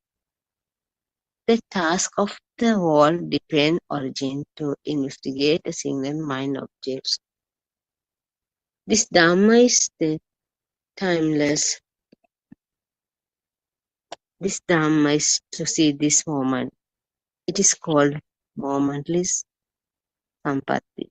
Kshana sampatti seen this moment is the scene of nirvana. For that is that necessary to see the Dhamma, which is the scene of nothingness. This means there is nothing as such mother, instead seen as color. colors and sounds, then there are no self in the colors and sounds. Seeing the Dhamma is seeing this truth. It is the Saddhamma, the realization of Dhamma is the realization of nature. That is way is called Dullabang Saddhamma Savanang Dullabang Shana Sampatti. It is seen in the mind of moment at this moment. Only this moment is exciting. The every moment there is a mind arise and passing away. Until there is breathing exist, the mind arise and passing away. The sparks and charge in the mind are taking place. The sparks colors in the five senses.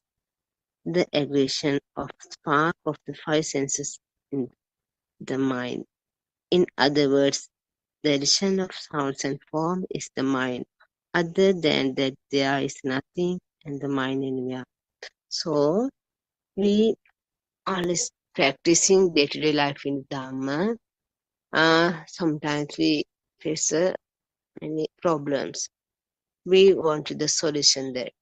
Then our Buddothpado guidance teacher always ready to clear our problems and to real path to Dhamma. So we always need our Kalyan Mitra, Buddothpado guidance, spiritual guidance teacher. Then we wait a moment, Buddothpado joining Tasan, Everyone Saranai.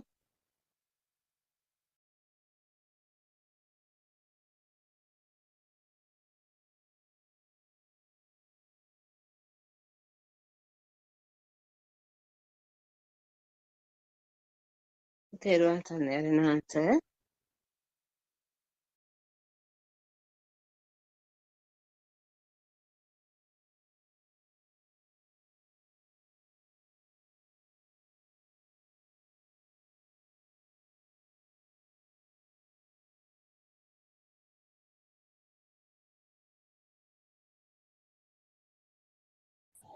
Terusan. Everyone Saranai answer. Yes, today that's starting the Dhamma, explaining Buddothpado Dhamma discourses. It's okay today. We are explaining how is creating our mind. What is that dependent origination real? What is the truth? Is real. The real. The practical is happening. So we are that we are explaining this. So many of them their experience and they are explaining, but there's a real is you want experience. This is not a believing. This is not another religion. So this is true Dhamma.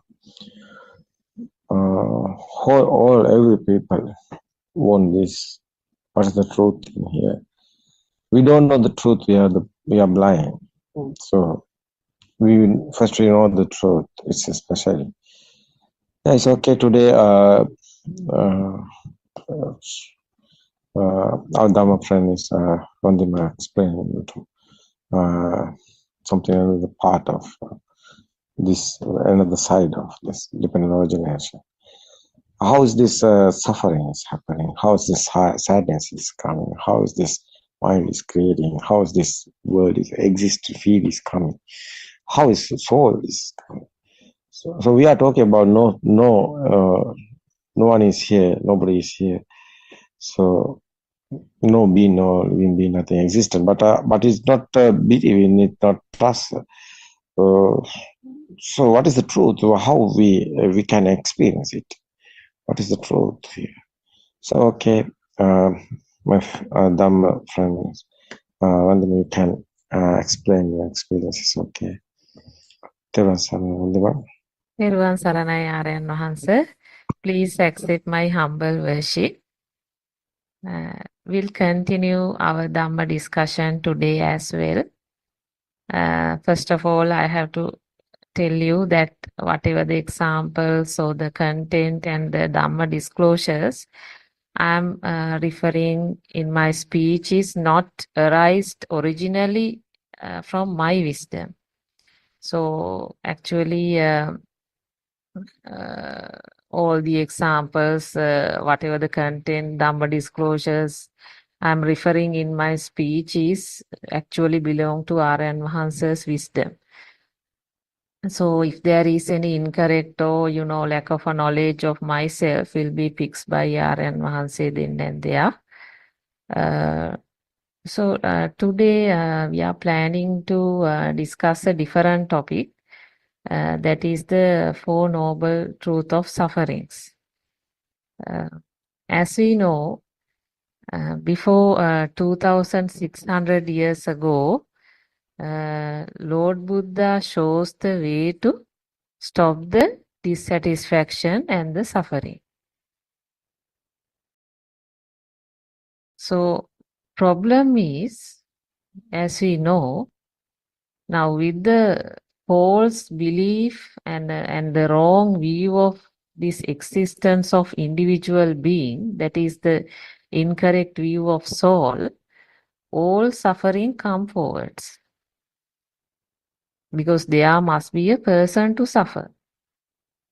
So we continue to believe existence of self, but we know that self, which is a Sambhuta Dharma. Actually, there is nothing called a self. So we continue to suffer due to that wrong view.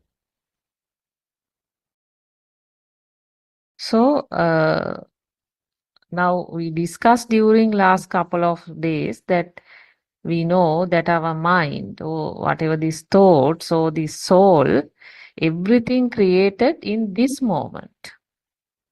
In this moment and disappear there itself. So the problem here is when our mind is in action, which we can't control, but suffering is also unavoidable. So when the mind is in action, we continue to suffer. So nobody can control the mind. Even you do concentration meditation, after sometimes you will realize the mind is not in your control. Right? So, but now as per our last few days discussion, we know mind is just a spark. It is a current that arises in this moment and then it disappears. When there are conditions, it arises. When there are no conditions, it ceases. So then what's the problem? Problem is, as long as the soul or the self is in existence, suffering follows you. Okay, because you think there is a source. But actually, existence of self is a false belief that we call Sakkaya Drushtiya or Sakkaya Ditthiya, or you call Atma Drushtiya. Right?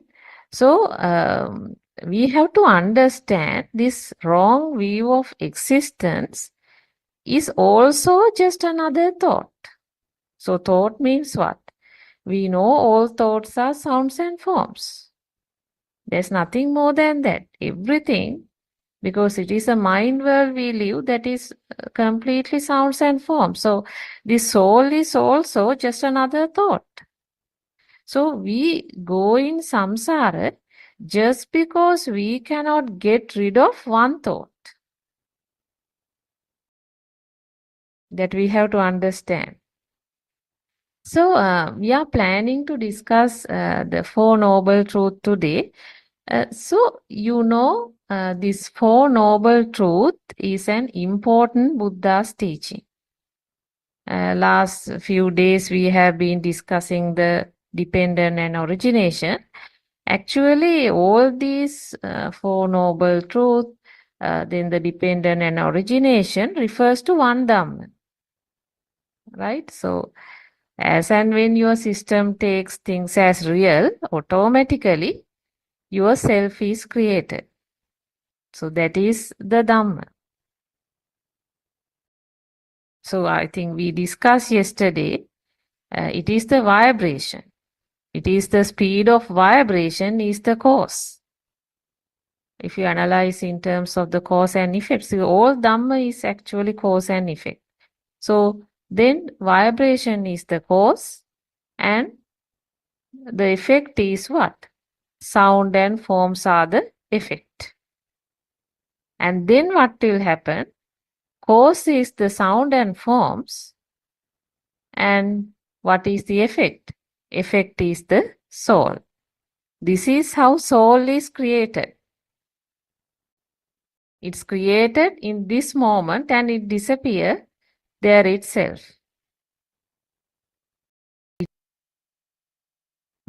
So no attachment or delight or existence occur.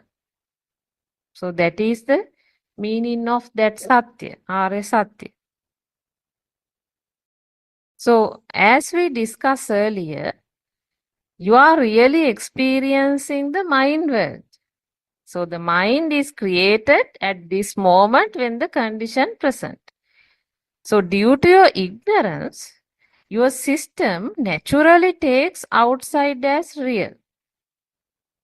So that moment craving arises. Greed, desire, all comes. You can't control. So the attachment occurs. This is the problem. The moment you take things as real in the system, this is what happening. You are really come to a very uncontrollable stage. So what is samudaya?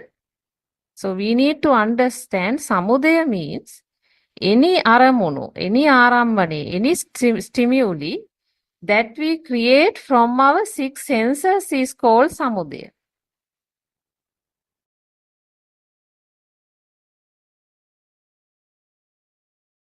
Suppose we receive an image of a book and we believe that it truly exists outside. It is called samudaya because we believe that the book truly exists outside. So we are actually tricking ourselves, right? It is our ignorance of the pure truth. That is avidya. That is the land of ignorance. Because that ignorance makes us believe in the outside.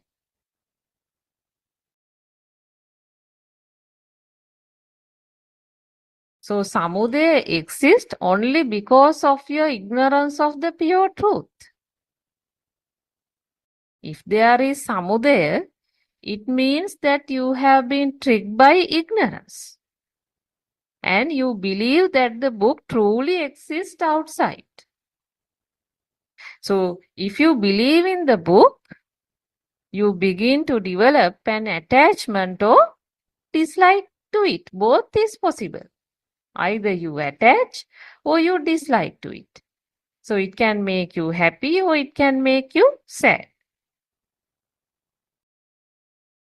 So what we need to understand is all thoughts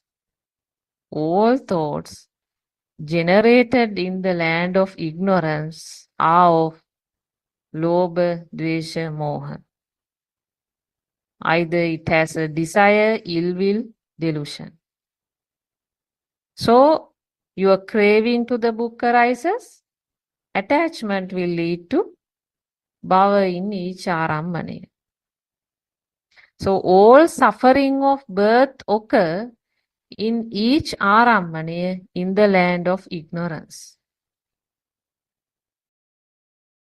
So in the sutra we find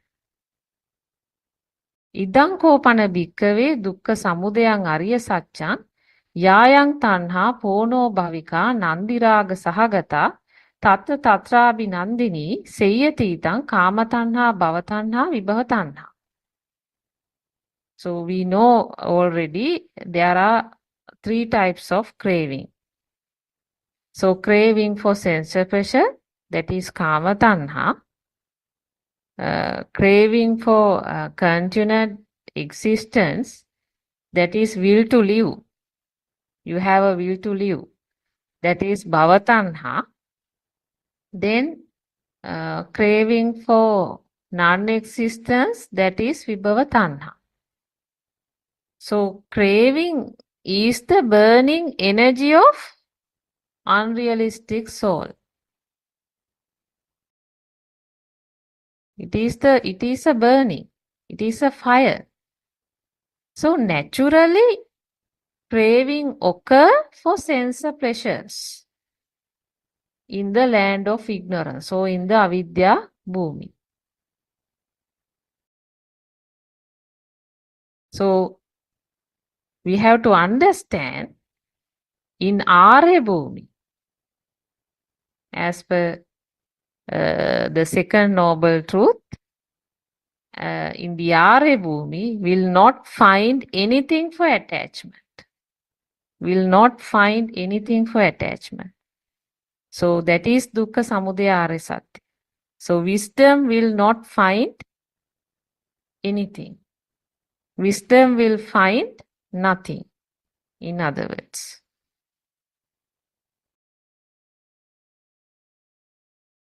Now let's look at the third noble truth. That is the cessation of suffering. That is dukkha nirodha arya satya. So in the sutra it is mentioned, Tanko panidan dukkha samudayang arya saccang pahinanti me bhikkave pubbe ananuttusesu dhammesu chakkung udapadi jnanang udapadi panya udapadi vijja udapadi aloko udapadi. So this arya satya also you need to understand seen from the spiritual eye. That is dhamma chakshushe in the arya bhumi. It is not, because these all are Arya Satya. You need to understand Arya Satya. So Arya Satya is seen in the Arya Bhumi. It is not seen to the mundane world. Because seeing means Dhamma Chakshushe, you have to understand it is not a syllabus. Or it is not another, kind of a theory. So you can't just read it and you can't, reading won't do anything. So this is something you must realize in and out, and that is the yatha bhuta jnana, or you need to have the dhamma chakshushe. Then only you will able to realize the complete truth out of the Four Noble Truths. How can you realize one particular truth if you are still in the land of ignorance, if you still feel the outside is real? Then we say it is, maybe it's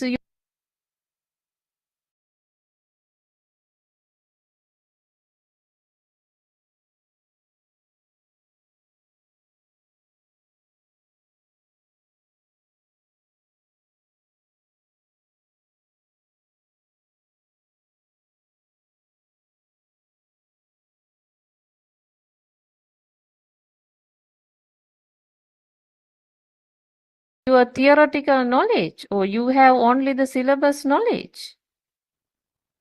So clearly this statement says dhammesu chakkung udapadi. Pubbe anunustesu dhammesu. This was not there before. And chakkung udapadi means what? That spiritual eye you will see only in Arya Bhumi.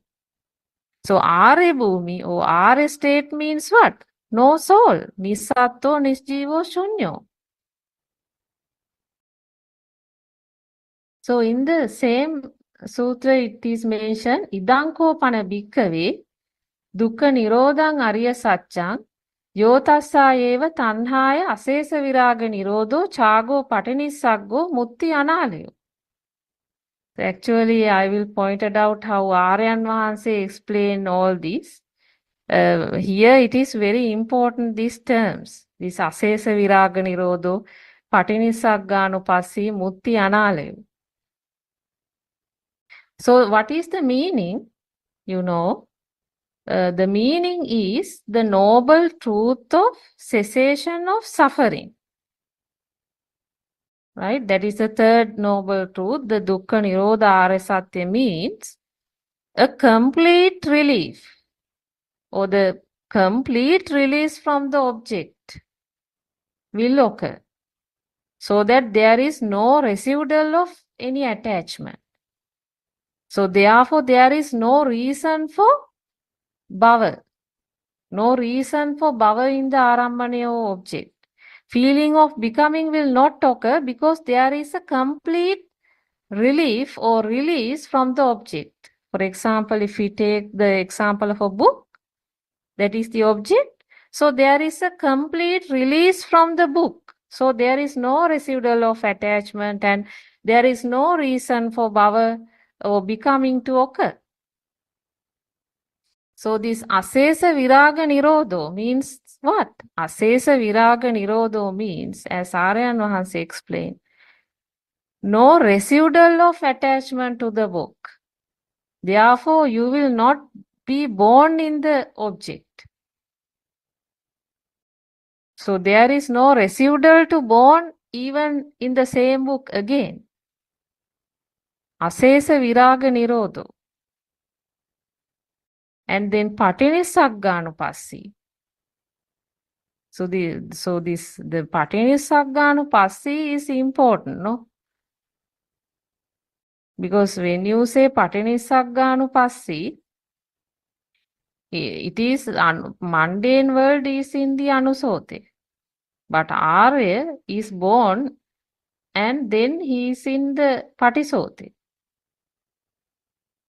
So patinissagganupassī means there is no possibility for attachment to occur in patinissagganupassī nature. So will not create bhava again. There is no reason to create again. Because there will not be things to create bhava. So because Arya Bhumi will not find things. So what is Mutti Analayo? Mutti Analayo means no pamper or no entertainment arise. Because there are no things to entertain or pamper. There are no things. So this is the noble truth of cessation of suffering. This is the Dukkha Nirodha Arya Satya. Right? So we can understand it is the Satya Jnana which causes Patinissagganupassī. So anusote we can see in the mundane world. But patisote we can see in the Arya world, Arya land.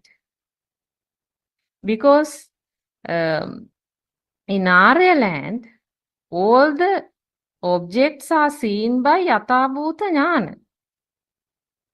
Therefore, completely Yathabhuta Jnana means Satya Jnana. What do you call Udevaya Jnana, Darshana Jnana. Therefore, complete relief or release from the object occurs. Right? So there is no cause for bhava in that arambhane. Basically, things are not found and soul also not created in this moment, in this arambhane. So everything formed in this moment. So there I think you know iti rupang samudayo and iti rupang attagamancha. So iti rupang samudayo means how this form is originated. Then one who sees the origination of the form, he sees the cessation of the form as well. That is iti rupang attagamancha. So there is no reason to attach for a particular thing, because that system will not find things. Right. Now we'll discuss the fourth noble truth. That is the noble truth of the path leading to the cessation of suffering. That is Dukkha Nirodha Gamini Patipada Are Satya. Tanko Panidan Dukkha Nirodhan Arya Satchan Sachika Tabbanti me Bhikkhave Pubbe Ananuttusesu Dhammesu Chakkung Udapadi Jnanang Udapadi Panya Udapadi Vijja Udapadi Aloko Udapadi. So back again. This is the Dukkha Nirodha Gamini Patipada Arya Satya seen from the Dhamma Chakshushe, or the spiritual eye in the Arya Bhumi. It is not seen to the mundane world. Arya Bhumi is Nisatto Nisjivo Shunyo. So Dukkha Nirodha Gamini Patipada Arya Satya, what happens here is automatically one who knows the truth, one who has the Yathabhuta Jnana, automatically he will be developing or progressing for the complete realization of Noble Eightfold Path. That is the Arya Ashtangika Marga.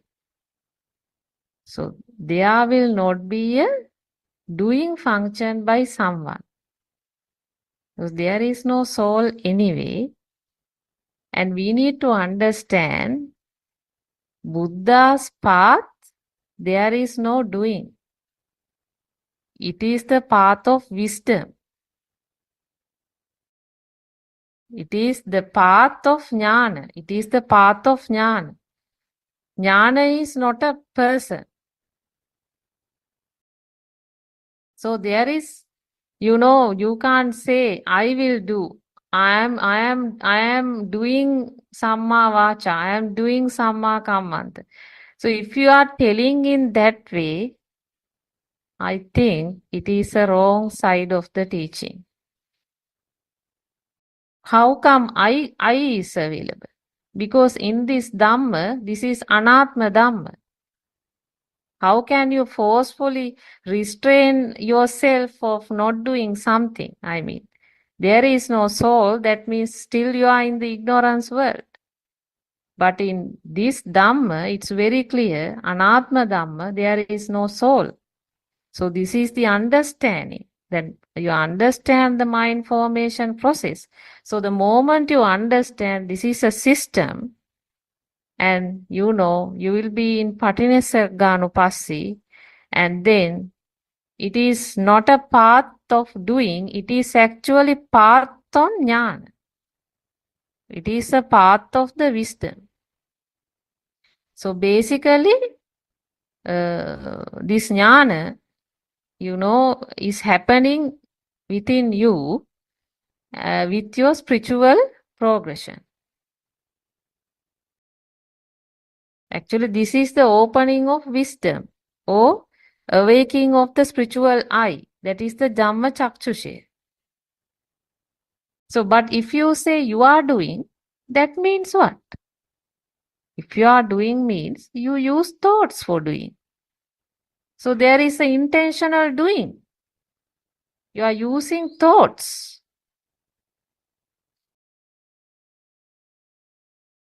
But here, remember, Nibbana path, if you analyze, there will be an automatic internal transformation will occur. That one has to experience. That's why we say this is practical Dhamma. This is practical Dhamma, because one will experience when that person study the mind formation and understand this Sambhuta Dharma and understand its all vibration. Once he understands the science, he realizes there is no soul. The soul itself is also another vibration. So it's all sounds and forms, just another thought. When you think, it is another thought.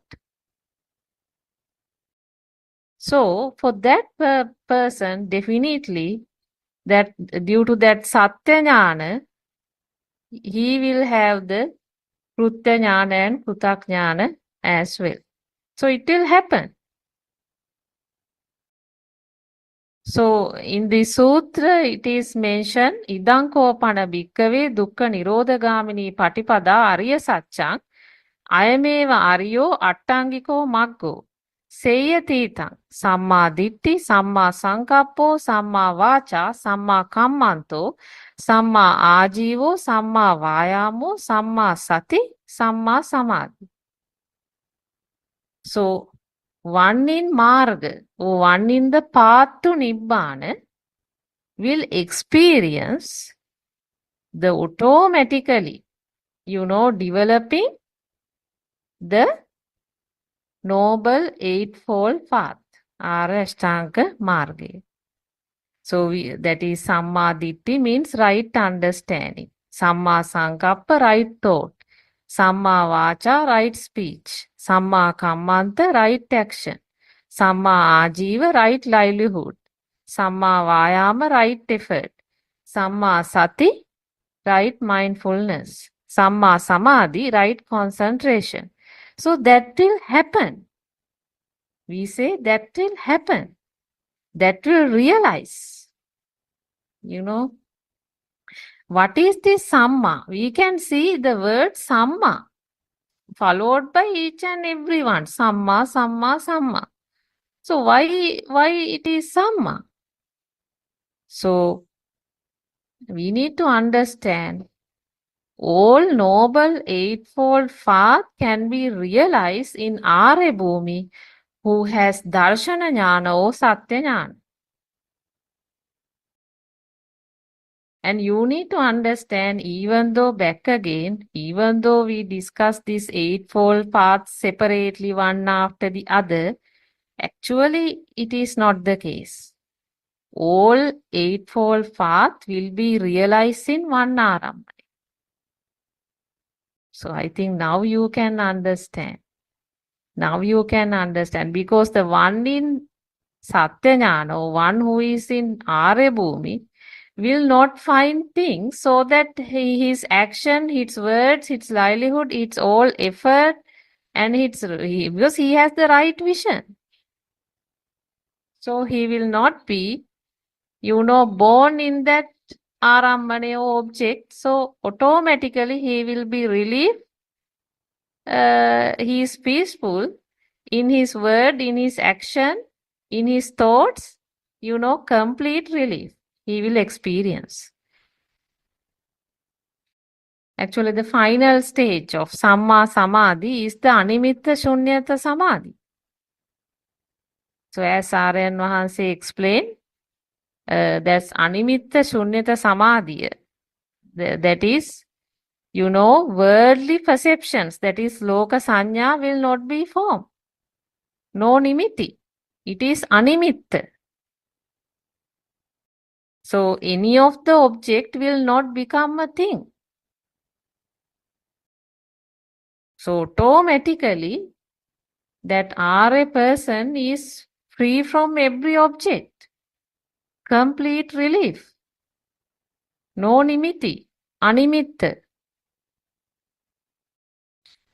So I think we did a fairly some discussion on the Four Noble Truths. But we need to understand all Four Noble Truths will be realized in the same mind object. That is, same Arambhana, same, object. So one in Arya Bhumi, that happens. Automatically, this Four Noble Truth is realized to him the moment he contact with anything. So actually today we do not have time, but this noble truth go with three processes of wisdom. That is, we have heard Dvadasakaran Tiparivattang. So you know that Satya, Krutya, Krutak, that Tiparivatta. That is the wisdom of truth and action and wisdom of completion. So that of course we can discuss maybe tomorrow. So I think this is enough for today's session. So we'll invite our Buddothpado Aryan Wahanse to add any comments. Teruvan Saranai Aryan Wahanse. Thiruvan Saranai, that explaining is my feel is a theory. Yes. What's the practical side? Yeah. Practical side is non-existent. Non-existent is the Samma Samadhi. What is the Samma Samadhi? Side vision is non-existent. Non-existent. Non-existent is I think it's the wave, vibration. Otherwise, we are talking. That's a quantum theory. So everything is a nature. There's a life feel is a power, like electric power, like a magnetic power, like a mind power. We are talking. How is creating this mind power? That one is. What's for noble truth? Well, how is suffering is coming? Suffering is something existent. No, that's a feel of alive. That's a mind power, energy. So that's a field. That's a current. These six senses are creating. That's a current is coming. That's the alive field. That's the existent, otherwise field. So it is senses are creating. That's a waves. Waves are so vibrations, no, sparking. This light and sound and the other sensoring, that smell, taste, and skin sensor. The every sutras there is where what is that sutra's meaning is there's six senses. Six senses are creating. That's what we are explaining. Sutra there's Nikaya third one and Santa Nikaya fourth one. What is this 40 sutras we are explaining? Every sutra senses creations. Senses creations is what is the effort is the suffering. That's the fundamental truth. Sense creations. This sense creation is that no one is here. Nobody is here. Who is the suffering? Someone understood this one. Right vision. What is the right vision? What is the true Dhamma? What is the real dependent origination? That is why you be careful explaining. Because where's the targeting? It's okay. So theory is a theory. Practical, we want theory. That's a message.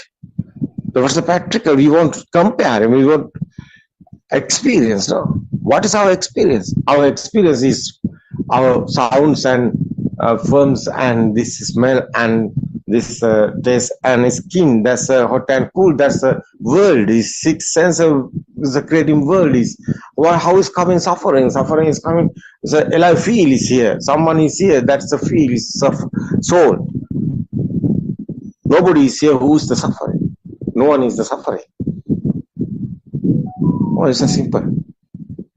Yeah, Four Noble Truth also simple. That's a dependent origination included this Four Noble Truth and the that's a eightfold path. It's the same. Everything is one Dhamma. What is that one Dhamma? Is non-existent. Existent is the lay people's going misunderstood. That's the misconceptions. That's illusions. So what is the real one is? What is the truth is? Non-existent. Because no one is here. No being, no living being, nothing exists. That's how is coming that. That's the vibrations. Senses creation is how is happening. This is the what to be a compare. That's a what to be. That's a. I think it's want to be think, realize, special. What is suffering? What's the origin of suffering? Origin is how is it creating these senses. Our senses are creating. That's the coming attachment. That's the origin. That's an Nandi. Existence is something there. Chair or table or mother or father or son or moon or anything. That's a thoughts, not a real. Thought is not real. That's the origin. Someone understood that. Crave is not coming. No, nothing value is coming. Anything. That's one is the that's a tranquility we are talking about. That's a peaceful mind is coming because nothing anywhere. That's why everything is a thought. That's a sparking. The senses are creation. It's a light also, sound also, light and sound. What is that?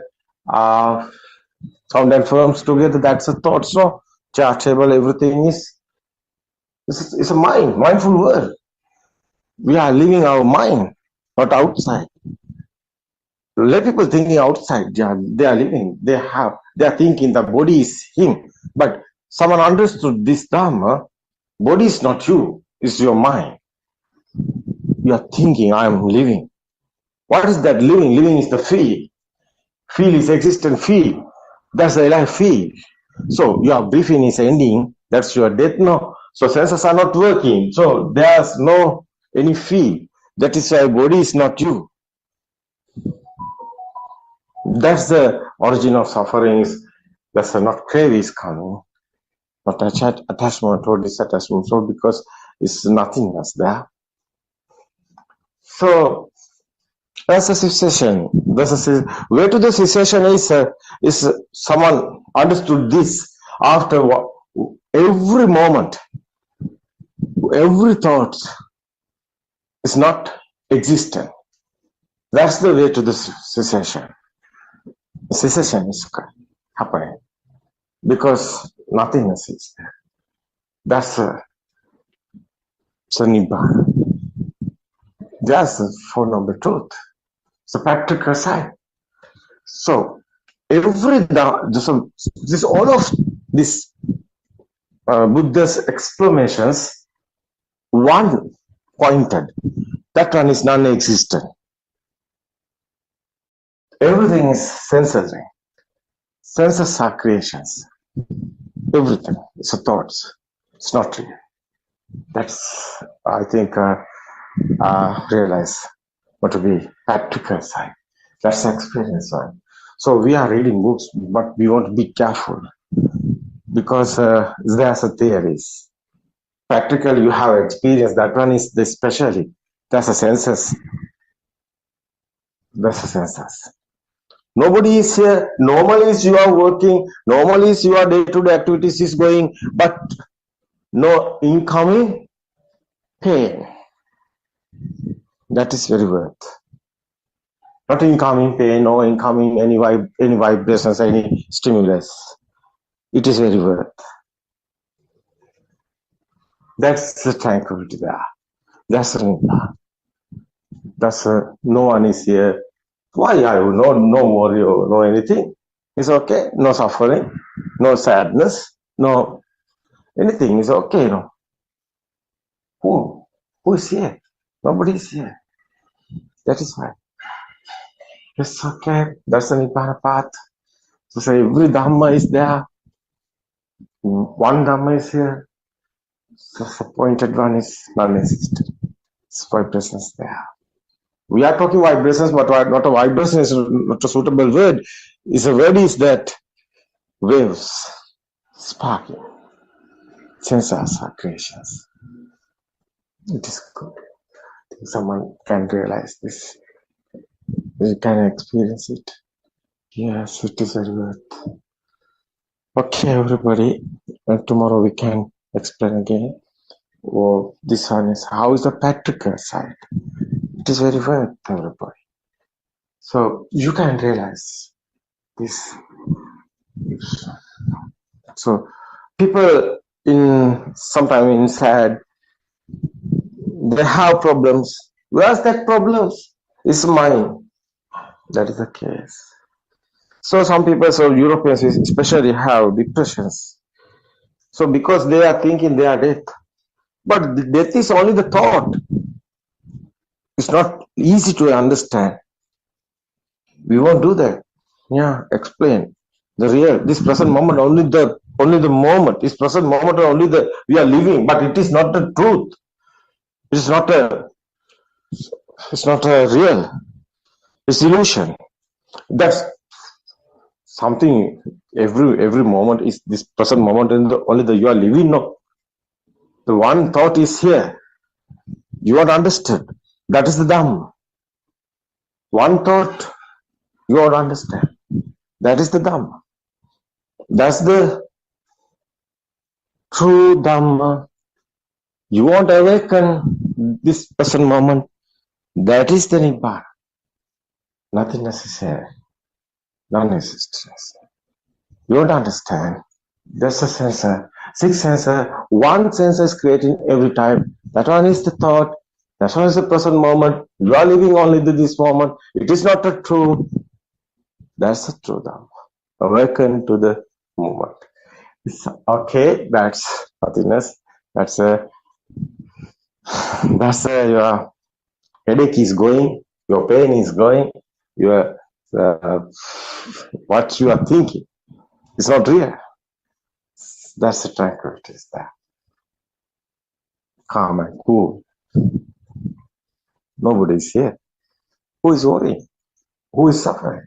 Who is coming sadness? No one is here. No. System is working. Senses are working. It's not you. That is special. Yeah. It's okay. Okay, everybody. Tomorrow we can discuss again. Yeah, true Dhamma is the best. True Dhamma is the you want. It is this world. I think it's a very wet today because everywhere is burning. No, war is everywhere. Also, Israel is there. Yeah, we are talking yesterday. Yeah, that's a. What is the time? We can't tell. Something happened. More people are dying because someone mind coming. No, anger. How is anger coming? That's thoughts. That thought is not real. Someone understood this war, this whole world, everybody, people in calm and cool, settle down. It's okay. Dhamma friends, you can understand this very well, I think. My friend Randima also tried to explain that's a Four Noble Truth, but it's a more parties going that theory, but I know you can understand this, you know this. It's okay. I think you won't realize. Actually, that's a practical side is very worth. It's okay. Okay. Yeah, it's okay. Okay, everybody, Teruvan Saranai. Therwan saranai Aryan Wahanse.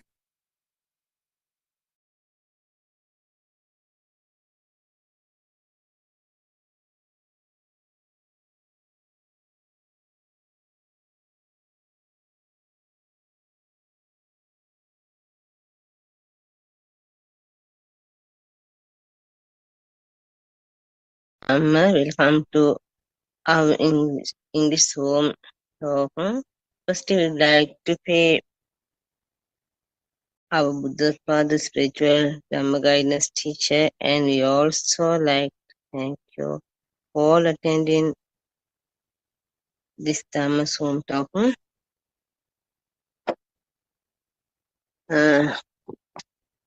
And until Narana joined the class, we discuss about Dhamma.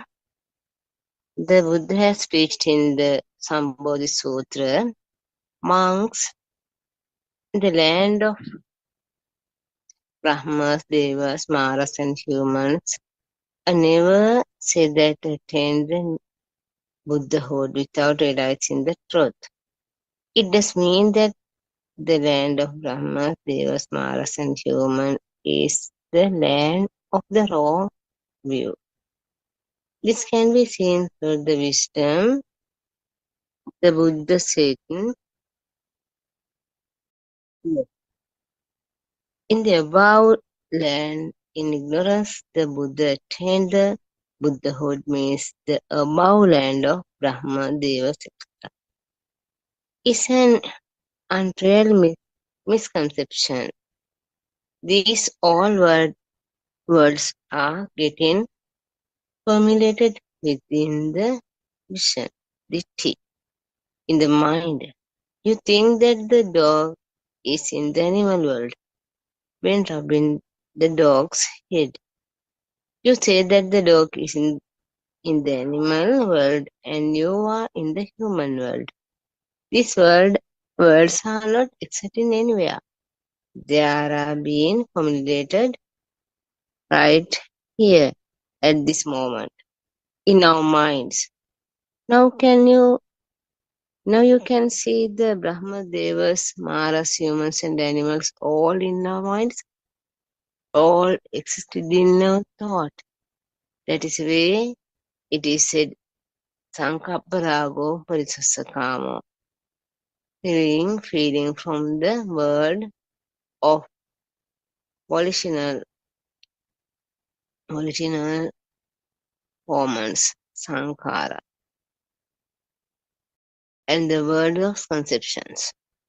In the wisdom of actions, Krutyajnana is completed. Then the wisdom of complexion, Krutyajnana, arises. It is the end of result of the path. Therefore, to attain the vision, one has to follow the dual correct path, Anupubba Sikha.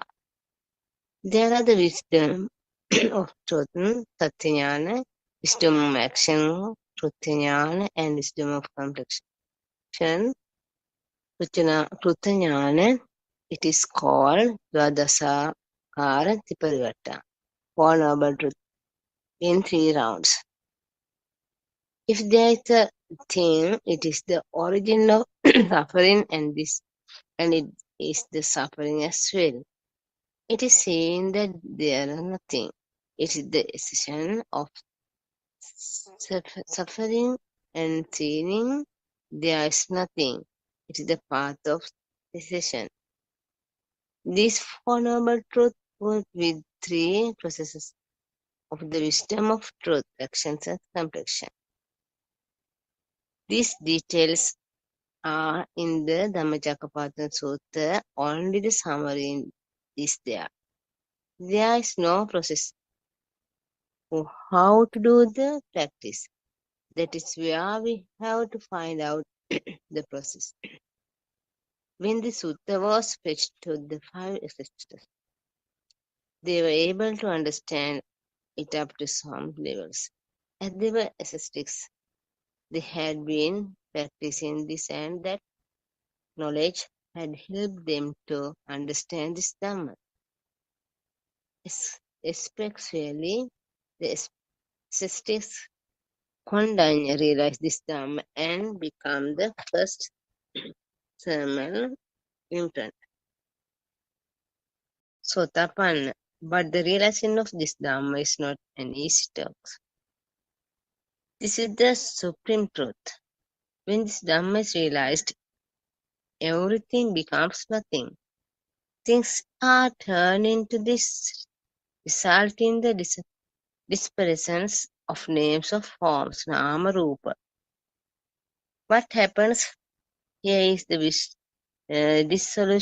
dissolution of names and forms completely. As a result, the consciousness jnana is getting invisible, anidarsana. Even after the consciousness jnana becomes not visible, anidasana. It can be seen, hardened, touched as before, but the contact passes is not taking place. This means that even it is seen, heard, thought, and felt like before, feeling lapsed within that, but there is no value for anything. This leads to a wonderful freedom within. This is the result of diluted, exciting desire, chandaraga, diminished tense, ashrava, and defilement, klesha. Tanhakyo nibbano, the one who sees this truth, the desire is getting diluted and it is the nirvana. The Buddha has said that this was the one and only path nirvana. Ekaino maggo yambikave dittincha anupagama silava dastanena sampanno Hamesu neyya gedanna hijatu gabbaseyam punaretiti. There is no birth again. This is the last existence, Baba. Okay, like this, our friend. When we are practicing our day-to-day life or in the Dhamma, we always face the many questions and many. I want to get a solution that problem. So our Buddothpado, our spiritual Dhamma guidance teacher, always ready to explain the correct path to us. Then Arinhanse during this moment, Teruvan Saranai. Teruvan Saranai. Teruvan Saranai. Yes. These days we are explaining dependent origination very well, I think. However, these explanations, this is not a regular, this is not a book explaining. This is a practical explaining. So, Buddothpado Dhamma discourses especially the practical side. What is the truth? This present era. That's especially what is the really is happening one is what is the real dependent origination. What is the practical is how is practically what is the happening one. So it is very worth this era because many periods we are realizing all of them and finding that what is the truth, what is the Buddha's correct one is dependent origination. So long period struggling all of them, whole world, Nibbana path is going, struggling, they are searching what is the real dependent origination. So many people experiment is doing, concentration meditation is doing, and trying, what is happening. So everybody know this. So someone try to become a Nibbana, ending this suffering. He have this experience. He know it's not happening. So books there. We can read the books. We can get the knowledge. But it is the truth. It's okay. Somewhere how something secret is. Why is not happening? We know this. We have knowledge. We try to. Practical is doing, not experience is coming. Deferment so is a normal is here. Deferment not fading.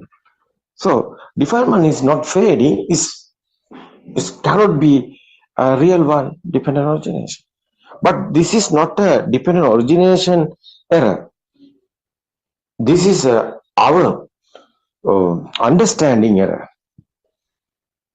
What is the real one? We want. That is why we want a experience. That is why we want experiment doing. We want to go and realize, and practically we won't do the practical. Try. Yes, try and try. One day you can win. That is why many periods, 30 years, I did that concentration meditation, but not happening.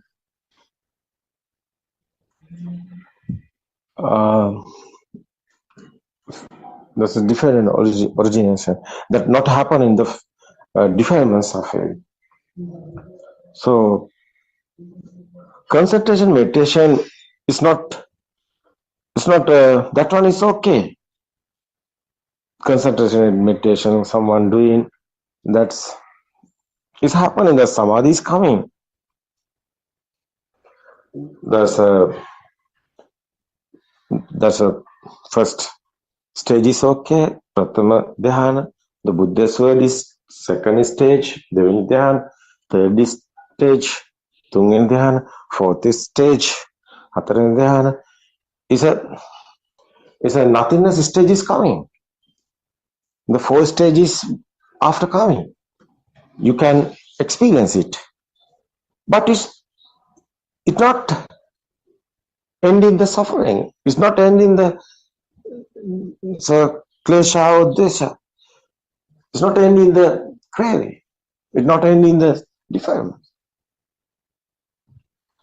It is not the path. So you know that Buddha's time, 5 teachers also doing that. That's a Siddhartha Tapasa is doing that, but not happening. It's okay. It's a concentration meditation is going that it's a samadhi stages. No problem is there. Samadhi is okay. It's not inside meditation. It's not. Your ego stick is not going. Yeah, that is the case. So long period, I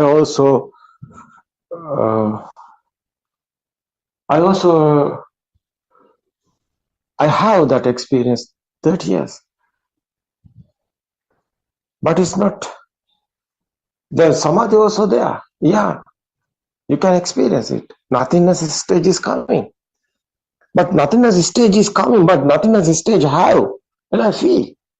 Soul is there, not ending. That is the case.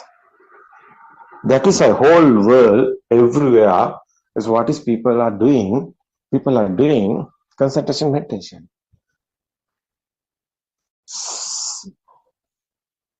Yeah. Australia, Myanmar, Thailand, so everywhere, India, Sri Lanka, and America, UK, everywhere.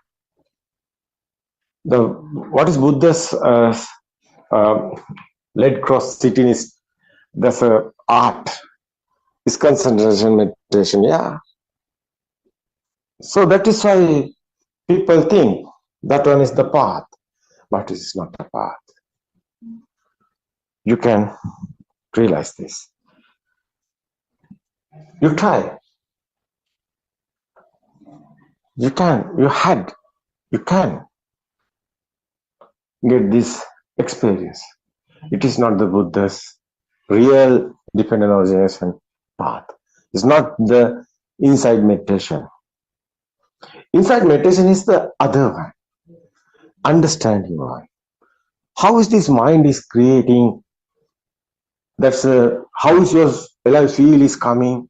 How is this soul is coming? You won't understand. Someone understood this mind is not real. These thoughts are not real. These are illusions. That is the way. Non-soul Dhamma. That is the way ending the suffering. Because suffering someone have, sadness someone have, they want to be someone.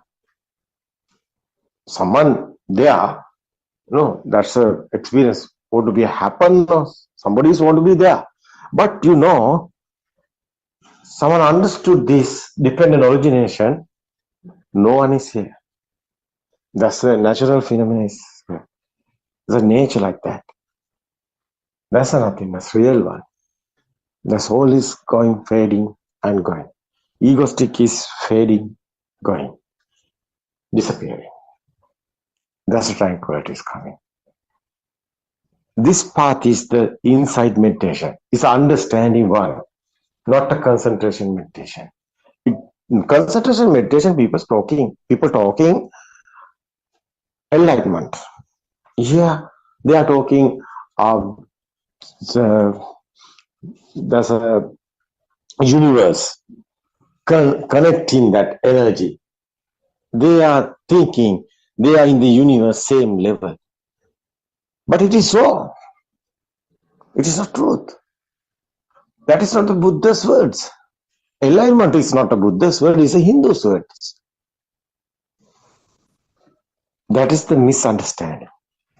Concentration meditation path is going there. Hindu's path. Universe. So connecting the energy. So it is not a Buddha's path. Enlightenment is not a Buddha's word. That is why we explaining, understand after different origination, how is this mind is creating, how is alive feel is coming, how is this soul is coming. There's nothingness here. No being, no living being, nothing exists. This is the way. This everything is your mind, everything is your thoughts, not real. That's the correct way. Understanding one. After you know what is the illusion. What is the illusion is? This mind consciousness is given you to this world. It's not real. It's sound and forms together. That's consciousness is creating this. These senses are ear, eye, nose, tongue, skin. These five senses are creating. That's the world is creating. It's the sensoring. It's the sounds and forms. What is this? That's a together combining. That's the thoughts creating. This thoughtful world is only the sound and forms and other sensoring. Nothing else here. So this, how is creating this energy? What is that power? Is alive feel. That alive feel is coming this creation. Someone understood this creation, this process. That's alive feel is the energy. That one is the fading and disappearing. That's the craving. It's disappearing. That's the defilements fading. It's your soul, alive feel is disappearing. This is the only the one path, not another way. Only the one way to Nibbana is explained in the Buddha. You can experience it. It's not a believing. This mind, how is creating, how is happening this defilements. Defilements are fading. That's the Nibbana. No one is here. Nobody is here. Nothing connect in universe, any energy or anything. Energy is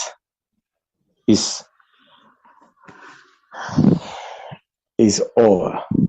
Energy is over. No energy is here. That is the super awaken. Buddha explained. Super awaken is awaken to the moment. This present moment is the only you are living. But that one is living is your thought. That present moment thought is not the real. You understand after you not exist and feel is coming. So that's there I feel is disappearing. That's a craving, disappearing, fading. That's a difference of fading. So same happening. One time, this present moment, only the time, only this present moment. What is the future? Is the present moment only the thought? What is the history? Remembering something? That's a present moment, only the thought. But this present moment thought is not real. Someone understood this present moment thought, how is happening. That's the yatha bhutam pajanati. That's a Buddhist word. That's the nibbana. Yonso manasikarang yatha bhutam pajanati. That's the way to nibbana. One way is not another. Ekaina maggo ayambika is the Buddhist word. One way is to nibbana, no another way. So this is the dependent origination, creation. No one is death or no one is birth. This is only your thoughts are creating. Every moment, every second is creating these thoughts. Thoughts are not real. That's the way to Nibbana. I think, my friends, the Buddothpado Dhamma discourses following and understanding, that's the Dhamma friends. Okay, today explaining you, I think join everything, everybody's another guy, yeah. So many guys here to explain this, because there's an experience, that is why the very word, not a book reading, this is the experience. So these guys understand and they have practical experience. They know what happened here. That is why they are explaining what's their experience. It's okay. Andima is today ready to explain you to how is this way is her experience. It's okay. Teruvan Saranai, sir. Please accept my humble worship, Aryan Mahansa. Teruvan Saranai, everyone. Today also, through this Zoom, we are ready to reveal the truth to the world. The message we received through our spiritual guidance teacher just now spoke, our Buddothpado Aryan Mahansa, who have experienced the end of suffering through his own experimental experience. Actually, it is the story of how you get rid of your old sorrows as well. So this is a very important discussion. And also I like to emphasize that in my speech, I mean, whatever the examples or the content I'm raising, which was not originally, formed in my, knowledge or wisdom, that was really, it is the wisdom of Buddothpado Aryan Mahansa, and I'm trying to put to the words. So this is a humble effort. But anyway, then and there, Buddothpado Aryan Mahansa will, add something or improve, or maybe if there is any correction required, definitely Aryan Mahansa will do it. So let's start today's discussion. So I'm planning to discuss the 3 marks of existence, anicca, dukkha, anatma, and also a bit about the satipatthana as well. Before me moving on to that, let's analyze, what is this I-ness, I, O, me? So let's analyze our role, right? So let's try to understand what is this soul, what is this I concept, what is this me concept, right? So if I ask you, what is your role? So you play, I think, different role, isn't it? So if we analyze that bit more, maybe you will be working somewhere. So you can be a doctor, or you can be a lawyer, or you can be a writer, or you can be a lecturer, right? Now that is your role. So the role of a doctor, the way it speak, maybe to a patient, and the way it dress, no, everything would be different. Then, but after coming home, let's say this is a female person, so she's a mother for several kids, isn't it? So then the motherhood is another different role. So being a mother, you need to act like a child sometimes. So having a chit chat with them, play with them, feed with them, that's again a different role. So then the same person is the housewife at home as well, isn't it? So now it's another different role. So she has to cook or clean the house, or maybe command to others, what should be done and what should be not done, and so on. So the same person, we can see, play different roles. So that role doesn't end. Now the same person may be a wife to her husband, no? So that is another complete different role. Then maybe the same person interact as a friend to someone, then the role would be different. Okay, then we understand the same person is a child to another mother, isn't it? Because when you are with your own mother or your father, your role would be completely different. The way you talk to them, the way you deal with them would be different. So same person is a brother or sister of somebody, right? So then that role would be back again different. Then when the same person go to temple, or let's say go to a religious place, so then the way it dress would be different, the way it walks even would be different. I mean, the way it speak with the religious priest would be completely different. So what we can see here? We can see same I, the same me, plays various roles, right? So now if I ask you, who are you actually? So where is this I? Because there are several I or me here. We can't see a single me here. Is there a single me here? No, several me's, several I's. So you have to understand you are acting different roles in different places. This is the Maya, this is the illusion. So you are acting. So actually, there is no single I. So that is several roles. So therefore, I think we need to understand how this soul is formed.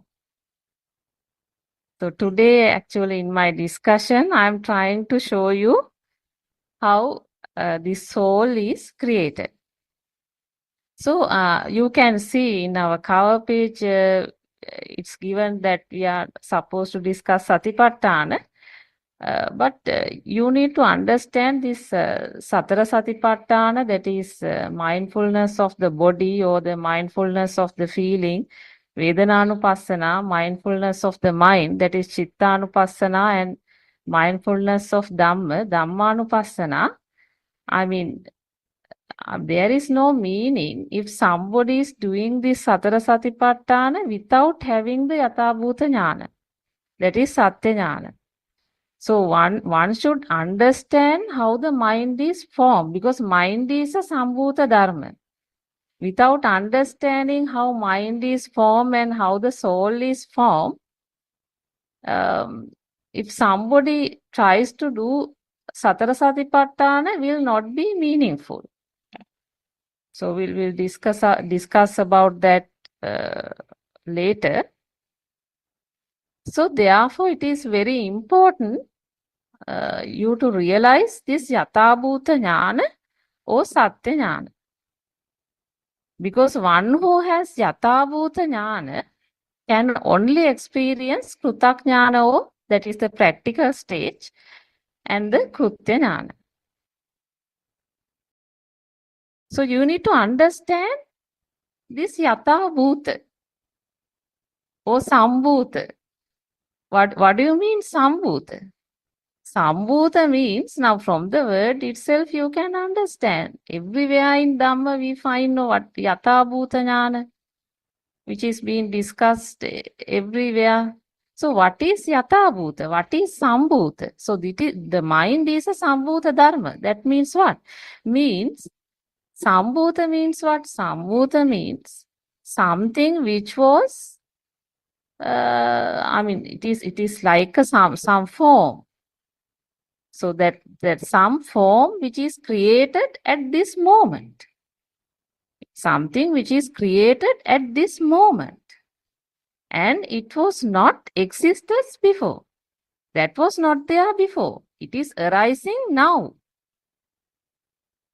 And at the same time, we have to understand it will not exist for future too.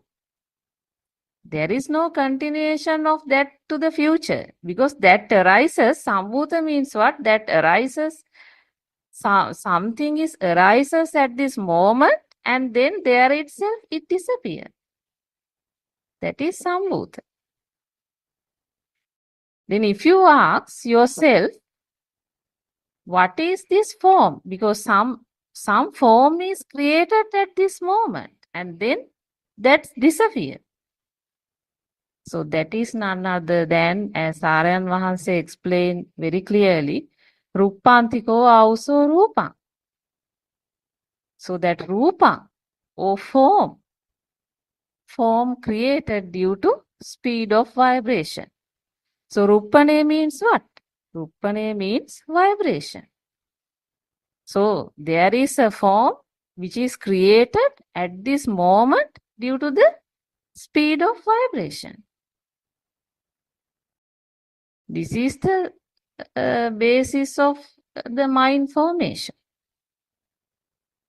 So you need to understand this. This Rupantiko also Rupa. This is a Sambhuta Dharma. Mind is a Sambhuta Dharma. So in Dhamma, you get Salayatana Loko. I think now you are familiar with that word. The world is created or formed this moment due to Rupane or vibration, and then at a fraction of second, the world disappears. It is the cause and effect Dhamma. In other words, Hetupala. So here the cause means what? The cause is the speed of vibration. Then what is the effect? So effect is what? Effect is sounds and forms. Sounds and forms. Right? So this will go on. This cause and effect will go on. Actually, due to the vibration, what will happen? The vibration is the cause, but the cause and effect the effect would be sounds and forms. The next you will be finding, chairs, desks, that is finding object. And then what will happen? Sounds and forms means the desk and chairs itself. Then what will happen? The next effect is what? Feeling of self. Now you see how yourself, the soul was created. So it's all due to that vibration. The cause is the vibration. Because of the vibration, the effect is sounds and forms, that is table, chairs, desk, and the moment the particular thing is there, the next effect is what? That feeling of self or the soul.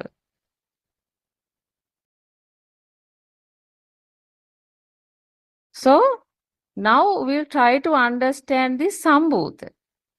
So we now understand there is a Sambhuta of sounds and forms. In other words, it is the Sambhuta of chairs, desk, or any object. It can be any object. And also it is the Sambhuta of self or Atma. So the soul is a Sambhuta thing, which was not there before and which will not continue. When the cause is present, that arises, and when the causes diminishes, that ceases in the same place. So the moment means that. Moment means actually you have only this moment only. In this moment, everything arises, and in this moment, everything disappears. So we have only this moment. There is nothing other than this moment. So everything created this moment. Now, if we look at this more, we'll try to discuss this cause and effect more. So the cause means what? The cause is the speed of vibration. Now, if we take example, for example, eye level, so the effect would be what? Creation of a form. So the cause is the speed of vibration, but the effect is what? The effect is the form is created, that is the light object. The light object is created, which is also a different form of vibration. Light object is created due to that speed of vibration. So this means what? As we explained you last couple of days, the light is created in the sensor. The birth of the eye, in other words. So now you need to understand this is Sambhuta. This light object means what? That is a Sambhuta Dharma. There is nothing material here. So therefore, you can't take this light object, Varna Rupa, as a thing. It is some kind of a form which is generated at this moment only.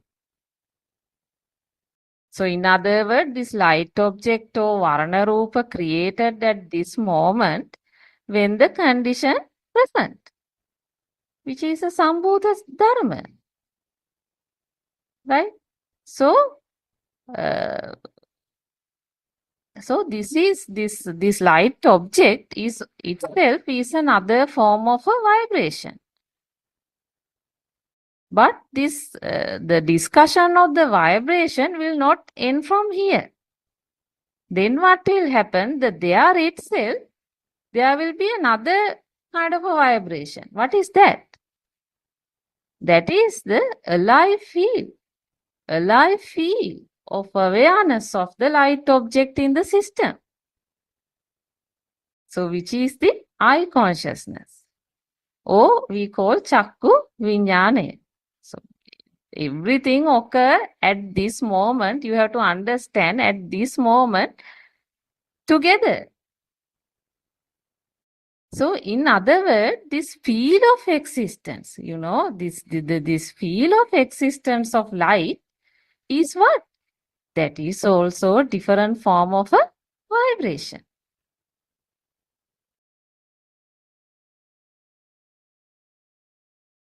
So we understand this existent field is a different effect, no?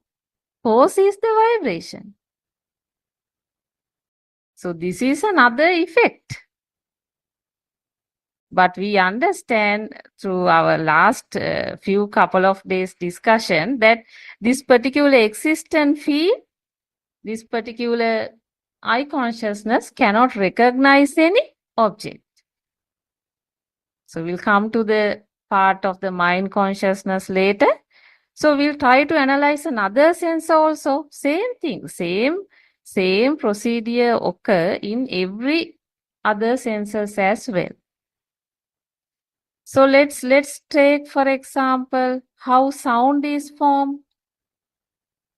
Again, the cause is what? Cause is the speed of vibration. So what is the effect? Effect is what? That particular speed of vibration occur at ear level will create the sound object. Now we have to understand, same like earlier, this sound object also a different form of vibration. So that means what? The sound created in the sensor. It is not that any outside sound is coming to the sensor. Because cause is the vibration and the sound object created in this moment here. Right? So now you need to understand this sound object is not a thing. There's no any material kind of thing here. It is created at this moment when the causes are present. And sound object ceases at the same moment. So that is the nature of this moment. Therefore, you need to understand that this sound object is what? It is a Sambhuta Dharma. It is a form of speed of vibration only. That is just a form of a vibration only. Now, that will not end. I mean, there will be another vibration occur. That is what? That is the feel of existence of sound. Then what will happen? The same situation, everything, remember, everything you have to understand occur this moment. So, same situation, what will happen?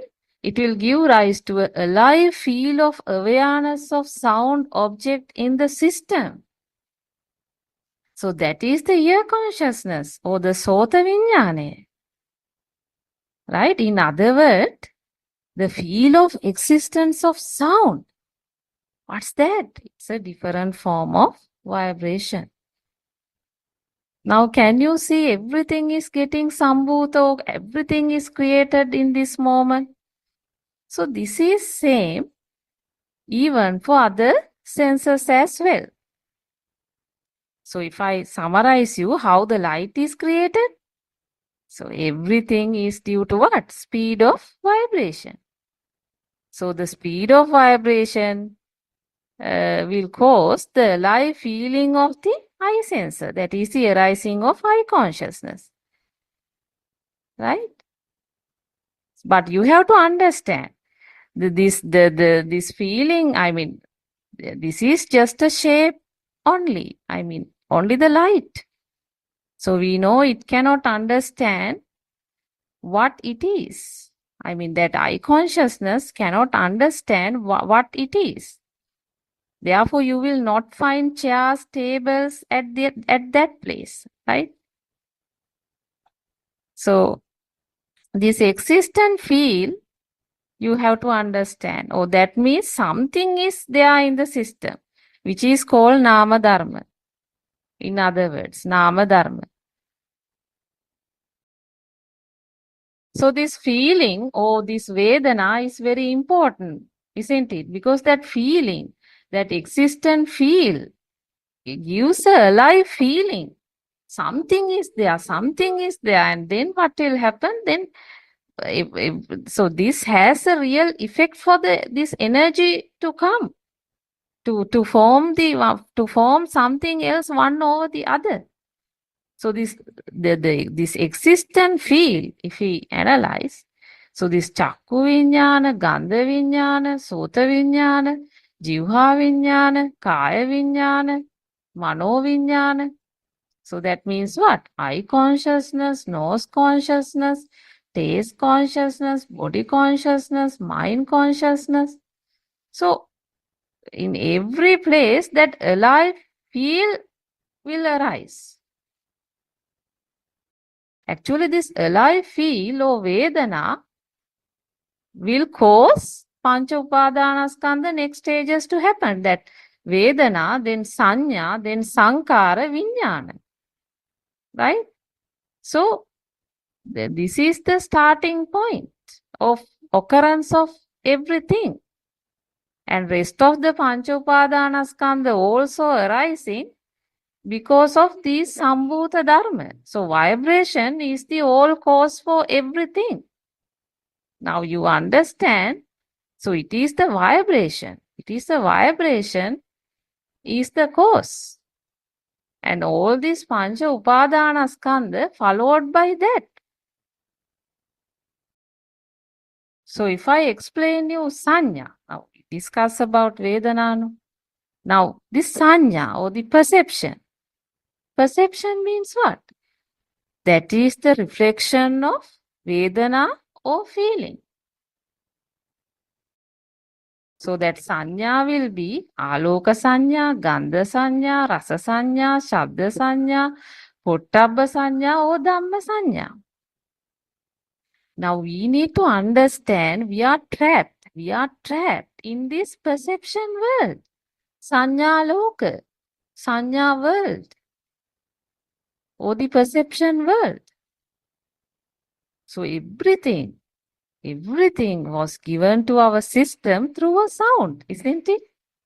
Through a sound. So what I'm trying to say here is everything is sound and form. So you will not find anything else. So we have given basically sound for everything. I mean, every animal, every place, everything we use, every word, every name was formed in our system through a sound. So basically, sanya or perception was formed as a vibration of coming together of sounds and forms. Now see, that is another form of a vibration.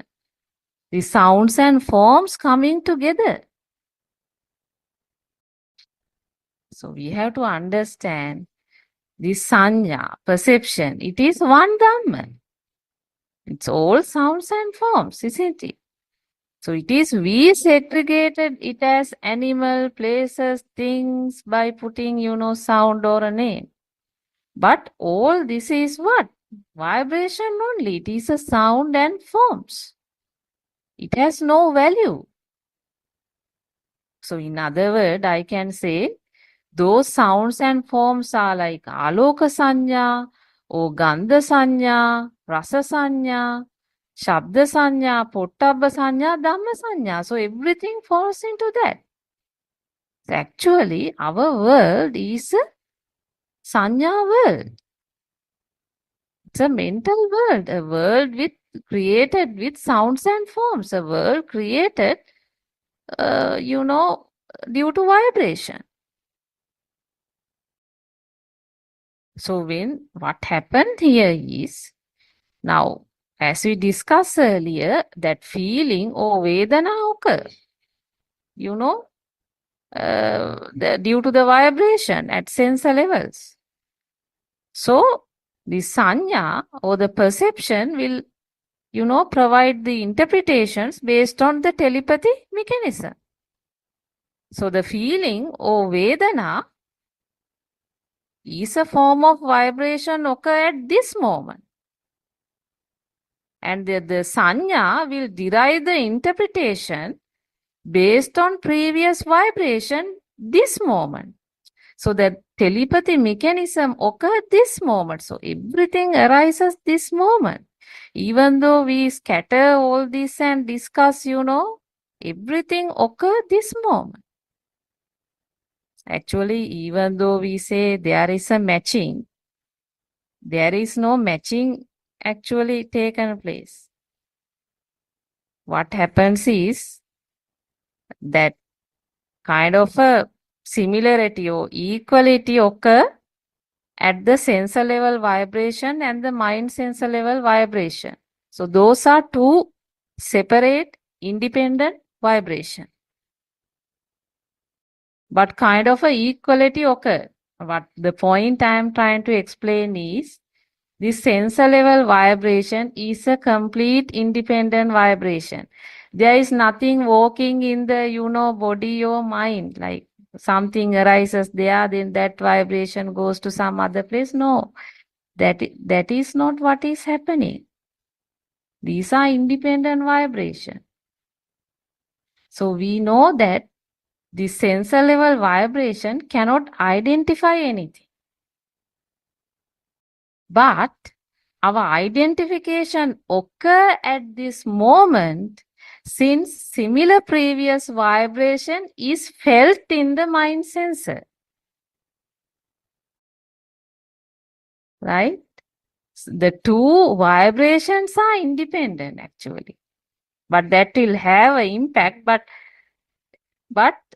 it is nothing like something is going somewhere. No. Basically what happens here is the two vibrations are similar, therefore we feel that we see outside.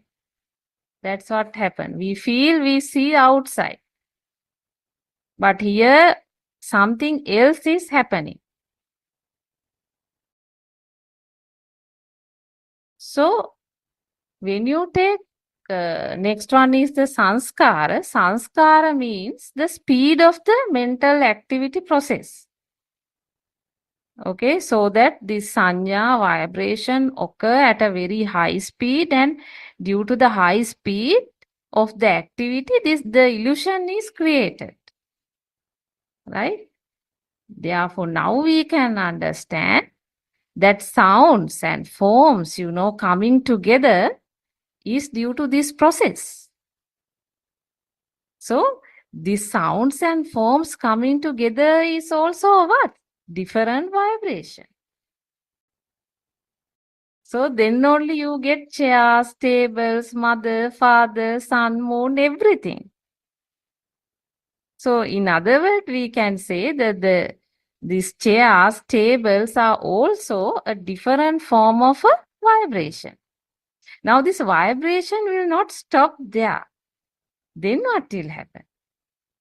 Then, due to the life feel in the mind consciousness, that the existence of chairs, tables are, that existent feel is there. So that automatically comes, that naturally comes. So that existent feel of, tables, chairs are real is another form of a vibration. Then that vibration will also not stop. Then what will happen? Then this alive feel, will lead to another vibration.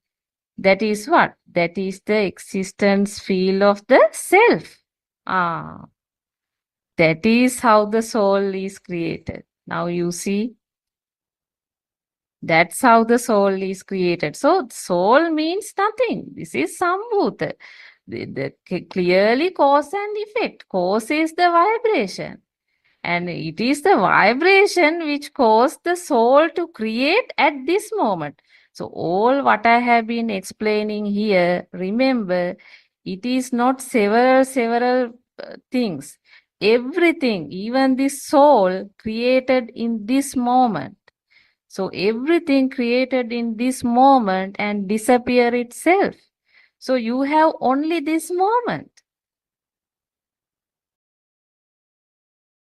So if I summarize that part, I can say, now we'll try to understand what I have been discussing. So that sound at your ear level is one type of a vibration, right? And then the feeling, the existent feel, the feeling that the sound object is real is another form of a vibration, right? That is the second. Then third, you see that the light created at your ear level, that light created, that light object, Varna Rupa at your ear level is one type of a vibration. Then fourth, the live feeling of light object, that is that existent feel, is another form of a vibration. All these are vibration. Then what will happen? The Tinnan Sangati Passo, Ditta Sutta Mutta all coming together. Then what happened? The sound and form comes together. And rise of table, chairs are a different form of vibration. Look. Then what's the fifth one? Fifth one is the existent feel or the live feel that table, chairs are exist. So there is a now live feel, that feel of existence of that particular table and chair is a different form of a vibration. Now this vibration still not end. Then what's the next one? Now the most important one. That is what? Then it creates, your system creates the existent feel of self, because the moment a thing is outside there, automatically your soul is created. Now there is a existent feel only. There is a existent feel of self or soul. That is just, vibration only. It's a different form of a vibration. Now you see, the self is this, soul is this. This is cause and effect Dhamma. So now you have to understand all these steps I have been discussing here arises at this moment which occur. All this vibration occur at this moment in same Arambhane or same object. Same Arambhane, same object. That is this moment.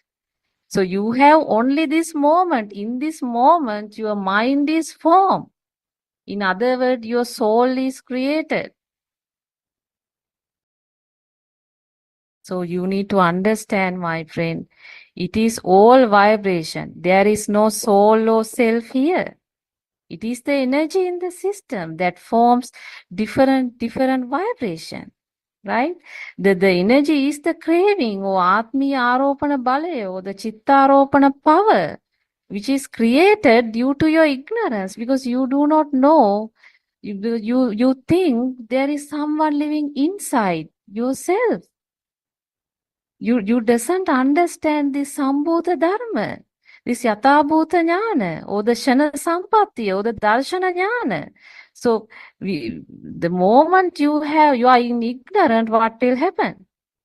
So things become real and automatically your soul is created. So as per the cause and effect, cause is what? Cause is the vibration and the effect is the sound and form. Then what? Then the cause is the sound and form and the effect is what? Effect is the soul. This is the cause and effect. So if we discuss about the three universal truth, that is anicca, dukkha, anatma. Right? So anitya means what? Impermanence. So you can see all these vibrations are impermanence, anitya. Because when condition arise, related event arise. When condition disappear, event related to them also disappear. So this is, anitya, impermanence. And then you need to understand when things are impermanence means what? It is the suffering. That impermanence itself is the suffering. That is the dukkha. And you have to understand, you cannot control any of this vibration process. That is a system, that is a science that happens at this moment, and that Sambhuta will occur and then it disappear here itself and you can't control it. There is no soul here. That is the soullessness. That is Anatma principle. So those are the 3 marks of existence. So actually, friend, you have only this moment. Everything occurs this moment and disappear in this moment itself. So what you need to understand is, in other words, everything occur at this Aramana or object. Soul is created at this moment and everything disappear this moment. So the moment the things become real, the soul is created. But one who see the reality will not find things in this moment. Right? So, or they will experience liberation. They will not find things in this moment, and they experience liberation in this moment for any object or aramane. That's what happened. Actually, that is our message. The message is to give you this yathabhuta jnana.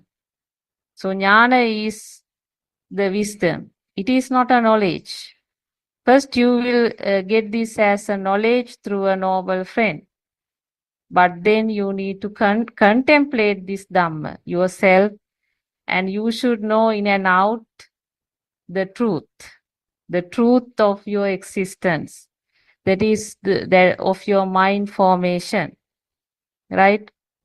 Therefore, it is very important to gain Satya Jnana or Darshana Jnana, or we can say Yathabhuta Jnana, or we can say awaking to the bliss of moment, or we can say something like Udevaya Jnana. That is what? Seeing the arising of an cessation of a thought. One thought. It is one thought you need to see. Now all this refers to what? Satya Jnana part. All this refers to Satya Jnana part. In other words, seeing the formation of a thought. So one would realize that it is the vibration which causes everything. So due to the speed of vibration, sounds and forms are created, and the moment the system takes these sounds and forms as thing, or it is as a thing or a real, the duality is created. So in other words, it is in this moment the particular thought or aramane or object become a thing. Then automatically the other side, self, is created. So you have to understand this Satya Jnana is a wisdom and it is not of another thought.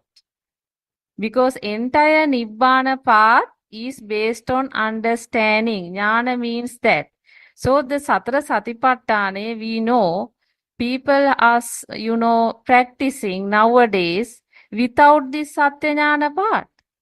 They do not know the Yathabhuta Jnana. The Yathabhuta part, Sambhuta Dharma, they do not understand. But they straight away go to Satara Satipatthana. So can you do it? First, you need to understand the truth.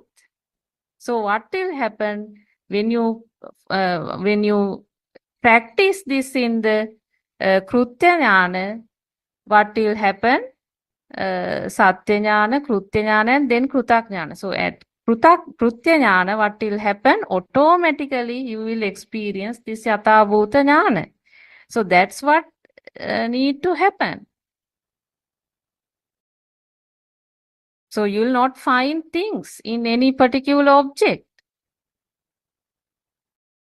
So entire Nibbana path is based on understanding. And that means what? Jnana. Jnana means actually not a thing. So you have to completely realize and feel the truth in and out. We are telling it again, friends. This is a wisdom. This is not a thought. So you have to gain that wisdom. So that is not just another thought. So one who has Satya Jnana can do the Krutya Jnana. So where it will apply the Yatha Bhuta Jnana for its day-to-day life.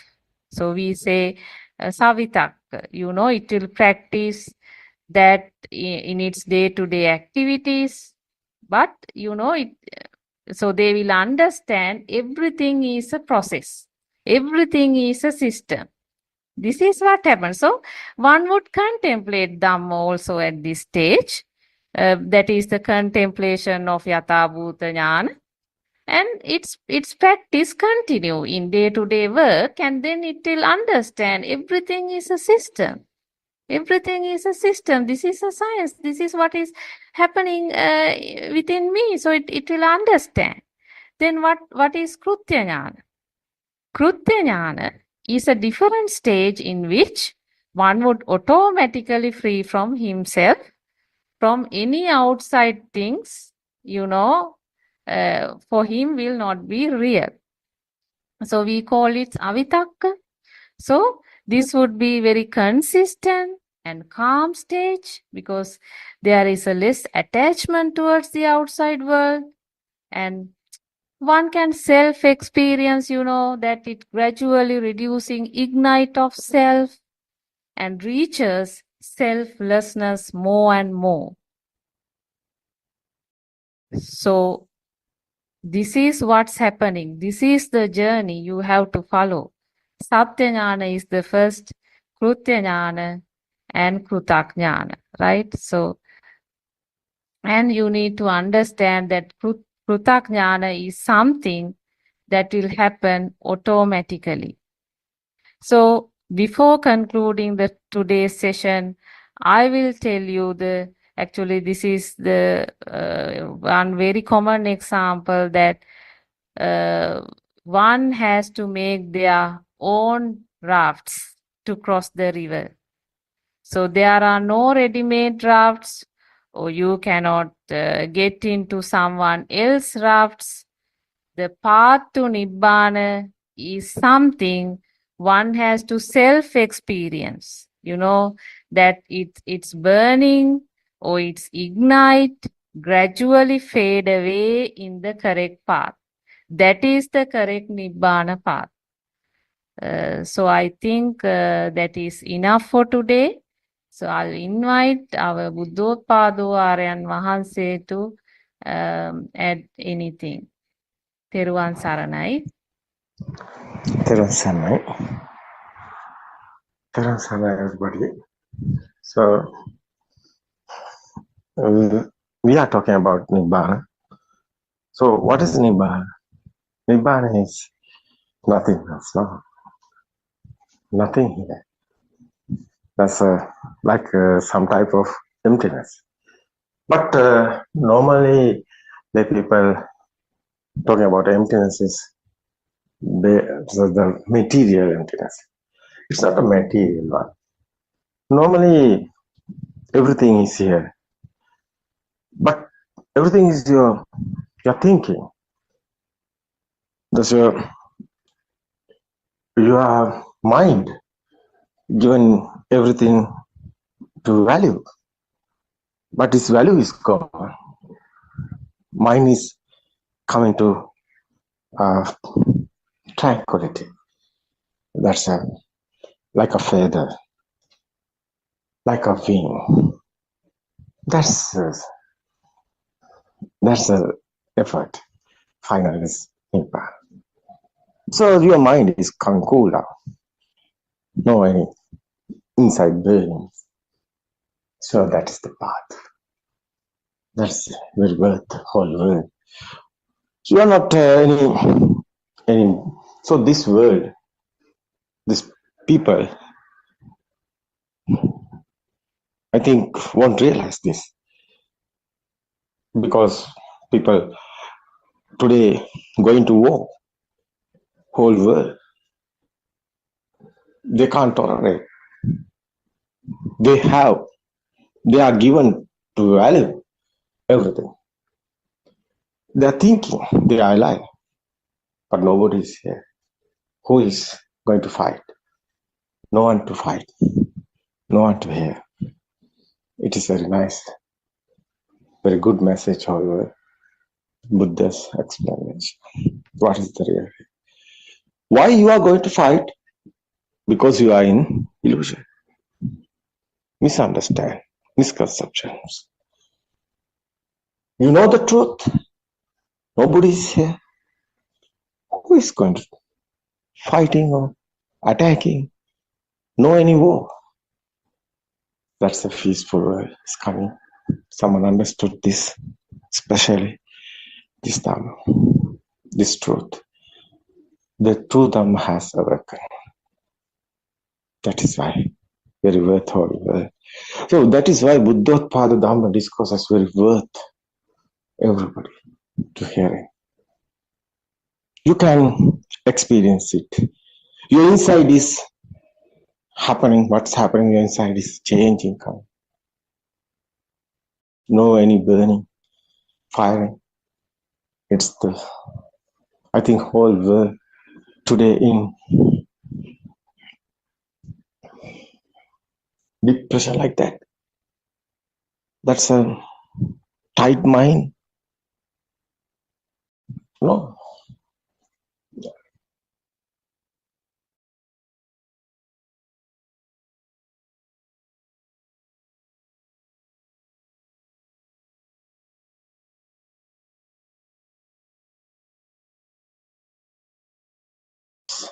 This human bodies, that's a system is body.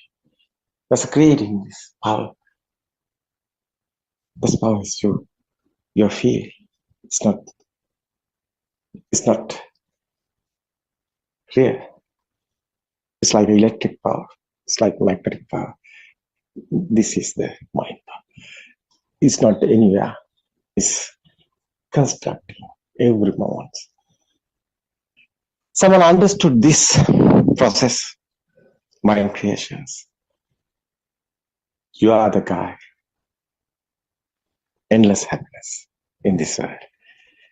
You are the hero. It's okay. You haven't a death or birth. Endless happiness.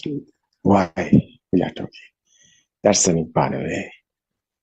That's the path of your peaceful, your liberation in your mind. It's okay. We can discuss tomorrow in the type of this mind creations. It's okay. Everybody. තෙරුවන් සරණයි ආරණ්‍ය. It was a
Everyone, Sarana, dear friends of Dhamma, welcome to the our English home talk. First, we would like to be my Buddothpado spiritual Dhamma guidance teacher, and we also like to thank you all for attending this Dhamma home talk. Today, I don't know, say until the in class, will we discuss about Dhamma. Do you know how a Buddhist thinks? There is no self, Sattva here. What is wrong is not thinking about this for such a long time until now. In the history, the kings used to build the Hindu Kovil inside the temples as they married South Indian Hindu women. Then half of the Hinduism and half of the Buddhism got blended together and preached to the kings in his manner. At last, it became authority. It is all mixed up now. If somebody is this pure Dhamma, how good it is. How fortunate today the Buddhists are getting away from the Dhamma and they got standard. That is why we say the Buddhists are helpless without knowing the pure Dhamma. We ask, we ask you to listen to this Dhamma peacefully. Don't get trust. It is enough for you to even a day if you mindful of this Dhamma. If you correctly investigate of Dhamma, when you listen, you may sit as a worldly person, and at the time you get up, you will be noble one. Aryan. There is a person sitting down who is of the view that everything is real outside. We say that there is nothing as such outside. Everything is the mind. If we realize that nothing is outside, his attachment to outside disappear and he got this relieved from the outside. Now he is heading towards the stream entrance, Sotapanna. He realizes that there is no truth outside. There is no heaven or hell in. Then there is no place to go. Here only he means mind appears and disappears. Only that. There is no exciting mind in a person. Can you understand that this is non-self, anatma, no person? Chakku nityato anichato, nicham bante. The Buddha asks, is I permanent or impermanent? The bhikkhu replied, impermanent bante. If the I is impermanent, it is suffering. Therefore, can it be taken as self? No reason. This is an anatma dhamma, only this moment, nothing else. We preached this dhamma while associating with the Tripitaka. The Tripitaka evident that you are telling the truth. The reason that all sutras in the Tripitaka say about the anatma dhamma, non-self, anatma. We need to bear in the mind only the pure dhamma. Otherwise, do not have a path to go. We can do offering like other days. We can do whatever as we did earlier, but we need to see whether two thoughts related to desire, every sin and delusion and overshadowing our minds. If you see these all thoughts are not true and nothing out, then you see the Buddha